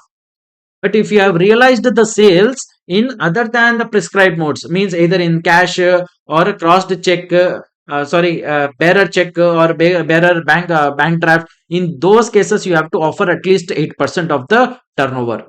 Getting it? But if your cash receipts during that year is less than or equal to 5% of the total turnover, in that case, up to 3 crores also you can offer 8% or 6%. Getting it? Next. This is applicable in the case of resident, individual, HF and partnership firm only. This is not applicable in the case of LLPs, companies and all. Okay, got it? Next. Mhm. Okay. Amount should have been realized before the due date of return of income under section 139(1). Non-allowability of deductions. This is very, very important. If you are paying tax, if you are offering your income under section 44 AD, then you are not eligible to deductions under section 30 to 38. Sir, what about the depreciation? Then my asset will not get depreciated. That will be depreciated. WDV of asset has to be calculated considering the notional depreciation. Means for calculating your PGBP income, you will not claim any depreciation under section 32. But in order to reduce the block, you will calculate notional depreciation. Even in case of a firm, salary, interest paid to partners is not deductible. Are you getting this? Are you getting this? Next. Required to maintain a books of accounts. If you are offering minimum 6% or 8%, you are not required to maintain books of accounts. If you are not offering minimum 8% or 6% under section 4480, then you are required to maintain books of accounts and get them audited also. This is very, very, very, very important point, boss. If let's say for example, if you have opted for section 4480 this year, then for the 5 consecutive years you have to pay minimum 8%, or you have to offer minimum 8% or 6% of your turnover as PGBP income for consecutive 5 years. Let's say for example, in any one of the years in future you have not offered income as per section 4480, in that case another 5 years you can never opt for a 4480. Please be mindful. Next. 44 ADA. Whatever we have seen AD is in the case of business, exactly the same way in profession also you can claim a presumptive income. In this case, the limit is 50 lakh rupees. 50 lakh rupees. In business, what limits we had? Turnover of 2 crores and 3 crores. Likewise, here we have a limit of 50 lakhs and 75 lakhs. Generally, it is 50 lakhs. Up to, if your gross receipts are up to 50 lakhs in your profession in the previous year, in that case, straight away 50% you can offer it as PGBP income. But if you have more, if you have less than 5, if you have more than 95% of realization of sale of services in a prescribed mode, in that case you can offer up to 75 lakhs under presumptive income. I repeat, if your realization of sale of services means you sold services and whatever money you got from your customers, more than 95% you got in prescribed modes, in that case higher limit of 75 lakhs is applicable. Up to 75 lakh rupees you can offer straight away 50% of your gross receipts or gross turnover, you can offer it as your PGBP income. The same story here also. Resident individual it is applicable, partnership firm it is applicable, but HUF it is not applicable because HUF cannot be in any profession. 50% of gross receipts you will offer. The same deductions under section 30 to 38 is not available. The firm's salary, if any, even in case of a firm, salary interest paid to partners is not deductible. And you are required to maintain books of accounts if you have not offered minimum 50%. Next is section 44A. If you are in the business of plying, hiring of goods carriage vehicles, in that case, if you are owning less than 10 goods vehicle, in that case, you can straight away offer a fixed amount. What is the fixed amount, sir? For heavy good vehicle, whatever you have, rupees 1000 per ton of gross vehicle weight. You have to take the gross vehicle weight and then divide by 1000 you will do for each month or part of the month for each vehicle. And for other vehicles means lighter good vehicle, in that case 7500 for each vehicle for each month you have to pay. you have to offer as a PGBP. And here also section 30 to 38, they will not allow any kind of deductions. But in case of a firm, partners remuneration, salary and interest are deductible under section 40B here. In case of 44 AD, in case of 44 ADA, whatever firm makes payment to partner in the form of remuneration interest was not allowed, but here it is allowed. Requirement of maintenance of books of accounts, if you are not offering this 10,000 per ton or 7,500 for each vehicle, in that case you have to maintain books of accounts. What is the heavy good vehicle and the gross laden weight, everything is given here. So this ends our discussion on PGBP, boss. Thank you so much. So let's begin the revision of next head of income, which is capital gains.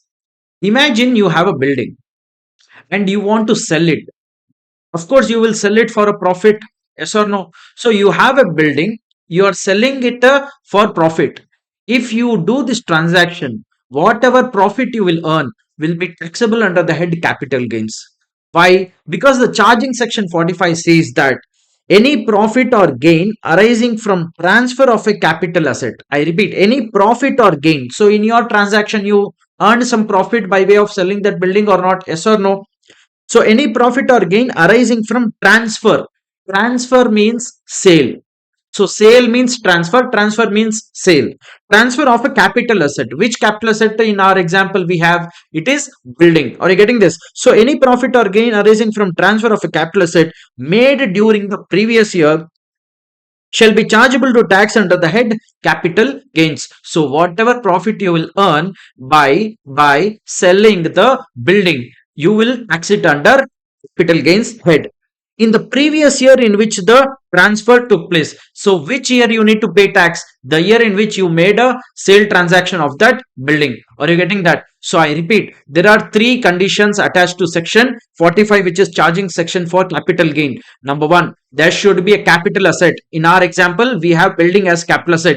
Number two, there should be transfer. Transfer means what? Sale. Sale transaction is a nothing but transfer. Number three, you have to pay tax on the profit which you earned during the previous year. Is it clear? So you will pay tax in the year in which you made the sale, not some other year. Okay, got it. Next.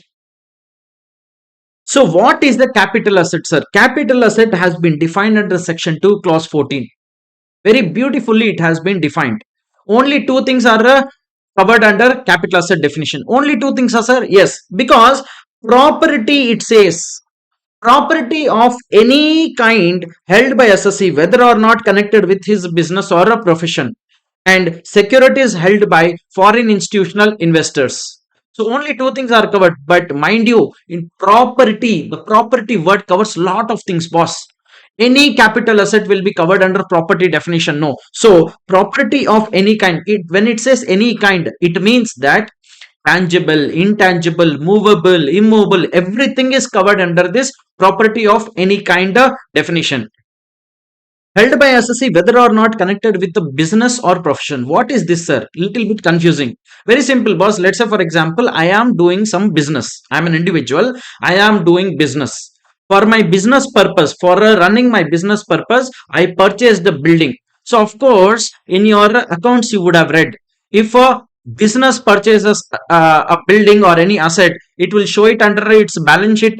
In the balance sheet, it will show it under asset side or not, yes or no? So even if that building is sold by you in future, if the building is sold off in future, the gain, the profit, whatever will be earned by this business person will be taxed under that capital gains head. Let's say, for example, in another scenario, I am not a business guy, but I am owning a building. And if I sell that building for profit, whatever profit I will earn will be taxed under the head capital gains. So that is why it says whether or not connected with the business or profession. Securities held by FII. You know, this foreign institutional investors, if they hold any securities, all those securities will be treated as capital asset. But mind you one thing, even if even if the securities held by FII are held as a stock in trade, still they will be treated as capital asset only. Now whatever we have seen here is those assets which are considered as capital asset. Now, there are some exclusions given in section 2 clause 14, means whatever I am going to discuss now is not considered as a capital asset. The very first one is stock in trade. Very logical, no boss. Stock in trade, if you sell, generally, under which head you will pay tax? PGBP, of course, yes or no? So that is why it has been excluded from capital asset definition. The next one is movable personal effects. Personal effects means, let's say, for example, wearing apparel, furniture, so whatever dress you wear, the furniture which you have, all these things. Furniture means what, boss? Keep in mind one thing: furniture which you use at your home, not in your business.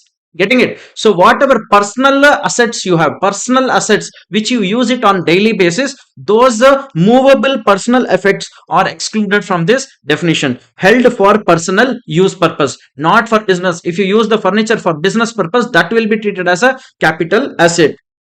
But in your personal effects, let's say for example, I have this jewelry, gold chain, that will not be treated as a that will be treated as a capital asset. You cannot exclude from the capital asset definition. So jewelry will be included in a capital asset definition, though it is your personal effect, boss. Though you use it for your personal purpose, jewelry, though you use it for personal purpose, it will be treated as capital asset only. So what are other assets which look like a personal effects, but still you have to consider under capital asset?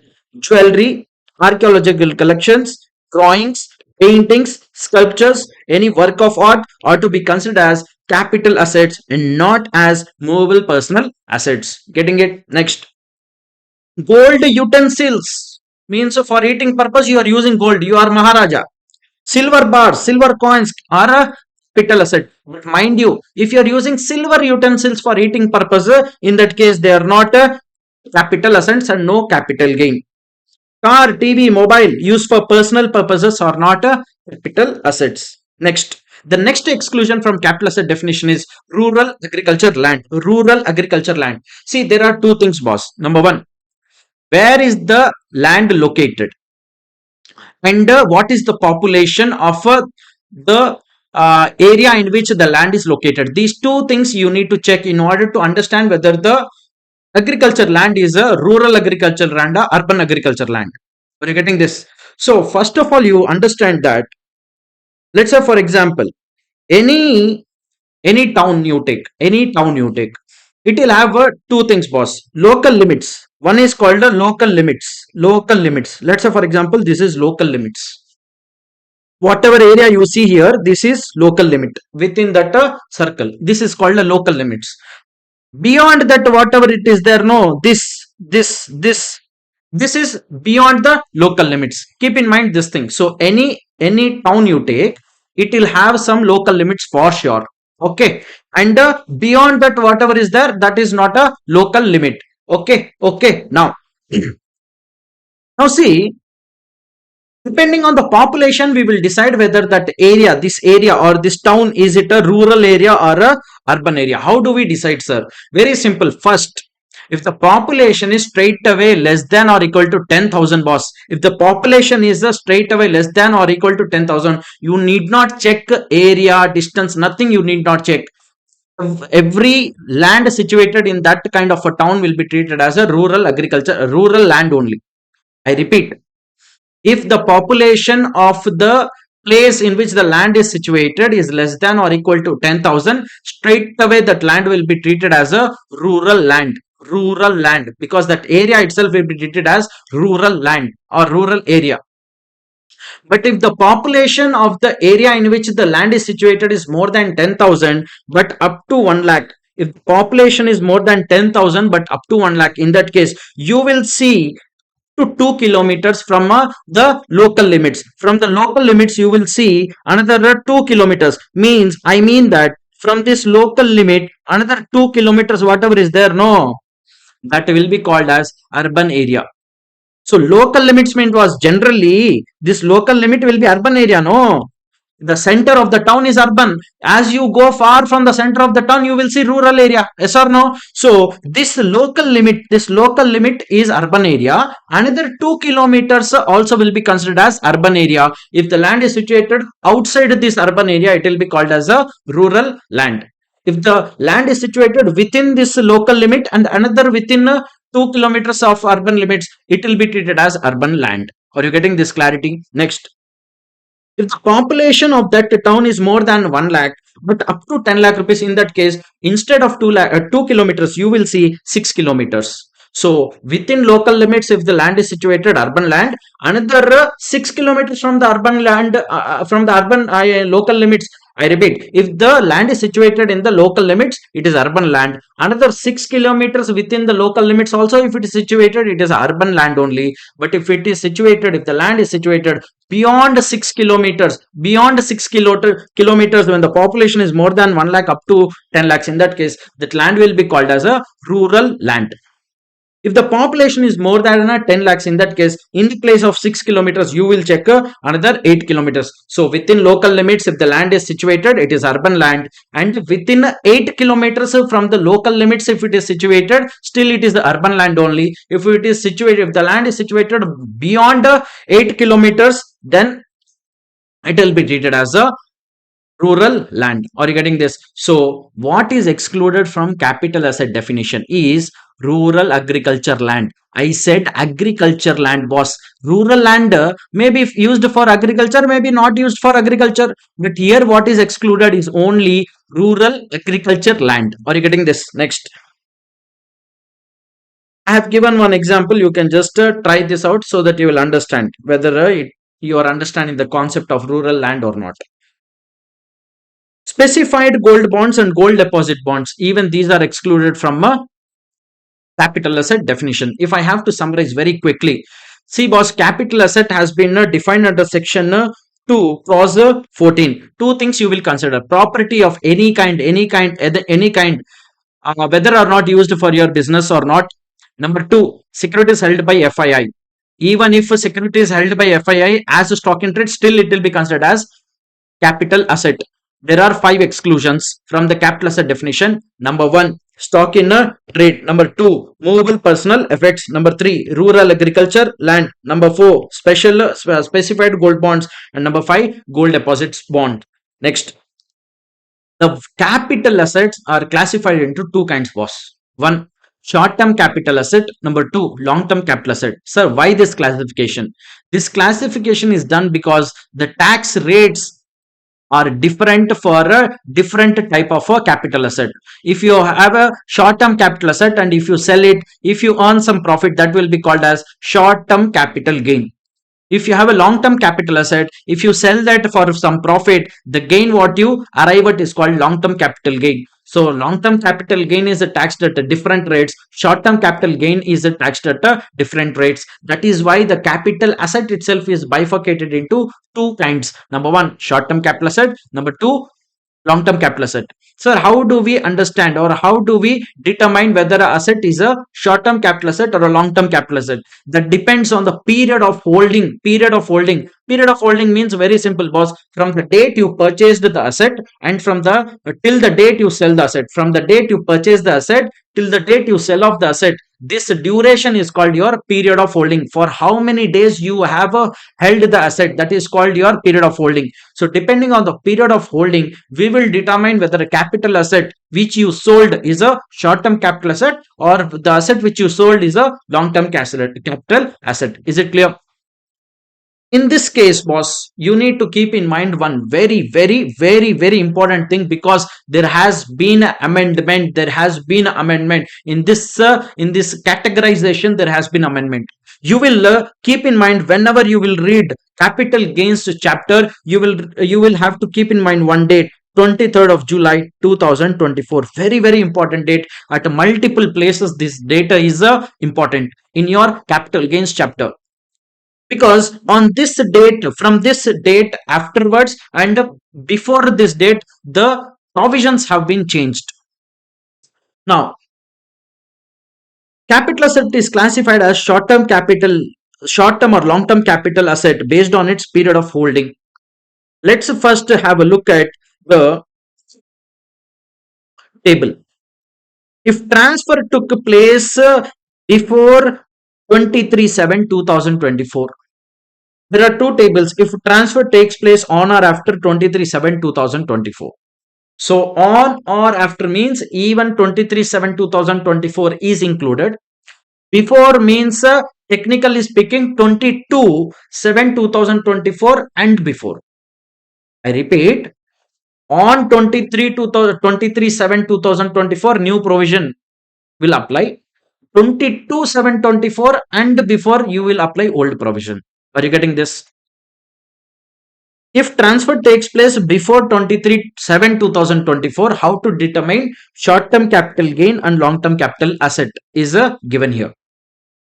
If you are holding a capital asset which is a listed security other than units, unit of equity oriented fund and units of unit trust of India, and a zero coupon bond. If you are holding any of these three assets, in that case, the duration which you will apply is 12 months, boss. The duration which you will apply is 12 months. So if any of these three assets, if you held for less than or equal to 12 months, in that case, it will be called as a short-term capital asset. And the gain what you will get is called a short-term capital gain. But if you held for more than 12 months and then you sold it off, that long-term capital gain, what you will get will be called as long-term capital gain. The capital gain which you will get will be called as long-term capital gain. Whereas unlisted shares or land or building or both were held by you for less than or equal to 24 months, in that case, that will be called as short-term capital asset. But if you have held unlisted shares, land or building or both for more than 24 months, in that case, whatever capital gain will arise will be called as long-term capital gain. All other capital assets, 36 months duration you have to hold. Are you getting that? I repeat, if you are holding listed security other than a unit, listed equity oriented fund unit, listed unit of a UTI, listed unit of a UTI, zero coupon bond. In these three cases, you will see period of holding of 12 months. Less than or equal to 12 months, if you have held, that asset will be called as short-term capital asset. If you held for more than 12 months, it will be called as long-term capital asset. For unlisted shares, and land and building or both, in that case, you will see 24 months. If less than or equal to 24 months held, that is a short-term capital asset. If it is held for more than 24 months, it is called as long-term capital asset. In all other capital assets, if held for less than or equal to 36 months, it is a short-term capital asset. If held for more than 36 months, it is called as long-term capital assets. But after 23/7/2024, see this date of 23/7/2024, whichever I'm telling, is it represents the transfer date. Means if you are selling the asset before 23/7/2024, then you will look at this table to determine the capital asset. Whereas if you are selling or transferring the capital asset on or after 23/7/2024, in that case, you will look at this table to determine the nature of a capital gain or capital asset. Are you getting this? So after 23/7/2024, it is very, very simple, boss. All listed securities, and a zero coupon bond. For that, you will see 12 months. Apart from these two things, any kind of a capital asset, you will see 24 months duration. Are you getting this? Next, equity oriented fund means what, sir? Very simple, boss. There are two categories. Let's say for a fund is investing in another fund, then that fund invests in equity shares. In that case, you should invest minimum 90% and minimum 90%. So one fund invests more than 90% of a funds in another fund, which invests in more than 90% in equity shares of a domestic company. So you are a fund, you invested more than 90% in a fund, that fund invested in equity shares more than 90%. In that case, that is called a equity oriented mutual fund. If you don't invest by way of or via a fund, but rather you directly invest in equity shares of a company, in that case, if you invest more than 65%, that will be called as a equity oriented mutual fund. What is a zero coupon bond? Zero coupon bonds are given at a discounted price, and at the time of maturity, they are redeemed at a face value. They are not generally paid any kind of interest during the period of bond. Okay. Next, Determining period of holding in some special cases. In some special cases, how to determine the period of holding means from which date till which date I have to consider my period of holding, that is given in this explanation. Shares held in a company getting liquidated. If a company is getting liquidated, then in that case, of course, once the company got liquidated, can you tell that you are still holding the shares of that company? No. So that is why exclude period subsequent to the date of liquidation. Is it clear? Next. Asset becomes the property of assessee by way of gift or will. Gift or will, in that case, whoever has gifted, that person also, for whatever period held the asset, that is also considered as a your period of holding only. Include period of holding of a previous owner. Inventory of a business converted into capital asset. If inventory is converted into capital asset, from the date of conversion, you will treat it as a you have held the asset. Shares of amalgamated company issued in the case of amalgamation, the old company, the amalgamating company and the amalgamated company, two companies will be there. Who will give shares? Amalgamated company will give shares. Amalgamating company shares you will be leaving. So period of holding shall include shares period of holding for a amalgamating company. Shares are subscribed in the event of right issue. Right issue from the date of allotment of right shares. If you have renounced the right, you have not subscribed to the shares, in that case, for renouncement, whatever money you will get, that is also taxable under capital gain. For that, from the date of offer of such right by the company will be treated as period of holding. Mind you, this is only for the renounced right, not for the subscribed right shares. Financial asset allotted without any payment, that is in the case of bonus shares from the date of allotment.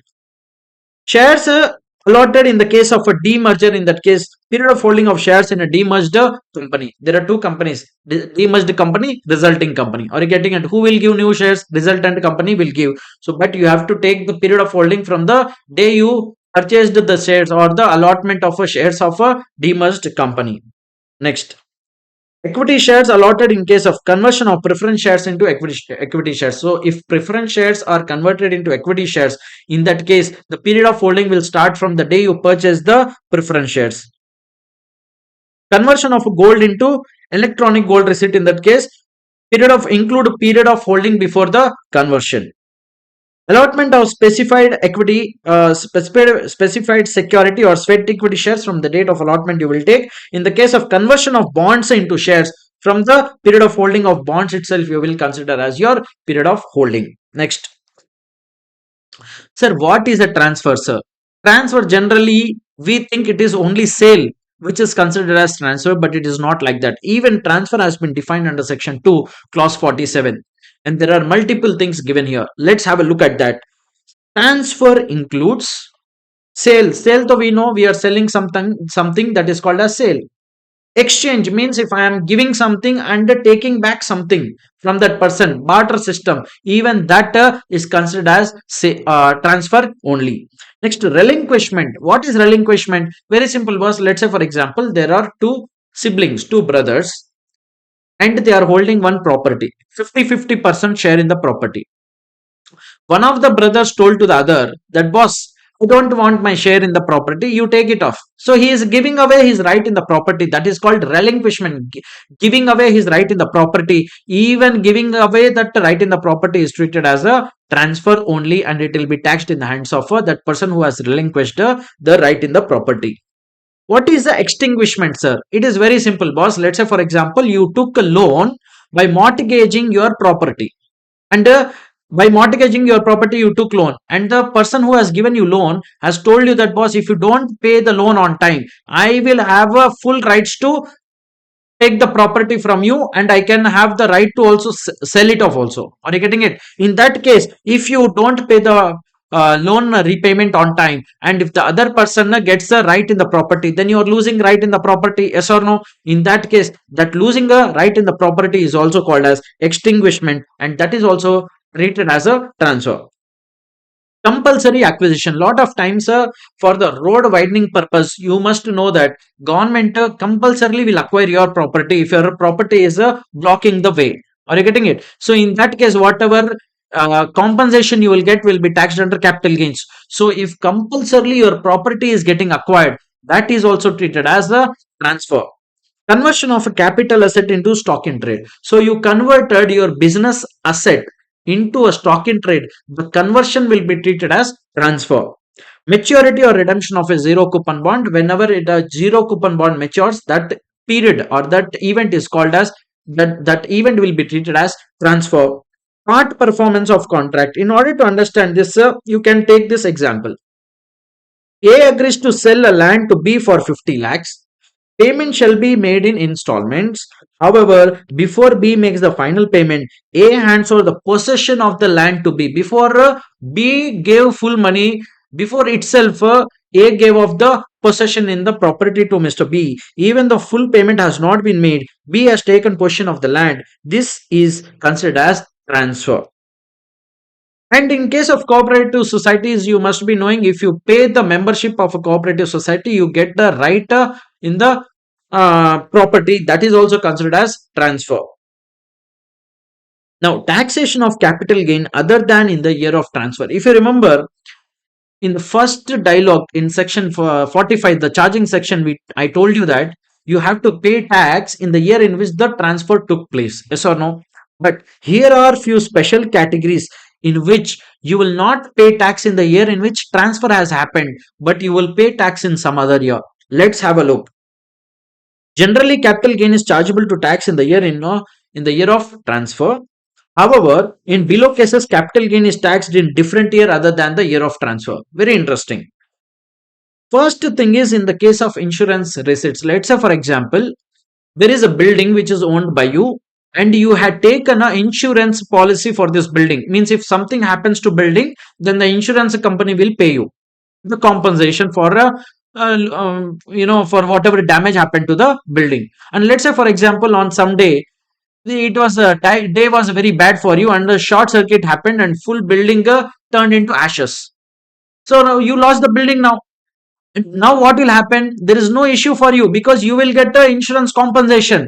But income tax department, let's say for example, they come immediately to your place. You are crying, yo, my building converted into ashes. But the department comes and asks you, boss, give me tax. Then you will say, boss, why should I give out tax? Because he will tell, here you lost this building. No, this is nothing but extinguishment, and extinguishment is covered under the transfer definition 247. So transfer has happened in this year, you have to pay tax. Yes or no? Then you will tell, sir, please wait till the compensation from the insurance company, let it come, then I will get some money, I can pay you tax. Without getting the insurance compensation, how can I pay you the tax? In that kind of a scenario, the government says, yes boss, this is a logical. So money or asset received from an insurance company due to damage or destruction of a capital asset will be taxed as the capital gain in the year in which such compensation is received. So in the year in which, so generally you should pay tax in the year in which transfer happens. But in the case of an insurance kind of a situation, in the year in which you will receive insurance compensation, in that year you will be liable to pay tax. What will be the full value of consideration? Of course, if you receive any cash and fair market value of any asset which you will receive as a consideration from the insurance company, that will be treated as your full value of consideration. The next one is conversion of capital asset into stock in trade. What is this, sir? Please understand. See, let's say for example, there is a capital asset which you want to get into your business as a stock in trade and want to sell it off in future. So there are two events happening. Let me take one example. Let's say for example, there is one capital asset which you want to convert into stock in trade and then sell it off as a stock in trade in your business. First event is what? You are converting. Conversion is happening of a capital asset. Then a sale of a stock in trade is happening. The same capital asset you are converting into stock in trade and then you are selling in your business. Whenever you convert a capital asset into stock in trade, this is already included in the definition of transfer, boss. Transfer definition. So once a transfer definition is triggered, you are supposed to pay something called as capital gain, no? You are supposed to pay capital gain on this, no? Yes or no? Yes or no? Now, when you will sell the stock in trade in your business, here what you will pay is PGBP. Getting a? So, if a capital asset is converted into stock in trade and then it is sold, two kinds of incomes, two kind of taxation will arrive. Number one, On the conversion of capital asset into stock in trade, you are supposed to pay capital gain taxation, and on the sale of the stock in trade, you are supposed to pay something called as PGBP. But how do we arrive, or how do we calculate PGBP and capital gain is the biggest question here. Very simple, boss. On the day of conversion, whatever fair market value of that capital asset will be there, no, that will be treated as full value of consideration for capital gain purpose. Because how to calculate the capital gain? First, you will take full value of consideration less cost of acquisition. Yes or no? But here, full value of consideration means there is no sale value. You just converted. Sir, I can take this sale value. No, sir, boss. That sale value is for the stock in trade, not for the capital asset nature. Are you getting it? So, full value of consideration will be the fair market value as on the date you converted. Means it will be deemed, or it will be treated that, okay, boss, on this date you have sold the capital asset. On the day of conversion itself, it will be treated that you have already sold the capital asset. But the fair market value will be taken as full value of consideration for capital gain purposes. Less you will do cost of acquisition, and you will arrive at capital gain. Are you getting that? How to compute PGBP? Very simple. Whatever actual sale value is there, no, as a stock in trade, whatever you sold, that actual sale value you will take, and from that you will reduce cost of acquisition of that stock in trade is what? Not the actual cost of acquisition of capital asset, the fair market value which you considered for a capital gain. So less fair market value of the asset which you converted into stock in trade you will take, that will give you PGBP income. I hope that is absolutely clear. So whatever I have explained here is given. Capital gain on conversion of capital asset into stock in trade, full value of consideration less cost of acquisition, cost of improvement will be capital gains. What is full value of consideration, sir? Fair market value of asset on the date of conversion, boss. PGBP on sale of stock in trade, actual sale price of a stock in trade less fair market value of asset on the date of conversion you will take, you will get PGBP income. I hope that is clear. Next, compensation on compulsory acquisition. See, government compulsorily will acquire your property. Immediately they'll not give you cash in hand. Yes or no? It will take some time for the money to come. So compulsory acquisition is already considered in the transfer definition. No, yes or no? Compulsory acquisition is already considered as a transfer as per section 2 clause 47. So generally you are required to pay tax in the year in which a transfer happens. Compulsorily acquired in this year, compensation received in future, then how will you pay tax without getting the compensation? That is why the government has told, boss, if your property is compulsorily acquired, you need not pay tax in the year in which the property is acquired by the government. You can pay tax in the year in which you will receive the compulsory acquisition compensation from the government. Are you getting it? Now, there are two kinds of compensation, boss. One is original and enhanced compensation. Original compensation means at the time when the government acquired, they will give you one value. Means, boss, this much of a value we will give you as compensation, they'll tell you.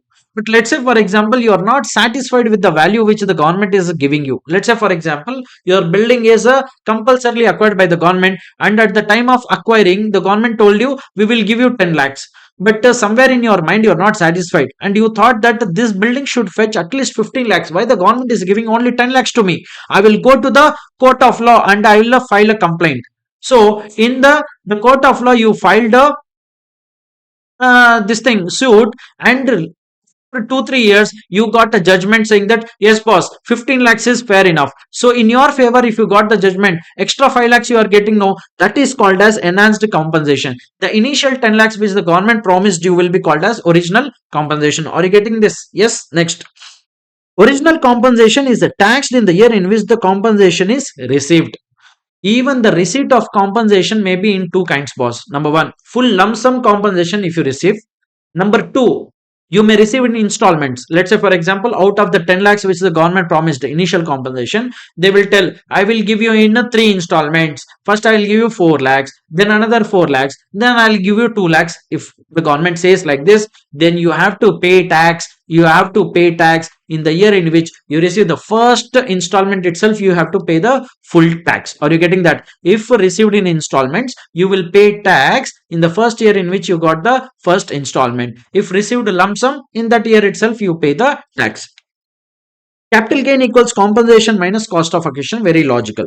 Enhanced compensation, when you will receive, a person may file a case in a court for enhancement of compensation. Additional compensation received shall be taxable in the year of receipt of a enhanced compensation. Cost of acquisition for that will be nil, because at the time of original compensation itself, you would have reduced already the cost of acquisition. No, then you can't again reduce it here. Okay, next.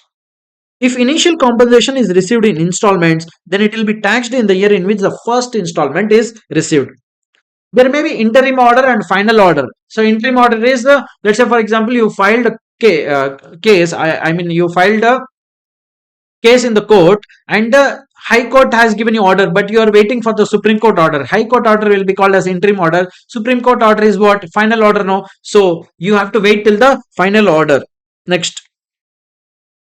If the compensation is reduced by the court in future, then the recomputation of the capital gain shall be done by way of a rectification. Next. The next topic is liquidation, boss. Capital gain on distribution of assets by companies in case of liquidation. See, whenever a company gets liquidated, first they will pay all the debts, debenture holders they will pay. You must have read in your accounting also this. Finally, whatever is left out will belong to the owners of the company. Who are the owners of the company? The equity shareholders. The equity shareholders. Yes or no? So whatever is left out at the time of liquidation, that belongs to the equity shareholders. So the equity shareholders, whatever they will receive at the time of liquidation, will be taxed in their hands or not? Yes or no? That taxation is discussed here. So there are two kinds of taxation, boss. Taxation in the hands of company and taxation in the hands of shareholders. Sir, why taxation in the hands of shareholders? Because whatever assets were there with the company, they are letting go of that assets. No, means kind of transfer is happening of the assets or not there? Yes or no? If asset is there, if they sell off, if the company sells off that asset and convert into money, and that money if it is given to shareholders, then their sale of asset is happening or not? Yes or no? That will be treated as a capital gain transfer. And in the hands of shareholder, why? Because whatever shares the shareholders are holding, against that the compensation received at the time of liquidation will be treated as full value of consideration. Are you getting this? Now, taxation in the hands of liquidated company. In the hands of company, will it be treated as a transfer or not? Let's see. See, in the case of a liquidation, if the company distributes any assets, the assets whatever are left out, if the company distributes it to its shareholder, it will not be treated as a transfer, mind you. But let's say for example, we rather distributing the asset as such to the shareholders, what the company does is, first it will take the assets, the liquidator of the company, liquidator takes the assets of the company, sells in outside market and converts into money. That money, if it is distributed to the shareholders, in that case capital gain will arrive. There may be two possibilities. Number one, the liquidator will straight away distribute the assets to the shareholder. Then the transfer will not trigger. Then there is no capital gain on transfer of these assets. But if the liquidator of the company converts the assets into money, means by selling of those assets, whatever money is got, that money is distributed to the shareholders. In that case, capital gain will arrive on the assets which are sold outside in the outside market. Are you getting this? Next. Taxation in the hands of shareholders. Very simple, boss. When the company will get liquidated, on that day, when the liquidation happens, you have already lost your share, no? Because next day of liquidation, is your share into existence still? No. The company itself will get liquidated, means you have already lost your shares.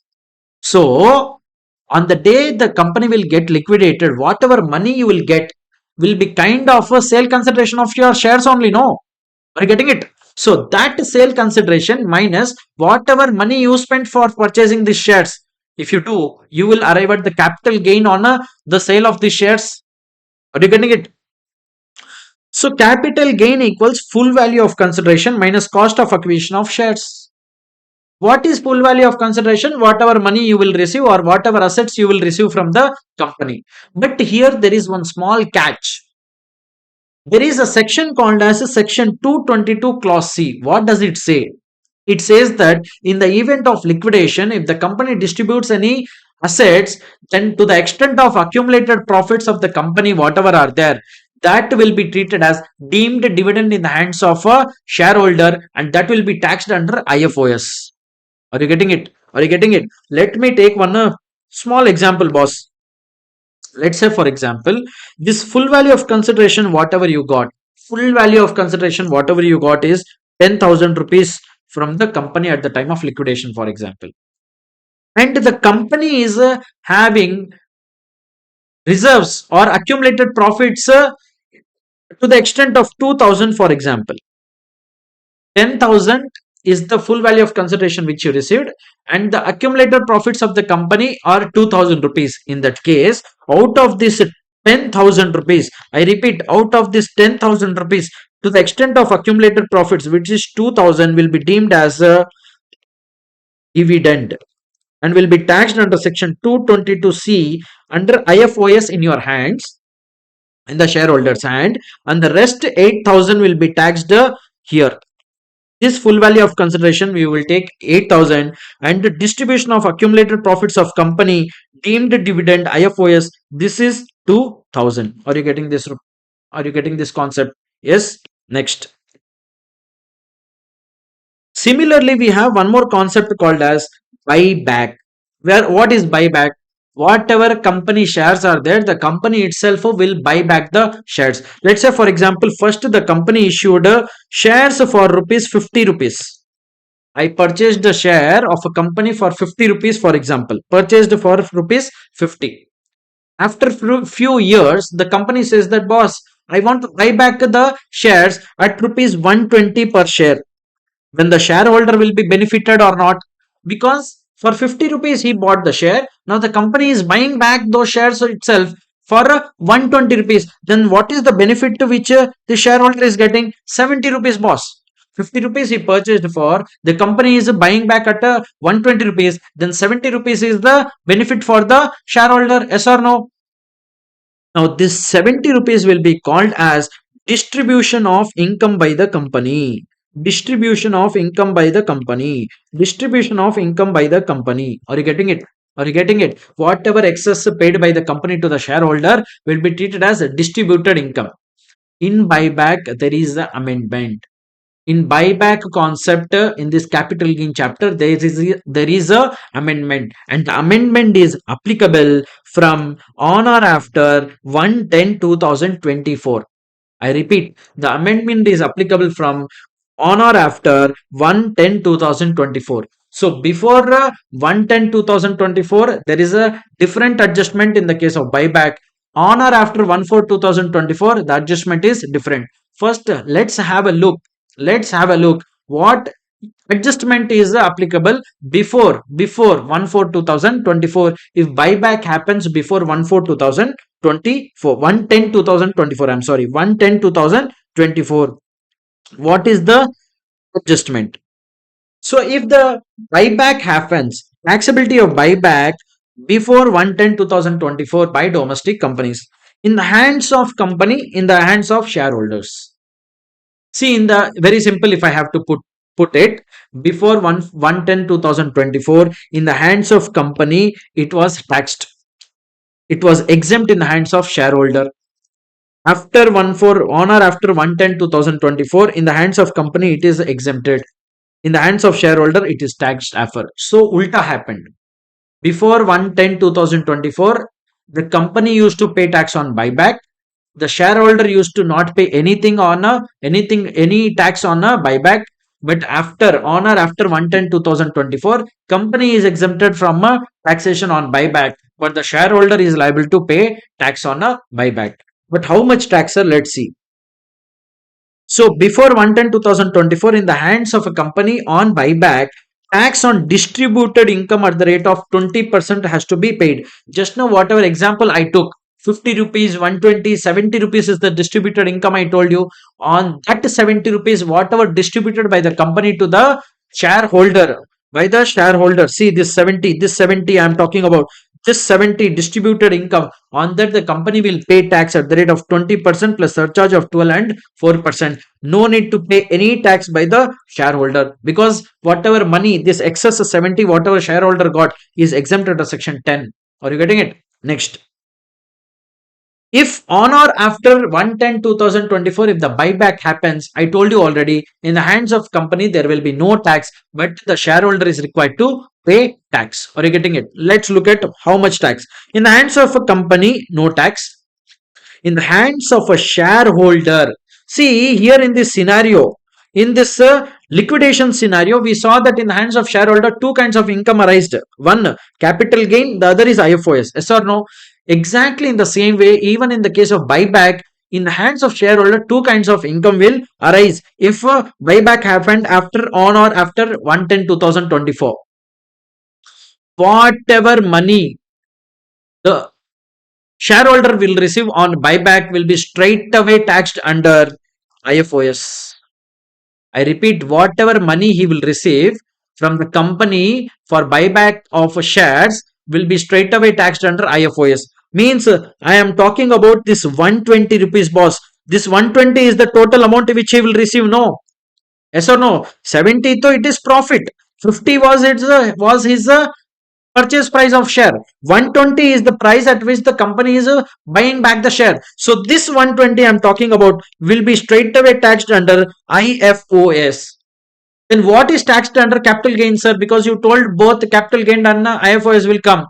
In capital gain, you will not pay any tax. You will not pay any tax, but rather you will, while computing your capital gain taxation, your full value of consideration you will take as nil, minus you will take your cost of acquisition. What is your cost of acquisition? This 50 rupees. Yes or no? Minus 50 if you will do, you will get short term capital loss. Yes or no? Short term or long term capital loss you will get. Yes or no? Yes or no? Now net impact, if you see, if IFOS you offered 120, IFOS you offered 120 for taxation, and capital loss if you are getting 50, the net impact is 70 profit only, you are offering it to tax. No, but 70 only no is your gain. Are you getting it? So 120 is the money which the company is giving you for buyback. 50 was your purchase price, the benefit is 70. Are you getting it? Yes. So this is how you will calculate or you will compute capital gain under IFRS in the case of buyback. If I have to summarize, very simple. If the buyback has happened before 1/10/2024, in that case the company is liable to pay tax on the distributed income. What is distributed income? Distributed income means the excess amount which the company paid to the shareholder. In our example, the excess money paid by the company is 70 rupees, because the shareholder purchased the share for 50 rupees, but the company paid 120 rupees to that shareholder. Excess paid is 70 rupees. That is what the distributed income is. So on that the company will pay tax at the rate of 20%, and extra surcharge of 12% and 4%. Nothing will be taxed in the hands of shareholder if the buyback happened before 1/10/2024. But if the buyback happened on or after 1/10/24, company will not pay anything, but shareholder has to pay tax. See, technically 70 rupees is the income on which the shareholder will pay tax. But under IFOS, income which will be considered is total amount what he receives on a buyback, which is 120 rupees. But the short term capital loss will arrive because full value of consideration you are taking it as nil, minus cost of acquisition 50. So you will get a short term capital loss. In net, the effect is IFOS 120 income you offered, short term capital loss or long term capital loss of 50 is coming. So 120 minus loss of a 50, net effect is 70 rupees income only getting offered to tax. I have given you one beautiful example, but you need to keep in mind very, very important thing, boss. Here, very, very important point. Full value of consideration when you will compute a capital gain on or after 1/10/2024, it is always nil. Then only you will arrive at a loss. Are you getting it? Next. I've given you one example. You can have a look at it. Very beautiful example. You will understand in a better manner. Transactions not regarded as transfer. Section 47. Whatever we have seen so far is applicable in the case if the transaction is treated as transfer. But now what we are looking at is there are few transactions which are not regarded as a transfer, not regarded as transfer. Distribution of capital assets on total or a partial partition of HUF. Gift, will, irrevocable trust. If you have gifted someone to some asset, then that is also not treated as a transfer. But transfer by way of a gift, irrevocable trust of assets being shares, debenture or warrant allotted by company under ESOP is not a transfer. Transfer of capital asset by 100% holding to its 100% Indian subsidiary company, not a transfer. Transfer of capital asset by subsidiary to its holding company. See, whichever receiving company is there, no, the company which received the asset, that company should be Indian company. That entity should be Indian entity. The paying entity can be any entity. I mean, the transferring entity can be any entity, but the entity which is receiving the capital asset should be definitely Indian entity. Then only the transfer will not be treated.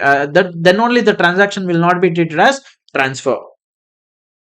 Transfer of capital asset by amalgamating company to amalgamated Indian company. Transfer of capital asset by the demerged company to resulting Indian company. Transfer or issue of shares by resulting company in the scheme of a demerger. Transfer of government securities outside India by a non-resident to another non-resident. This is important. Government security outside India by a non-resident to a non-resident will not be treated as transfer. Redemption of sovereign gold bonds, conversion of gold into electronic gold receipts, and vice versa. Conversion of bonds or debentures into stock or shares or debentures of that company. Conversion of preference shares into equity shares of that company, and reverse mortgage. See, reverse mortgage, what happens? So you have to just remember, boss, all these things you have to keep in mind. Just to keep in mind one thing: if the recipient company of the share is an Indian entity, I'm sorry, recipient company of the capital asset, if it is Indian entity, it is not treated as a transfer in these kind of a scenarios. 100% holding, 100% subsidiary, amalgamation, demerger, and all. Are you getting it? Now, there is a concept called as reverse mortgage. This is applicable in the case of senior citizens who are retired. So senior citizens generally they don't have any income source.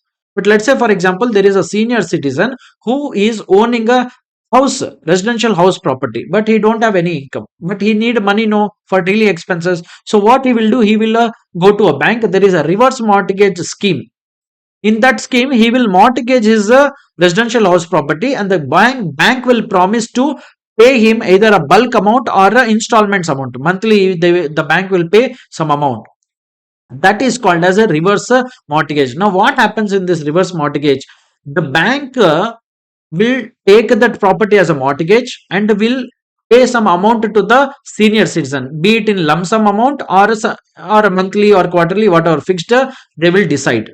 Yes or no? Once this senior citizen dies, whoever legal heirs are there of this senior citizen, the bank will once give an option was this person has a reversed mortgaged the property with us.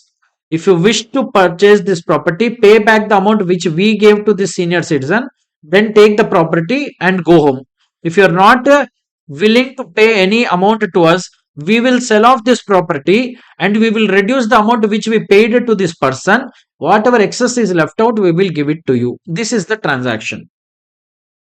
Transfer of capital asset under reverse mortgage. So when the senior citizen will transfer the asset to the bank as a mortgage, at that time that will not be treated as transfer. Are you getting it? Transfer of capital asset in the transaction of reverse mortgage scheme of a central government. Scheme is for benefit of senior citizens who owns a residential house property.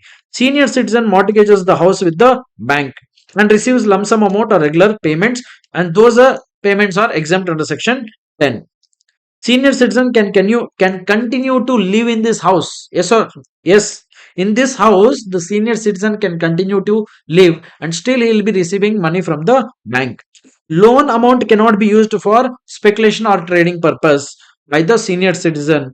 On the death of the borrower, the bank will recover the amount by selling of the property. Next, sir, what is the method of computation of capital gain? See, There is a method to compute PGBP, income from house property, everywhere. Similarly, we have a method to compute a capital gain also, which is given under section 48.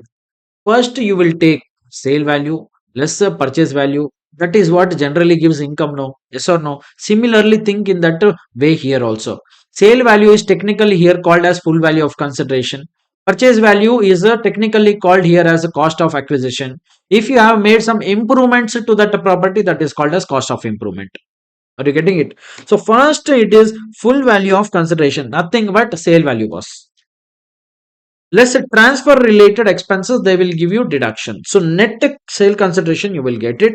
Out of that, you will remove two things. One is cost of acquisition, the other is cost of improvement. Cost of improvement means any capital expenditure you spent on an asset after purchasing. Let's say, for example, you purchased a building before 10 years. Now it has become little old, no? So you want to renovate the building. Whatever capital expenditure you will spend on this building will be treated as cost of improvement. Are you getting that?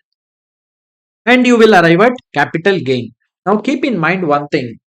There was a concept called indexation benefit, but it is not available from this year. We will come to that point very shortly.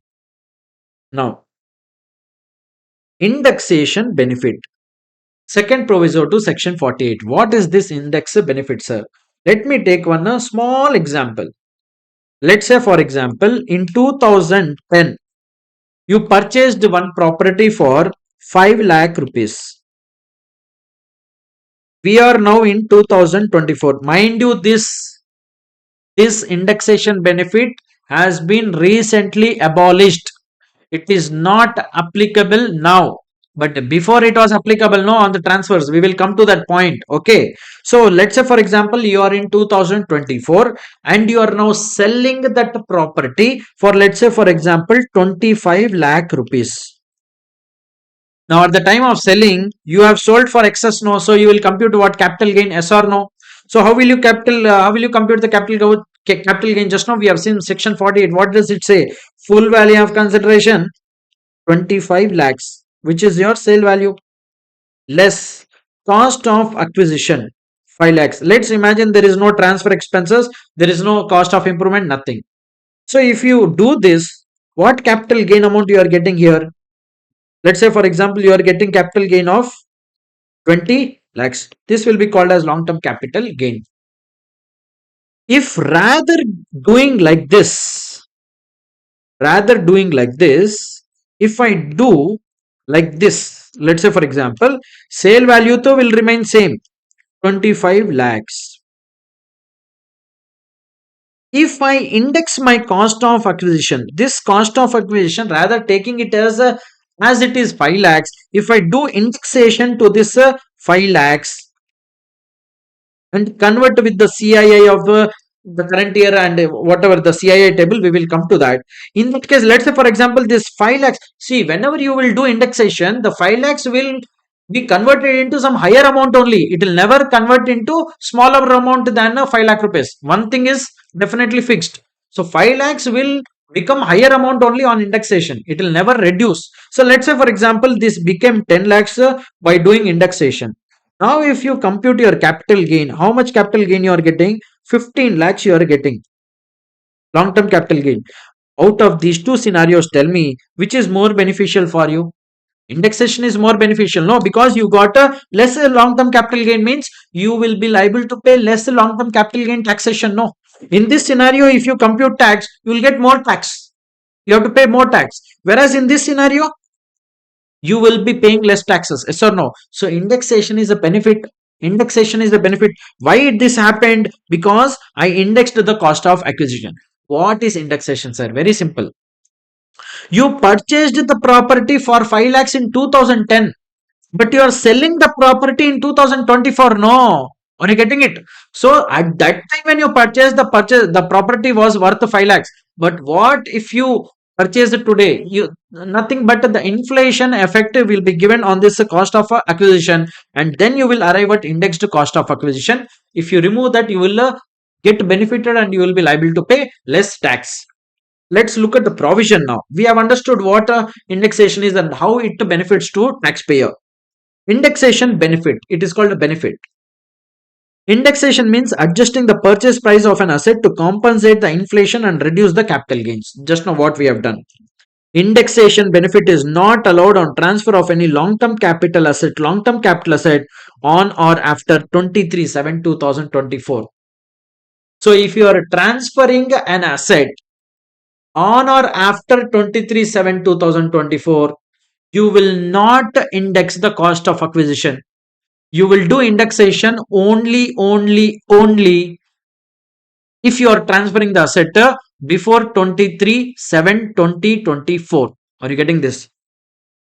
If a long-term asset is transferred before 23/7/2024, indexation on acquisition cost and improvement is available. Even on cost of improvement, you can do indexation. The same way in the year in which you did improvement, whatever cost is there, no cost of improvement that you take and you have to multiply. Sir, how to compute the indexed cost? Very simple. Take a cost of acquisition. In our example, it was 5 lakhs.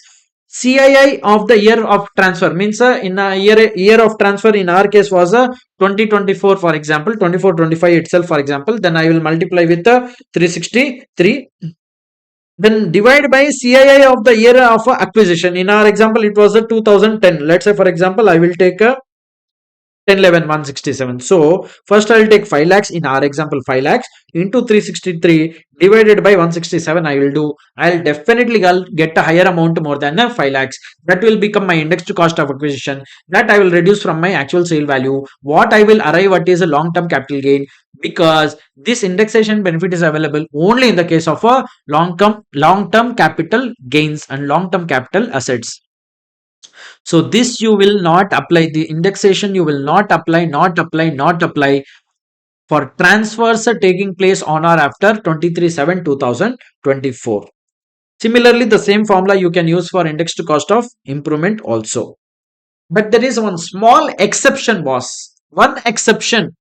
Only in one case in the whole capital gain chapter, only one exception where you can do indexation even on or after 23/7/2024. Which is that exception, sir? In the case of a resident individual or HAF, only this applies, can claim benefit of indexation while computing long-term capital gain under 112 on transfer of land or building if it was acquired before 23/7/2024 and transferred after 23/7/2024. For generally, your not indexation is not available on or after 23/7/2024, but only in one exceptional case in which resident individual or HF purchased the land or building before 23/7/2024 and selling on or after 23/7/2024. In that case, they can apply indexation in order to compute the long-term capital gain under section 112. Special provisions for non-residents. See, if a non-resident or a foreign company purchases shares or debentures of an Indian company, in that case, they have a special provision. What is that special provision, sir? Very simple. If a foreign company or non-resident, if they will invest in India, they would first come with their foreign currency, no?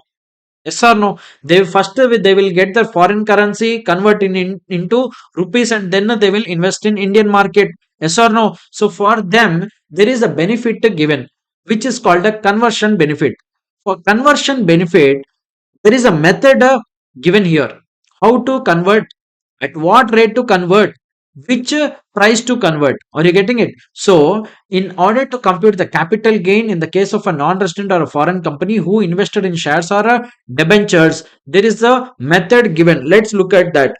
In a non-resident or foreign company, if acquired shares or debentures of Indian company in foreign exchange, capital gain at the time of sale has to be computed in foreign currency and thereafter shall be reconverted into Indian currency. Means first you will compute the capital gains in foreign currency only. Means whatever cost of acquisition, indexed cost of acquisition, everything you will take will be in foreign currency. That you will convert later into that, whatever capital gain you will get in foreign currency, that you will convert into Indian currency to know what is the capital gain. Sir, what rate I should apply? So that is given under Rule 115A, method of conversion. In order to convert your cost of acquisition, you will use average of TTBR and TTSR rate on the date of acquisition. For converting a full value of consideration and transfer expenses, you will use average rate of TTBR and TTSR rate on the date of transfer. For converting capital gain into Indian currency, you will apply TTBR rate of on the date of transfer. Now, what is the TTBR and TTSR, sir? TTBR is nothing but telegraphic transfer buying rate. TTSR is nothing but telegraphic transfer selling rate. Who gives these rates, sir? State Bank of India. Next, indexation benefit is not available in this case. So whenever you are converting the foreign currency into Indian currency for capital gain purposes, in the case of non-resident or foreign company, you will not take the benefit of indexation. Anyway, indexation benefit is not available after 23/7/2024. One important point in this case is long-term capital gain tax on transfer of unlisted shares held by unlisted shares of a closely held company held by a non-resident and foreign company. What is a closely held company? It is nothing but a private company. So let's say, for example, non-resident or a foreign company purchases shares of a private limited company. In that case, you have to give effect of tax rates in this way. Unlisted shares, if sold before 23/7/2024, in that case, you will apply tax rate of 10%, but you will not take conversion benefit and indexation benefit. Even if the non-resident and foreign company invests in this private company shares, though in foreign currency, still conversion benefit and indexation benefit will not be given, and the rate of tax will be 10% if the transfer happens before 23/7/2024. But if the transfer happens on or after 23/7/24, in that case, 12.5% of the tax rate will be applicable. Here also, conversion benefit and the indexation benefit will not be applicable. Benefit of currency conversion would not be available for 112A shares. See, 112, 112A, 111A, we will discuss in detail in this video only. Don't worry. So 112A is nothing but the listed shares, listed units when you will sell. Okay, whatever capital gain you will get beyond 1,25,000, it is taxable at the rate of 12.5% as per the new provisions. That one it is talking about. Now, ascertainment of cost in a specified circumstances. You know that for purpose of computing the capital gain, we have to reduce cost of acquisition, no, from the full value of consideration. So that cost of acquisition, in some special cases, it is given what cost of acquisition has to be considered. If it is a scenario of a 49.1. 49.1 is generally covering gifts, will, deed and all. Yes, partition of HUF, gift, will and liquidation, irrevocable trust. In that case, cost to the previous owner has to be taken. Even cost of improvement of a previous owner can be considered. If the shares are allotted by amalgamated company in the scheme of amalgamation, in that case, cost of acquisition of shares of amalgamating company you will consider. See what happens in amalgamation. There is one company called as amalgamating company which will merge into amalgamated company. So first you would have purchased the shares in amalgamating company. Then that company got amalgamated. So new company, what is new company? Amalgamated company. Yes or no? So that cost of acquisition which you will consider at the time you will sell the shares of amalgamated company is the cost of acquisition of shares of amalgamating company. Similarly, if conversion of bonds or debentures, cost of a bond or debentures. So if you have converted bonds into shares, in that case, at the time when you will sell your shares, the cost of acquisition which you will consider is cost of acquisition of a bond or debenture. In the case of a sweat equity shares, whatever fair market value considered for perquisite valuation, that will be taken as cost of acquisition for capital gain purpose. In the case of conversion of a preference shares into equity shares and then you sold equity share, in that case, cost of a preference share will be taken for a capital gain purpose. In the case of a demerger, this is a bit important. See, demerger is nothing but first one big company was there, then it got split into two units, for example. First one big company was there, it got split into two units, for example. You purchased shares when the company was one company, big company. Now, if two units are getting splitted, then you will get two new shares. No, yes or no? Let's say, for example, out of these two new shares, one share if you are selling. So that we are talking about. So the demerged company is nothing but the old big company. Resulting company means these two new units, these two new companies will be called as a resulting companies. Cost of acquisition of shares in case of resulting company means whenever you will sell the shares of resulting company, at that time what cost of acquisition you have to consider for cost of for a capital gain computation, that is given here. Cost of acquisition when you are selling the resulting company shares will be A into B by C. What is A, what is B, what is C?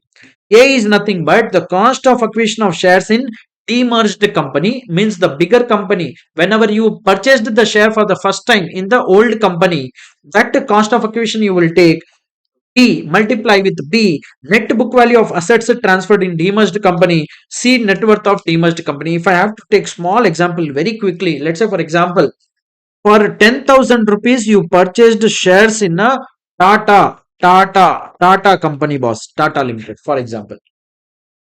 And Tata's net worth totally is, let's say for example, 2 lakh rupees. Tata company's net worth is 2 lakh rupees, for example. You purchased the shares for 10,000 rupees in a Tata Limited. Now let's say for example, Tata Limited got split into Tata Tanishq Limited, and let's say for example, TCS Limited, it got split into two units. So earlier Tata company was there. You purchased shares for 10,000 rupees of Tata company, but later on Tata became a Tata Tanishq and Tata TCS. So two units they came. Both shares you will get. Tata Tanishq shares also you will get. TCS shares also you will get. Now let's say for example you are planning to sell TCS shares. You are planning to sell TCS shares. So whatever full value of consideration you will get, now the actual sale value you will get a full value of consideration. Now the question is, what should I reduce here as a cost of acquisition, that we are discussing. In that case, first you will take the full cost of acquisition which you spent for acquiring the assets, for acquiring the share in data company, multiply by whatever assets transferred from Tata to TCS, because whatever assets were there were distributed to TCS and Tanishq, no, in whatever half of percentage, for example. So value of assets transferred to TCS, whatever is there, that we will take and multiply with that. See, because B means net book value of assets transferred in a demerger. Let's say for example, 80,000 worth of assets were transferred to TCS, and only 1,20,000 of worth of assets were transferred to Tanishq, divided by net worth is what? Net worth, I told you, it is 2 lakhs of the total old company. Net worth of demerged company means what? The old company. If it is 2 lakhs, if I do this whole scenario, I will get how much? Let's say for example, 10,000 into 80,000 divided by 2 lakhs. If I do, I am getting 4,000. This 4,000 will be considered as my cost of acquisition if I have to compute my capital gain. I hope that is clear. Next. I'm sorry. Wait a second. So there are some important points.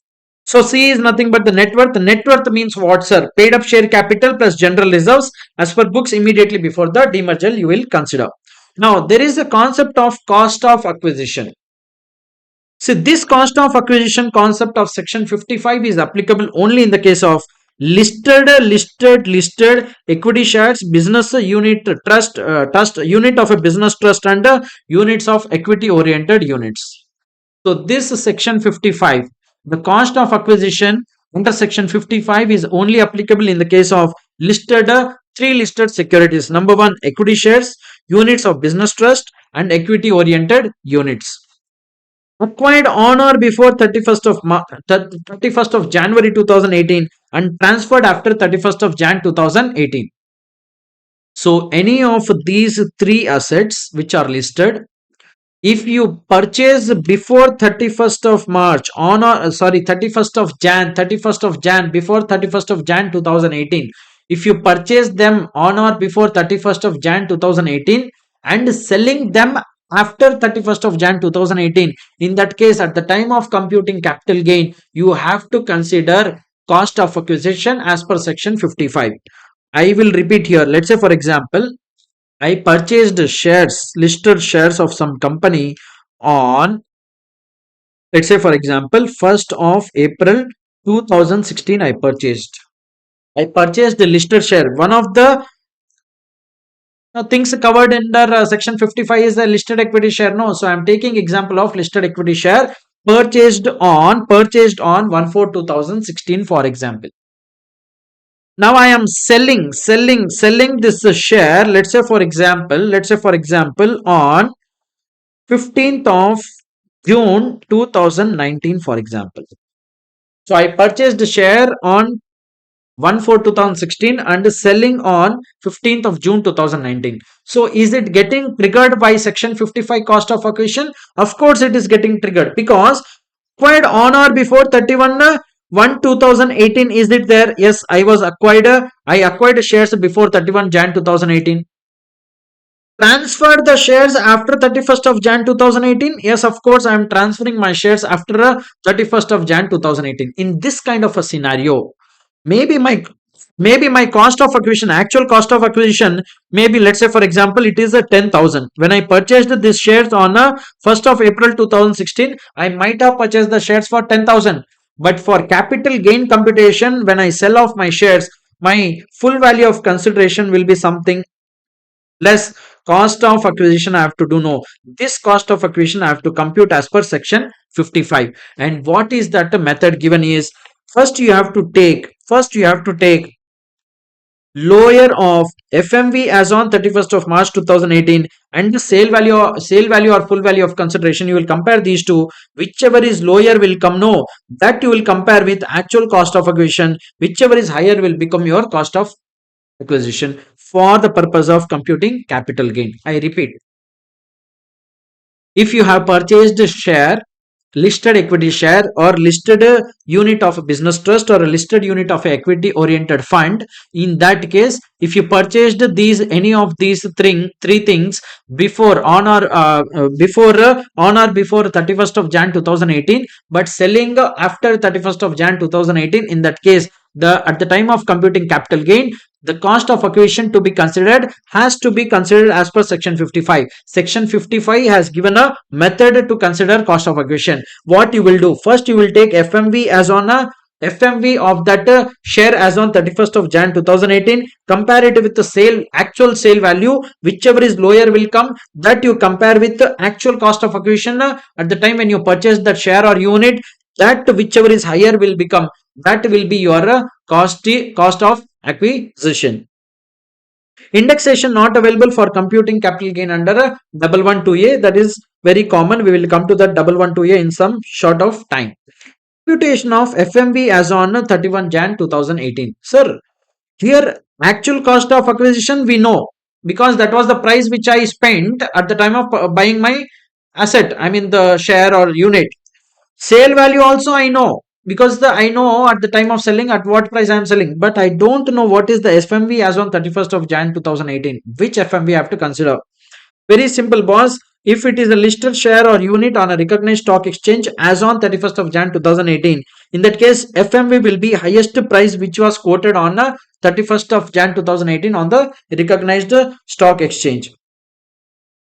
If the unit or share was not listed on recognized stock exchange, sir, you just now told that only this is applicable for listed securities. Now you are telling not listed on recognized stock exchange. Boss, this listed security which I told should be listed at the time of sale.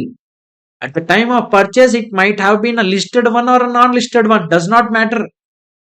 This listed security concept applies only at the time of sale of this asset or unit. I mean the share or unit. Whatever you are selling should be listed on the date of a sale, boss.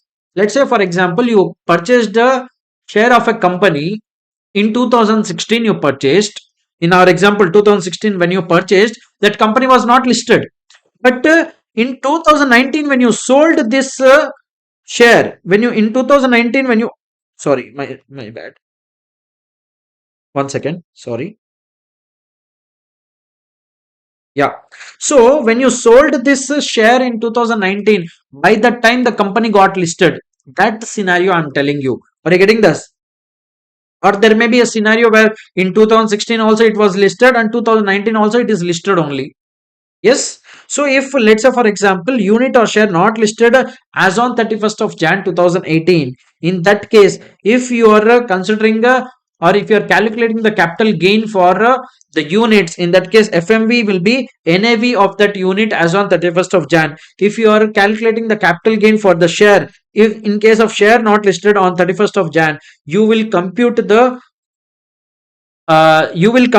fair market value by taking the cost of acquisition, multiply it with the CII of 1718, and then divided by the CII of the year in which you purchased the share. Are you getting it? Next, cost of acquisition in some special cases, what has to be considered? Intangible assets, self-generated goodwill, any kind of intangible asset, if it is self-generated, the cost of acquisition you will take is nil. Acquired from a previous owner, then you will take purchase price. Goodwill of a business or profession on which depreciation has been obtained in any previous year, in that case purchase price minus depreciation claimed up to 1920. Why only up to 1920? Because after 1920 depreciation on a goodwill and goodwill of a business or profession is not available. Acquired in circumstances of 49.1, purchase price of previous owner. 49 is nothing but that gift and all. Okay. Now, bonus shares. Bonus shares, you don't pay anything to get bonus shares. No, yes or no, the cost of acquisition. Allotted before 1/4/2021, you have to take fair market value. If it is allotted after 1/4/2021, you will take a nil. If bonus shares allotted before 1/2/2018, the same case which we discussed, 31st of Jan 2018, on or after 31st of Jan here, after 31st of Jan 2018 means what? 1st February only, and before 1st February means on or before 31st of Jan 2018. Similar case on which STT has been paid, the higher of actual cost of acquisition and lower of same concept of section 55 will apply on this thing also. Right shares, original shares, for original right shares which you took, means original shares means those shares against which a right is given to you. For those shares, the cost of acquisition will be actual amount paid for acquiring the original shares. Right entitlement means the right entitlement which you got. Did you pay anything for that? Nothing. Right shares acquired by the assessee, amount actually paid for acquiring the right shares which was purchased by the person in whose favor the right has been renounced. In that case, purchase price paid to the renouncer of right plus amount paid to the company. Let me explain you, you will not understand like this. Right shares, let's say for example I have 100 shares in a company. I already have 100 shares, I purchased 100 shares. Now let's say for example the company gives me option to, I have a right to purchase the shares of company at a very less price. For let's say for example the company is giving me option to purchase the share now at rupees 20. I cannot purchase some additional shares. Already I have 100 shares. Now I can purchase 20 shares. Let's say for example I can purchase 20 shares. 20 shares I can purchase at the rate of 50 rupees only it is giving, for example. I repeat, I already have 100 shares.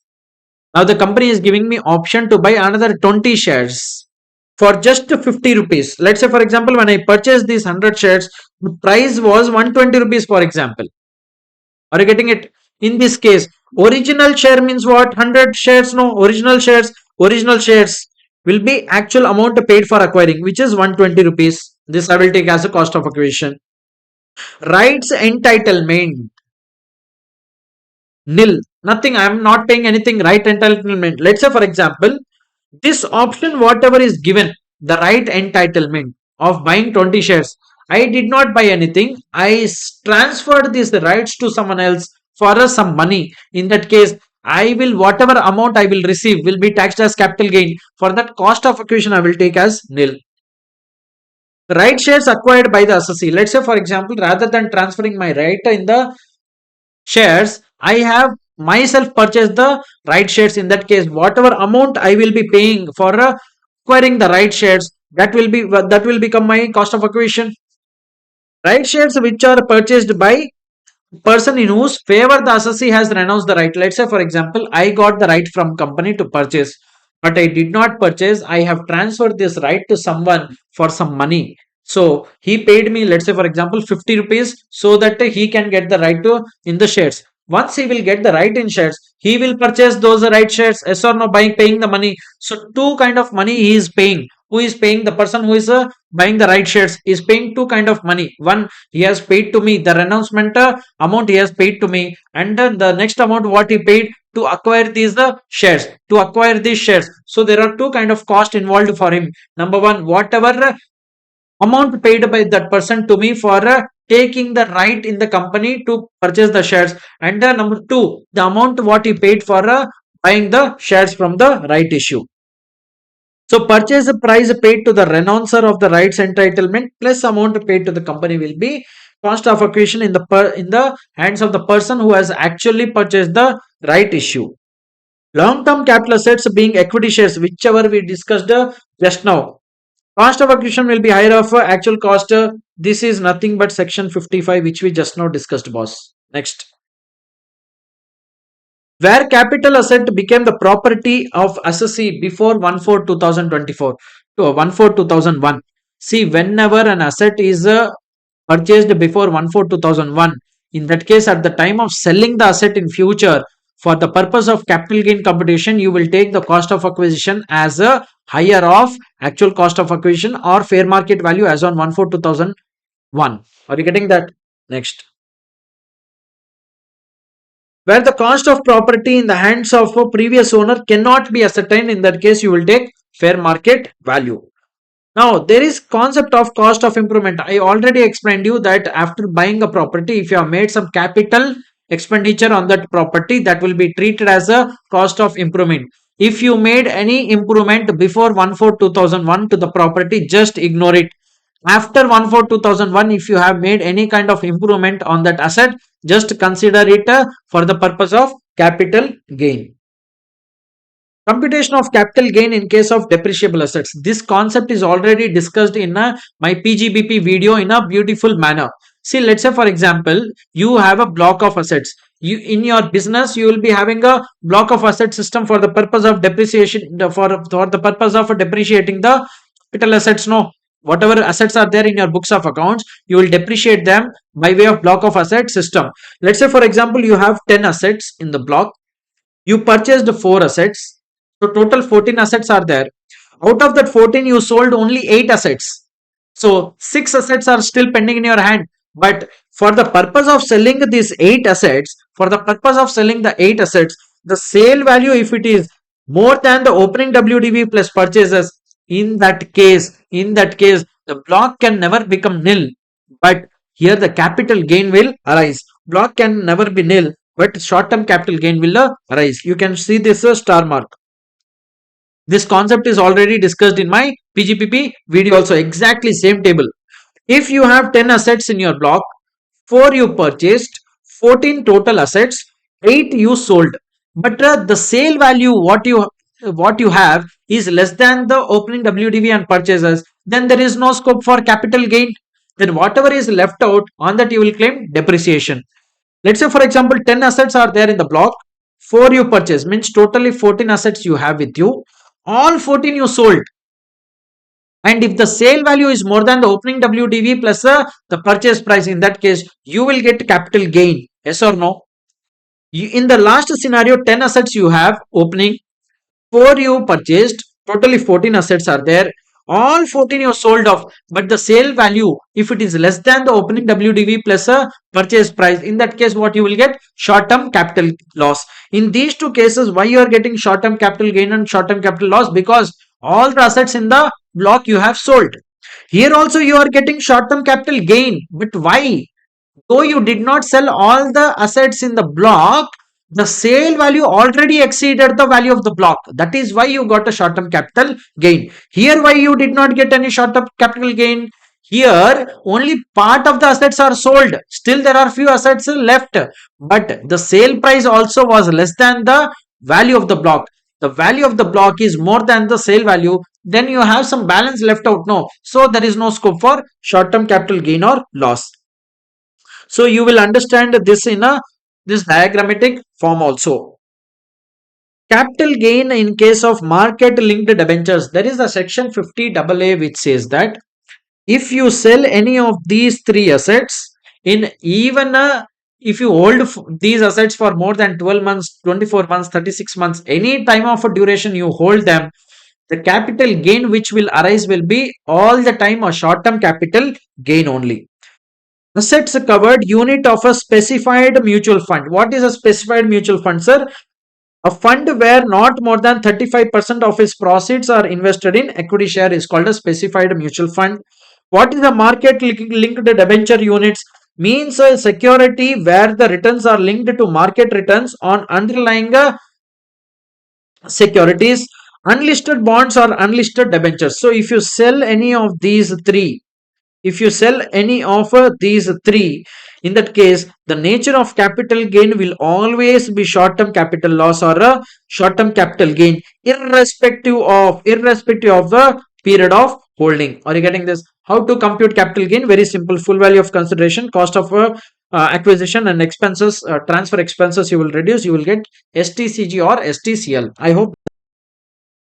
So the next concept is capital gain in the in respect of slum sale. See, slum sale is nothing but one whole undertaking or a whole unit of a company is getting sold as such. You are not selling individual assets. The company sells of a unit, whole unit. Let's say, for example, Tata company has a lot of units. No, Tata Tanishq is a unit of that company. Tata TCS is one of the units. Let's say, for example, it is selling of a Tata Tanishq as such to some other company. In that case, how to compute capital gain is given under section 50B. Meaning of slum sale: transfer of one or more undertakings or units for lump sum consideration. They will not value each asset what is there in the unit. They will give one lump sum consideration for the whole unit purchase without values being assigned to the individual assets and liabilities. Nature of capital gain. Sir, how to decide whether the capital gain which will arrive is a long term or short term capital gain? That will depend on the for how long the unit have been held by the company which is selling it. If undertaking or unit held for more than 36 months, that will be called as long term capital gain. If the unit is held for less than 36 months, it will be called as short term capital gain.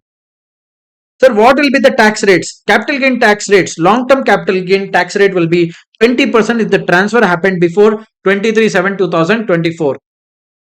See, boss, we will be discussing 112, 112A, 111A sections, which gives you the short-term capital gain and long-term capital gain tax rates. There also these rates will be covered, but still, if it is a long-term capital gain and if the transfer happened before 23/7/2024, the long-term capital gain rate will be 20%. If it is on or after 23/7, it will be 12.5%.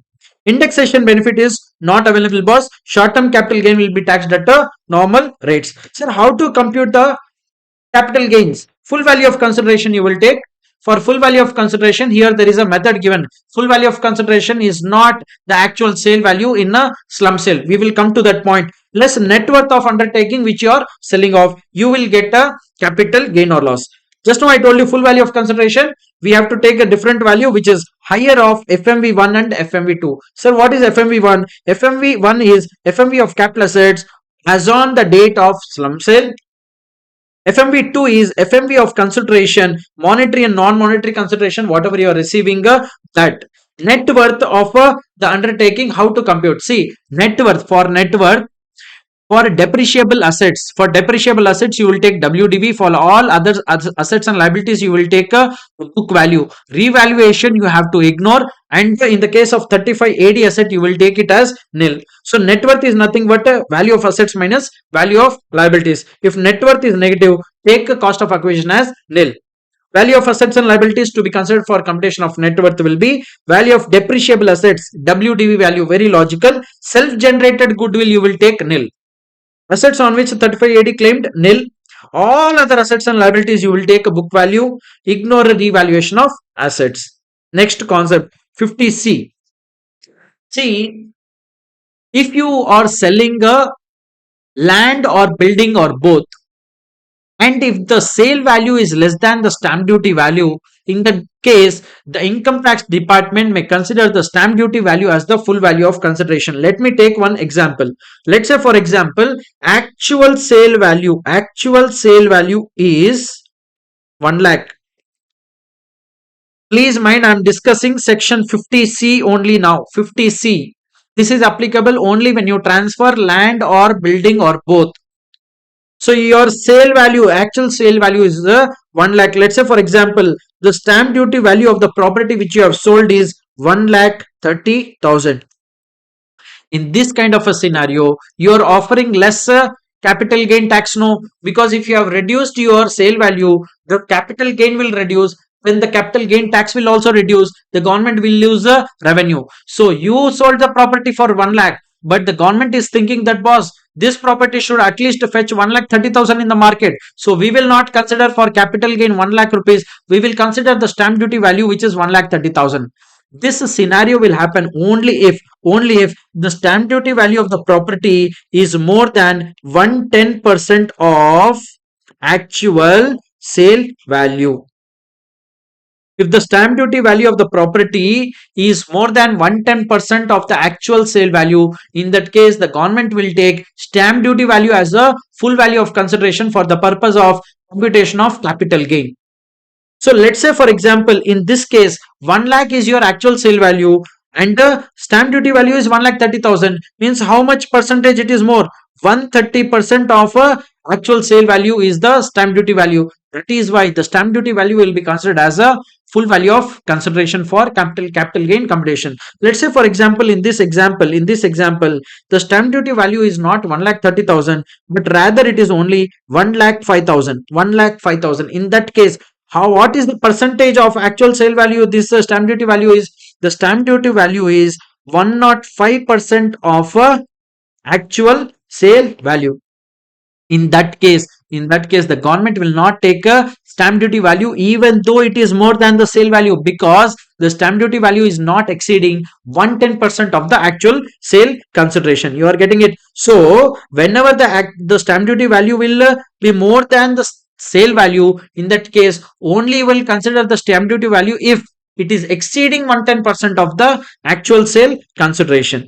So land or building or both sold as a capital asset, stamp duty value is more than 110% of actual sale value or consideration. Determination of full value of consideration. If the SDV is more than 110% of actual sale consideration, consider SDV. If the SDV is less than or equal to 110% of actual sale consideration, then consider actual sale consideration only as your full value of consideration. But let's say, for example, there is a scenario in which the date of agreement and the date of registration are different, and in that case there is a question mark, sir, which dates stamp duty value I have to consider. So if the date of registration and the date of agreement are different, then there are two stamp duty values. Which one you have to consider is the question mark. In that case, if before the date of agreement, if you have received the seller, if the seller has received any amount other than in cash modes as advance for this sale transaction before the date of agreement, in that case you can consider the stamp duty value as on the date of agreement. But if, say, let's say, for example, before the date of agreement you received the consideration, part consideration, but you received other than in the prescribed mode, in that case you are not eligible to claim stamp duty value as on the date of agreement. In that case you have to take a stamp duty value as on the date of registration only. Got it? If you have not received any kind of a advance consideration before the date of agreement, then straight away you will take the stamp duty value as on the date of registration.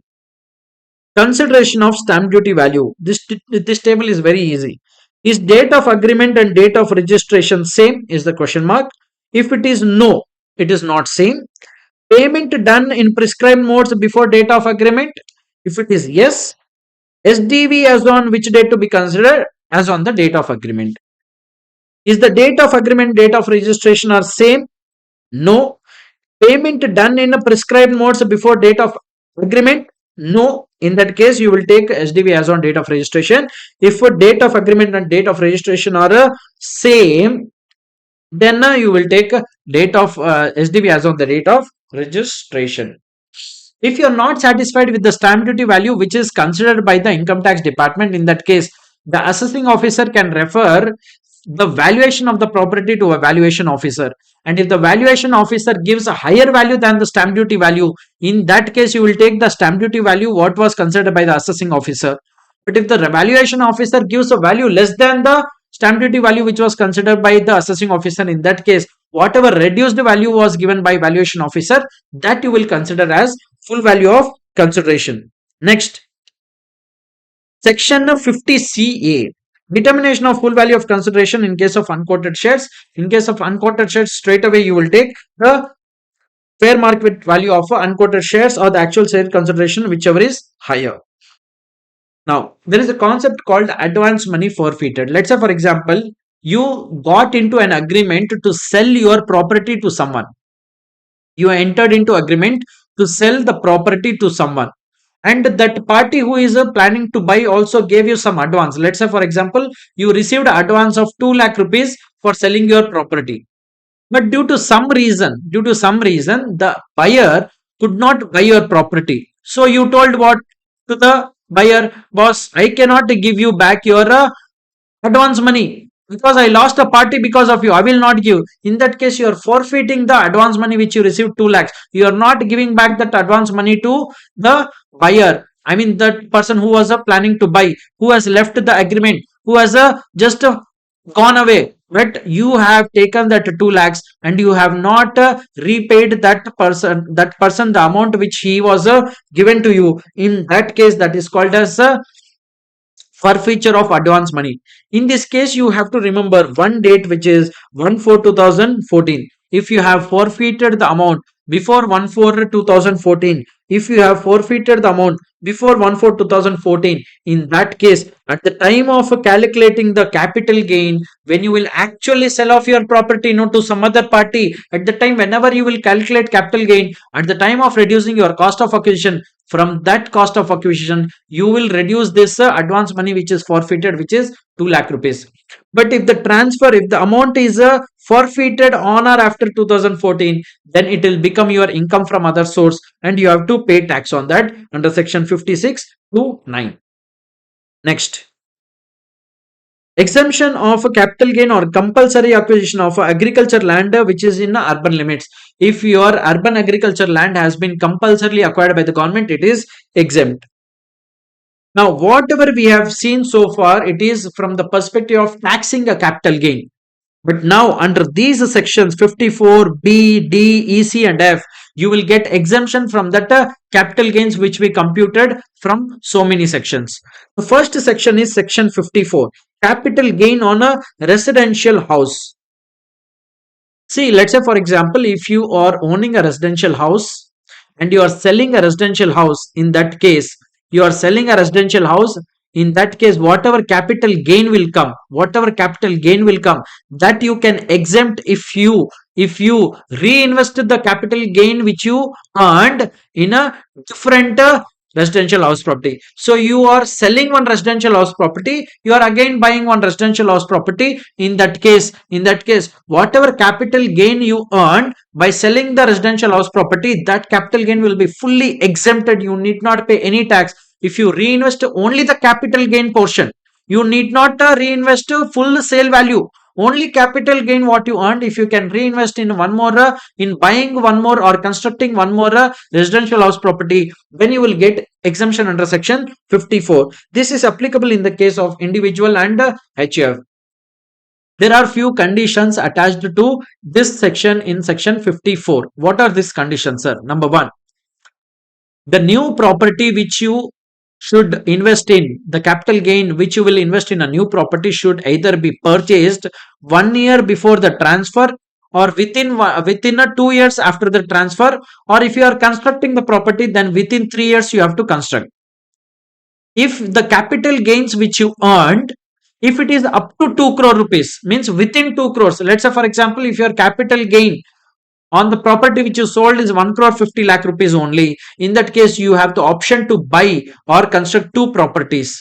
But mind you, this option of purchasing or constructing two properties is applicable only in a once in lifetime. Every year you do not have. Are you getting it?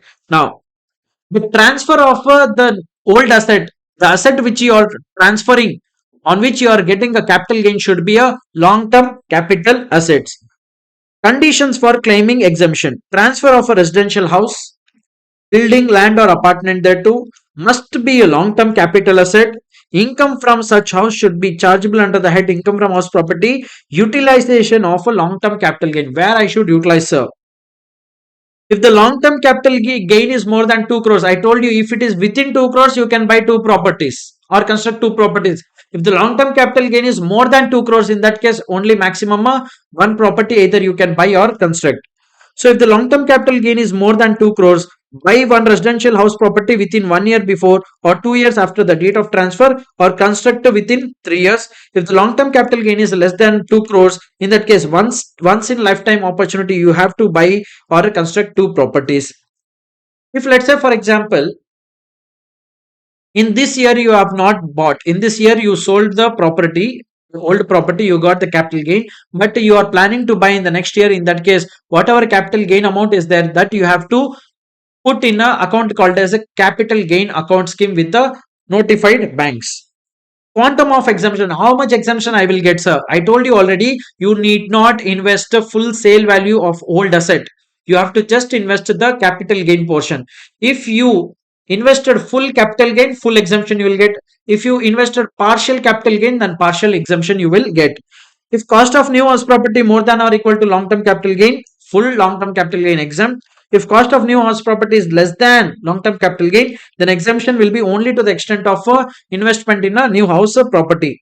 Now, very, very important, maximum exemption under section 54 you will get is 10 crores only. You might have got a capital gain of 12 crores. You might have purchased a property worth of 12 crores, new one, but still maximum exemption you will get is 10 crores under section 54.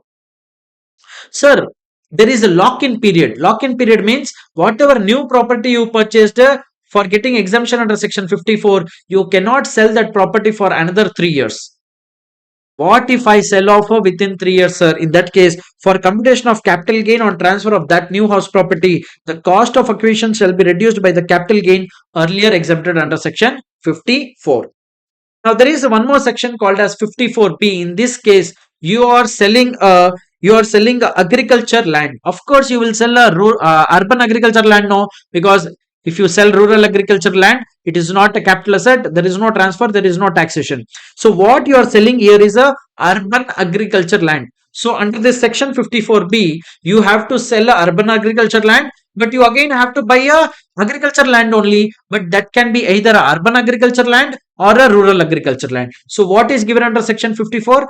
Sell a urban agriculture land, but buy a urban or a rural agriculture land, good enough. So if you invest the capital gain, whatever you earned by selling the urban agriculture land, whatever capital gains you earned, if you invest in another urban agriculture land or a rural agriculture land, then the full capital gain will be exempt.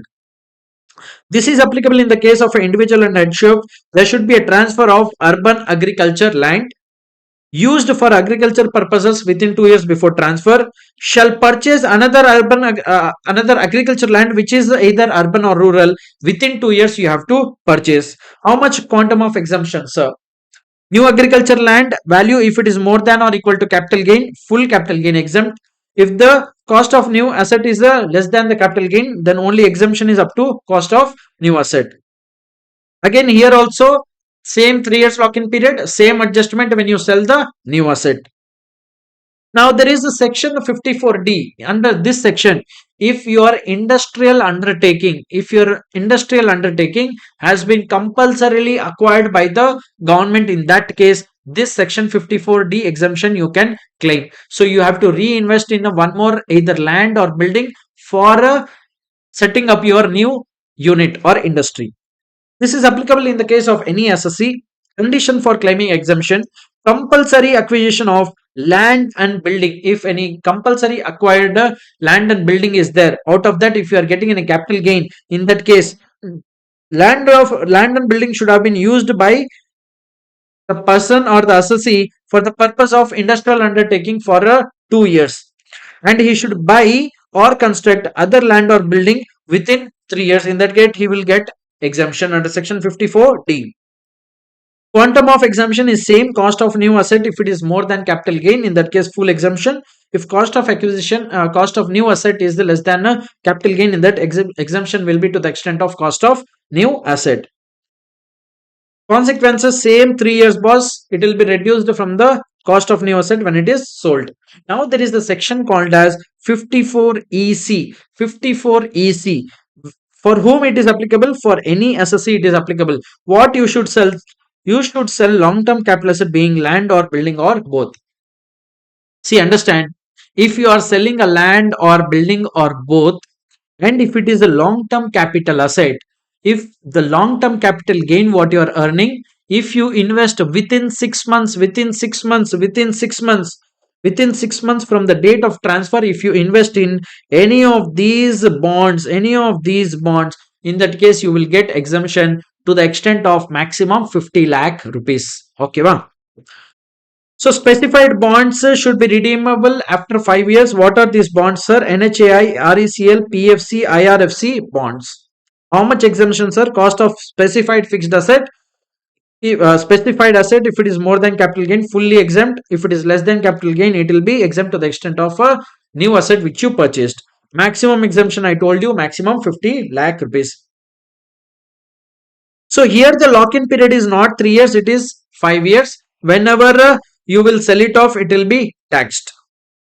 Now, the next section is section 54F. See, section 54F is applicable when you sell any kind of asset, but you need to buy a residential house. So you can sell any kind of asset, but you need to buy what? Residential house. In section 54, what we saw, selling a residential house, buying a residential house. Here you sell any asset, but you should buy a residential house. This is applicable in the case of individual and HF.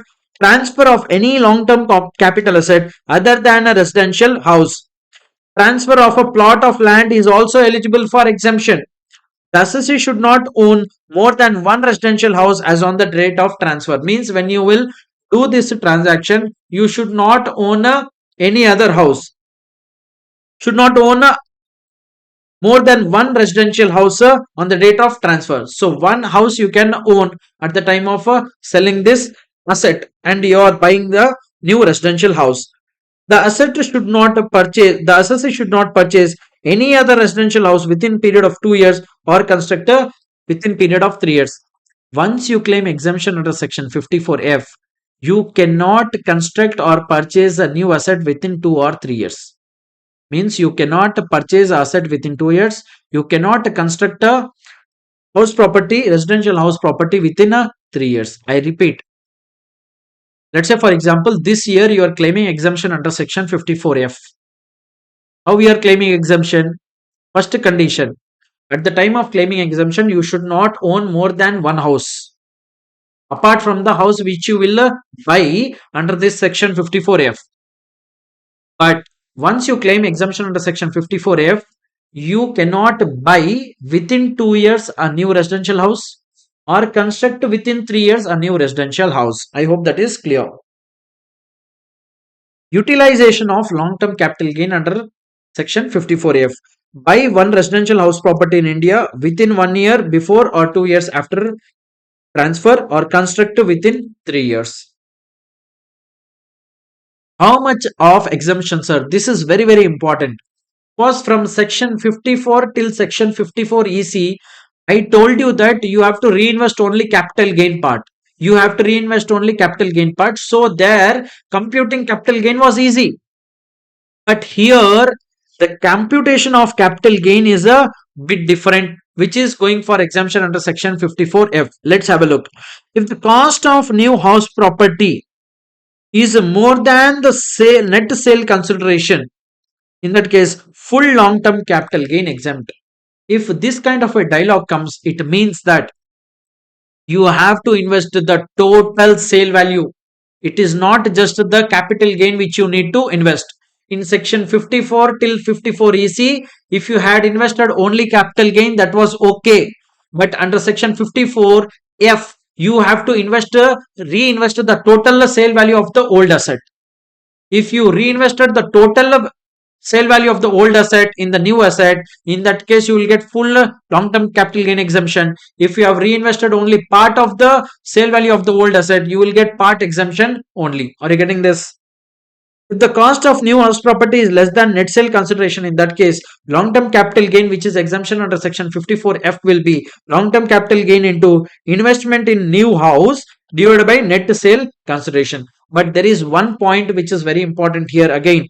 The investment in new houses should be maximum 10 crore rupees, which you will take for a capital gain computation. For computation of exemption, investment in new house can be maximum of 10 crores only, because under section 54F maximum what exemption you will get is 10 crores alone.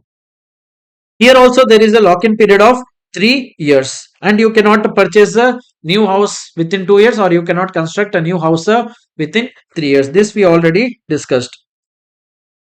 Now there is a concept called reference to valuation officer. See, sometimes assessing officer can refer to a valuation officer for valuing a asset. In what circumstances he can refer to valuation officer? If the AO believes that the FMV of the asset exceeds 15% or 25,000 of a assessee's value, in that case he can refer to valuation officer. Getting it? Next. The next provisions which we are going to look at is the long-term capital gain taxation rates and the short-term capital gain taxation rates. See, short-term capital gain is taxed under 111A section. Long-term capital gain is taxed under two sections, 112 and 112A. Is it clear? So short-term capital gain is taxed under 111A. Long-term capital gain is taxed under 112 and 112A. But keep in mind one thing, the short-term capital gain which I am telling 111A, this is only that special 111A incomes only. Other than this, whatever short-term capital gain will arise will be taxed at normal rates. I repeat, there are some particular assets which you sell, and if the capital gain which arises is a short-term capital gain, those only will be taxed under 111A section at special rate.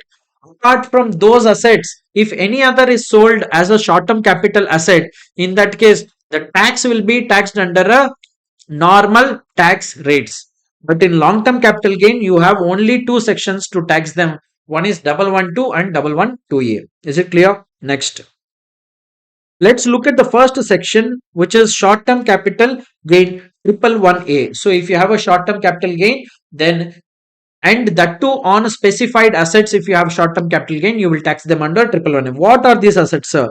Listed equity share in a company, unit of a business trust, and a unit of equity oriented fund. If you are selling any of these three assets, and if it is a short-term capital gain, in that case you need to pay tax as per the rates prescribed under 111A section. What are the rates prescribed, sir? Here also two dates. If you are transferring before 23/7/2024, the rate at which you will pay taxes 15%. If you're transferring on or after 23/7/2024, then the rate of tax you will apply is 20%. There are few conditions attached to it. STT means the security transaction tax shall be paid at the time of transfer. That would suffice. If the unit is in IFSC, then no need to pay STT. Deductions under Chapter 6A cannot be availed in respect of short-term capital gains. So you cannot claim Chapter 6A deductions against the short-term capital gain which is taxed under 111A. In case of resident individual or Hindu and HUF, sorry. In case of resident individual or HUF, the basic exemption limit, if it is not fully exhausted, then that can be set off. Against the short-term capital gain. What is this, sir? Please explain. Let's say, for example, you are an individual for whom the basic exemption limit is 3 lakhs, for example. What is basic exemption limit? The limit up to which you are not supposed to pay any tax. Yes or no? Let's say, for example, your income other than the triple 1A income is 1 lakh. Your income other than the triple 1A income is 1 lakh.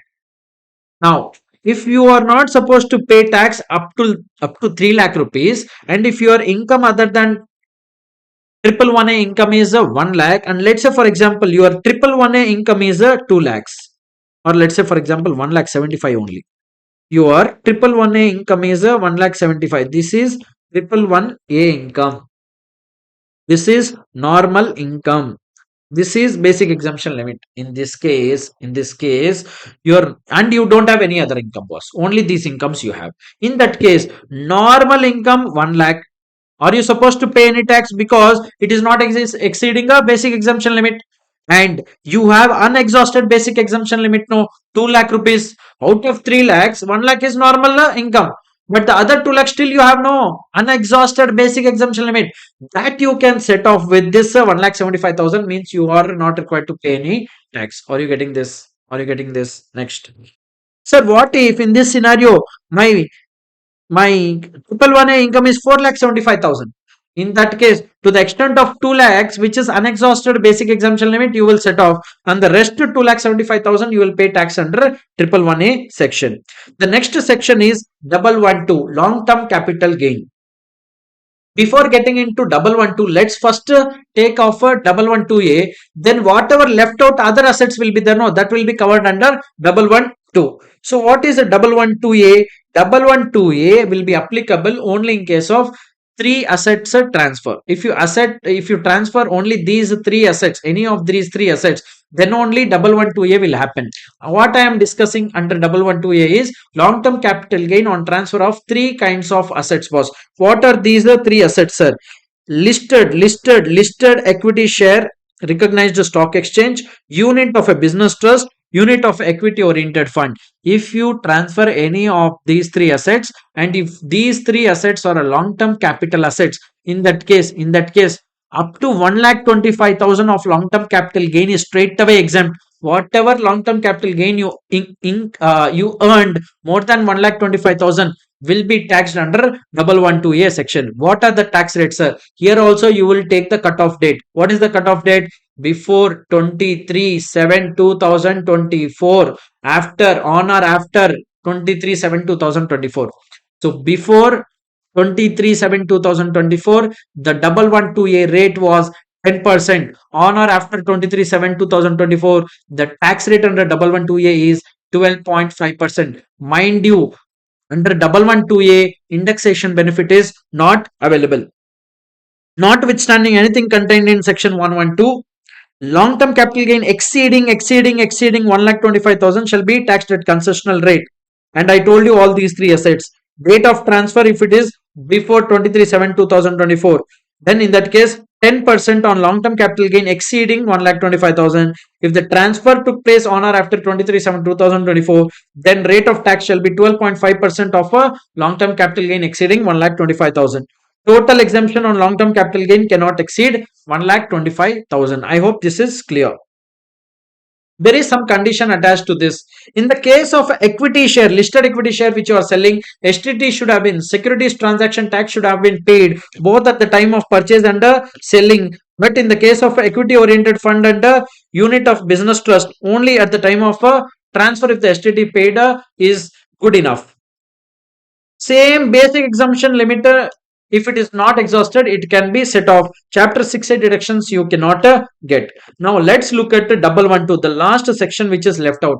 I told you that long-term capital gain can be taxed under two sections, 112A, 112. 112A we have seen only in the case of three assets, 112A you will apply.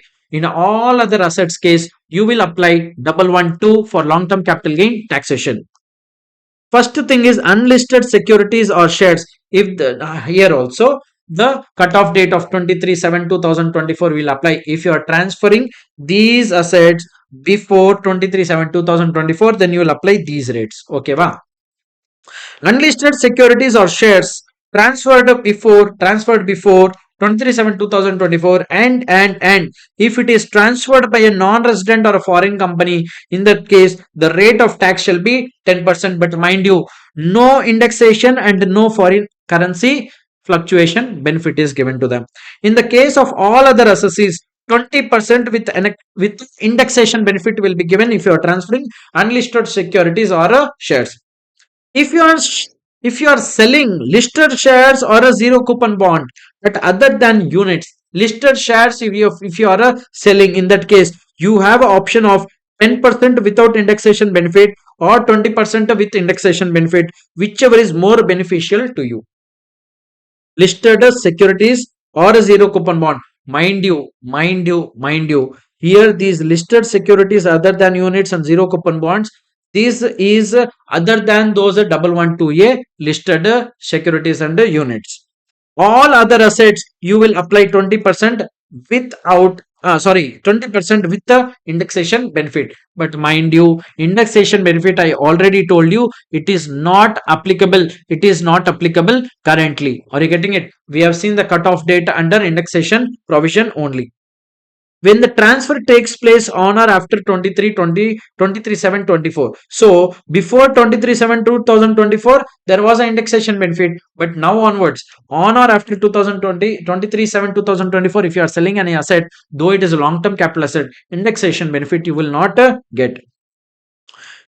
This scenario we already discussed, if you remember, in the case of indexation only, that there is only one exception for selling asset on or after 23rd July 2024, which in the case of individual or HF, if they purchased land or building or both before 23/7/2024, but selling the land or building or both after 23/7/24, in that case indexation benefit will be given only for individual or HF who are selling a land or building. So land or building or both if acquired before 23/7/2024, individual or HF being a resident, 12.5% without indexation or 20% with indexation benefit, whichever is more beneficial.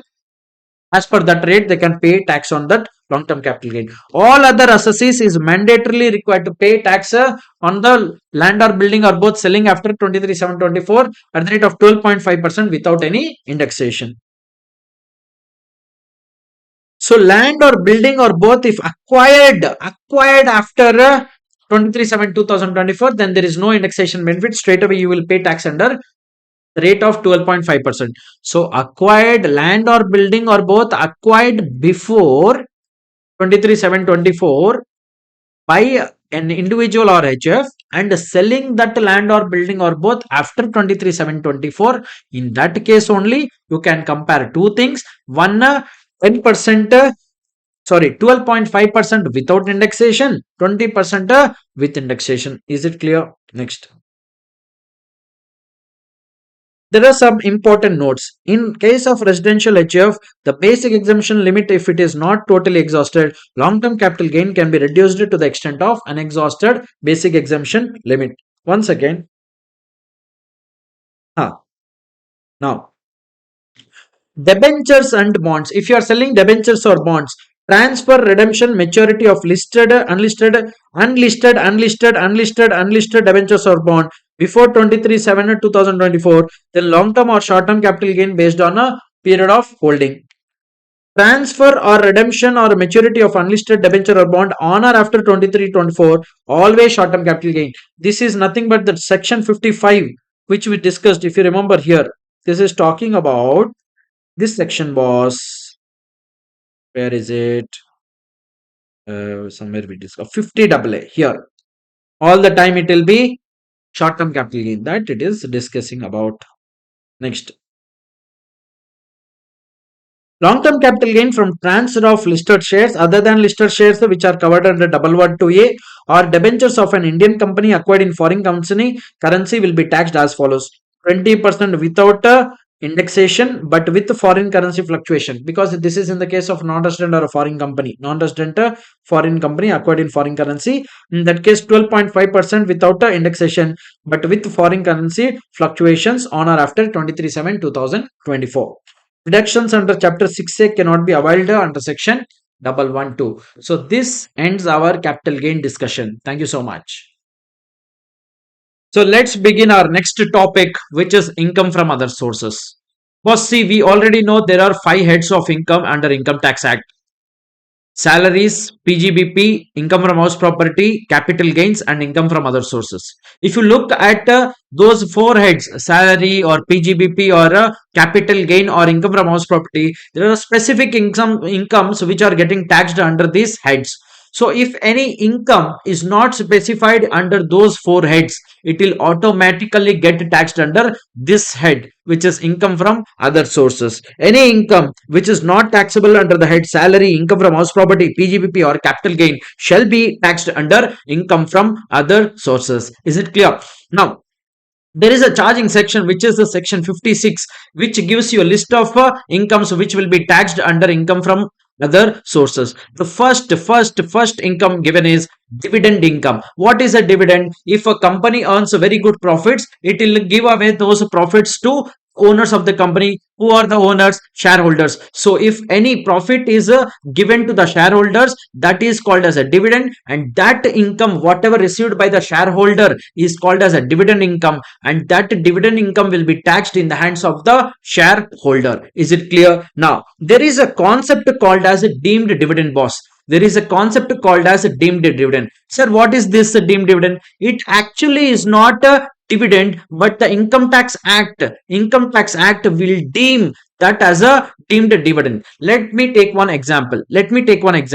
In the first example which I told you, that if any profits of the company are distributed to the shareholders, then whatever shareholder is receiving, that income will be taxed as dividend. Yes or no? But let's say, for example, the shareholder is majority shareholder in the company. He controls all the management in the company. Then let's say, for example, he don't want to pay tax on the profits which he is taking from the company in the form of dividends. He don't want to pay any tax on the dividend income which he is taking from the company. In that case, he will think to do one thing. What you know? Okay, boss, don't give me the profits in the form of a dividend. Let me take the asset of a company. Let me repeat. Let's say, for example, the shareholder who is having the majority shareholding in the company wants to plan is a tax planning in this way. Rather than taking the profits in the form of dividend, what he will do, he will take off one asset from the company. Even in that case, that will be deemed as dividend, and that will be taxed. So in the first scenario, if he receives profit as it is, it will be called a dividend in his hands, and it will be taxed. So what people started doing, rather than taking the profits in the form of cash, they started taking the profits in the form of asset. If he will take, he will go and outside the market, he will sell it off, and he will convert into cash. Are you getting this? These kind of transactions are also deemed as dividend, and the deemed dividend is a concept given under section 2 clause 22a to clause 22f. Are you getting this? So under section 2 clause 22, whatever whatever transactions are notified, all those transactions will be deemed as dividend. They prima facie may not look like dividend, but they are deemed as a dividend by the income tax department under section clause 22. First section is 222a. Under this, what does it say? Distribution of assets from the accumulated profits of the company. Now let's break this in a bits and pieces. Distribution of asset from the accumulated profits. Distribution of asset, the very example which we just now discussed. Distribution of asset from the accumulated profits. What is accumulated profit?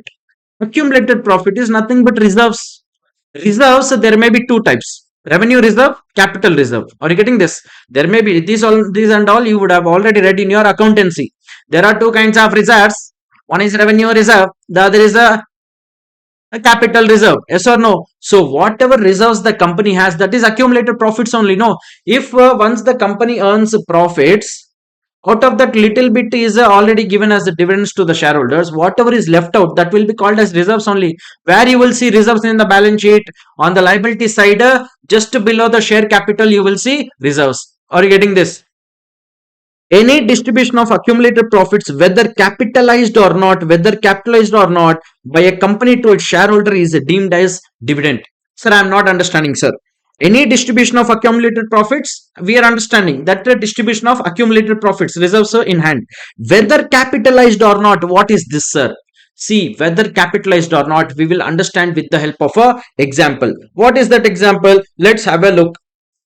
Meaning of accumulated profits, whether capitalized or not. What does the term accumulated profits, whether capitalized or not, means? Let's have a look with this example. You will first not look at this table first.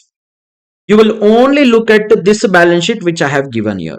Are you getting this? So you will not look at this balance sheet. Sorry, you will not look at this balance sheet for time being. You will only look at this balance sheet first. Let's understand what is there in the balance sheet. Balance sheet before bonus issue. So this company has not given any bonus yet. Plain balance sheet it is. Share capital is 100, reserves it is 75, liability it is 25. Fixed assets 125, current assets 75. Total is matching. Yes, matching. 200. Tallied. Now, if the above company, Thalaiva Limited, declares bonus issue of one bonus share for every 4 equity shares held, then bonus shares will be of 25 crores. Yes or no? 100 crores is the share capital. If for every 4 shares, for every 4 shares, 1 share if it is given as bonus, then 100 by 4 will be 25. No, that much bonus means the share capital will now increase from 100 to 125. No, earlier it was 100 plus bonus issue. If it is done 1/4 of 100, in that case plus 25 it will add. So total share capital will become what? 125. Yes or no? So share capital, let's see, has it become 125? Yes, it has become 125. But where from this 25 crores of bonus amount will come? It will come from the revenue reserves which are there from the with the company. So revenue reserves with the company are 75 crores. If from 75 crores 25 crores is used for bonus, then it will reduce or increase. The revenue reserve will reduce or increase. It will reduce, no da, because 25 out of 75 is already used for a bonus issue. In that case, the revenue reserves will fall down to 50. Yes or no? Yes, it has been fall down to 50. Now that 25 out of the revenue reserves, whatever you utilized for a bonus issue, you have capitalized. No, from reserves it has converted into share capital. So this transaction is called capitalization of reserves. So from a revenue reserve, that reserve have been converted into capital reserve. Are you getting this point? This is called a capitalized reserve. Now, whatever reserve is still pending 50 crores, it is called what? Non-capitalized reserve. No, wherever you will read accumulated profits, whether capitalized or not, in this thing, capitalized is at 25, which you have converted into bonus share. Not capitalized is that 50 rupees, which is a now. Even in this balance sheet, total reserves is 75 only. Even in this balance sheet, total reserves is 75 only. Just that here 75 total is a non-capitalized reserve. Here 75 total reserve. Out of that, 25 is capitalized reserves and 50 is non-capitalized reserve. Are you getting this point? This point is very, very beautiful point. Now, accumulated profits after bonus issue will remain 75 crores only. Capitalized profits of 25 crores and revenue reserves are of 50 crores. Now, what is the link of this example with this section 222A which you are teaching, sir? Any distribution of accumulated profits, whether capitalized or not by a company to its shareholder, is deemed as dividend. I told you. If accumulated profits are distributed in cash, it is dividend in the hands of shareholders. Yes or no? Where from you will give dividends? From the reserves only. No. If you give in the form of cash directly, that is called as a dividend directly. But if accumulated profits are distributed in kind means what? You have given a asset. You did not give any cash. Asset means maybe a machinery is taken by the shareholder. Then the market value of such asset distributed on the date of distribution shall be deemed as a dividend in the hands of shareholder. Let's say for example, in the example which we saw, out of this fixed assets of 125, boss, let's say for example, out of 125 total amount of fixed assets, you have given 10 out of 125, only 10 rupees worth of asset if you have given to a shareholder. In that case that 10 rupees will be deemed as a dividend. I repeat, up to 10 rupees, whatever you have given will be deemed as a dividend. Now, let's say for example, we already saw that the total reserves in this company's hands is how much? 75, no?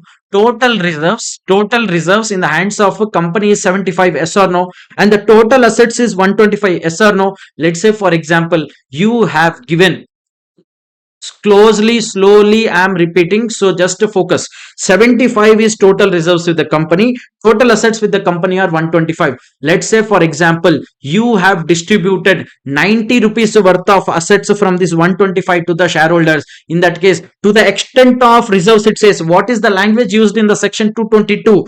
To the extent of reserves, whatever assets you distribute, only to that extent it will be deemed as a dividend. So out of 75 of reserves, let's say for example fixed assets you distributed to the shareholder is only 90 rupees.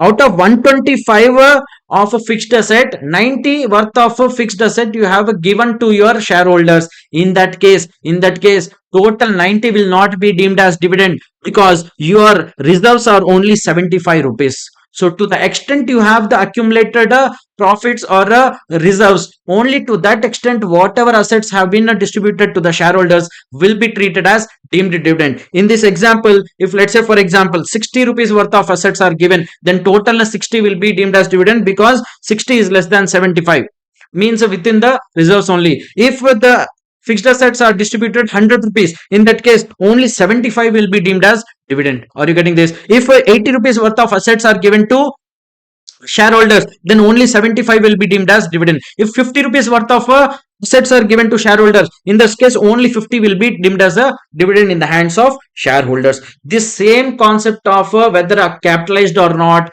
and to the extent of accumulated profits will apply throughout section 222 A, B, C, D, E, F. Are you getting this point? Okay.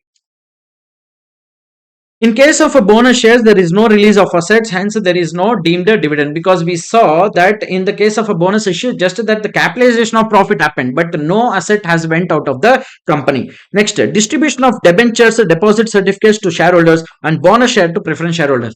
If you give to your existing equity shareholders any debentures or deposit certificates or bonus shares to the preference shareholders, in that case, to the extent the company has accumulated profits, whatever you gave the worth of debentures or deposit certificates will be deemed as a dividend under section 222B.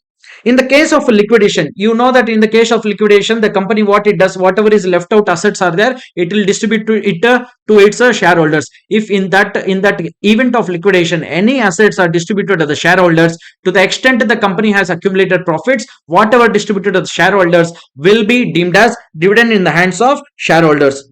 222D, distribution on reduction of capital. Reduction of capital is what? Let's say for example the face value of the share, is 10 rupees, and by 2 rupees the share is getting reduced, then the face value of the share will convert into 8, no? So if you are reducing the face value, means you are giving back 2 rupees to your shareholders. At the time of giving back this 2 rupees, to the extent of accumulated profits whatever are there with the company will be deemed as dividend in the hands of shareholders. Now, so this is a very beautiful section 222E. If to a shareholder, any closely held company, let me explain you in a pictographic form. There is a private limited company, boss. Technically, in the section 222, it call it as a closely held company. It is called closely held company. Generally, closely held company means a private limited company. If a private limited company gives any loan to its shareholder who has a substantial interest in the company, if a private limited company gives loan to a shareholder who has substantial interest in that company, in that case, to the extent of the accumulated profits held by the company, that loan amount will be treated as a deemed dividend. So loan also, sir, yes, even if a loan is taken by a shareholder, in that case it will be deemed as a dividend in the hands of shareholder. Are you getting this? Now let's look at this. Advance or loan. Advance or loan by a closely held company means a private limited company to its shareholder. Advance or loan given by closely held company to shareholder who is having beneficial owner of 10% or more of the So that shareholder should have at least 10% of the share capital, and that kind of a shareholder, if he is taking any loan from the company, that will be deemed as dividend in the hands of that shareholder. Now, advance or loan given to concern means, let's say for example, if your loan you are giving, if the company is giving loan to shareholder, that is treated as dividend, deemed dividend in the hands of shareholder. But rather, if the company plans to give not loan directly to the shareholder, if I am a shareholder, if I am receiving loan from the company directly, it is getting taxed in my hands as deemed dividend. So what I'll think, okay, let me do one thing. This is the company which is giving loan. I am a shareholder. So if I am receiving loan, I am getting taxed, deeming this loan as a deemed dividend. Correct or not? Deemed dividend. Like this, I am getting taxed. So I'll do one thing. I am a partner in a partnership firm. Partnership firm, I am a partner, shareholder. I will tell my company, don't give me loan directly. I am getting taxed on that amount which I will receive. So rather you do one thing, you give that loan to my partnership firm in which I am partner. From there I will take the money. Are you getting that? So if you do any kind of this transaction, in that case also, even if this private limited company, the closely held company, if it gives loan to any concern, means what? Partnership firm in which this shareholder has substantial interest, and then whatever loan given by the closely held company to this concern in which a shareholder has a substantial interest will also be deemed as a dividend only, means you cannot escape taxation altogether. Now, advance or loan by a closely held company to a specified concern. Now, what is a concern, sir? It may be HUF in which you are a member, or it may be firm in which you are a partner, or AOP or BOI, or a company in which another company. The shareholder of the company holding more than 10% of the equity shares is a member or a partner or having substantial interest. What is a substantial interest in the concern, sir? At least 20% income share you have in that concern, that will be called as a substantial interest. Exceptions: if loan is granted in the ordinary course of business, let's say for example, the company in which you are a shareholder is a bank, and the bank's general business itself is giving loan. In that case, a deemed dividend concept will not apply. Next section is 222F, very beautiful and recent brand new section. We have seen this already in the case of capital gains chapter, which is a buyback of shares. There is a cutoff date before 1/10/2024 and after 1/10/2024. Now, if the buyback happens before 1/10/2024, the company is liable to pay tax on that buyback. If the buyback happens after 1/10/2024, then whatever, to the extent of accumulated profits, whatever buyback amount the shareholder will receive, straight away total buyback amount will be deemed as the dividend in the hands of a shareholder. Okay. So after 1/10/2024, nothing will be taxed in the hands of company, only in the hands of shareholder who is getting that buyback amount will be treated as a deemed dividend under section 222F. Are you getting this? We have already discussed in detail the buyback concept in the capital gains chapter. Now, there are some casual income. So whatever we have seen so far, it is only from the standpoint of dividend income. So much story was that. Now we will look at other incomes which are taxable under the head income from other sources. Casual income means you casually play some games, winning from lotteries, crossword puzzles, races, card games, other games, that will be straight away taxed at the rate of 30%, and the head under which it is taxable is income from other sources. Interest on compensation received on compulsory acquisition. You remember compulsory acquisition we have read in PGBP, yes or no? If compulsorily your asset has been acquired in capital gains chapter also we have read, if any capital asset has been compulsorily acquired, that is deemed as a transfer and all, yes or no? So if any compulsorily asset has been acquired and any compensation you will receive, no, they will generally delay the compensation. Let's say for example, in this year my asset was compulsorily acquired, but I will receive my compensation after 2-3 years. So for 2-3 years the government will also pay you something called as interest on this compensation. Are you getting that? That interest will be taxed under income from other source. Now mind you, up to 50% of that interest on compensation whatever you will receive will be exempt. Interest on compensation or enhanced compensation for compulsory acquisition is taxed under IFRS. 50% of such interest is exempt. Advance money forfeited. Do you remember in the case of capital gains we have read? There is one section which says if the advance money forfeited before 1/4/2014, it will be reduced from the cost of acquisition. Now, if you forfeited the amount advance money after 1/4/2014, in that case, it will be taxed under IFRS. That is getting taxed here. Now, money or property received without consideration or for inadequate consideration. Sir, please explain what is this without consideration or for inadequate consideration.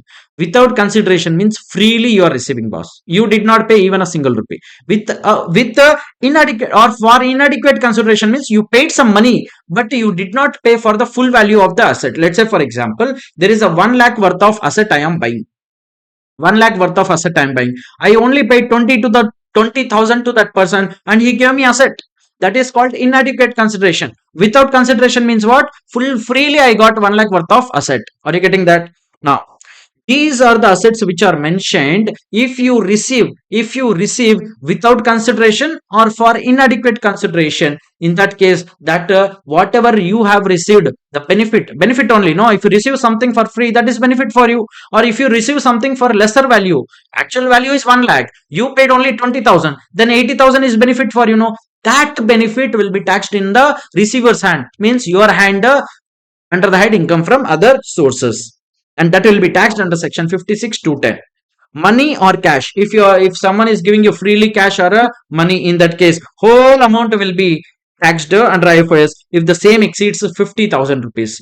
So let's say, for example, someone gave you 60,000 rupees, full 60,000 will be taxed in your hand. Someone gave you 40,000 only, then it is not taxed. Are you getting this? So only if it exceeds 50,000, then whole cash amount will be taxed in your hand. Immovable property, land or building you received without consideration. Who will give you? Of course, your parents, boss. You're a parents, but parents are covered under relative definition. If a relative gives you this land or building, that will not be taxed. But let's say, for example, some of your friend has become your chattipati dost, has become big crorepati, and he saw you poor guy, let me give him a 1 crore worth of building to him. So he gives you freely 1 crore worth of building. He is a friend, not a relative. Then in that case, if a friend gives you anything like that, then whatever value of the stamp duty value of the building is there, that will be taxed in your hands, provided the total amount or the value of the building should be more than 50,000. Just remember one thing, boss, in 56(2)(10), in the case of gifting, if the gift is more than 50,000, only then in that case it will be taxed in your hands. Immovable property you received by paying amount, but you paid only inadequate consideration. In that case, whatever benefit is there, no, that benefit, if it is exceeding 50,000 rupees, then it will be taxed in your hands. Taxable if a difference between the SDV and consideration is more than higher of, if the benefit, if it is higher of 50,000 or 10% of consideration, in that case it is the tax in your hands. Movable property. If you remember property definition, we have read in a capital gains chapter also. Property of any kind, what it will include, what does not include. Likewise, if you receive any movable property without consideration, and if aggregate fair market value is exceeding 50,000, then it will be full FMV will be taxed. If you received for inadequate consideration, then whatever benefit, the difference of FMV and consideration will be taxed if it exceeds 50,000. Now we will see non-applicability of 56(2)(10). I told you while explaining that if you receive building from a friend, it is taxed, but if you receive from your family, it is not taxed. Why I told? Because it is given exclusively under section 56(2)(10), not applicability of 56(2)(10). There are few transactions in which even if you receive benefit of more than 50,000, but from specified persons or organizations, then it will be not taxed under income from other sources. Any sum of money or value of property received in the following cases shall not be taxed from any relative. Sir, who's a relative? We will come to that. But any relative, your definition of relative may be different, but you have to look at the definition which is given under Income Tax Act. On occasion of marriage of the individual, from anyone, boss, on your marriage, whatever you will receive, fully exempt. Yes or no? By will or inheritance, let's say for example a person has written a will that when I will die whatever belongs to me goes to this person, and you received any properties and cash, that will be totally exempt. On the death of a payer or a donor, from any local authority, from any university, fund or foundation, any from any fund or foundation or university or other educational institution, hospital, medical institution, trust, from or by any trust or institution registered, then other educational institutions, transaction not regarded as a transfer, if you remember section 47. Then one more important thing here, by an individual from any person for COVID-19 treatment of a self or family member subject to conditions notified by central government. If you satisfy the conditions which are given by the central government, and for COVID treatment if you had received any money from any person, in that case it will be totally exempt. By a member of a family of a deceased person, means let's say for example due to COVID someone has died, and his or her family member, the person whoever has died, his or her family member has received some compensation from anyone, that will be exempt. In the case of death due to COVID, within 12 months from the death, if the family members receive, amount of exemption will be, if the amount is received from the employer, then there is no limit. If any other person gives them the amount, then maximum 10 lakhs will be exempt. What is the conditions prescribed by the central government? Death should the person should die within 6 months from the date of COVID positive report, and he should file, the family should file a declaration regarding the amount whatever they received in that financial year. Now just now we saw property or a family, those definitions are given here. What is a property, sir? Means whatever you are receiving, no, if it falls only under this category, that will be taxed. Any other movable assets you are getting, that will not be treated as a gift. Immovable property being land or building or both, if you receive as gift, that is the treated as a property. Shares and securities, jewelry, archaeological collections, drawing, painting, sculpture, any work out of bullion, and virtual digital asset. What is a virtual digital asset? Bitcoin, Dogecoin. Are you getting that? Even those, if you receive, all these will be treated as a gifts and will be taxable. Relative, relative. Who is a relative, sir? Whenever you read this relative definition, think of yourself first. You are an individual. In case of an individual, your spouse means your wife. Brother or sister of the individual means your brother and sister. Brother or sister of the spouse of the individual, your macha machi means your wife's brother, wife's sisters. Brother or sister of either of the parents means your parents' brothers and sisters, your mamas, whatever you call bua and all. Okay, atte or auntie, whatever. Lineal ascendant or descendant of the individual. Lineal ascendants, descendants means your tatas, muttatas, or dadas, pardadas, and your chotus, whatever your next generation. Lineal ascendant or descendants of the spouse means your spouse's parents, spouse of any other person referred in the 1 to 6. So spouses of whoever are mentioned here 1 to 6, all these will be relative, and if anything received from them, then nothing is taxable in your hands. Family means the family will receive during COVID. Now what is a family? Meaning spouse and children of the individual, parents, brothers, sisters of the individual, mainly dependent on the individual who died. Compensation or other payment received from termination of employment will be taxed here. Interest on compensation on compulsory acquisition, we already discussed, 50% will be exempt. Now, there is a concept or a section which is a section 1010D, which speaks about the exemption of maturity amount of LIC, life insurance policies, whenever you will take, and at the time of maturity, the amount whatever you receive will be taxed or exempted in your hands. We will look at how much is taxed, how much is exempted. What is this, sir, concept? Simple, boss. You take a life insurance policy. Every year you pay something called as premium, and there will be something called as sum assured.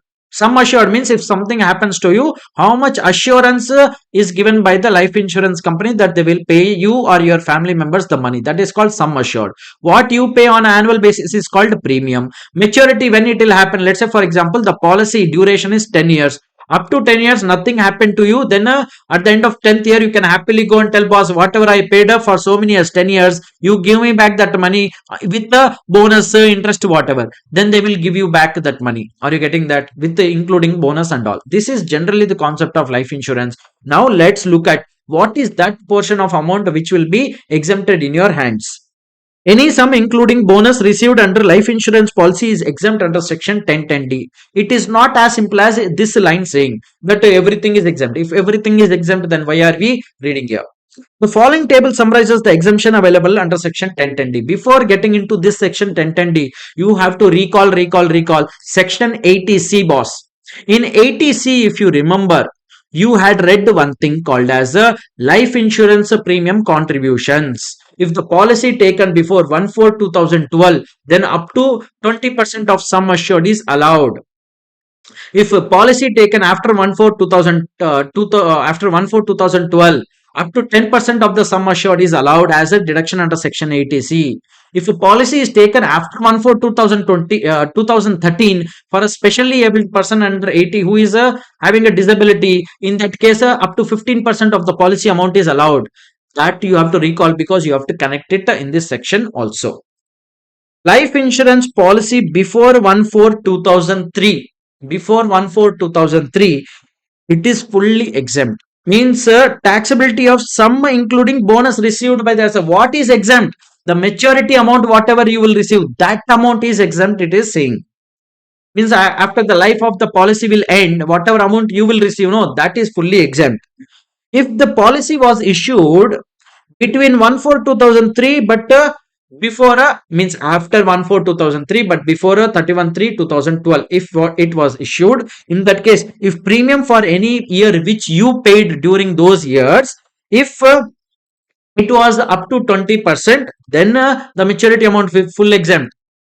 But if you paid premium more than 20% of sum assured during the life of the policy, in that case, the maturity amount will be taxable. That is why under section 80C, it told that we will allow only to the extent of 20% if you had taken policy before 1/4/2012, if you remember.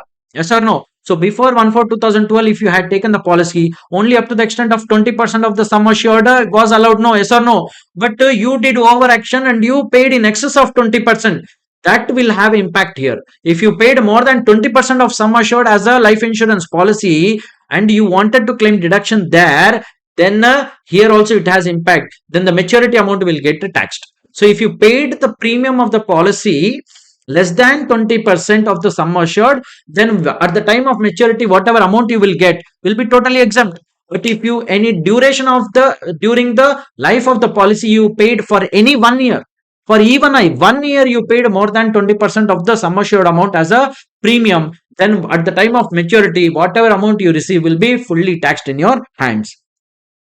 Likewise, if a policy was issued on or after 1/4/2012 but before 1/4/2013, in that case, if you had paid less than 10% of a sum assured as policy amount, then it is fully exempt. The maturity amount will be fully exempt. But if you paid more than 10%, then it will be taxable. Issued policy issued on or after 1/4/2013, in that case, if you have taken policy for normal person, if amount paid up to 10%, then it is exempt. If it is more than 10%, it is taxable. If policy taken for a specially abled person who is 80U or 80DDB person, in that case, the cap will be 15%. Now this is very important because this is amended, or you can say this is a totally a new provision, boss, amended by Finance Act 2023. So it becomes really important. What is the change, sir? Whatever I told just now, that thing to remain same, 10%, 20%, 15%, whatever. If you paid more than that, it will be taxable. But let's say, for example, you paid within 10%, within 20%, or within 15% only, but the amount of premium which you paid exceeded 5 lakh rupees. Sir, explain, sir. Let's say for example, the policy's sum assured amount is 80 lakhs, for example. I repeat, the policy's sum assured amount is 80 lakhs, for example. Sum assured is 80 lakhs. Now, maximum your If you want to get a deduction under 80C, what does it say? Let's say, for example, the policy was taken before 1/4/2012 only, for example. For example, in that case, maximum you can pay 20% of sum assured as a premium. Yes or no? Only then, at the time of maturity, whatever maturity amount you will receive will become exempt. Yes or no? Yes or no? Now, 20% of 18 lakhs is how much? 20% of 80 lakhs? 16 lakh rupees, boss. This is your annual premium. 20% of sum assured means yes or no? Yes or no? Maximum, I'm telling. This is the maximum. Maximum. So let's say, for example, you paid 16 lakhs as premium. Now you will, or let's say, for example, let's not keep the cut off 20%. Let's say, for example, you paid a 15% of this. 20% is the maximum. Okay. Let's say, for example, you paid maximum is 16 lakhs, but let's say, for example, you paid a 10% of a sum assured, means you paid 8 lakh rupees. This is good. So let me repeat. Generally, if you want to exempt your maturity amount when you will receive at the end of the maturity amount of the LIC, if you want to exempt that amount, if you don't want to pay any tax, in that case, during the life of the insurance policy, you should not pay more than the prescribed limit premium. Yes or no? So here the prescribed limit premium is 20% only, and you paid 10% only, well within the limits. But the amount which you are supposed to pay is how much? 10% means 10% of sum assured. No, your sum assured is 80 lakhs. In that case, 10% of sum assured is 8 lakhs. But the problem here is this: due to the insertion of this amendment, what happened? Since you paid 8 lakhs, which is more than 5 lakh rupees, now at the time of maturity, whatever amount you will receive will be taxed. Means if your premium amount for any year, whatever you paid premium, even in a single year, if it exceeded already 5 lakh rupees in any of the years, in that case, the maturity amount will be taxed. That is what this provision says. Though you paid within 20%, within 10%, within 15%, but the total premium amount for 1 year which you paid exceeded 5 lakhs, in that case, whatever maturity amount you will receive at the end of the maturity of the policy will be taxed in your hands. So in respect of policies, let me just take off this thing. Okay. So let me read this. In respect of policies issued on or after 2023. So this applies only for those policies which are issued on or after 1/4/2023. Okay, wow. Policy of a normal person means other than a disabled person, 10% of sum assured exempt.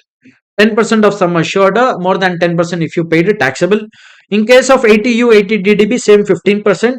But if assessee holds one policy, if you are holding one policy only, and if you paid premium less than 5 lakhs for any year, then the maturity amount is exempt. But if you paid for one policy, if the premium is paid more than 5 lakh rupees in any year, then the maturity amount will be taxable. I repeat, whatever this provision is there is applicable in the case of new policies, new insurance policies. It is not applicable for old policies. It is applicable for new policies which are issued on or after 1/4/2023. Even if you have paid the premium within the prescribed limit of 10% or 15%, even if you paid a premium within 10% or 15%, but the amount of premium which you paid exceeded 5 lakh rupees, in that case, the maturity amount will be taxable. Let's say, for example, you are having not one policy, you have multiple policies. Let's say, for example, you have four policies, and for each policy you paid 1.5 lakhs, 1.5 lakhs, 1.5 lakhs, 1.5 lakhs, 1.5 lakhs, and all these 1.5 lakhs are well within a 10% and 15%. But then also there is the issue. The issue is 1.5, 1.5, 1.5, 1.5. Four policies put together, it is 6 lakhs. No. So in a year, you are already paying more than 5 lakhs for all the policies put together. Though it is less than 10% or 15% of the prescribed limit, still you paid more than 5 lakhs. Put together all the policies premium. In that case also it is taxable. Aggregate premium, it says, if assessee holds more than one policy, aggregate premium is less than 5 lakhs, no problem, exempt. Aggregate premium exceeds 5 lakhs for any year, Then exemption on any policies at the option of the assessee whose aggregate premium is less than 5 lakhs. In that case, taxation will happen. If your aggregate premium is more than 5 lakhs, in that case, taxation will happen. But you have the option to take or choose those policies for which less than 5 lakhs it is there. So in our example, 4 policies, 1.5 lakhs each you are paying. Correct or no? Yes or no? 1.5, 1.5, 1.5, if you put together all three, it will become 4.5. Yes or no? 1.5, 1.5, 1.5. If I only consider three policies, it is 4.5, means which is less than 5 lakhs. For these three policies, exemption will be given, and that one extra policy due to which that premium is exceeding 5 lakh rupees. For that policy, whatever maturity amount you will receive will be taxable. There are few examples given. If you just to go through these examples, you will understand. See here, I have written example, refer example 1 and 2 below, 1, 3 below, 4 below. If you refer these examples, you will understand in a better manner. Next, taxability of income from life insurance policy which is not exempt under 1010B. So whatever is taxable now, how it will be taxable, sir? Any sum received from a life insurance policy that is not exempt under 1010D shall be taxed under IFOS. As I already told, taxable amount is as under taxable income in excess of the sum received over the aggregate premium paid and not being claimed as deduction. Simple, boss. You just to go through this example, you will understand what has to be taxed and what not has to be taxed. So whatever we discussed has been given in lot of formula, lot of examples. You just go through the formula, you will understand in a better manner. Income chargeable under IFOS only if not chargeable under PGBP. There are few incomes which will be taxed under IFOS only if they are not getting taxed under PGBP. What are these incomes, sir? Income from letting out of or on hire of machinery and plant and machinery. Machinery, plant, furniture, sorry. Furniture and plant and machinery, if you are letting it out. Means if you are not doing business of letting out a furniture or plant and machinery, in that case only it will be taxed here. If your business itself is letting out of a furniture or plant and machinery, then that income will be taxed under PGBP. Letting out of buildings is inseparable from a letting out of machinery and plant. We already discussed this income from house property. Any sum received by employer assessee from his employees as contribution to PF, other fund of welfare. In that case, whatever employer contribution is there, that will be taxed. Any amount received from keyman insurance policy received by a person who took the policy other than the employer. If other than employer someone took a keyman insurance policy for the employee, in that case it will be taxed in the recipient's hand. Salary received by MP MLA will be taxed under IFRS. We already discussed this in PGBP income. As I told you, sorry, income from salaries, because MP and MLA is not an employee. So no. If you do some offline games, if you participate in some offline games and you win some money, out of that game. Offline game means lotteries, crossword puzzles, races of horse races, anything. Straight away 30% you will have to pay tax. No basic exemption limit, no set off of losses, nothing. 30% plus surcharge pluses, no chapter 6 deduction. Adjustment of unexhausted basic exemption limit is also not available. No chapter 6A deduction, no adjustment of a unexhausted basic exemption limit. Then the same story for online games also. Nowadays a lot of online gaming is happening, no? Yes or no? So if you participate in any of these online mobile games, you won some cash money. That money will also be taxed under section 115 BBJ at the rate of 30%. No, same provision here also. Chapter 6 deduction also not available, and the unexhausted basic exemption limit also you cannot claim. The last one is deductions allowable. Now, what we have seen so far is those incomes. We were only discussing about income which is taxable under IFOS, income which is taxable under IFOS. Now we will look at those deductible expenses against those incomes so that we can reduce our income on which we have to pay tax. Interest expenses spent for earning dividend income or income on units of a mutual fund, maximum to the extent of 20% of such income will be allowed. So if you let's say for example you earned a dividend of 1 lakh, then maximum 20,000 rupees you can claim as a deduction, but that should be interest deduction. Next, No deduction in respect of expenditure is allowed in case of a deemed dividend. So for deemed dividend, you cannot claim any kind of deduction. Any commission or remuneration you pay to a banker, means to a bank for earning interest on securities, will not is allowed. If you are earning some income from letting out of a machinery or a plant or a furniture, which we just now discussed, in that case, if you did any current repairs or if you paid any premium for the insurance or normal depreciation, also you can claim. In case of a family pension, deduction against income from family pension. If you receive any family pension, if family pension is received, for that a deduction is given to the lower of these three amounts, which is one third of such family pension received, 15,000 in case of optional tax regime, and 25,000 in case of default tax regime. Whichever is lower will be claimed as a deduction against the family pension income. There are some exempt incomes, means these incomes are straight away exempt, boss. Under section 10, interest or money received by us in the credit of non-resident external account. See, non-resident Indians can create account called as non-resident external account, in which they can deposit some amount. On that, if any interest is received, that will be totally exempt. Compensation received on some disaster. Let's say, for example, earthquake happened, some person lost his life. So any compensation received by family members of that deceased person will be exempt. Scholarship, if any granted for you for some education purpose, that is also exempt. Daily allowance and constituency allowance given to MLAs or MPs are exempt. Payment in cash or kind in respect of government awards. Let's say, for example, you got Padma Bhushan with 1 lakh rupees. In that case, that 1 lakh is totally exempt. Interest on post office savings bank account. In post office savings bank account, if you deposited some amount and if any interest has been received, in that case, if you receive interest up to 3,500 in a single account, in that case it is exempt. If it is a joint account, then maximum 7,000 will be exempt. So this ends our discussion on income from other sources.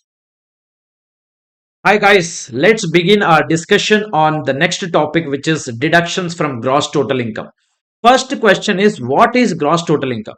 Gross total income is nothing but the sum of incomes from all five heads of income. What five heads of income we have? Income from salaries, income from house property, PGBP, capital gains, and income from other source. All these individual incomes, if we put together, if we sum up all these incomes, we arrive at something called as gross total income. Gross total income. From this gross total income, an assessee is eligible for claiming deduction under Chapter 6A. Chapter 6A, right from Section 80C till 80 QQB RRB, he can claim deductions. Lot of deductions are given under Chapter 6A. What happens by claiming this deduction? By claiming this deduction, he can reduce his taxable income. So whatever gross total income is there, from that, if Chapter 6A deductions are reduced, that will become your total income or taxable income. So your income tax is finally calculated on this total income. Now there are few important points to be noted here. This Chapter 6A deduction is not eligible against special incomes like 112A, 112, 111A, under special winning incomes and all. Are you getting this? So deductions you cannot claim against these special incomes. You cannot claim deduction under special income. So whenever you will take this GTI here, you will not include 112A income, 111A income, 112 income, other special incomes. So one more thing, this Chapter 6A deductions cannot exceed your gross total income. Your Chapter 6A deductions, all deductions put together, can never exceed your gross total income, because if it exceeds, then your total income will become negative. So maximum Chapter 6A deduction you can claim is up to the maximum of gross total income. Is that clear? Let's get into the book now. So whatever we have discussed just now is written here. Deductions under Chapter 6A are allowed from the gross total income to arrive at the total income or taxable income, on which you will compute your tax liability. Amount of deduction cannot exceed a gross total income. Deduction 6A is not allowed against 112A, 111A, 112 and special incomes. Unclaimed deductions cannot be carried forward to subsequent year. Means, let's say for example, your gross total income is 1 lakh. Your deductions Our total deductions are 1,20,000, but we just now discussed maximum deductions we can claim is how much? 1 lakh only. So that left out excess 20,000 deductions which are there, you cannot claim. You can neither carry forward to the next year.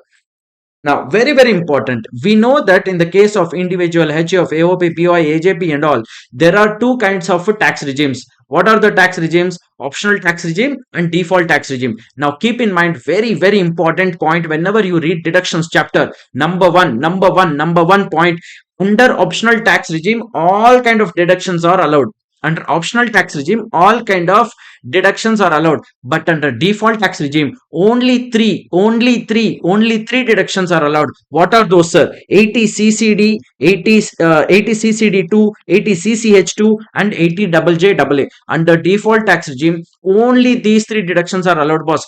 Rest all deductions are not allowed. Rest all deductions are not allowed. So what is 80 ccd2? Employers contribution to national pension scheme, and 80 CCH2 is central government's contribution to Agnipath scheme, and 80 JJAA is deduction in respect of employment of new employees. These three deductions we will discuss in detail wherever it will come. Now, as I told you already, there are a lot of deductions, boss, under chapter 6A.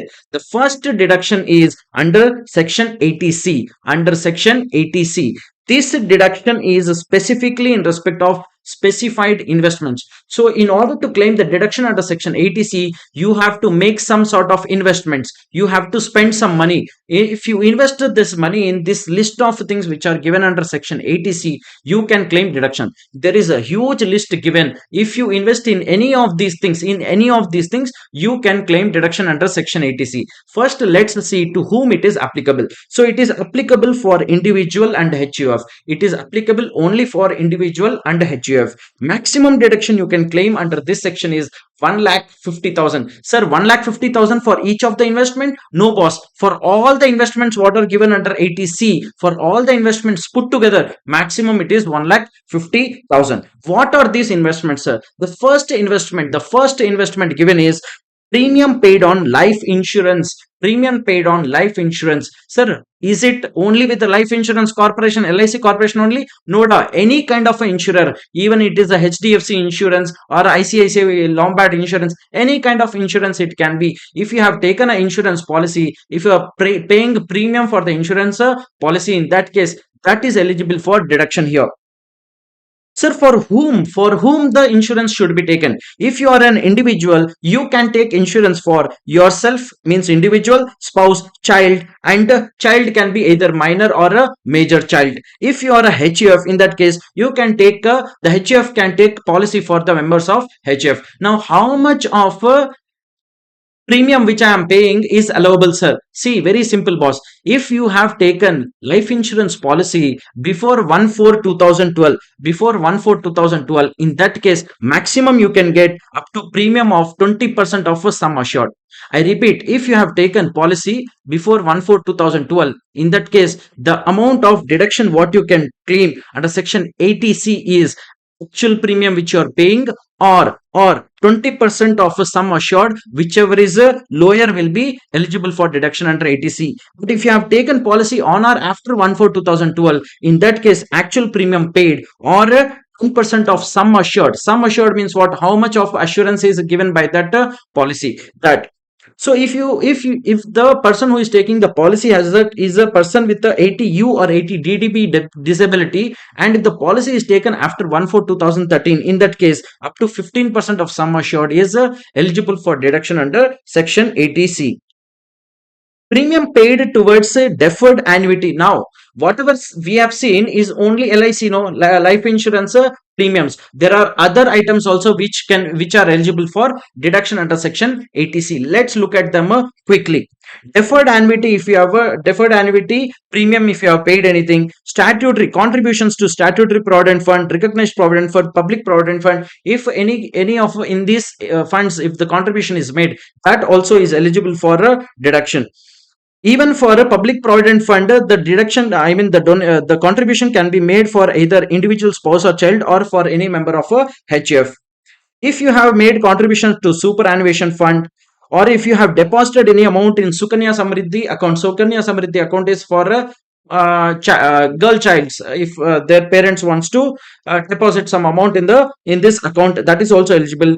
If you have made any investments in the national savings certificates, if you have purchased any annuity plan of a LIC, if you have made some contribution in ULIPs. ULIP is what? Unit linked insurance plans. Or if you have purchased any notified mutual fund units or a unit trust of India units, or if you have made contribution to notified pension fund of a mutual fund or a UTI, or if you have made some term deposits, or if you are paying the tuition fees for your children, but maximum for 2 children it is allowed. Sir, what is a tuition fee? If any college fees, university fees, school fees, or other educational fee, if you are paying for your children, that is also eligible for deduction under section 80C. If you have repaid any loan, now interest on a housing loan is available under income from house property section 24 deduction, but here the principal repayment it is talking about. Okay, so repayment of housing loan principal borrowed from a employer or government or bank, from anywhere. If you have borrowed,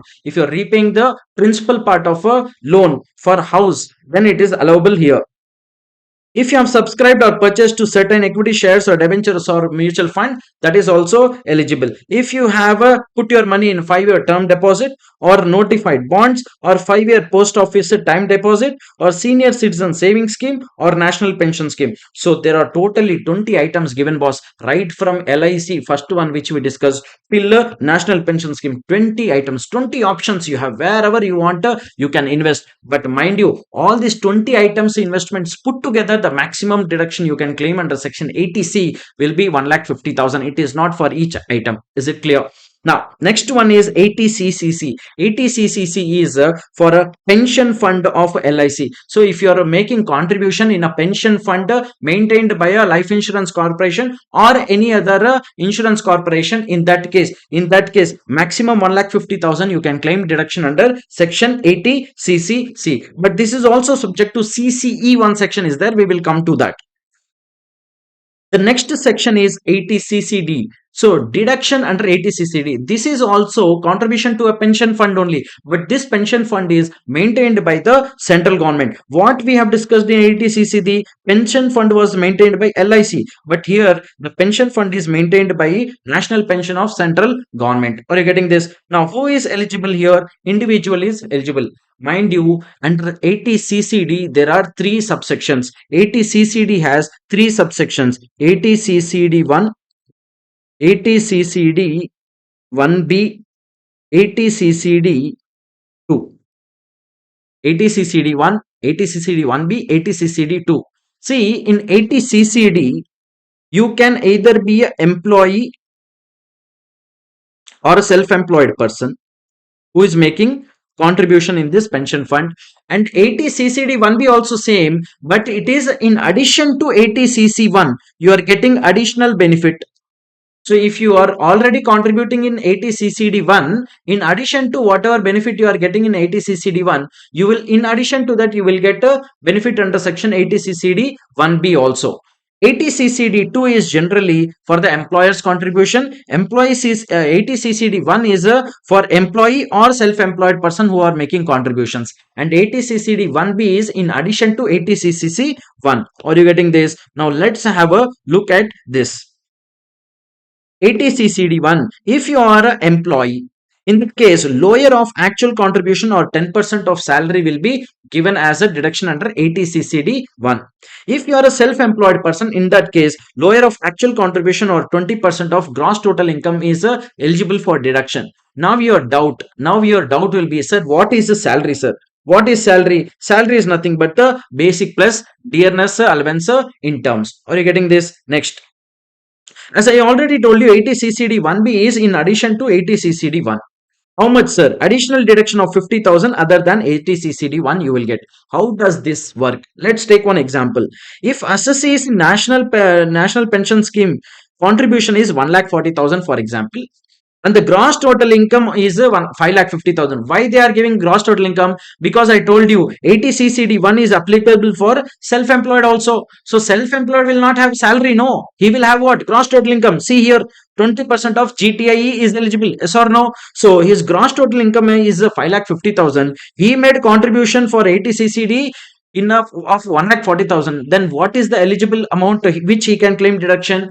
20% of maximum 20% of GTI means 20% of 5,50,000 is how much? 20% of 5,50,000 is 1,10,000. So 1,10,000 he can claim under 80CCD1. And I told you, in addition to 80CCD1, you can claim another 50,000 under section what? 80CCD1B. Yes or no? So 20% of 5,50,000 is 110 here. Another 50,000 if he can get from 80CCD 1B, then total eligible is how much for him? 1,60,000. But how much he has made contribution? 1,40,000 means up to the extent of 1,40,000 he can claim deduction. But first, he can claim deduction of 1,10,000 under 80CCD1 and remaining he can claim under 80CCD1B. Or he can do ulta also. First 80CCD1B he can claim total 50,000 and then remaining he can claim 90,000 under 80CCD1. Is that clear?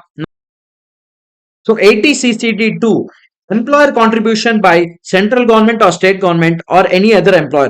So if employer makes a contribution, then automatically, if employer makes a contribution, then automatically it will be taxed as salary in the hands of employee first. Then he can claim deduction under chapter 6A. So how much deduction he will get, sir? Deduction if contribution is made by central government or state government means the employee is a government employee. In that case, up to 14% of salary under both the tax regime is eligible.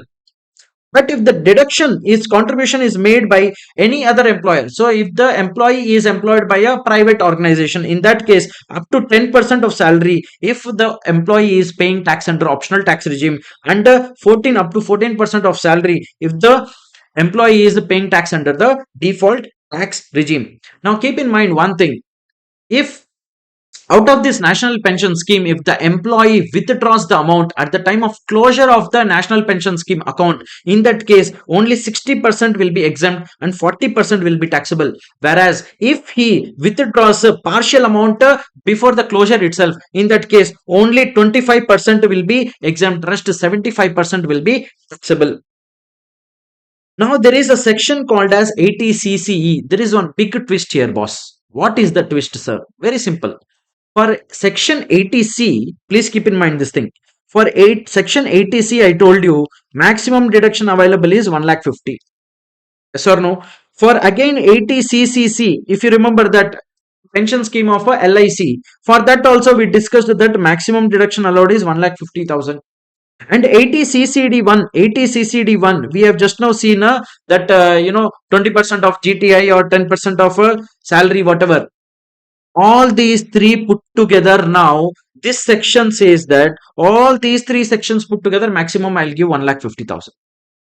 80C they told individually 1,50,000 is the maximum cap.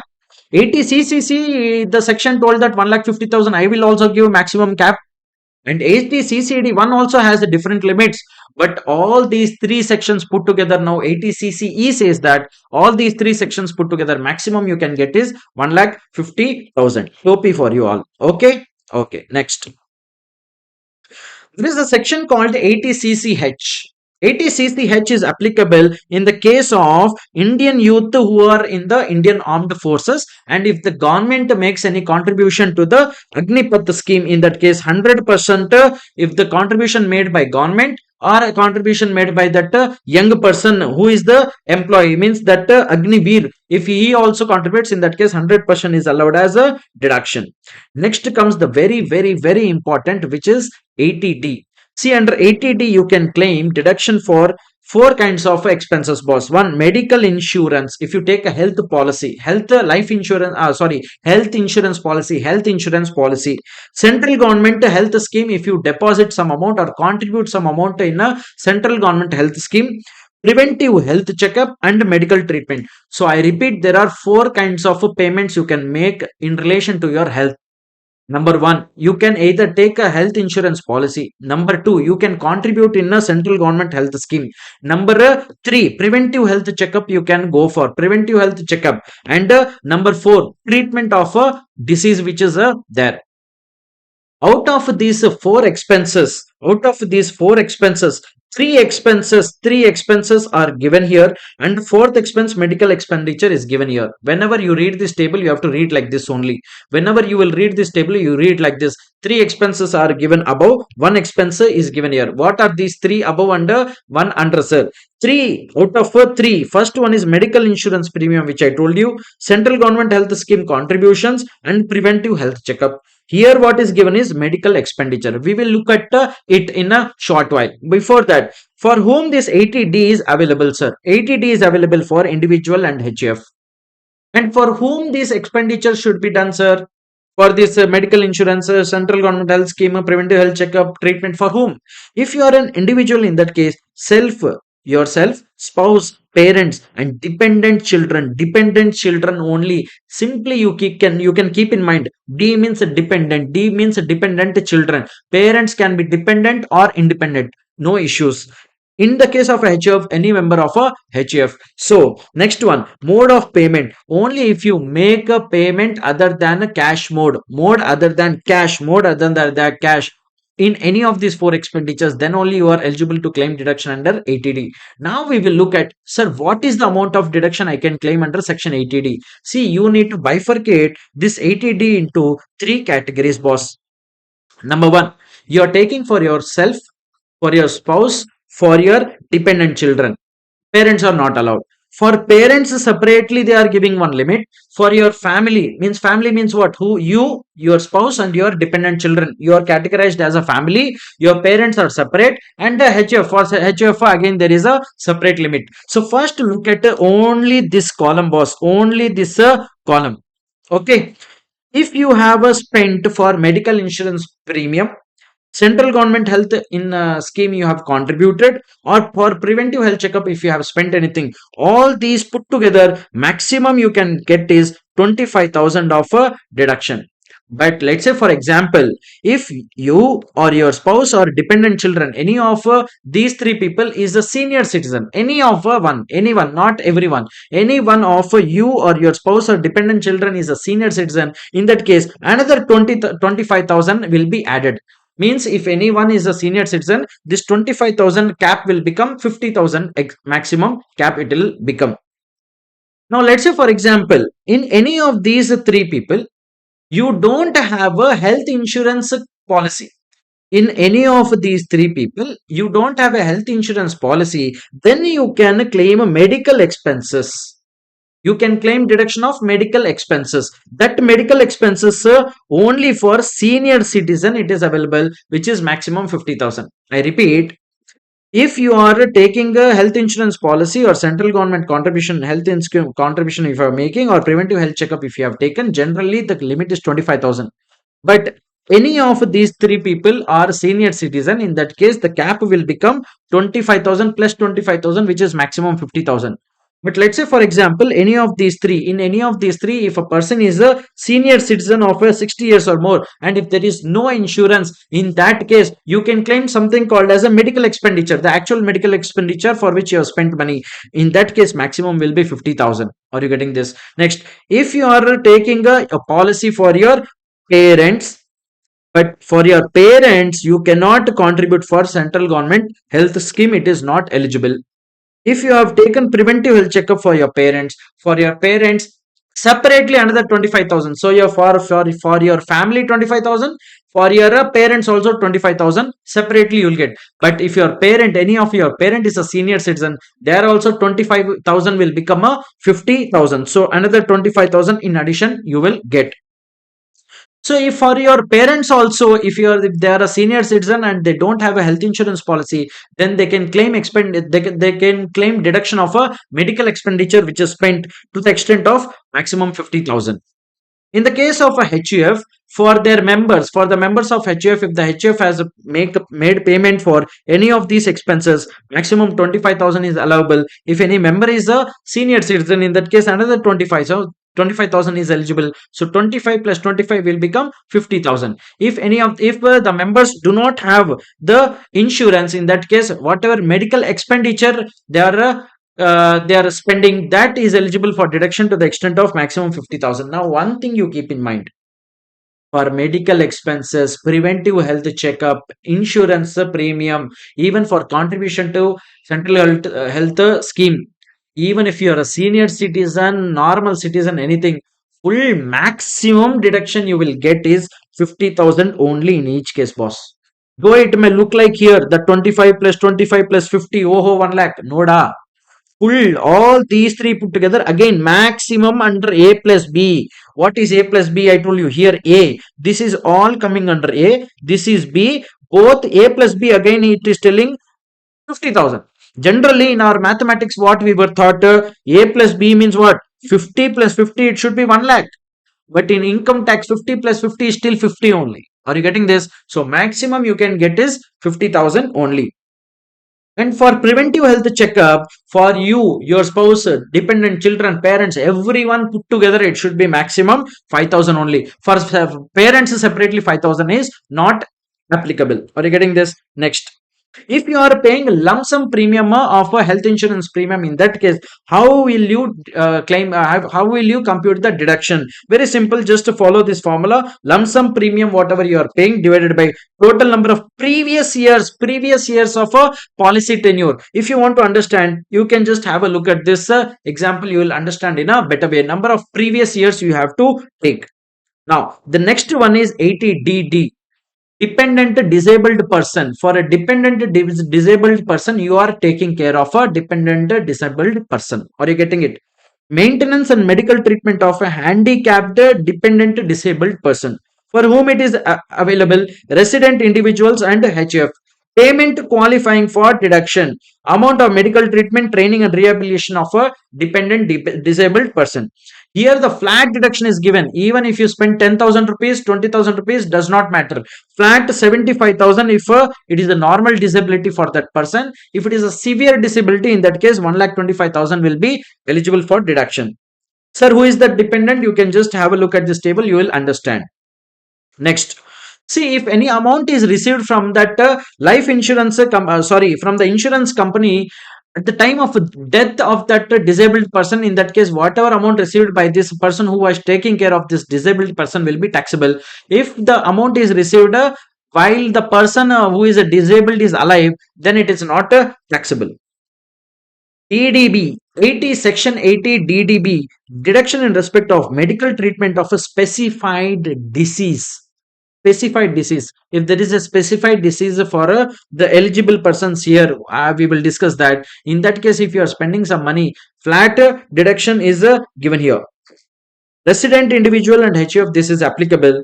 Payment qualifying medical expenses incurred for self or dependent person for treating specified disease or ailment. What is the deduction, sir? If you are spending a medical expenditure for normal person, in that case 40,000 or actual expense, whichever is lower, is eligible. If you are spending money for senior citizen, in that case maximum amount you can claim as deduction is 1 lakh rupees. Now, who is a dependent, sir? You can again have a look at this table. Next one is 80U, means the assessee itself is a disabled person. In 80D, he was taking care of some other dependent disabled person. 80DDB, for specified diseases of a dependent person he is taking care of. But in 80U, the assessee himself is a handicapped person. In that case, flat deduction of 75,000 or 1,25,000 is given. If it is a normal disability, 75,000. Severe disability is more than 80% of disability. In that case, 1,25,000 is given as deduction. Next comes 80 section 80E.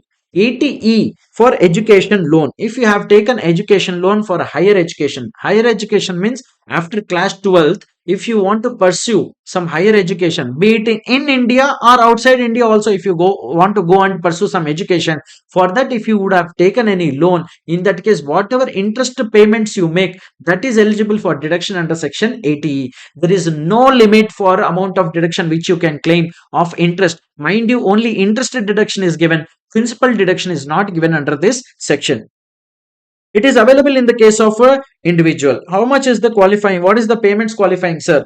Even pursued in India or abroad. Education which is pursued in India or abroad is eligible. Interest on loan, there is no limit. Interest, the loan should be taken from financial institution or approved charitable institution. Sir, I took loan from my friend, sir, that is not eligible.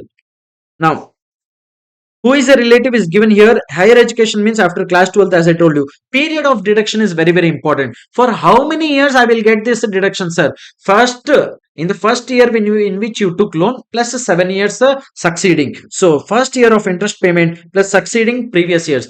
First year of interest payment, it says. Let's say for example, I took loan this year, but I started paying the interest in the next year. In that case, that interest deduction I can claim from the next year plus 7 further years. The next section is 80EE. See, in order to boost the real estate sector in the country, income tax department or the Indian government comes up with these kind of deductions. If this kind of deductions are given to public, they will take more loan and buy more property, so real estate sector can keep moving on. Under 80EE, interest on loan borrowed for acquisition of residential house property by an individual. Means very simple, boss. You have to buy a house by taking loan. Only if you take loan, when only it is eligible, that whatever interest you will pay no on that loan, that interest amount is eligible for deduction here. If you are buying home from your own money, then there is no deduction. No, yes or no? Now, who is eligible? Individual who has taken loan for acquisition of residential house property. Residential house property, it is not available if you have taken a land. Getting it? From any financial institution, you have to take the loan from financial institution only. You cannot take it from your friends. There are some conditions attached to it. The stamp duty value of the property which you are purchasing, the stamp duty value should be less than or equal to 50 lakhs. Means the house should be worth less than 50 lakhs. You cannot go and buy a bungalow. Okay, 50 lakhs worth. The maximum loan of a sanctioned for this purpose is maximum 35 lakh rupees. So purchasing home worth of 50 lakhs and the maximum loan I should take is 35 lakh rupees. And there is one more condition. You should not own any residential house property at the time of buying this property. If you already own a house at the time of purchasing this property, then you cannot claim deduction on this interest. The loan should be sanctioned during 2016-17. So actually this section was introduced in 2016-17 so that they can boost the real estate sector in the country. So the period of benefit till the repayment of loan continues, you can claim the interest deduction. How much interest deduction I can claim, sir? Maximum 50,000 you can claim. Mind you, interest deduction for a house property, again we have under income from house property separately under section 24. Apart from that, this 50,000 is in addition to that.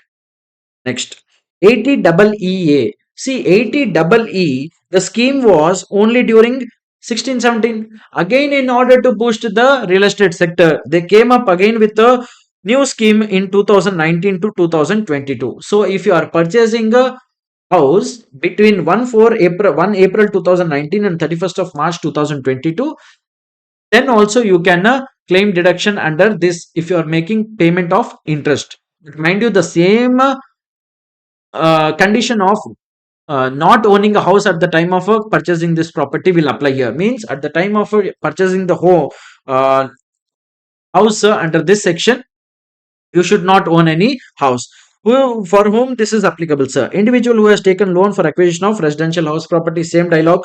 SDV here is given is 45 lakhs. Their SDV given was what? 50 lakhs. Loan maximum of 35 lakhs. But here there is no limit of a loan maximum. Only SDV of the property should be up to 45 lakhs. The loan should be sanctioned between 1/4/2019 and 31st of March 2022. Should not own any residential house at the time and should not be eligible for claiming deduction under 80AA. Automatically you will not be eligible under 80EEA, because if you are already taking a deduction under 80EE, then it means that you already have a house property now. Then automatically you are not satisfying this condition. Yes or no? Next. Till you make a repayment of loan, you can claim the interest deduction. The maximum interest deduction given here is 1,50,000. In the 80EE, the deduction given was only 50,000 rupees. This is again in addition to section 24 deduction.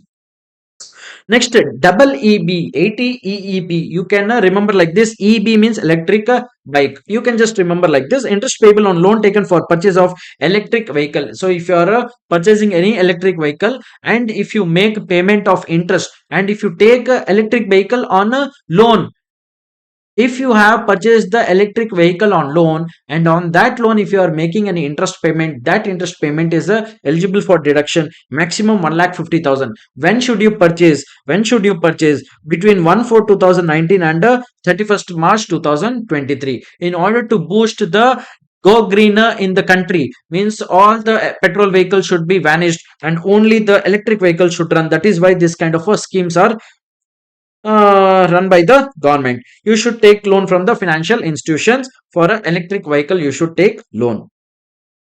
Now comes the 80G. So if you make any donation to these specified institutions, in that case you get deduction. Lot of times you see, generally it is seen that you go to some temple or charitable institution, you make donation, then you ask them, so is it eligible for 80G deduction, sir?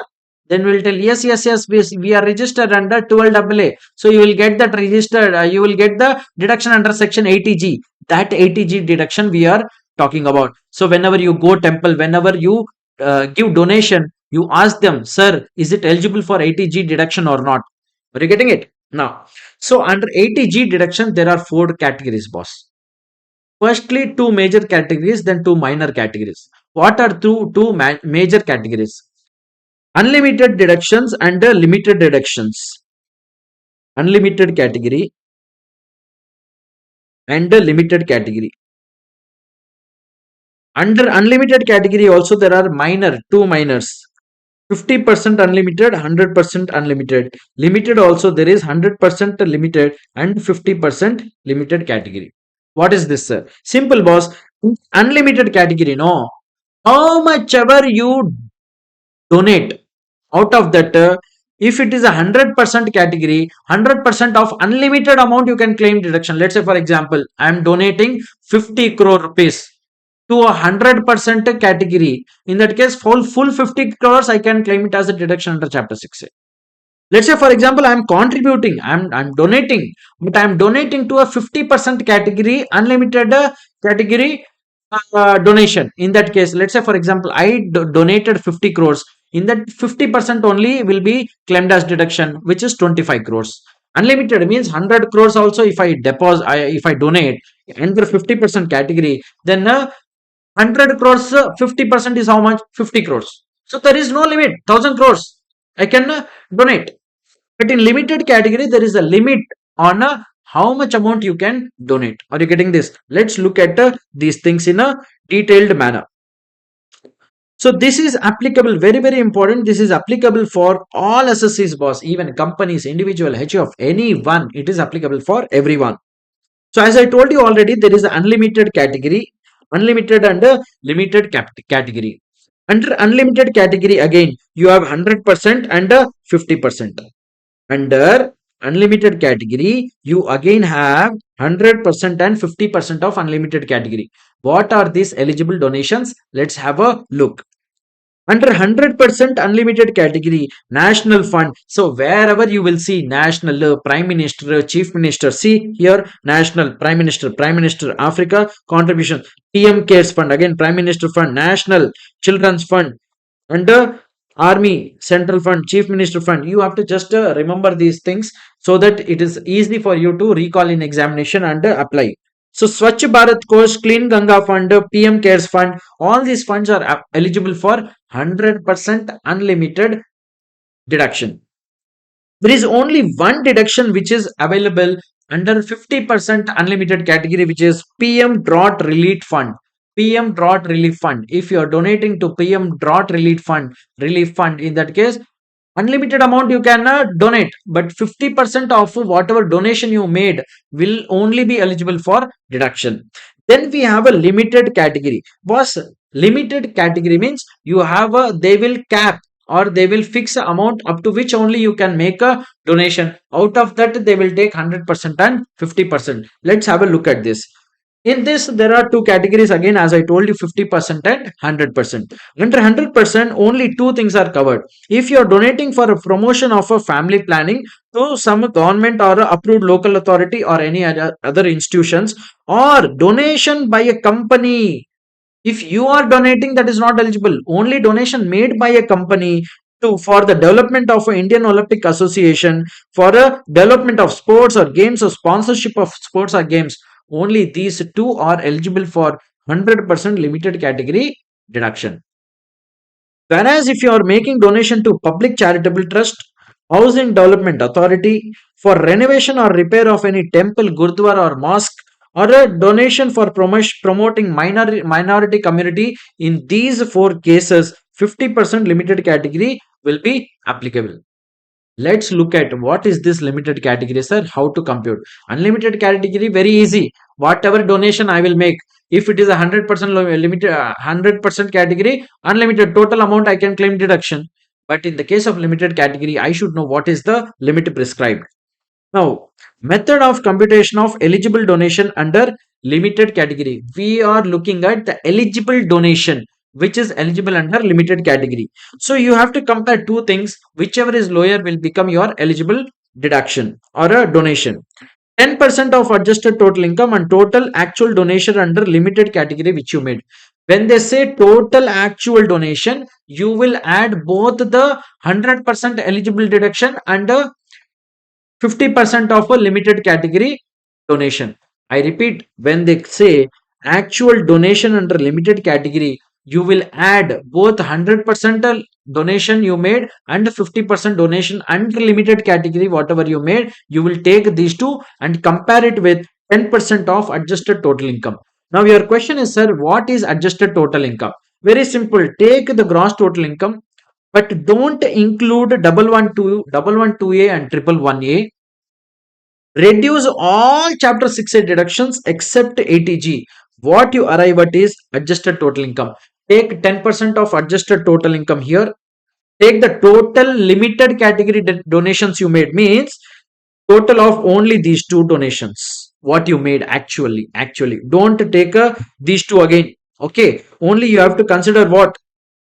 Only you have to consider these two in these two categories. Whatever actual donations you made, you will consider and compare it with 10% of adjusted total income. Then you will arrive at that eligible donation under limited category. Are you getting this? Next, these donations should not be made in cash. Only maximum 2000 you can make in cash. Beyond 2000 you should definitely make in the prescribed modes or other than cash modes. Donation in kind is not eligible for deduction. Next one is 80GG. See, if you are an employed person, means you are an employee in an organization, you generally receive what? House rent allowance you receive. If you are residing in a rented house property, yes or no, you receive what? House rent allowance. But for a non-employee, let's say for example, I'm a self-employed. I'm not an employee in any organization. In those cases, this section will be applicable. 80GG, rent paid for residential house property. This is not applicable. This section deduction you cannot claim if you are receiving house rent allowance. You being an employee, you are an employee, but you did not receive any HRA from your employer. Then also you can claim here. Okay. This is he who has not received HRA and pays rent of a house. He can claim deduction. How much deduction, sir? Condition for availing deduction, the same dialogue. You should not own any house property. Quantum of deduction is very simple. You will compare three things. Whichever is lower will be your deduction. 5000 per month, actual rent paid minus 10% of adjusted total income and 25% of adjusted total income. What is adjusted total income, sir? Gross total income minus all deductions under chapter 6A except 80GG. See, wherever adjusted total income comes, no, generally you will see the same dialogue. Adjusted total income means first you take a GTI minus all deductions except the deduction for which you are computing the deduction for. It is like that only. Next, 80GGA, donation for scientific research and Rural development. If you remember in PGBP, there is one section, section 35. There also you make donations to scientific research. That is why here it says if you are if you are a PGBP person, then this deduction is not eligible. Means if you are doing business, then you cannot claim deduction under this section. All assessee except assessee having income under PGBP head. How much the deduction, sir? 100% is allowed. Maximum 2000 you can make in cash. Other payment you have to make in other than cash modes. Then 80 GGB donation to political parties, 80 GGC donation to political parties. See, GGB is applicable in the case of companies. GGC is applicable for person other than company. If you make donation to any political party, full 100% is allowed, boss. But the only condition is you should not make a donation in other than you should not make donation in the form of cash. Maximum 2000 is allowed in cash. Now comes very important section, which is 80 double J double A. See, in order to increase employment in the country, to promote employment in country, to remove the unemployment, to remove the unemployment in the country, this kind of schemes the income tax department gets. What is this scheme? You know, this scheme 80 double J double A deduction is applicable only in case of a new entity which is creating employment or generating employment. If any entity generates employment, in that case, whatever payment or remuneration paid to the employees, on that amount 30% is eligible for deduction for this person who is creating this employment. Are you getting this? Let's have a look. SSC should be engaged in business. Of course, if you are in business, then only you will employ people, no? Mandatory to get books of accounts audited, boss. Business should not be formed by splitting up. I told you it should be a brand new business. How many years you will get deduction? You will get deduction for 3 years. So for 3 years, whatever new employment you generated in your business, for all these new employment, whatever money you pay to them no as a salaries, of that salary expenditure, another 30% extra you will get as deduction. Business is not acquired. Return of income is filed within due date. These are the conditions. Then how much of amount of deduction, sir? 30% of additional employee cost. Now, what is additional employee cost, sir? Let's say, for example, this is the first year you started your business. You employed 100 people. In the first year, you employed 100 people. So all 100 is new employees only, no, because you started business in this year only. So all 100 are new employed, yes or no? So all these are additional employees, yes or no? Because at the year start it was 0. So you employed or you hired 100 people or 100 are new. So all 100 are eligible for generally eligible. Let's say for example they satisfy all the other conditions given. Then all 100 are eligible, yes or no? In the next year, let's say for example, out of 100, 40 left the organization. They left your organization and you joined another 40 people. Then you cannot say, sir, in the second year I generated 40 more employees. No, because overall the number is same only. No, out of 100, 40 went off, 40 came. Then where is the new employment generated? Nothing. So let's say, for example, in this example, out of 40, 40 left, but let's say for example 40 left but came 60. 40 left the organization, new employees joined were 60. In that case, in the second year, how many employment you newly generated? 20 employees you generated. For them, whatever you pay emoluments, on that 30% will be eligible. Like this you need to do for 3 years from the date you commence your business. Are you getting this? Now, 30% of additional employee cost deduction available for 3 consecutive years from the year of commencement. I hope that's clear. Now, what is additional employee cost, sir? Additional employee cost, because 30% of additional employee cost is eligible. No, what is additional employee cost?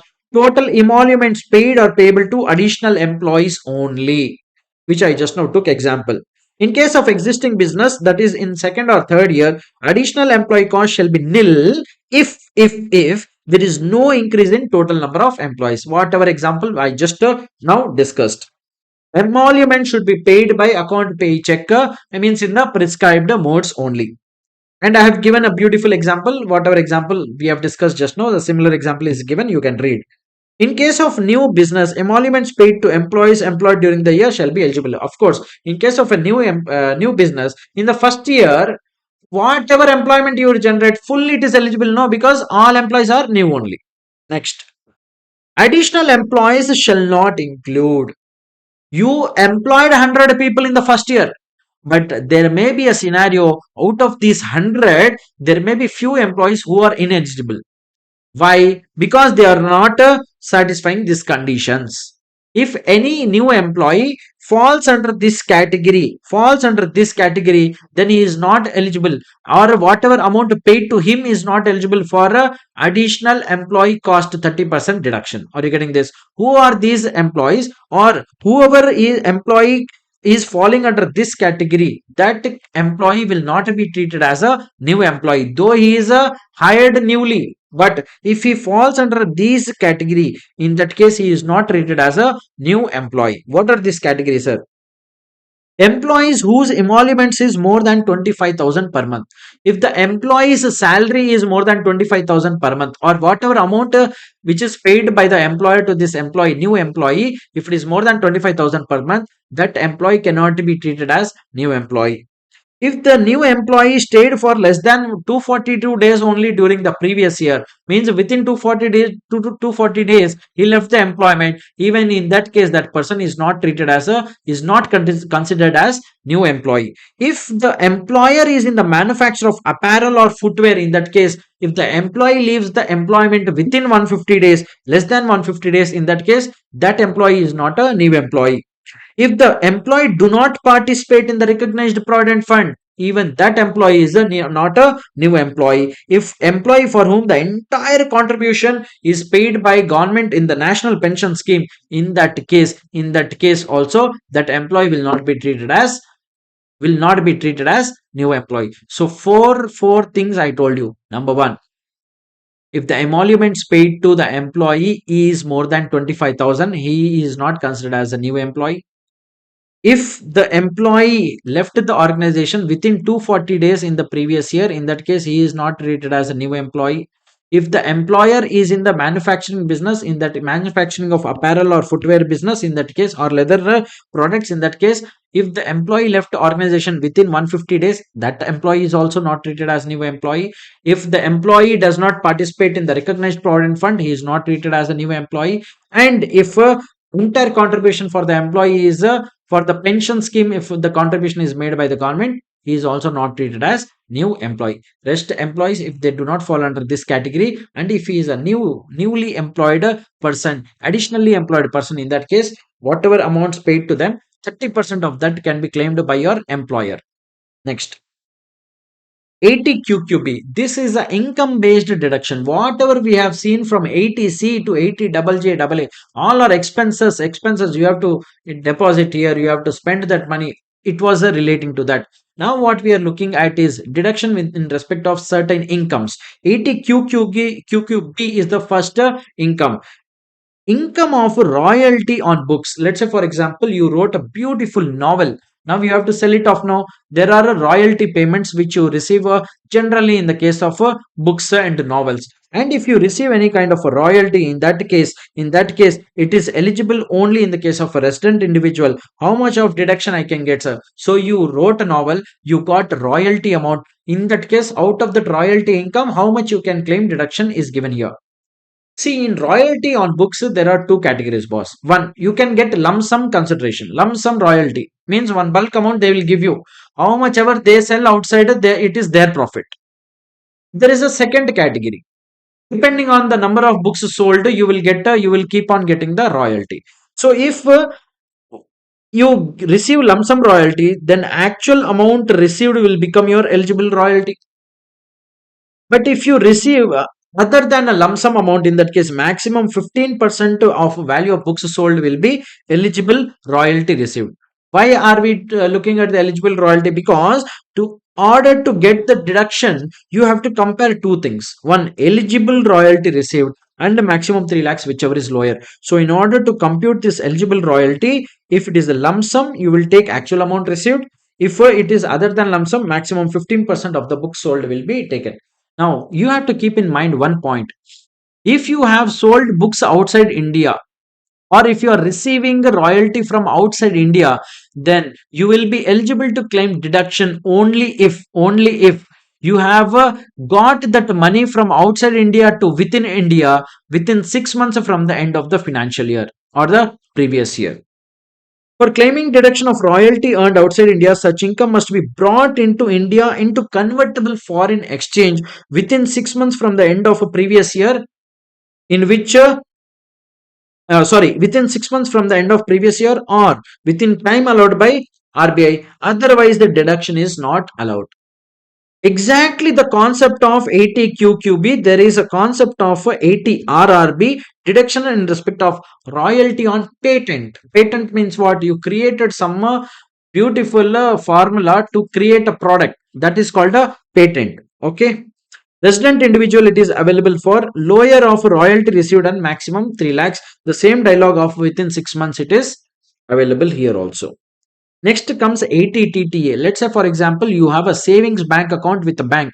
Then whatever amount balance is there in your savings bank account, on that the bank will pay you interest. No, that interest, to the extent of 10,000, it is eligible for deduction. 80 TTB is applicable only in the case of senior citizens. If they deposit any kind of amount with the bank, and if the bank gives interest to the senior citizen up to income of 50,000 as interest, is eligible for deduction, maximum 50,000.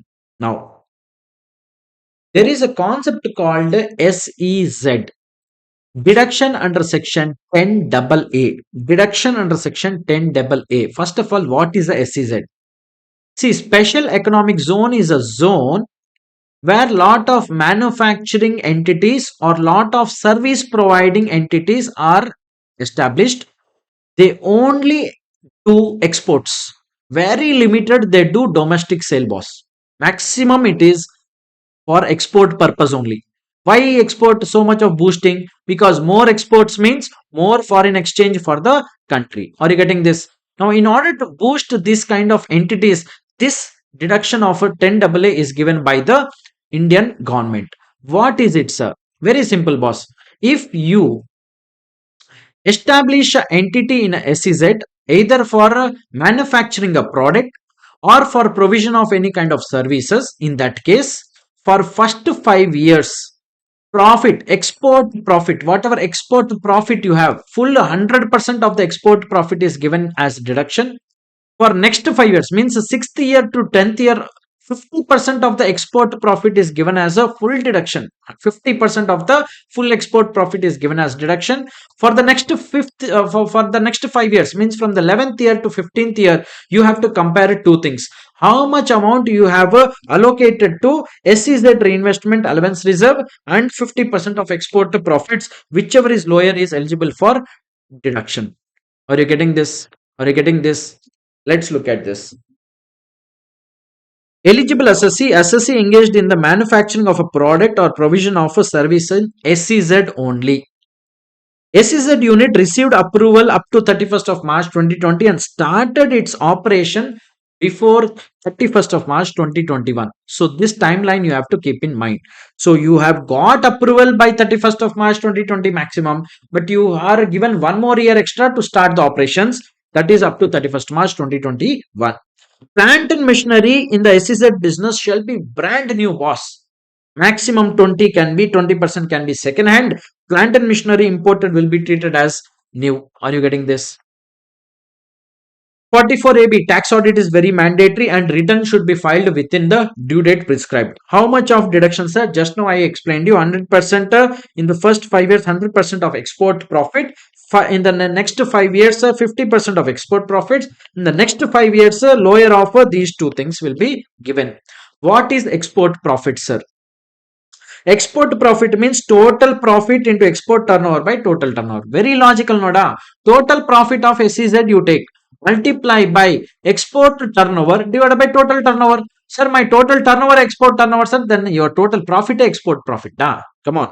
Next, export profit means that proceeds of exports brought into India and convertible foreign exchange within 6 months.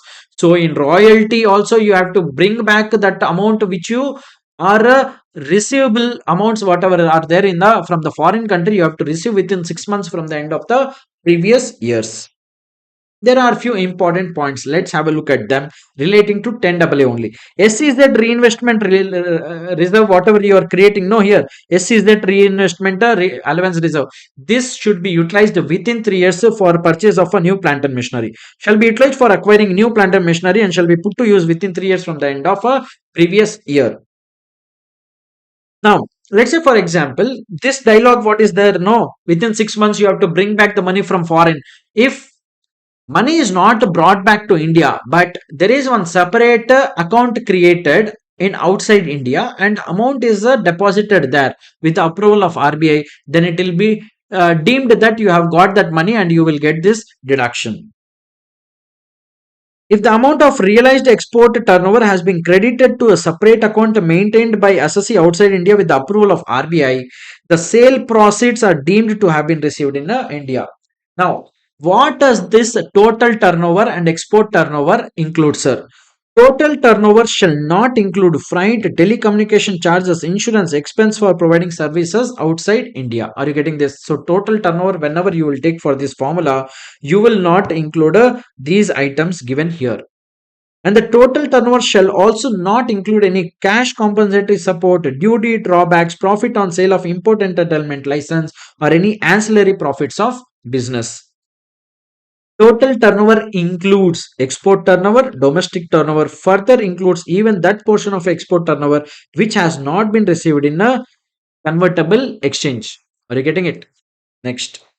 Deduction shall be claimed after claiming deductions. All chapter 6 deductions and gross total income. From gross total income, after claiming all chapter 6 deduction, you will claim 10AA deduction. Is it clear? Next, the last concept is alternate minimum tax. See, alternate minimum tax is applicable in case of all assessees except companies, boss. It is applicable in case of all companies. Number one.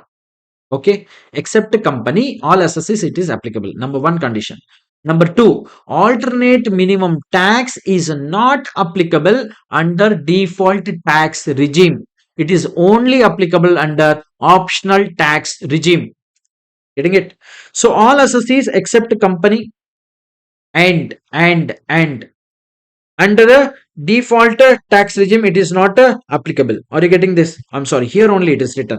Only under optional tax regime this is applicable. The third condition, this alternate minimum tax is applicable only if you are claiming deduction under 10AA, 35AD, 80JJAA, QQB and 80RRB. I repeat, this 8 alternate minimum tax concept is applicable only if you are claiming deductions under 80JJAA, 35AD, 10AA, 80QQB and 80RRB.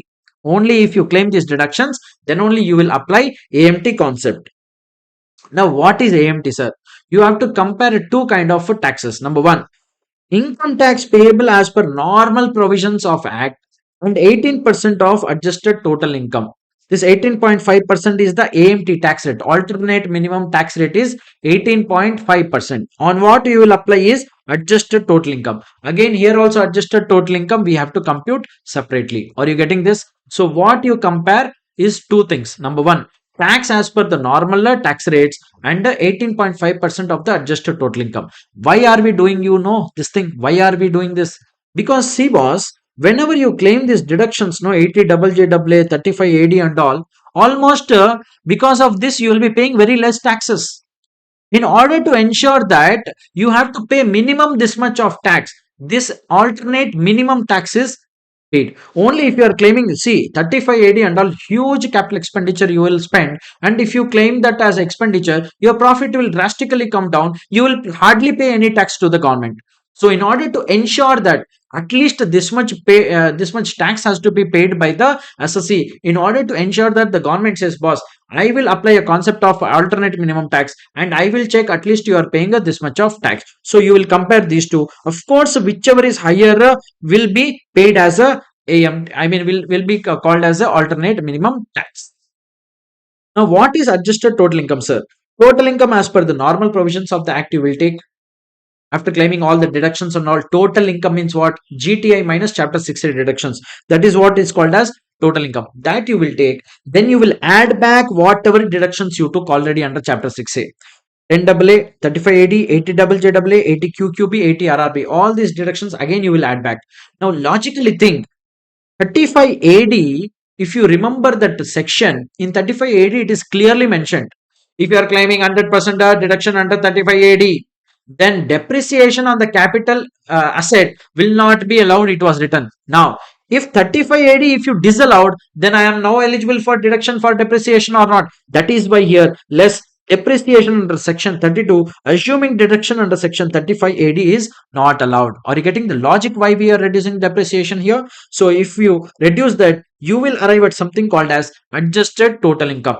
That adjusted total income, on that you will compute 18.5%. You will compare it with the tax as per the normal provisions of act. Whichever is higher will become alternate minimum tax. Now let's say for example, whatever adjusted total income you computed is less than or equal to 20 lakh rupees, then you need not compute adjusted total income or alternate minimum tax. I repeat, if the adjusted total income whatever you computed here, if it is up to 20 lakh rupees, then in that case you need not compute the alternate minimum tax, where it is given, sir, AMT not applicable if adjusted total income is up to 20 lakhs in the case of individual HA of AOP, BOI, AJP, etc. Are you getting this point? Are you getting this point? Yes or no? Next,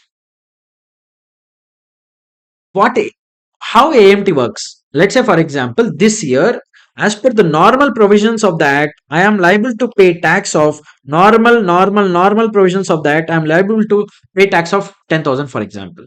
When I computed the alternate minimum tax by following all the procedure which we just now discussed, let's say for example, I am arriving at a 13,000 tax payable.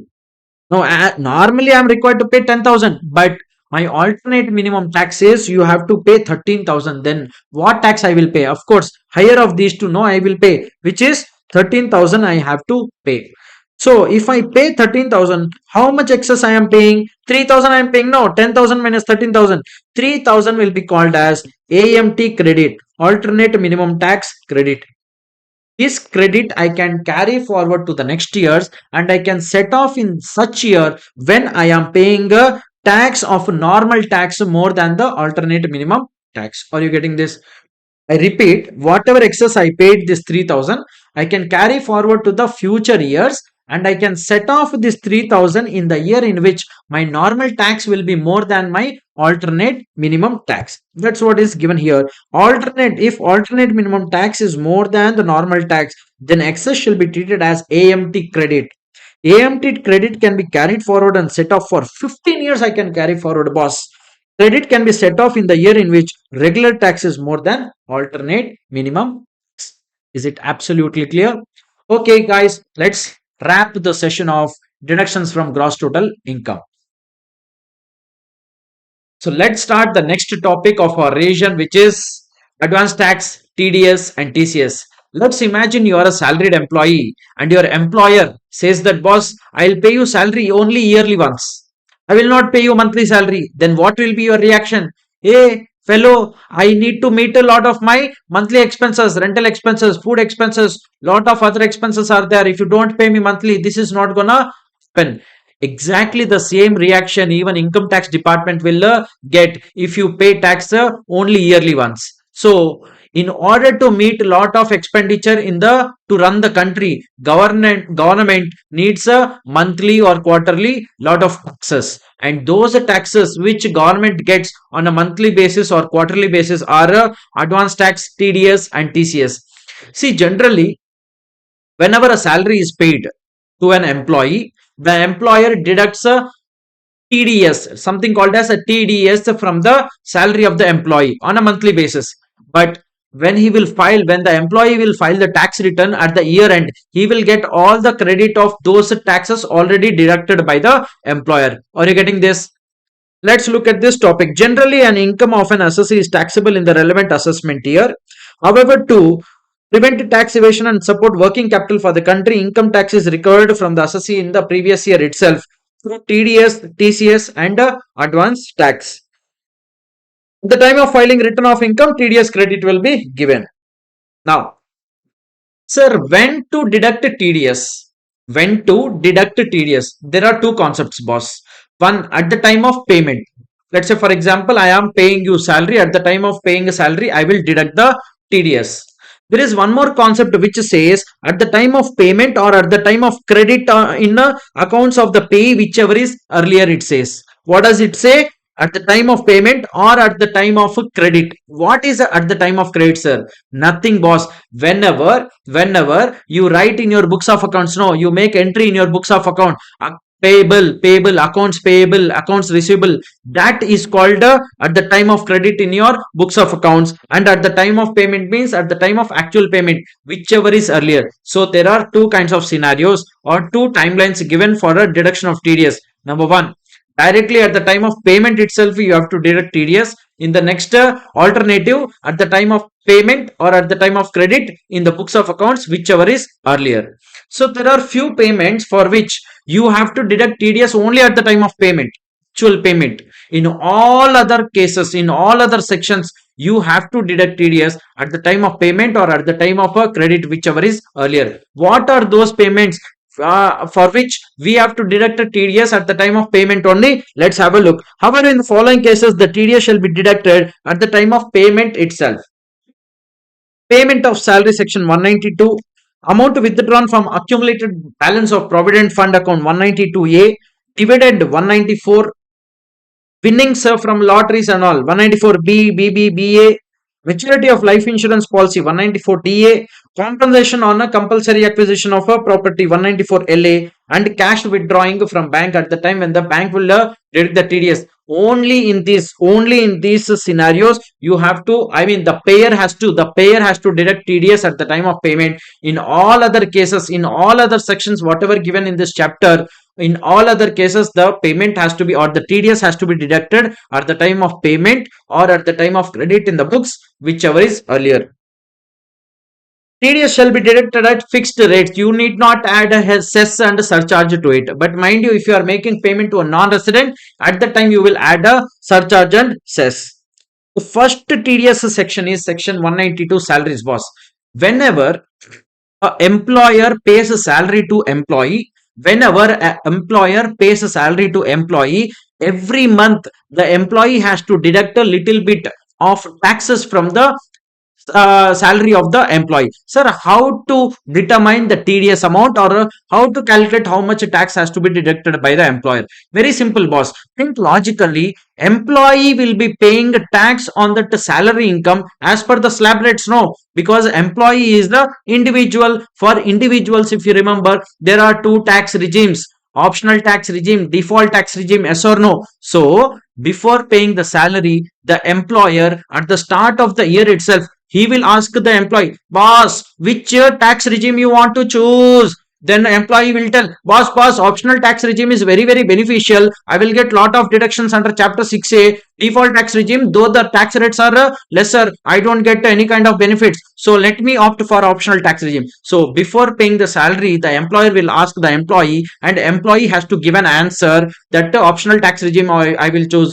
or default tax regime I will choose. Accordingly, the employer will calculate the tax liability of the employee and will deduct the TDS. Are you getting this? So whatever tax liability, he will divide it by the salary. Whatever average tax rate will be there for the deduction, at that rate of deduction will be done on the salary. Payer is every person responsible for paying salaries, that is employer. Pay means the employee. He can be either a resident or a non-resident. Rate of TDS shall be average rate of tax. How to calculate average rate of tax? Very simple. On whatever salary you are paying to employee, that you take, that you divide by the total income of the employee, expected total income, that you will get average tax rate. That you have to apply on the salary what you are paying. You will get the TDS, deduct it and pay the rest to the employee. Time of deduction, just now we have seen time of payment. So in all the sections we will not we will not again discuss the time of payment, because already at the start of chapter itself we have already discussed that in these scenarios the TDS has to be deducted at the time of payment. In all other scenarios you have to deduct TDS either at the time of payment or at the time of a credit in the books of accounts, whichever is earlier. Next, employer shall ask the employee about his preferred tax regime. Let's say, for example, employee does not give any answer to the employer about his tax regime. Employer asked, but employee did not give any answer whether he wants to opt for optional tax regime or default tax regime. In that case, by default, the employer will deduct the TDS, assuming the default tax regime is the tax regime under which the employee wants to pay tax. Are you getting this? Next. 192A, premature withdrawal of a provident fund. What is a premature withdrawal of provident fund? If you remember, in PGBP we had discussed something called as provident fund concept. Yes or no? There will be one bank account in which employee and employer will contribute, then interest will come. So from that provident fund account, if you withdraw any amount, on that amount, that PF organization will deduct TDS. It will deduct TDS only if the amount is exceeding 50,000 and the rate which it will apply is 10%. Interest on securities. What is interest on securities? Let's say, for example, the best example we can take is debentures. On debentures, if you remember in your accountancy, you would have read, if the company issues debenture, it has to pay interest. Yes or no? On that interest, it is this section is talking about. If any interest is paid on any kind of a security, at the time the payer has to deduct TDS under section 193. The rate of TDS will be 10%. Meaning of interest on securities. On a, what is the meaning, sir? Security of a interest on a security of a central government or state government, or interest on debentures or other securities. There are a few transactions in which there is no need to deduct TDS on the interest payments on securities. They are given here. You can just have a look. There is amendment, boss. What is the amendment, sir? I mean, a new transaction has been added on which the TDS has to be deducted. From 1/10/2024, TDS is applicable for interest payable on floating rate saving bond. There is a bond called as floating rate saving bond. On that, if you are receiving any interest, then the payer will deduct TDS under this section. But if the interest which you are receiving is exceeding 10,000, only in that case he will deduct TDS.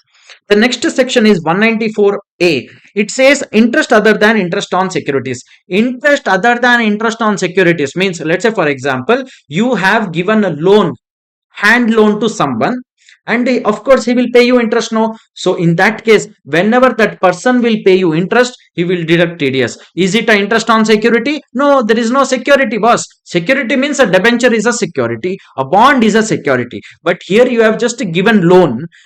On that loan you are receiving interest, then the payer will deduct TDS under this section, which is 194A. Now keep in mind one thing, this section does not apply to an individual or HF having a last year turnover in business up to 1 crore or gross receipts in a profession up to 50 lakhs. See, there are some special people, boss, individual and HF, whose turnover in business is only up to 1 crore, means less than 1 crore, or he is into profession. In that case, then the gross receipts of the profession is only less than 50 lakh rupees. These two people you have to keep in mind throughout the TDS chapter. So wherever this kind of a dialogue is written, any person other than individual or HF having total last year turnover in the business. Last year means, let's say, for example, in this year you are making payment. Last year means last previous year. In the last previous year, if you are an individual or a HF, and if you are a payer, you are an individual or HF, and if your last year turnover is less than 1 crore, or if you are into profession, then last year's gross receipts is less than 50 lakhs, then in that case, you being a payer, you are not required to deduct any TDS. Getting it? But if you are a payer of interest or any other payments, which we will discuss in other sections also, wherever same dialogue will come, the same interpretation you have to keep. Okay, I am a payer. my last year's turnover in business is less than 1 crore, or if I am into profession, if I am a payer, then if my gross receipts are less than 50 lakh rupees, in that case I am not required to deduct TDS on the payments which I will make to the payee. In this scenario, if someone has given loan to me, at the time of me making payment of interest to the payee, I need not deduct TDS if my last year turnover in business is less than 1 crore, or if I am into profession, then last year gross receipt was less than 50 lakhs. If I am other than these two kind of a persons, then I am required to deduct TDS under this section or those sections wherever the same dialogue will repeat. Are you getting this? So I will not again explain this dialogue everywhere. Okay, so interest other than interest on securities, the rate of TDS shall be 10%. No TDS in a few transactions. This is important, boss. If aggregate interest payment is up to 5,000. So, let's say for example, you are making interest payment to someone, but the interest itself is 2,000, 3,000, 4,000, or something like that, less than 5,000, then no need to deduct any TDS. If interest is paid by a bank and if the interest is up to 40,000, let's say for example, you deposited some amount in a bank of course will pay you interest, and on that interest bank is required to deduct TDS, but bank will deduct TDS only if the interest amount per annum is 40,000 or more. Are you getting that? If the interest payment from the bank and a cooperative bank or a post office, if it is exceeding 40,000, then only the bank or cooperative bank will deduct TDS, otherwise not. Interest received by senior citizen if it is up to 50,000. So if a senior citizen deposits anything in bank, then at the time of paying interest to the senior citizen, the bank will deduct TDS only if the interest payment is more than 50,000. Interest by a firm to any of its partners, non-applicability, whatever we are discussing here, no TDS, no TDS on these transactions. So if a partner, if a partnership firm pays interest to a partner, then TDS is not required to be deducted. Interest on deposits under any scheme of a central government, savings bank account interest paid to bank means you are paying interest to bank. At that time you need not deduct TDS. But when the bank will pay you interest, bank will deduct TDS.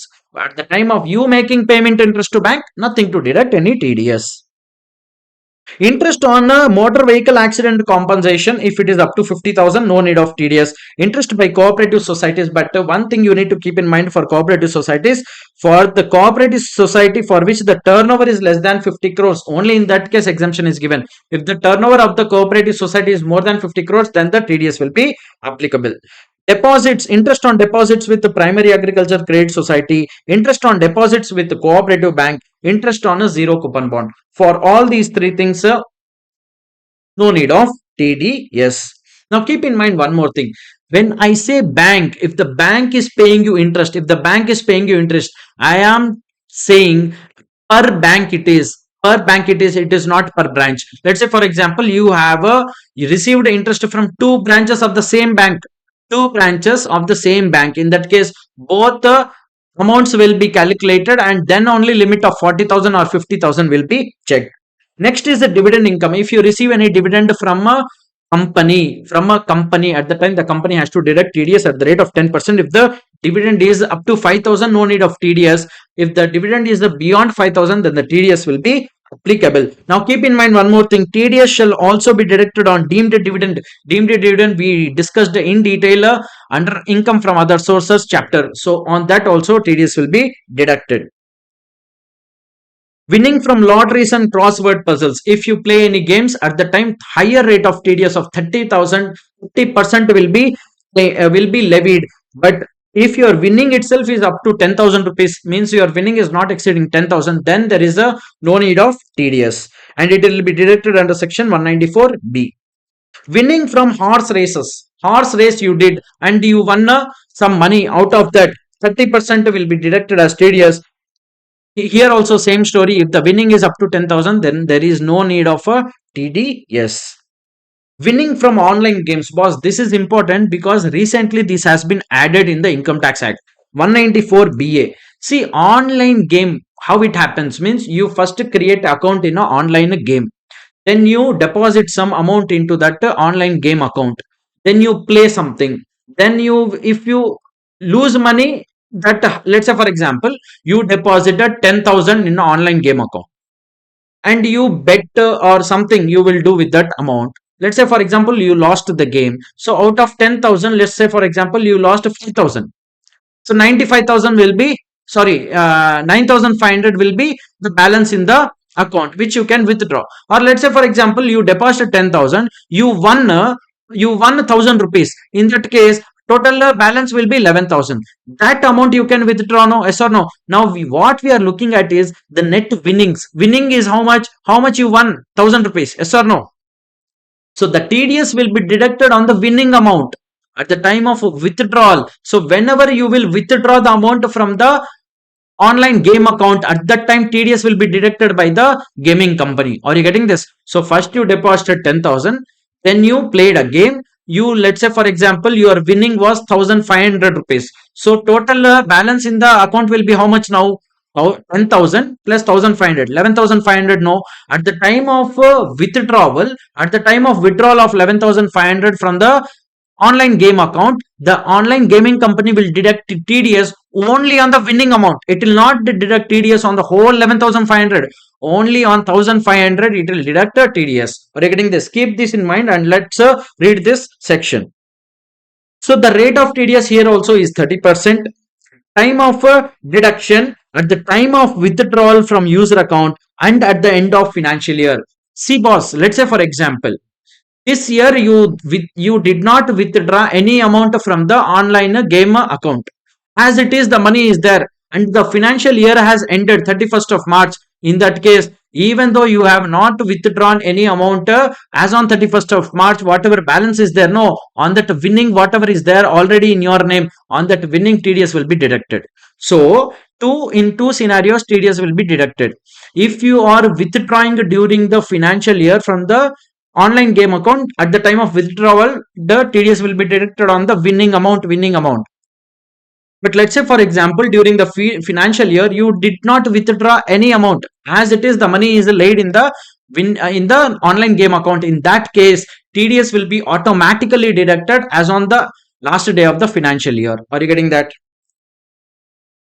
Now TDS on withdrawal during the financial year will be on net winning only, boss. Now your doubt will be how to calculate the net winning, sir. Very simple. Net winning has to be calculated by doing this formula A plus D minus B plus C. Let's have a look at this. A means aggregate amount withdrawn from user account during the financial year. D means closing balance of user account at the end of financial year. B means aggregate amount of non-taxable deposit. Non-taxable deposit means very simple, boss. Whatever amount you deposited in the account, that is called non-taxable deposit. C means opening balance of the user account at the beginning of financial year. If you just take this formula, you will get the net winning. On that TDS will be deducted by the gaming company. Now there is no TDS if your net winnings itself is up to 100 rupees, boss. Very simple. You just keep in mind that thing. Now winning is if it is in kind. Kind means what? You are not given a prize money for as a winning, but you are given some, let's say for example, you won some lottery, then you will get some what do you call, you will sorry, you won a game, and in the game the prize is given as a some car. So they will give you car if you win the game. In that case, if the car has to be given by the gaming company, they have to ensure that the first tax is paid by you. So how will you pay tax? You have to take that TDS amount and you have to deposit in the gaming account. Then only the car will be released to you. The payer shall before, payer means the gaming company shall before releasing the winning ensure that the tax has been paid in respect of the net winnings. The deductor shall release the net winnings in kind after the deductee provides proof of a payment of such a tax. Are you getting this? Next, payment to contractors and subcontractors, 194C. See, contract means what? Let's say for example, I want to create something, but I don't know how to create. I will give you contract. Maybe let's say for example, I want to construct a building. I can't go and construct. No, I will give contract to someone. Boss, you please get all the material, everything. Please construct a building for me. Yes or no? Or let's say for example, in a lot of times you will see that this products, whatever you see in the market. Let's say for example, a toy toy manufacturing will be done by someone, but some other person will purchase in bulk those toys. Packaging he will do very beautifully and just sell off. Now, here let's say for example, I am giving order of 1,000 toys to a manufacturing concern. And material, raw material, everything I will only provide. I'm just telling him this kind of a toy you have to prepare. That kind of a contract is also called as a job work. No, even that is covered here. Are you getting this? You need to keep in mind one thing. In case of contracts, if per contract, if the payment what you are making is up to 30,000 rupees, in that case TDS is not applicable. If you have given multiple contracts to one single person, in that case all the contracts put together, if it is up to 1 lakh rupees only, in that case TDS is not required. Let's say for example, I gave 3 contracts to one single person, same person I gave 3 contracts. One contract amount we discussed or we decided was 30,000, or let's not keep this here like this. Let's say for example, for one contract it is 20,000, the other contract it is 60,000, and let's say for example the another contract is 50,000 for example. In this contract 20,000 I have given, no, yes or no? But this is the first contract. Has it exceeded 1 lakh totally? No. Individually 30,000? No. But when I came here, individually it is 30,000 exceeding, no, already 60,000. But overall it is not exceeding 1 lakh, no, it is not exceeding 1 lakh. In that case, I need to deduct TDS only on this thing. Are you getting this? But when I came to third contract, when I gave this person, already overall amount has already exceeded 1 lakh. In that case, on the overall amount, TDS has to be deducted. I hope that is clear. Any person other than an individual HF, the same story, boss. For carrying out any work including supply of labor, even a supply of labor is treated as a contract. Rate of TDS, if the person who is a contractor who will do work for you, know, if he is an individual or HF, then you have to make a TDS at the rate of 1% when you are making payment to contractor. If the contractor is other than an individual or HF, in that case the TDS rate will become 2%. No TDS if single contract is up to 30,000, aggregate up to 1 lakh, whatever we discussed. Now, definition of a works contract. Please keep in mind this thing, very, very important. Unless you know definition, how will you know whether you have to deduct TDS or not? Advertising, broadcasting, telecasting, including production of programs for such broadcasting is treated as a work. So you have to deduct TDS in case of this kind of a transaction. Carriage of goods or passengers by any mode other than railways. So if someone is carrying goods for you from one destination to other destination, at the time of making payment you have to deduct TDS. Catering services, if you take from someone, at the time of making payment you have to deduct TDS. Manufacturing or supplying of a product according to requirement of a customer by using material purchased from some other customer, from such customer or its associate, is called a job work. Let's say for example, 2 scenarios, boss. Scenario number 1, you gave contract of manufacturing something to someone and raw material also provided by you only. Scenario number 2, you gave manufacturing contract to some contractor, but you did not give raw material. That the contractor will buy the raw material from someone else. 2 scenarios are there. In scenario number 1, where you only providing raw material to that manufacturer or the contractor, in that case only it will be treated as a job work, and that only is covered under section 194C. If the contractor or the manufacturer buys the raw materials from some outside party, in that case you cannot apply 194C, because that will become sale of a product. But there is one exception to that. What is that, sir? In the case of a construction of a building, even though the contractor will buy the raw material from outside party, still that transaction will be treated as a work only, and at the time of you making the payment to the contractor, you will deduct TDS under section 194C only. Got it? Next. No TDS in these cases. Manufacturing or supplying of a product according to the requirement or specification by using raw material purchased from a person other than the customer. This transaction which I was telling, that you will not deduct TDS. Payment in nature of transport charges made to transporter owning less than 10 goods. So I told you that if you are using someone else's vehicles to transport the goods from one place to another, but if the transporter has less than 10 goods vehicle, in that case, no need to deduct TDS. Payments made by television channel. Very simple example I'll take, boss. Let's say, for example, there is a product called Maza drink. Yes or no? Maza drink, they want to publicize that they have a very good product. They want to do advertisement. Now, there are three parties involved in this. Let me show you a pictorial format. You have to understand all this. This is Maza. Maza. This is Maza company. There is one advertisement agency. Then there is TV channel. What this advertisement agency will do, it will create a ad. Create ad means this agency, advertisement agency, will call Katrina Kaif and they will give idea to this Maza fellow. We will create one advertisement. Katrina Kaif will have one drop of Maza. Full India will have Maza. How is the idea? They will ask Maza fellows. Are you getting this? So Maza's product has to be broadcasted on TV channel. No. So there are three parties. One is the Maza, the advertisement agency, which will create the advertisement, and the TV channel, which will broadcast in the whole country. Are you getting this? Now, whenever a Maza company will make a payment to this advertisement agency for creating that ad, on that TDS has to be deducted under section 194C. But but but you know what?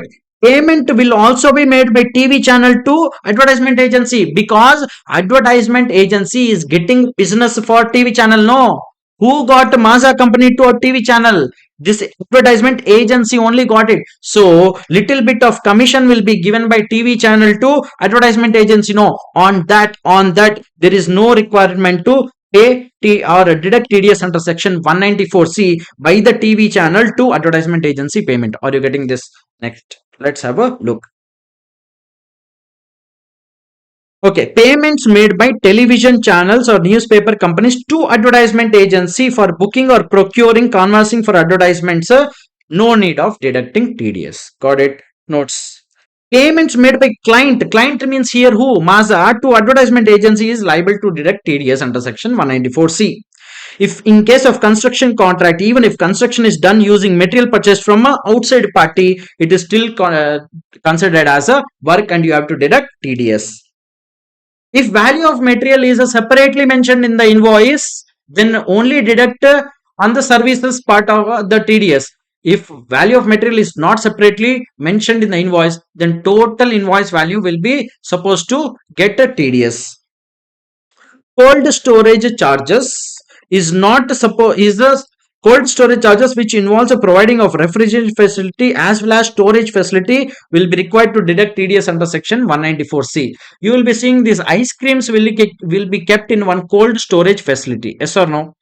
Generally, if you are using someone's space, you think that it is a rent. Sorry, correct? Then you will think that you have to deduct TDS under section 194I for rental purpose. No, it is not like that. If you are storing something in a storage facility, they also take care of other things. So that is called as a contract actually. You cannot treat it as a rental income. So you cannot deduct TDS under section 194I. You have to deduct TDS under 194C only whenever you are making payment to cold storage persons. No need of TDS if a payment made by individual you have to contract it exclusively for personal purposes. If you are doing only for business purpose, if you are giving contract to someone, in that case only TDS will be applicable. Are you getting this?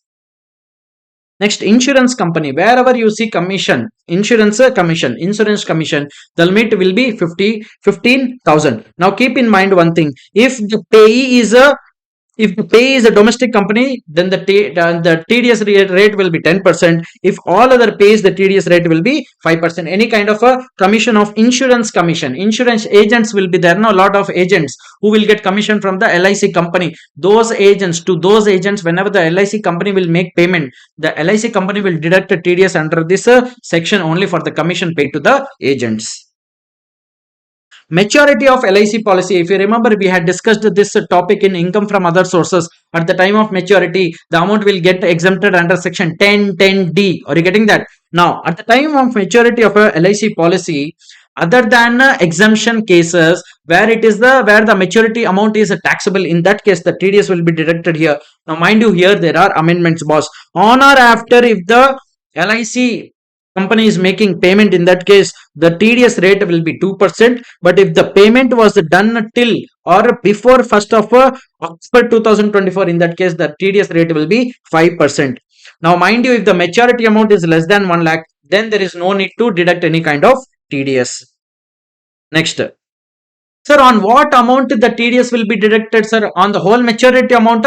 No, boss. TDS rate shall apply only on income. What is income, sir? Maturity amount minus premium paid. Very logical, no, boss. Whatever maturity amount you will get, out of that, whatever you earlier paid premium, then whatever the balance you will get, that is only income for you know. On that income, TDS will be deducted.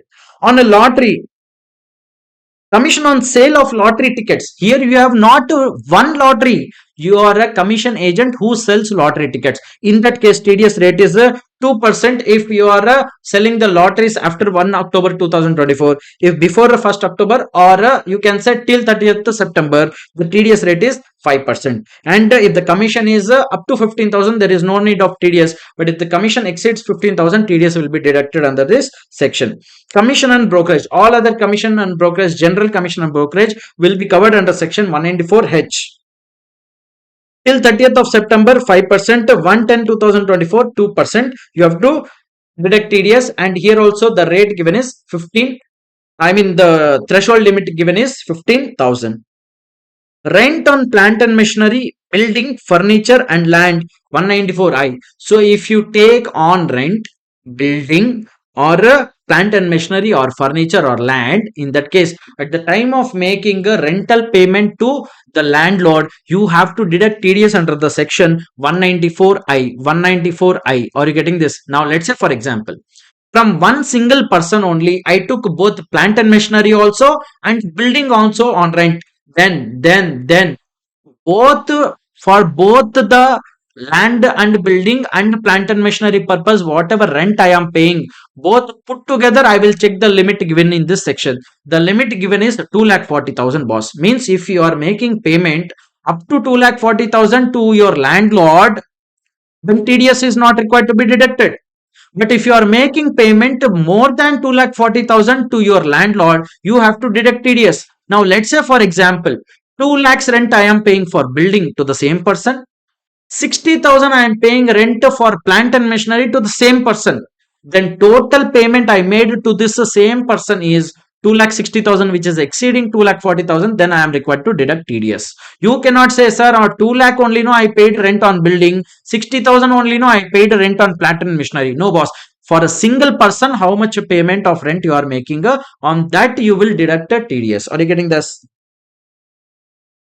Plant and machinery equipments, you will deduct a TDS at the rate of 2%. Land and building or furniture, you will deduct a 10%. So at the time of making a payment of rent for land and building and furniture, you will deduct at the rate of 10%. But if you are making a payment of rent for plant and machinery or equipment, in that case, TDS rate will be 2%. There is no need of a TDS if you are making rental payment of up to 2,40,000 to single person. Very, very important. Note, payee need not be need not be the owner of the asset. Payment made by customers on account of cooling charges to cold storage. Just now we discussed cold storage will be deducted under 194C. It is not under 194I. Now, no requirement to deduct TDS under section 194I on passenger service fee by airline to airline operator. What is this, sir? Let's say, for example, there is a Bangalore International Airport. Yes or no? Airport is there, no? You know, airport is not owned by airline company. Airline companies which SpiceJet, Indigo, Kingfisher, these are airline companies. Airport is different. Airline companies are different. Now, if one aeroplane is coming and landing on the airport, in that case, the airline company has to pay some charges to airport. No, that charges, the airline company thought that since they are parking their aeroplane there, so they have to deduct TDS under rental section 194I. But that is not the case, because apart from just landing charges of aeroplane, there are other services also, baggage services, everything provided by the airport. That is why you cannot deduct TDS under section 194I for landing the aeroplanes. No TDS on refundable deposits. If you are giving some advance to your landlord, on that no need to deduct TDS. Transfer of immovable property 194 IA. Whenever you purchase a property, whenever you purchase a property from someone, if you are purchasing a property worth more than 50 lakh rupees, I repeat, if you are a buyer, you are a buyer of a property.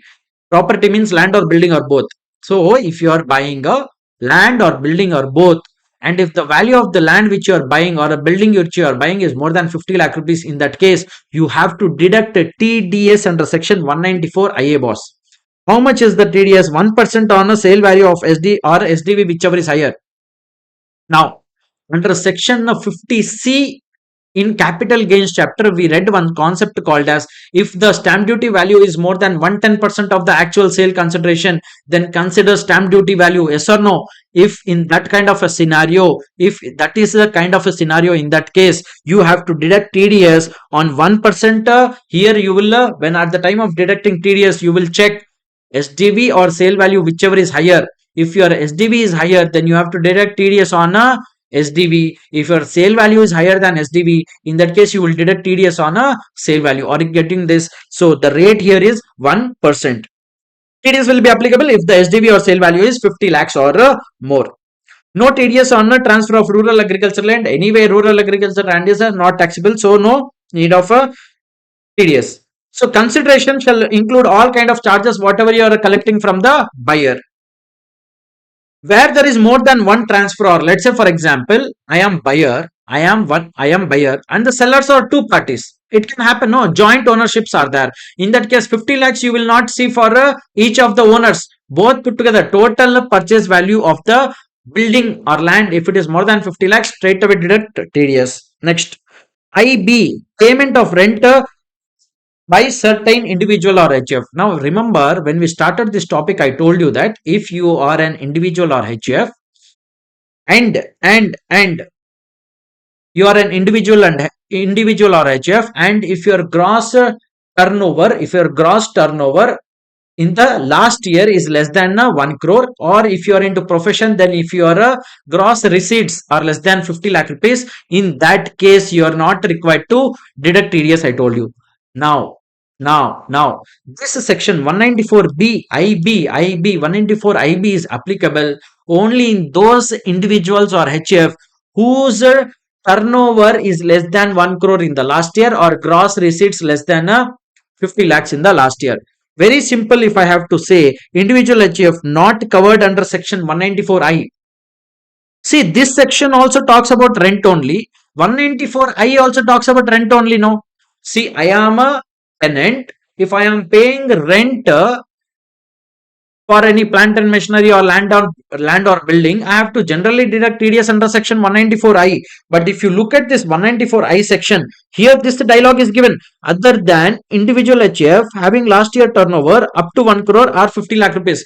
Now, other than they told means these people are not covered. No, here individual HF having less than 1 crore or 50 lakhs of turnover or gross receipts are not covered. No. So whoever are not covered here, they are required to deduct TDS under section 194B. That is why here it is told individual HF not covered under 194I will be deducting TDS if they are making a rental payment under this section 194IB. Are you getting this?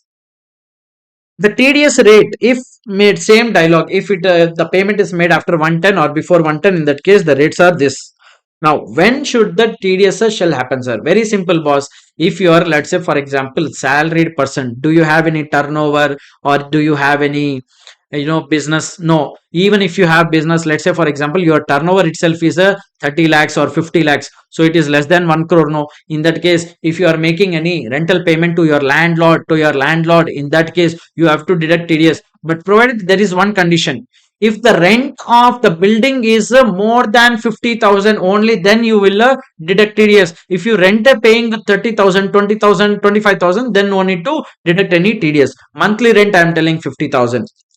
No TDS if rent is up to 50,000 or per month or part of the month. When do you deduct TDS? Very simple, boss. Let's say, for example, during this whole financial year, you have not vacated the property, then you have to deduct the TDS at the last month of the financial year. So, you will generally deduct TDS in the month of March. Are you getting it? Last month of the financial year, you have to deduct TDS. And one more thing, one beautiful thing. The TDS amount cannot exceed the last month's salary. And if, let's say, for example, during the financial year you vacated the property, let's say, for example, you vacated the property in the month of December itself, then you have to deduct the TDS in the last months of tenancy. Means in the month of December, when you will vacate, at the time of making the rental payment to the landlord, you have to deduct TDS for the whole year's rent, whatever you paid. So in this section, you do not deduct TDS every month on every month's rental payment which you make to landlord.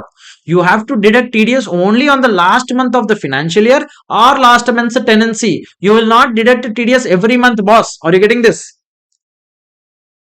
At the time of credit of rent for the last month of the previous year, or at the time of credit for the last month of tenancy. Are you getting it? If, let's say, for example, your landlord did not give you his PAN number, in that case you will deduct at the rate of 20% and then pay him that rest of the amount of rent. However, in any case, TDS shall not exceed the amount of rent of the last month. As I already told you, the month in which you will deduct TDS, that TDS shall not exceed the amount of rent of that month. Fees for technical services or professional services. So if you take any kind of professional services from someone for business purpose, boss, not for personal purposes. For your business purposes, you take any kind of professional services or technical services. In that case, at the time of making payment, you have to deduct TDS under this section, which is 194J. What is the rate, sir? For fees for professional services and other payments, the rate given is 10%. For below cases, the rate is 2%. What are these cases, sir? Fees for technical services, royalty on cinematographic films, and payment to call center. So if you are taking any of these services, in that case, the rate of TDS for making payment is 2%. If you are taking professional services, then the rate of TDS will be 10%. What are the nature of payments covered under this section is given here. Are you getting this? Now keep in mind one thing.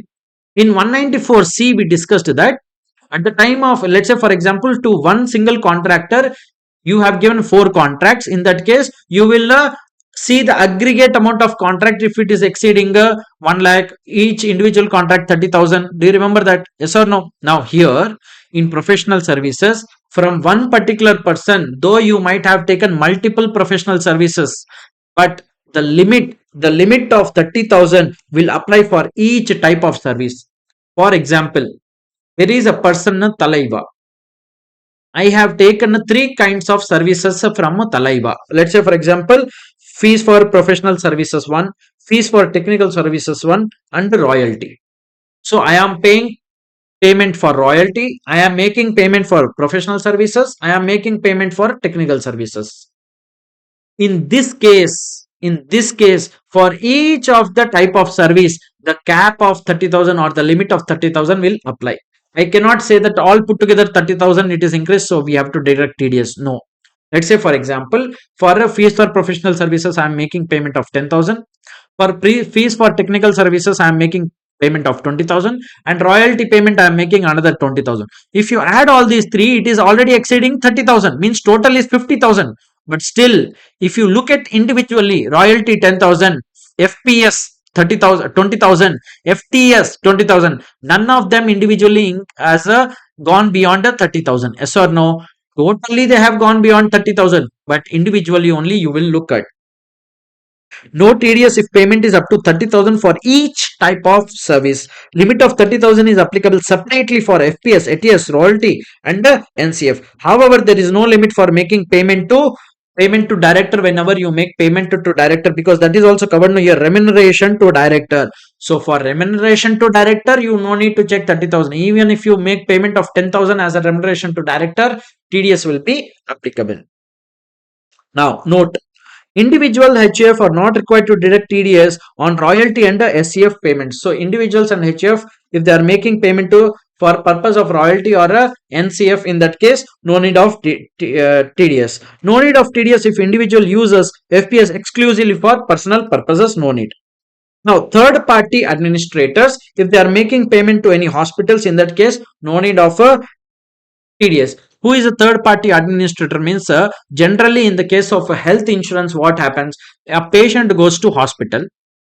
he will show the LIC, the health insurance documents. Yes or no? Health insurance, if you have, does the patient pay anything to the hospital? No. Who will pay? First, there will be one a third party administrator who will pay on behalf of a patient, and on behalf of a health insurance company. Then health insurance company will make payment to third party administrator. That third party administrator is a mediator between the hospital and the insurance company.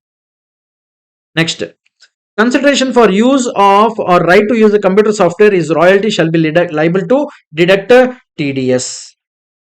Next, boss. Meaning of a professional services, meaning of a technical services are given here. You can just have a look. Next section is 194K. If you invest in some mutual funds and that mutual fund company pays you any kind of income, in that case TDS will be deducted by the mutual fund company under section 194K. They will deduct TDS only if your income is exceeding 5,000, and they will deduct TDS at the rate of 10%. Next, compulsory acquisition of an immovable property. If you remember, we had discussed in capital gain, there is a concept called compulsory acquisition where the government compulsorily acquire your property. In that case, they have to pay you compensation. No, that compensation it is talking about. Compensation on compulsory acquisition of immovable property. If the compulsorily acquired property, for that, if compensation is paid by the government, they have to deduct TDS and then only pay you the compensation. But they will deduct TDS only if the compulsory acquisition compensation is more than 2,50,000 rupees. If it is only up to 2,50,000, they will not deduct TDS. And the rate they will apply is 10%. Now, one beautiful point here. Generally, urban agriculture land is a capital asset. Do you remember that capital asset definition which we discussed in capital gains chapter? We discussed that capital asset means property of any kind held by assessee, whether movable, immovable, tangible, intangible. Securities held by FII. These two are property, but excludes stock in trade. Do you remember that? Rural agriculture land. Yes or no? Rural agriculture land was not a property. Capital asset was not a capital asset. But urban agriculture land is a capital asset. No. But here, for the purpose of only TDS, boss, for the purpose of only TDS, if the compulsorily acquired asset is, even though urban agriculture land, TDS will not be deducted. So simply putting, agriculture land, be it urban or rural, if it is compulsorily acquired by the government and if a compensation is received by you, then TDS will not be deducted on that payment. Are you getting this? Next. 194M. Let's say, for example, you are an individual or HF. But before even telling this, I have to tell you something, boss. See, the dialogue which I told you, one dialogue, that if your last year turnover is less than 1 crore, last year the gross receipt less than 50 lakhs, and if you are an individual HF, then no need to deduct TDS. I told you one dialogue. You being a payer. If the payer is a person who is an individual or HF, and if the last year's turnover is less than 1 crore or last year's the gross receipt is less than 50 lakhs, in that case there is no need to deduct TDS. I told you. Yes or no? That applies in how many sections, sir? It applies in 194 H, 194 I, 194 J, 194 A, 194C. Generally, it applies in these 5 sections. In these 5 sections, if you are an individual or HF whose last year's turnover is up to 1 crore or up to gross receipts or up to 50 lakhs, then no need to deduct TDS. Are you getting this? You being a payer from the payer standpoint. Yes. Now, let's say for example, due to that dialogue, you were not supposed to deduct any TDS under 194C, 194H and 194J. In that case, there is one section which is 194M, which says that if you are an individual HF other than those covered under 194C, 194J and 194H, only if you are an individual or HF other than those covered in 3 sections, 194C, 194J, 194H. In that case, if you are making an aggregate payment for all these 3 services, means what? 194C contract, 194J professional services and 194H commission. If all these 3 put together, if in a previous year, if the payments which you made under any of these three sections put together, if already exceeded 50 lakh rupees, then you have to deduct TDS. So no TDS if aggregator or amount of payments under section, all these three sections are up to 50 lakhs, then there is no need of a TDS. But otherwise, you have to deduct TDS at the rate of 2% or 5%. Note, individual or HF having turnover in last year up to 1 crore or gross receipt up to 50 lakhs are covered under this section, which I just now told. Individual HF using services under section 194 CJH for personal purposes are covered under this section, because the first line itself say individual HF, other than covered under 194 CJH, it says no. In 194G, 194J, 194C, if you remember, there was one line saying that if you use 194C services or 194J services for personal purpose, that section will not apply. It is written yes or no. If that section does not apply there for personal services, it will apply here for personal services. Okay. TDS on cash withdrawal. If you withdraw cash from bank, the bank will deduct TDS. Not on all kind of transactions, but if you fall under any of this category, in that case, bank will deduct TDS even on cash withdrawal. What is it, sir? If person who is withdrawing the money has not filed return of income for the last three preceding previous years and the due date has expired, in that case, if the person is withdrawing a amount exceeding 1 crore in cash from the bank, then the TDS will be deducted at the rate of 2%. Are you getting this?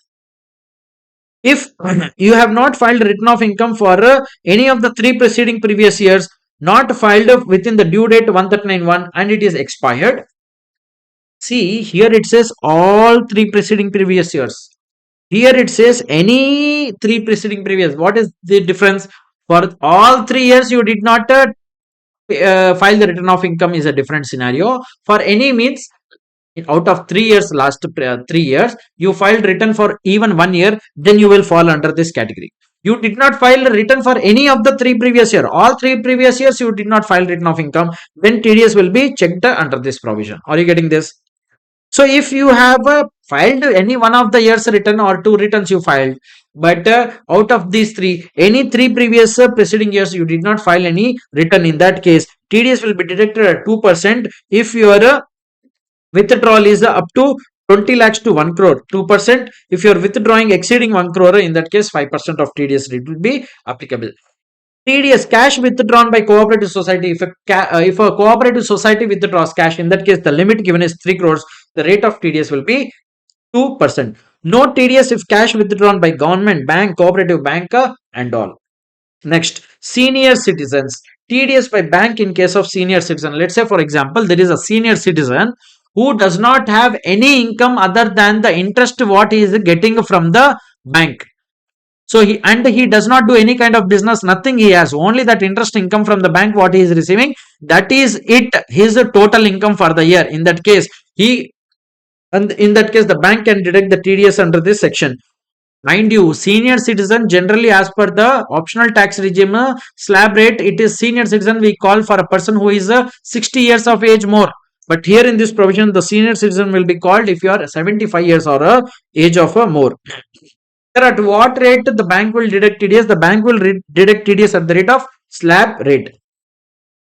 This section only applies if a senior citizen has income in the nature of pension and no other income except interest from the bank. So only two kinds of incomes the senior citizen can have. Number one, pension income. Number two, interest income from that bank. No other income. TDS on purchase of goods more than 50 lakh rupees, section 194Q. This is a bit important section, boss. Let me explain this to you in detail. 1 second. See, you have to think from the standpoint of a buyer. You are a buyer. Your last year turnover was more than 10 crores.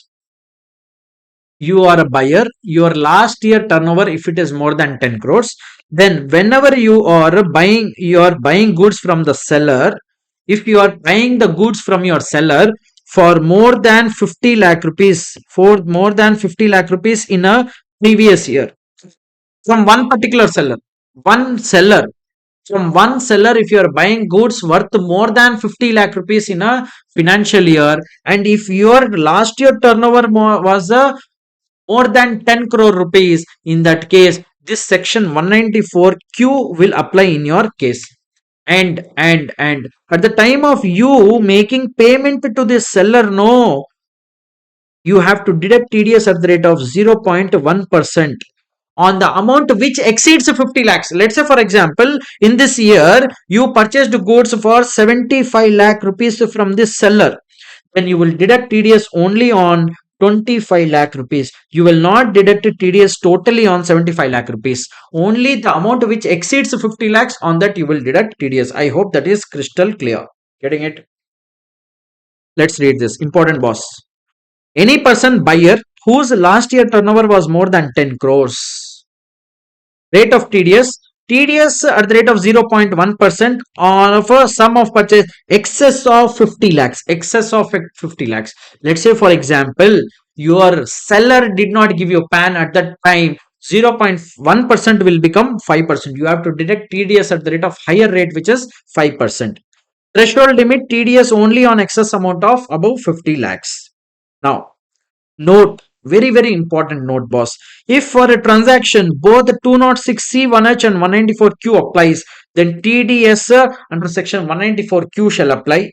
If for transaction both 206C1, 1F, 1G and 194Q applies, then TCS shall be collected. What is this, sir? We are not understanding. You will understand this only once you finish off TCS concepts. Are you getting this? We will come back to this point in some short while. Once I finish off 206C1, 1F, 1G and 1H, then you will better understand what I am trying to say here. There are some CBDT clarifications. What is it, sir? Now I told you that you have to check last year turnover if it is exceeding 10 crores. Yes or no? I told you here, if your last year turnover is more than 10 crores. What if the entity itself is a new entity? Very first year I am starting my business, then how will I check my last year turnover? In that case, last year turnover will become nil and you are not required to deduct TDS. Is that clear? Is that clear? Is that clear? If in a case of a newly entity established current previous year, then the last year turnover is nil. Therefore, TDS under 194Q is not required to be deducted in the first year. Is it clear? Next. No need to deduct TDS on the GST component. Only excluding GST, whatever sale value is there, on that you will deduct TDS. Now, benefit or perquisite arising from a business or profession. When you do business, let's say for example, someone gave you order to manufacture something, you manufactured better than the quality what that customer was expecting, so out of happiness he is giving something extra perquisite. In that case, that perquisite will be taxable in your hands. It will be taxed at the rate of 10% and it will be taxed only if the perquisite value is exceeding 20,000 rupees. Now there are some miscellaneous provisions. Let's have a look at this. Let's say for example, at the time of making payment to your party, you forgot to deduct TDS. It any section, for example, the other party at the time of making payment, when you are making payment to the other party, for example, you forgot to deduct TDS, then there is something called as a grossing up concept, boss. Grossing up of income concept. What is it, sir? Let's say for example, 10,000, or let me change the scenario actually, it will be easy for you. Let's say for example, me and my other party, we agreed that in the agreement it is written that I have to pay 10,000 to the other party. I have already agreed, we have written the agreement that I will be paying 10,000 to the other party. But we forgot to consider the TDS in the agreement. So at the time of making payment, if I deduct TDS at the rate of 10%, for 10,000, how much I should deduct? 1,000. And I should make net payment of 9,000 only. But the other party was expecting how much payment in hand? 10,000 he was expecting payment in hand. But I forgot, even he forgot to discuss the TDS provisions in that agreement. No. Now agreement once written, he will tell, no, da, you did not tell me that you will be paying 9,000 to me. You have to pay 10,000 to me in hand now. I don't know what you will do. In that kind of a scenario, this grossing up concept will come. So, in that case, you have to anyway pay 10,000 only to that party because you have agreed in the agreement. Written agreement, it is there. He will otherwise sue you in the court of law. He will keep you behind the bars. Yes or no? So, you panicked and told that, okay, boss, let me pay this 10,000 to him. Now, I told you TDS rate is 10%. In that case, you have to gross up this 10,000 and out of your pocket only you have to deposit the tax or the TDS to the government. How, sir? This 10,000 if you paid, that represents 90% or not? Because if TDS supposed to be deducted 10%, then this 10,000 whatever you paid to that party represents 90% only, no? Then you will do one small math that if this 10,000 represents 90%, then 10% of TDS will represent how much? If you do 10,000 into 10 by 90, you will get the TDS amount which you were supposed to deduct. That amount you will take from your own pocket and deposit in the government's hand in the form of TDS. That is called a grossing up. Okay. Now there is a concept called lower deduction certificate. Let's say, for example, someone is making payment to me and he is saying that he will deduct TDS. But I know that my income for this year is not going to increase more than basic exemption limit.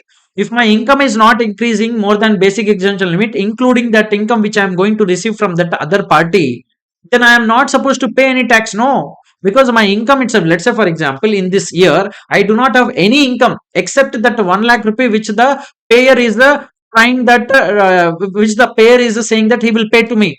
If I don't have any income other than that 1 lakh, even if I take that 1 lakh, do I need to pay tax anything? Because my basic exemption limit is 2,50,000, boss. But unnecessarily he will deduct TDS because he is required to deduct TDS under the provisions of some other section. In that case, you have an option. You can ask the assessing officer, sir, I need one certificate called as lower deduction certificate. My income from past 5 years is 1 lakh only. I never paid tax because all the years my income is less than basic exemption limit. And now in this year also, if I am receiving the amount, that other person is saying that he will deduct TDS. So please give me one certificate so that I can show to my payer and tell him that don't deduct TDS, boss. I got a certificate from assessing officer. For this certificate Xerox also I will give you. You can keep it with you. If the assessing officer asks you in future why you did not deduct TDS, at the time you show this certificate to the assessing officer. So that is called as the lower deduction certificate. Now, declaration for receipt of a dividend without TDS, exactly same concept, boss. If you do not want your payer to deduct TDS, you have to go and file a declaration with the income tax department. They'll give you one certificate. You can show this to the payer. The payer will not deduct TDS. Otherwise, the payer will deduct TDS. These certificates are generally given for those people whose income is totally less than a basic exemption limit. Next, when you should deposit the TDS. So far what we have seen, those transactions on which TDS has to be deducted. So let's say for example, I am payer. I deducted lot of TDS from various people payment which I made. So I deducted TDS. What I will expend, I will do party with that TDS amount. So no, I have to take this amount every month. I have to deposit. Let's say for example, this is March month. Whatever TDS I deducted in this March month, I have to deposit within a 7th of April, boss. I mean, sorry, this is the month of March. No, that is by April immediately it is coming. No, see, from April month till February month, each month you have to deposit within the 7th of next month. But in the month of March, whatever you deduct TDS, no, that will be deposited within 30th of April. So only for March month they are giving more time. 30th April till 30th April. Let's say for example, you deducted TDS for the month of December. Then you have to deposit whatever deducted TDS within 7th of Jan. If you deducted for October, then within 7th of November you will deposit. But only for March month, boss. This March month, whatever I deducted TDS has to be deposited with the government within 30th April of next financial year. Means very simple, boss. For the March month, 30th April is the due date for depositing. Not just depositing the TDS, then I have to also file something called as TDS returns quarterly. For 30th quarter ending 30th June, you have to file a TDS return and TCS return. The dates are given here when you have to file return. In TDS or TCS return, very simple boss. From whoever parties you have deducted TDS, one return will be there. You will give all the details and file it with the income tax department just to ensure that, just to cross check that you have deposited full TDS whatever deducted from various parties. Next, consequences of failure to deduct TDS. Sir, what will happen if I did not deduct TDS? If you have not deducted TDS, what will happen? There are two kind of a situation. If you do not deduct TDS, if you remember, there is one section 40A1. If you are a business person, 30% will be disallowed. If you are making payment to non-resident, 100% will be disallowed. Are you getting that? Next, interest on late deduction or late payment of TDS. This is important, boss. This is important. Let's say, for example, on one particular transaction, you were required to deduct TDS, but you did not deduct TDS. In that case, interest will be levied on the TDS. So, late deduction, you lately deducted. In that case, interest rate is 1% per month or part of the month. From which date? From the date on which TDS was deductible, means from the date in which on which you were supposed to deduct TDS till the date on which TDS was actually deducted. For this duration, from the date you were supposed to deduct TDS till the date you actually deducted, the interest will be levied at the rate of 1% per month or part of the month. You deducted TDS, but you deposited lately with the government. In that case, the interest rate will be 1.5% per month. From the date on which TDS was actually deducted till the date on which you deposited the TDS. Now, there is one section 206 AA. If payee does not furnish the PAN to the payer, TDS shall be deducted at higher rates. How much rates? TDS rate specified in the respective section, or TDS at the rate of 20%, whichever is higher. For 194Q, the rate is 5%. We already discussed 0.1% will become 5%. Yes or no? Next. TCS. TCS. What is TCS, sir? See, TDS means what? The payer will deduct a little bit of amount from the payment. That is TDS. TCS means the collector, the receiver of the money will take some extra money from you. That is called tax collected at source. If I have to simply take one example, if I am a buyer of goods, whenever the seller will sell me goods, I have to make payment to the seller. At the time of making a payment to the seller, I may deduct TDS. That is called TDS. Let's look at from the standpoint of seller now. I am a seller of goods. Someone is buying goods from me. At the time of selling, I have to collect some extra tax, that is called tax collected at source. Just for example purpose, I am taking this thing. Now, the first section is 206C1, TCS collected on sale of certain goods. If you sell any of these goods, then you will collect TCS at the rate of these rates what are mentioned. Are you getting this? But you will not collect a TCS if the buyer is using the goods for personal consumption, means from the general customers, or if the buyer is a public sector company, or the buyer is the central government or state government or embassy, high commission, consulate. These parties you will not collect a TCS. All other parties you will collect a TCS. Next. 206C1C, TCS on lease or licensing of a parking lot, toll plaza. You know these highways, toll plaza will be there. All those toll plazas are given on a lease or license of a toll plaza, mine or quarry. In that case, whatever amount will be received by the lessor, on that TCS will be collected. How much, sir? 2%. Nature of transaction are given here: leasing a parking lot, toll plaza, mine, quarry for a purpose of business. 206C1 of C, whenever you buy a motor vehicle of worth more than 10 lakhs, in that case the seller will collect a TCS. Let's say, for example, you went to purchase one car, boss. The car worth is 15 lakhs. You are a customer, no? At the time of making payment to the that owner, showroom person, the showroom person will collect something from you at the rate of 1%, which is called as tax collected at source. TCS they will collect apart from 15 lakhs of sale value. Are you getting that? So the seller will collect extra tax from you, which is called tax collected at source. Now mind you, let's say, for example, the manufacturer of car is different, the distributor is different. then the customer. So three parties are involved, no? Yes or no? Manufacturer, distributor, and the retail seller. Then you will get what, the customer. Yes or no? So manufacturer, when he is selling goods to distributor, TCS will not be collected. Distributor, when he is selling cars to retail showroom, still TCS will not be collected. But when a retailer showroom will sell a car to customer, only in that transaction TCS will be collected. Is it clear now?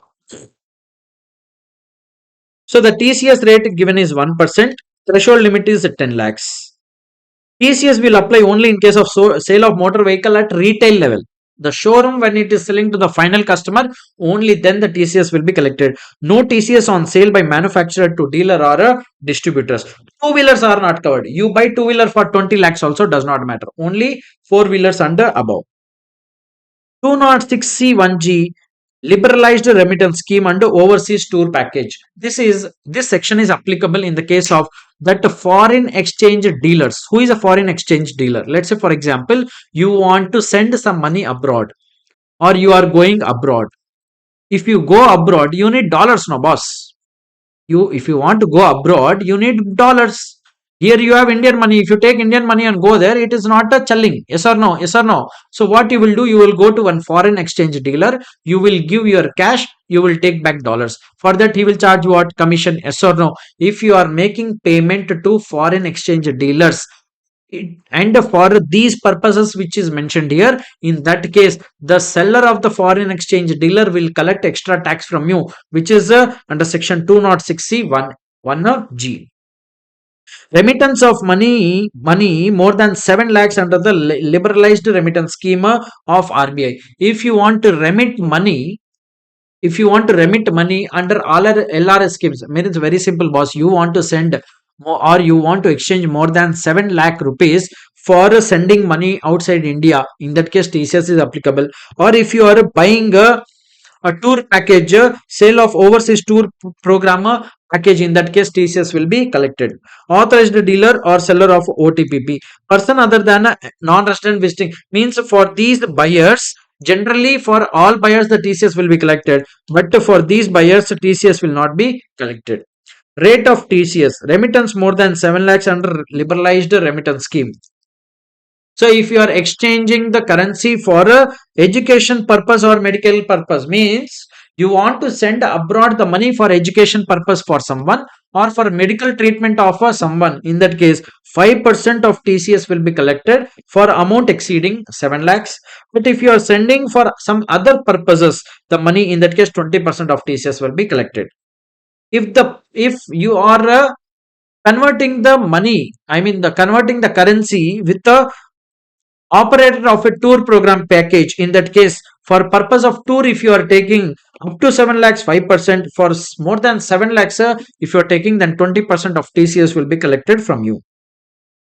Note, in case of liberalized remittance scheme, means if you want to remit amount outside India for education purpose and medical purpose, there are two rates given, no, but there is one more special case.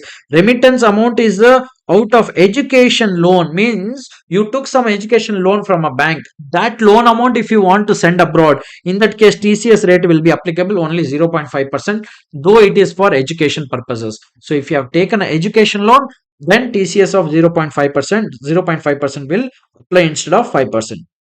Now 206C1H TCS on sale of goods. Now if you remember under 194Q, I told you that we will come back to that provision, yes or no, after you read a TCS provision. Now see, 194Q we in detail discussed that if you are a buyer, your turnover of last year more than 10 crore.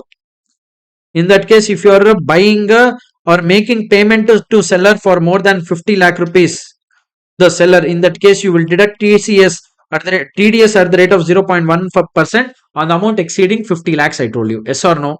Similarly, 206C1H also has the same kind of a provision. It says that if you are a seller and there is a buyer,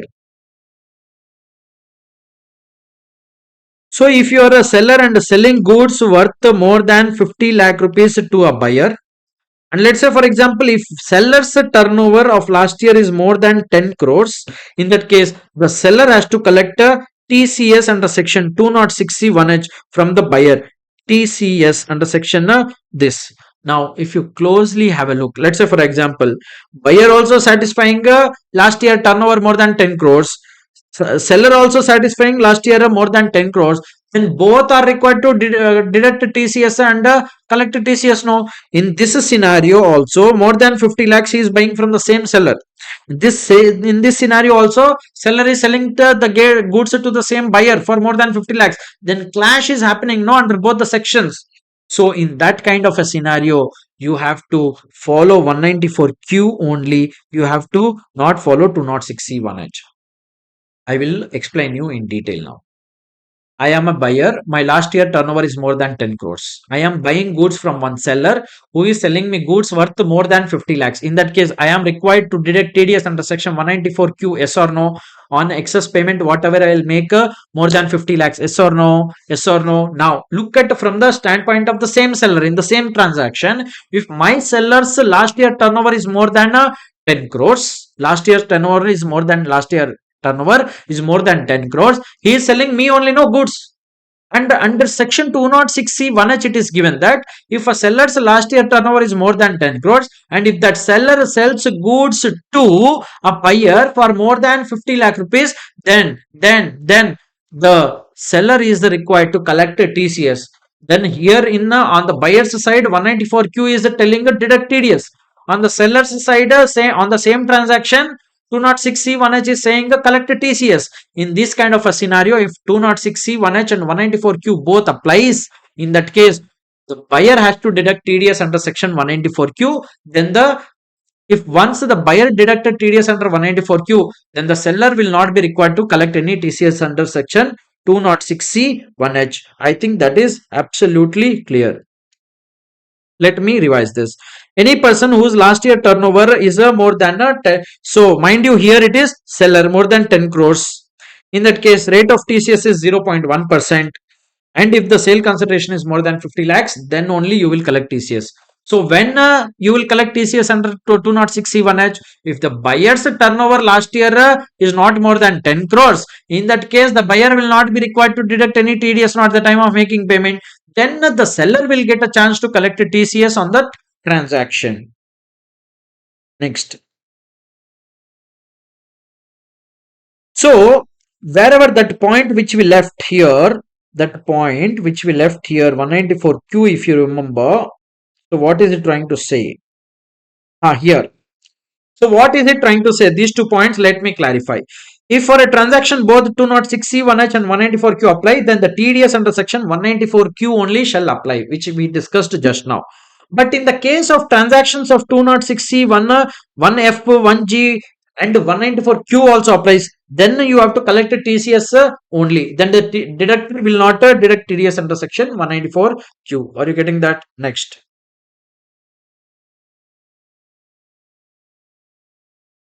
Next comes advance tax. Very simple, boss. Advance tax means during the financial year itself, you have to assume how much your total income will be and you have to make a tax payment in installments. You need not wait for the last month to end and then pay tax at the end of the year. Are you getting this? So advance tax means during the financial year in which you will earn income, every quarter you will assume or you will estimate your total tax liability for the year, and in installments you will pay tax, which is called as advance tax. How much you have to pay tax? And this advance tax concept applies only if you think that or you estimate that your total tax liability for the year is going to be more than 10,000. If your total tax liability for the year is less than 10,000, you need not pay any advance tax. Advance tax means a tax paid in the previous year in which the income is earned. How to estimate? Method of calculation, very very important. Step 1, estimate the current year income. You have to estimate how much income you are roughly going to earn in this year. Step 2, compute advance tax liability on estimated income. How to compute, sir? If you are individual, apply the slab rates. Are you getting this? And you can consider any TDS already deducted by any person. Applicability, applicable only if advance tax liability is 10,000 or more. Note, in the case of a senior citizen who is not doing any business, in that case, no need to pay any advance tax. How much to pay, sir? To 15th of Jan, I told you quarterly you have to pay advance tax. To 15th of June, you have to pay at least 15% of total advance tax liability. 15th of September, 45%, 15th of December, 75%, and 15th of March, by 15th of March, 100% of the advance tax liability means your estimated tax liability has to be fully paid. If the assessee opts for presumptive basis of taxation, PGBP, remember 44 AD, minimum 8%, 6% of the gross receipts he has to pay tax. In that case, 100% of the advance tax liability shall be paid before 15 March. Means if you are paying, if you are opting for 44 AD optional, what do you call presumptive taxation under 44 AD or ADA or AE, in that case you have to pay advance tax only in a one shot on 15th of March. You need not pay in four equal installments. Any tax paid till 31st of March previous year will be considered as advance tax only. Simply to put, during the previous year in which you earned income, you paid any kind of tax, that will be called as advance tax only. Whatever income tax you will pay after the previous year in the assessment year before filing your return of income will be called as the self-assessment tax. Next, delayed payment interest 234A, 234B, 234C. There are three sections, boss. 234A says you have to pay interest if you have delayed filing your tax return. Means, let's say for example, your return of filing, your due date of filing return of income is 31st July, for example.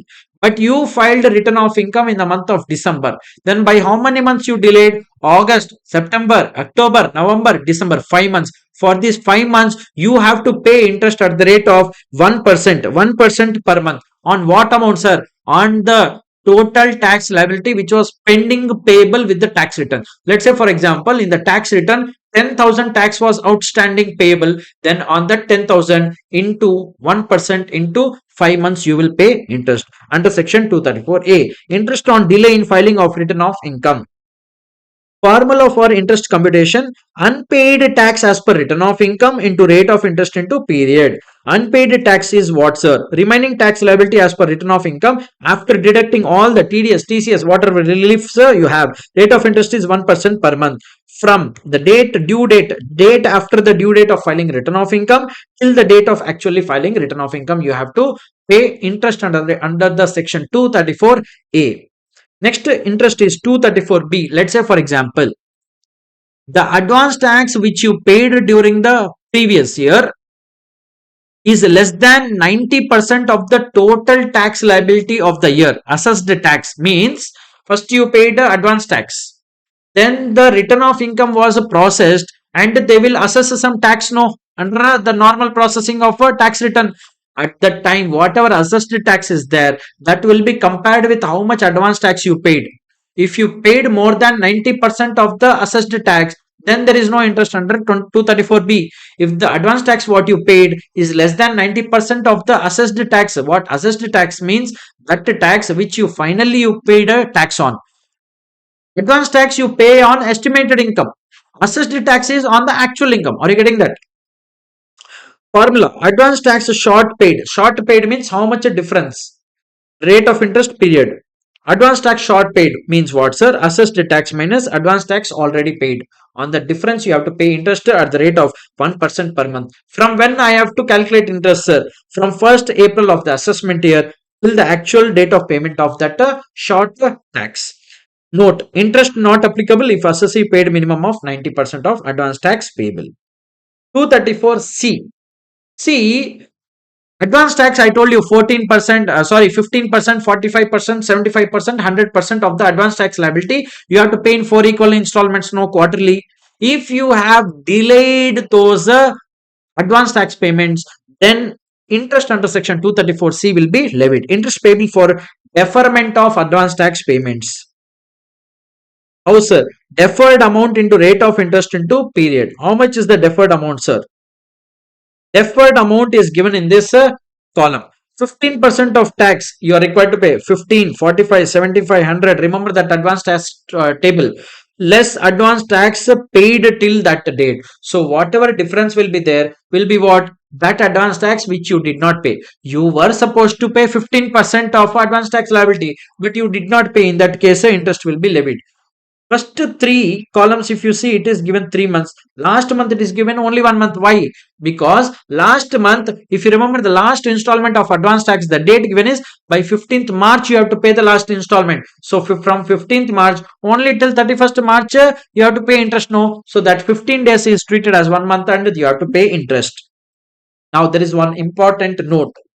If the advance tax paid by the assessee on the current income on or before 15th June and 15th September is not less than 12% and 36%, in that case, there is no need of interest. Means in these two installments, boss, if you had paid minimum 12% here, minimum 36% here, you are required to pay 15% and 45%, but you paid 12% minimum and 36% minimum in the second installment, then interest will not be levied. Next, fees for, I'm sorry, fees for a delay in a default in furnishing TDS returns. Let's say, for example, you belatedly filed a TDS returns. In that case, 200 per day will be levied as a penalty or a fees, you can say, for delay in filing TDS TCS returns. But mind you, the total fee which you are supposed to pay should not exceed the TDS amount. 234F will be levied if you file your tax return, income tax return belatedly. How much, sir? If the income which you offered in the tax return is up to 5 lakhs, 1000 rupees you will pay as a delayed fees. If you have a paid, if your total income is exceeding 5 lakh rupees, in that case, you have to pay fees of 5000 rupees. And one more provision, recently Modi told you have to link your Aadhaar with PAN. If you don't link, in that case, 1000 penalty. Now currently 1000 rupees is the penalty. You have to pay penalty and then link the PAN and Aadhaar. Okay, guys, this ends up our discussion on advanced tax, TDS and TCS.